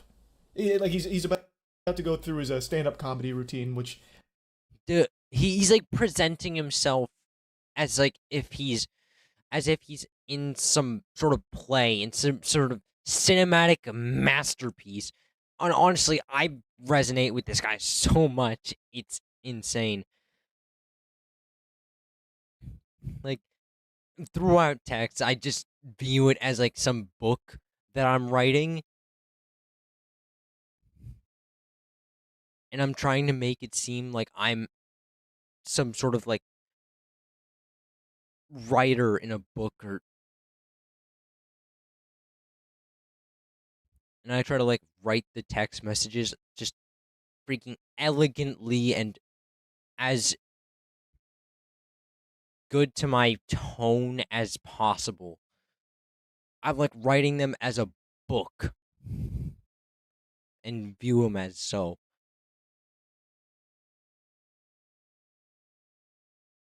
I honestly don't think it works though. It's just like you have to somehow exit the third person and get into the first person. And probably also get out of the second person too.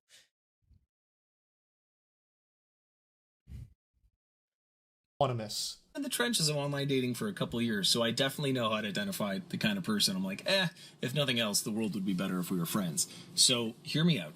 First of all, I never fucking see that shrug emoji. No one else uses it. It's typed into my phone. If I type shrug with 2 G's, it just shows up. Same thing on my laptop. Like, I'll use it in work emails. Fuck it. So right away, I'm like, interesting. I don't get it, though. She's cute. For how pretty she is, she should be boring. Why does she seem kind of strange in a good way? That's a spectacular start right there. I was like, she's kind of pretty, so why isn't she like a fucking lobotomite, boring dumbass? Like, she used an emoji that I really like. And she's pretty. Like, that doesn't make any sense. Pretty women can't have a personality, but you're, like, defying all of science right now. He just keeps going on about this fucking shrug emoji. He's talking about her bio on the dating site, and he just really fixates on that. That shrug emoji is like Cupid's arrow to this guy. He fell in love instantly when he saw it in her bio. I don't know why he thought it was a compliment to say that she's like strange and different in a good way because pretty women are like boring or whatever, insinuates that a pretty girl can't have a personality. I don't know what the thought process was with that approach, but it's definitely a bold play. I think you said something about live music. My job is actually live music. I play guitar and sing. I do about 25 shows a month. I know it sounds made up. I feel like I invented the job. It's redonkulous, but I live very comfortably. Life is good. I do play at a lot of retirement homes, and it's great for my self-esteem. What? What did you just say? Do my ears deceive me? I mean, it's 10:55. I've been streaming for 9 hours. What did this dude just say? Comfortably, life is good. I do play at a lot of retirement homes, and it's great for my. Oh, he said retirement. I thought you.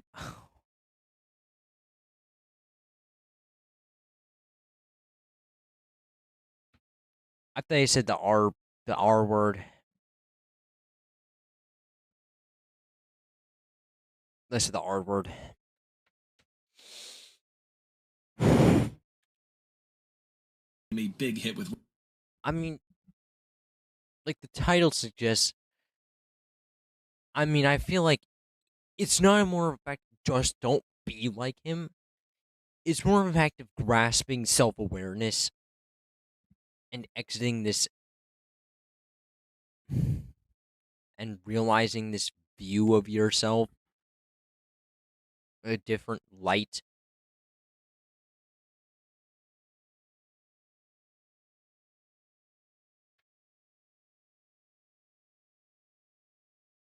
Exiting this view of yourself. Honestly, it's just hard, and I feel like this dude's just struggling. I can feel like this tears, the struggling tears of every word this dude is spouting out, trying to be quirky as possible, is just agonizingly. It's just basically screams of trying to get out of this.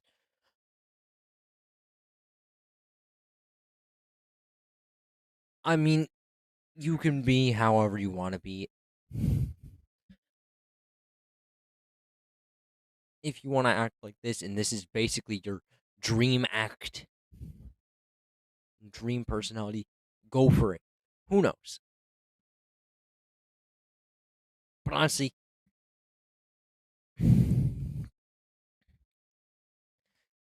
it's like cinematic. Timeout. Technical foul here. He just dropped a redonkulous. I was going to point that out too.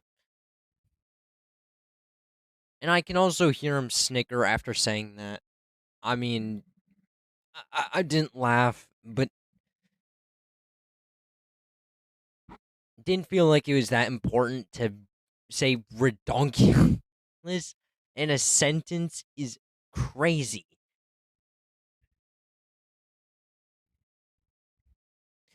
I might as well be living in the Reddit community. I might as well just be seeing posters of Reddit and the Reddit mascot on the walls, on the a Reddit plushie or whatever.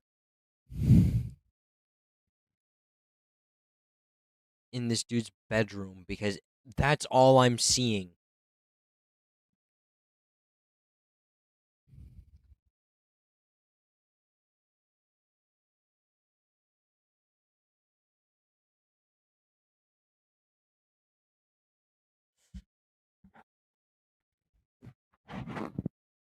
And then not only that, in his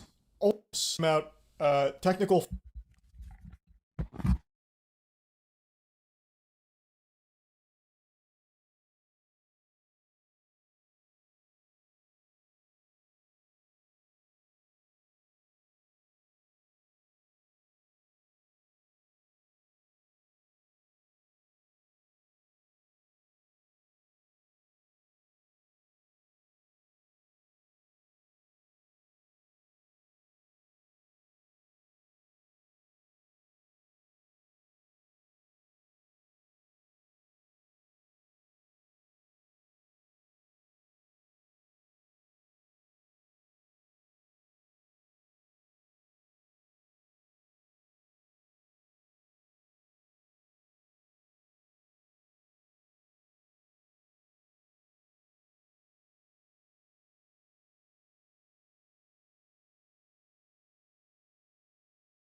room is musty.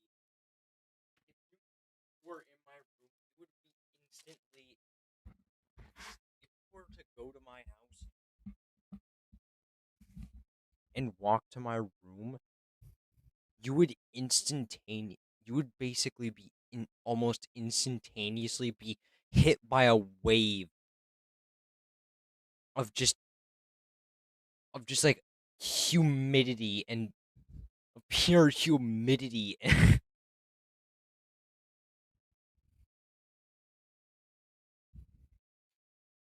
And like stuffiness or whatever.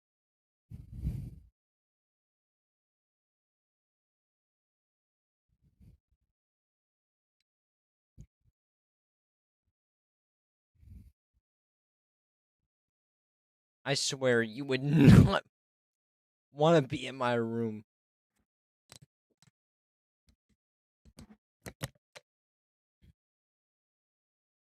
I keep this thing like circulated like 1% of the time. He just dropped a redonkulous. He just said Yeah, I'm surprised too.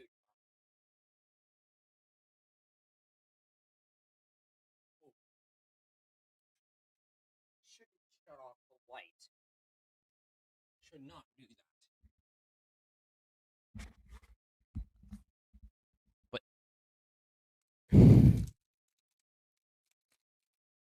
I honestly feel this dude's pain in some way. He's trying to grasp at the straws of reality, but he just can't get to it. So he just stuck in this sort of fake world clouded by imagination.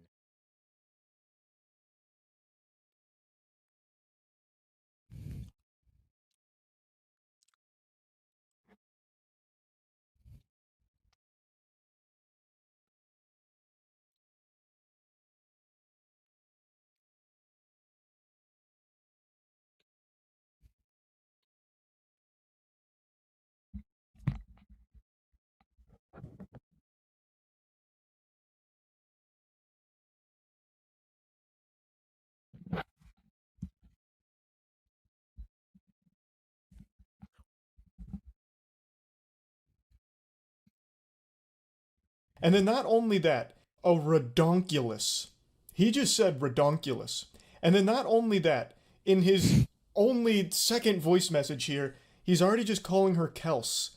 They're not even on like a first name basis. They're not acquaintances. These are two complete strangers, and he's already giving her like... I don't even think the person named Kelsey, basically, Kelsey, even knows his name.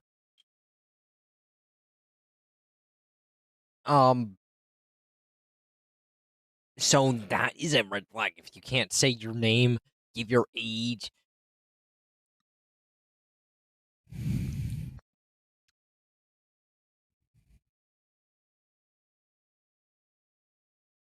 And then you're basically on a voice message, basically saying, going into a voice message like you're pals with them, like you know them for like 2 years now, is absolutely mind-boggling. It's actually confusing, or in this dude's terms, confuzzling.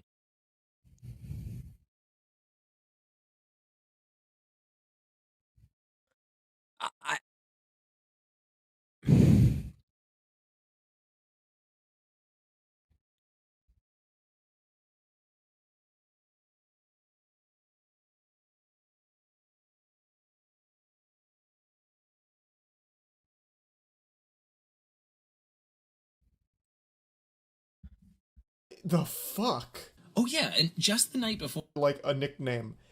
What the fuck? Oh yeah, and just the night before, I'd been talking to one of my best friends in the world, Roxy. Just people that like match you and they just write hey. So if someone writes hey, I just write hi. And if someone writes sup, I go nothing much, you. And like people that match me and clearly haven't read my fucking bio, folks will match and be like, so what do you do for a living? I'm like, I can't stress this enough. She's not your pal. But honestly, I think he's too far in deep. He's like digging a hole for himself. He's like trapped in. It's like a mouse trapped in like a plate house or some like pipes. Just can't seem to get out, and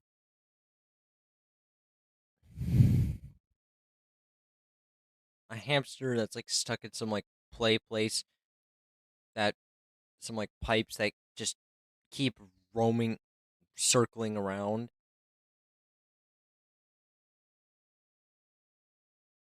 Having fun, think it's all cool, but just can't get out of it. Trying to get out, like it's the back rooms, but just never seeming to.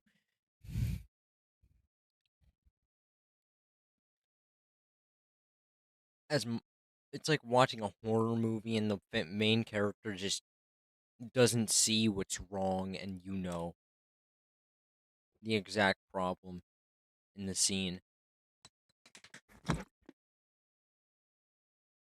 Basically screaming at your TV for them to notice, and yet it just doesn't matter because you don't. There's no way to get to them.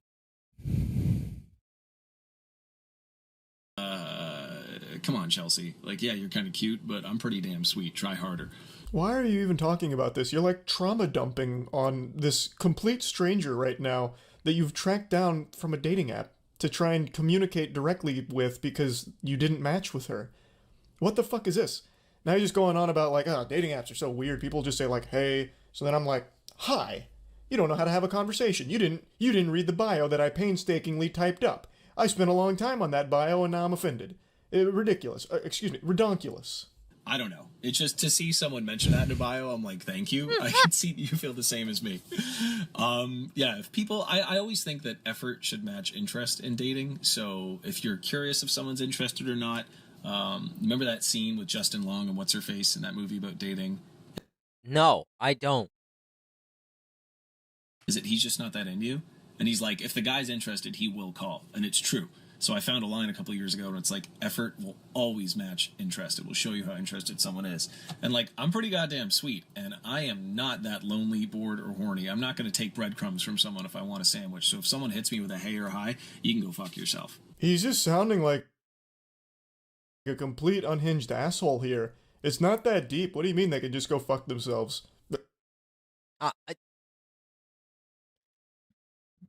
The fact that you're offended so much about that is... Oh my goodness, my mind is exploding.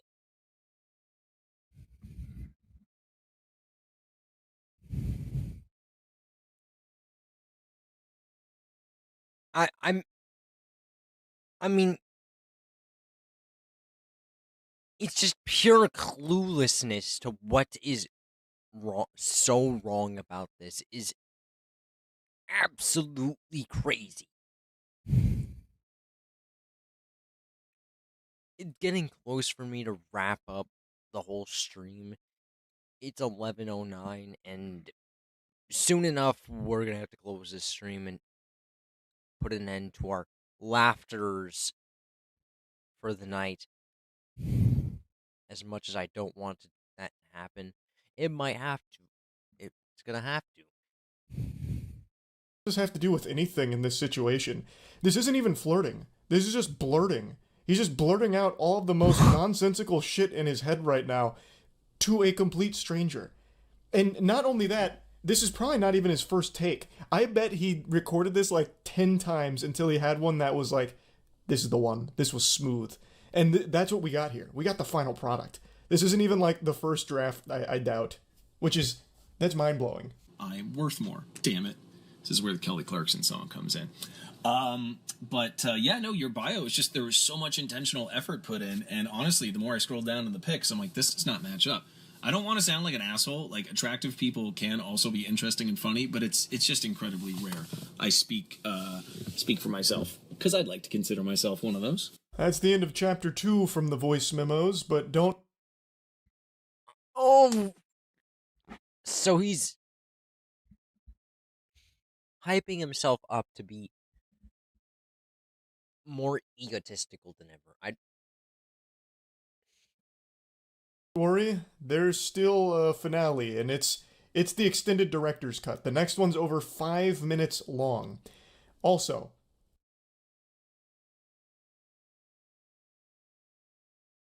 prepare your ears to be basically... Okay, so basically what he's saying is prepare your ears to be molested by this man talking. I'll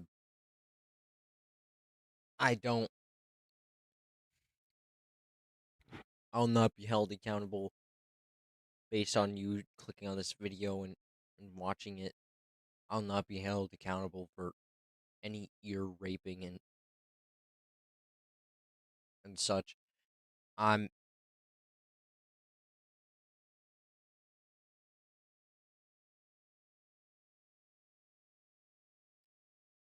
So if your ears get absolutely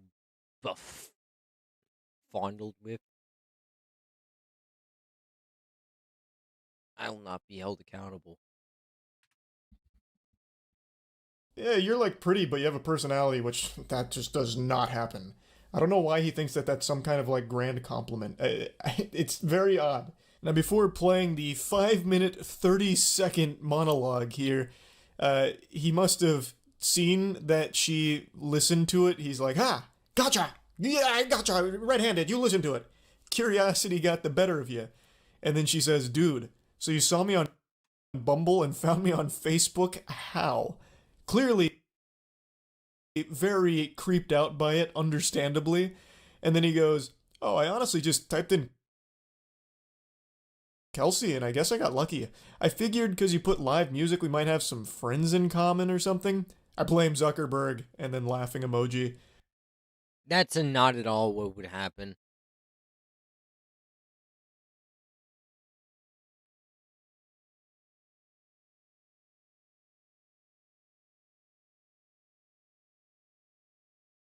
I can tell you right now, he basically searched for like every possible username under the name Kelsey.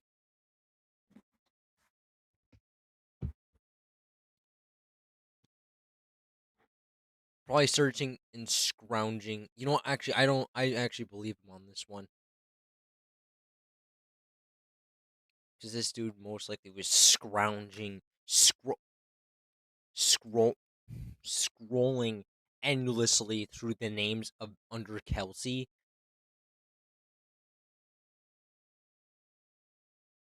For this one girl.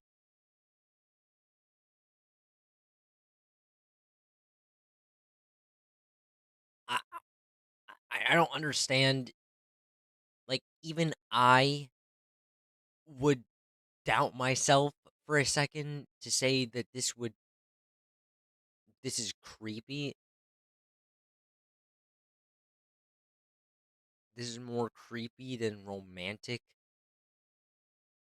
And that they wouldn't even want to talk to you.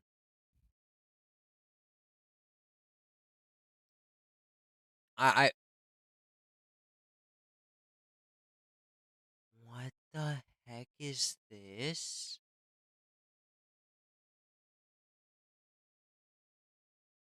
I'm actually gonna put the chat replay just so I don't have to see that.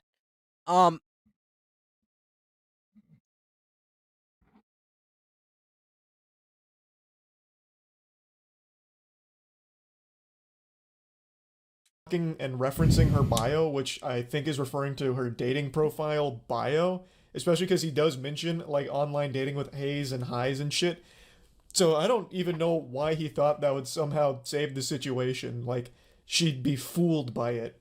For the love of fuck, I was like 2 minutes into one, and it was awesome and funny, and I was so proud of it. And then someone called me again about a gig this evening, and it's like, you know that thing where your friends know you're busy or you're on a date or something, and then that's when they decide to call? Jesus Christ. Excellent. Chef's kiss. This is how you start a romantic message. Ah, for the love of fuck. I was in the middle of something spectacular. You were gonna love it, Kels. You were gonna love it. Trust me. I swear, this dude is basically acting like a person in some like movie, in some like theatrical film. I can't stress this enough. He's acting like he's known her for like 5 years and is like her tailor or something. He's her like best friend. I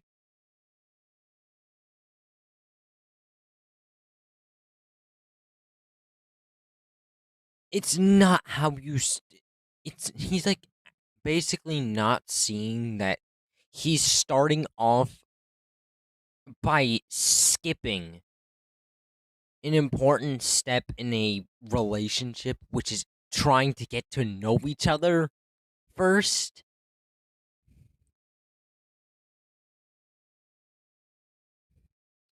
You know, saying your name, your age, your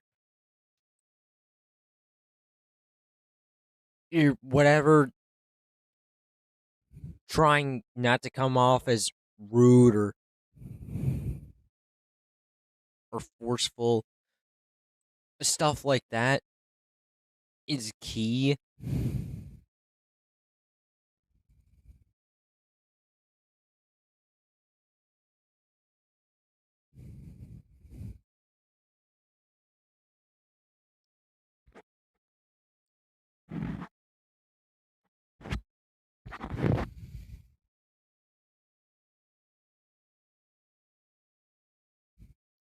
But he's just not seeing this at all.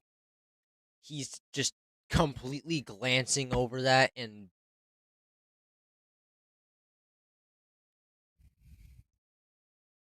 starting off like this.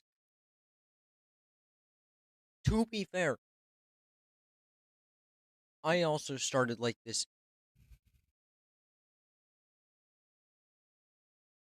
too. But this was only because the person who I was dating was my friend. Was also my friend.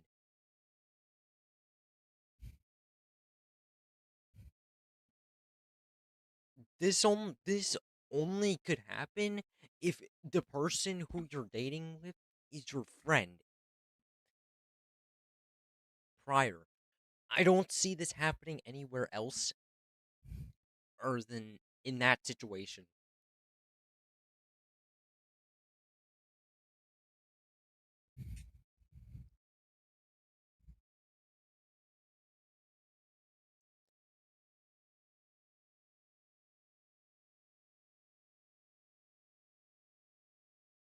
Now, I'm not too sure if that friend is still my friend.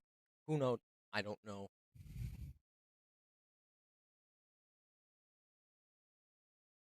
Who knows?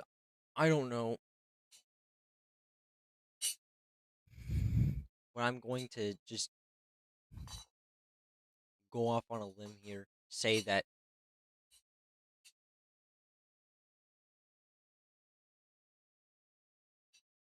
I've learned from that relationship a lot.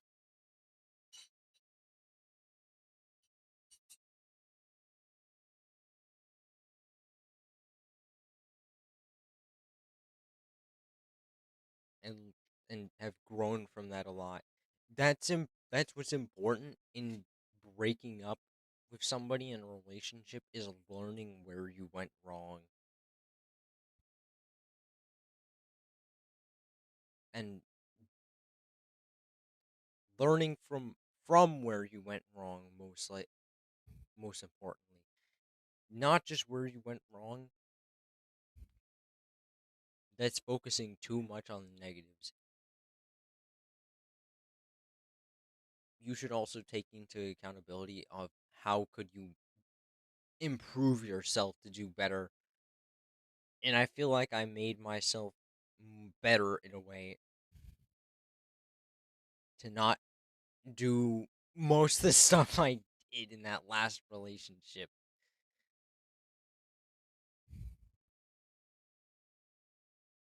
One of my fucking asshole friends called me about a gig because I'm so busy being a successful live musician. Can you believe that, Kels? Can you believe that? It's like those things, you know, where like we both go on dates, right? I go on dates, clearly, you go on dates, and sometimes when you're just busy, people call. It's Jesus Christ. But yeah, no, your bio was just the fucking bee's knees. I mean, listen.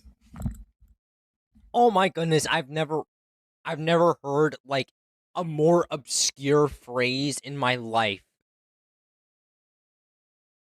Charlie, where are you at?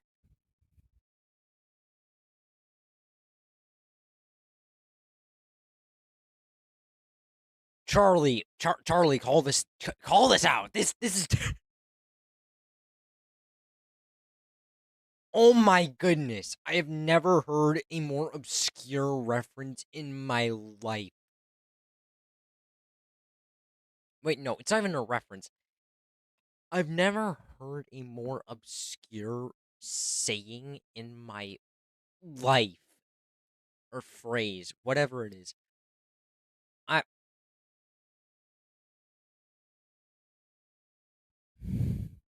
If you don't know what the bee's knees means, I don't blame you, but I'm guessing it just means it's the best. The best. I wouldn't be surprised if this dude said the cat's pajamas right next to complimenting her after complimenting her for a second time.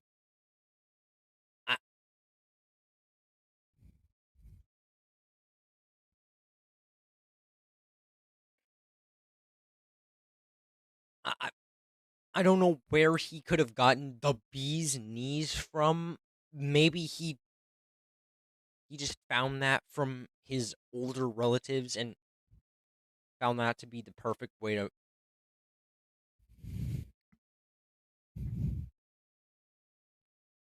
get a female.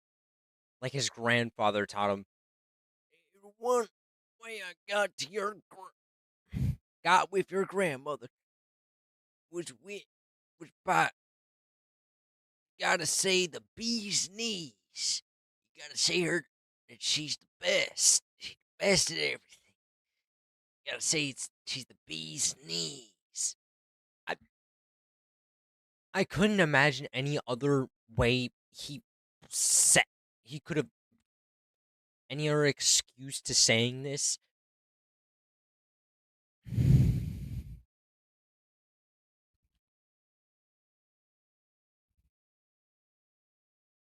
Something is excellent or of higher quality.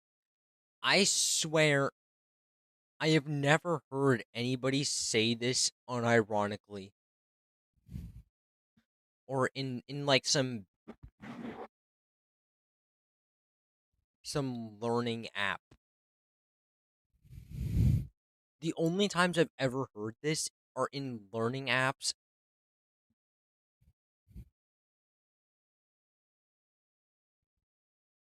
That I vividly remember, except I can't seem to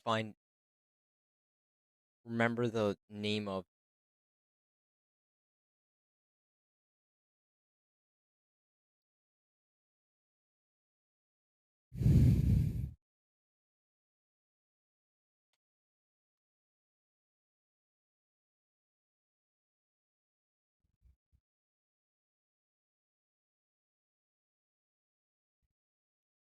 An idiom from the 1920s. I wouldn't be surprised if he found this too.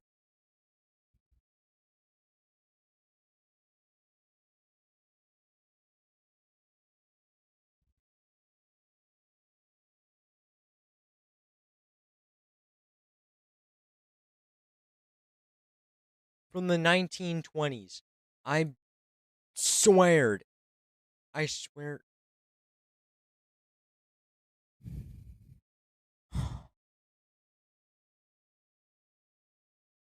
I've never heard anybody say this. This is just my rant on this. People could have different rants. That's enough for this video. I'd like to end this off on a high note, knowing that we did something different other than just gaming, and we actually talked for a while. Even if nobody was in the stream, we still talked. Y'all learned something about me. And I appreciate y'all sticking with me on this one. Have a great day, y'all. Love y'all.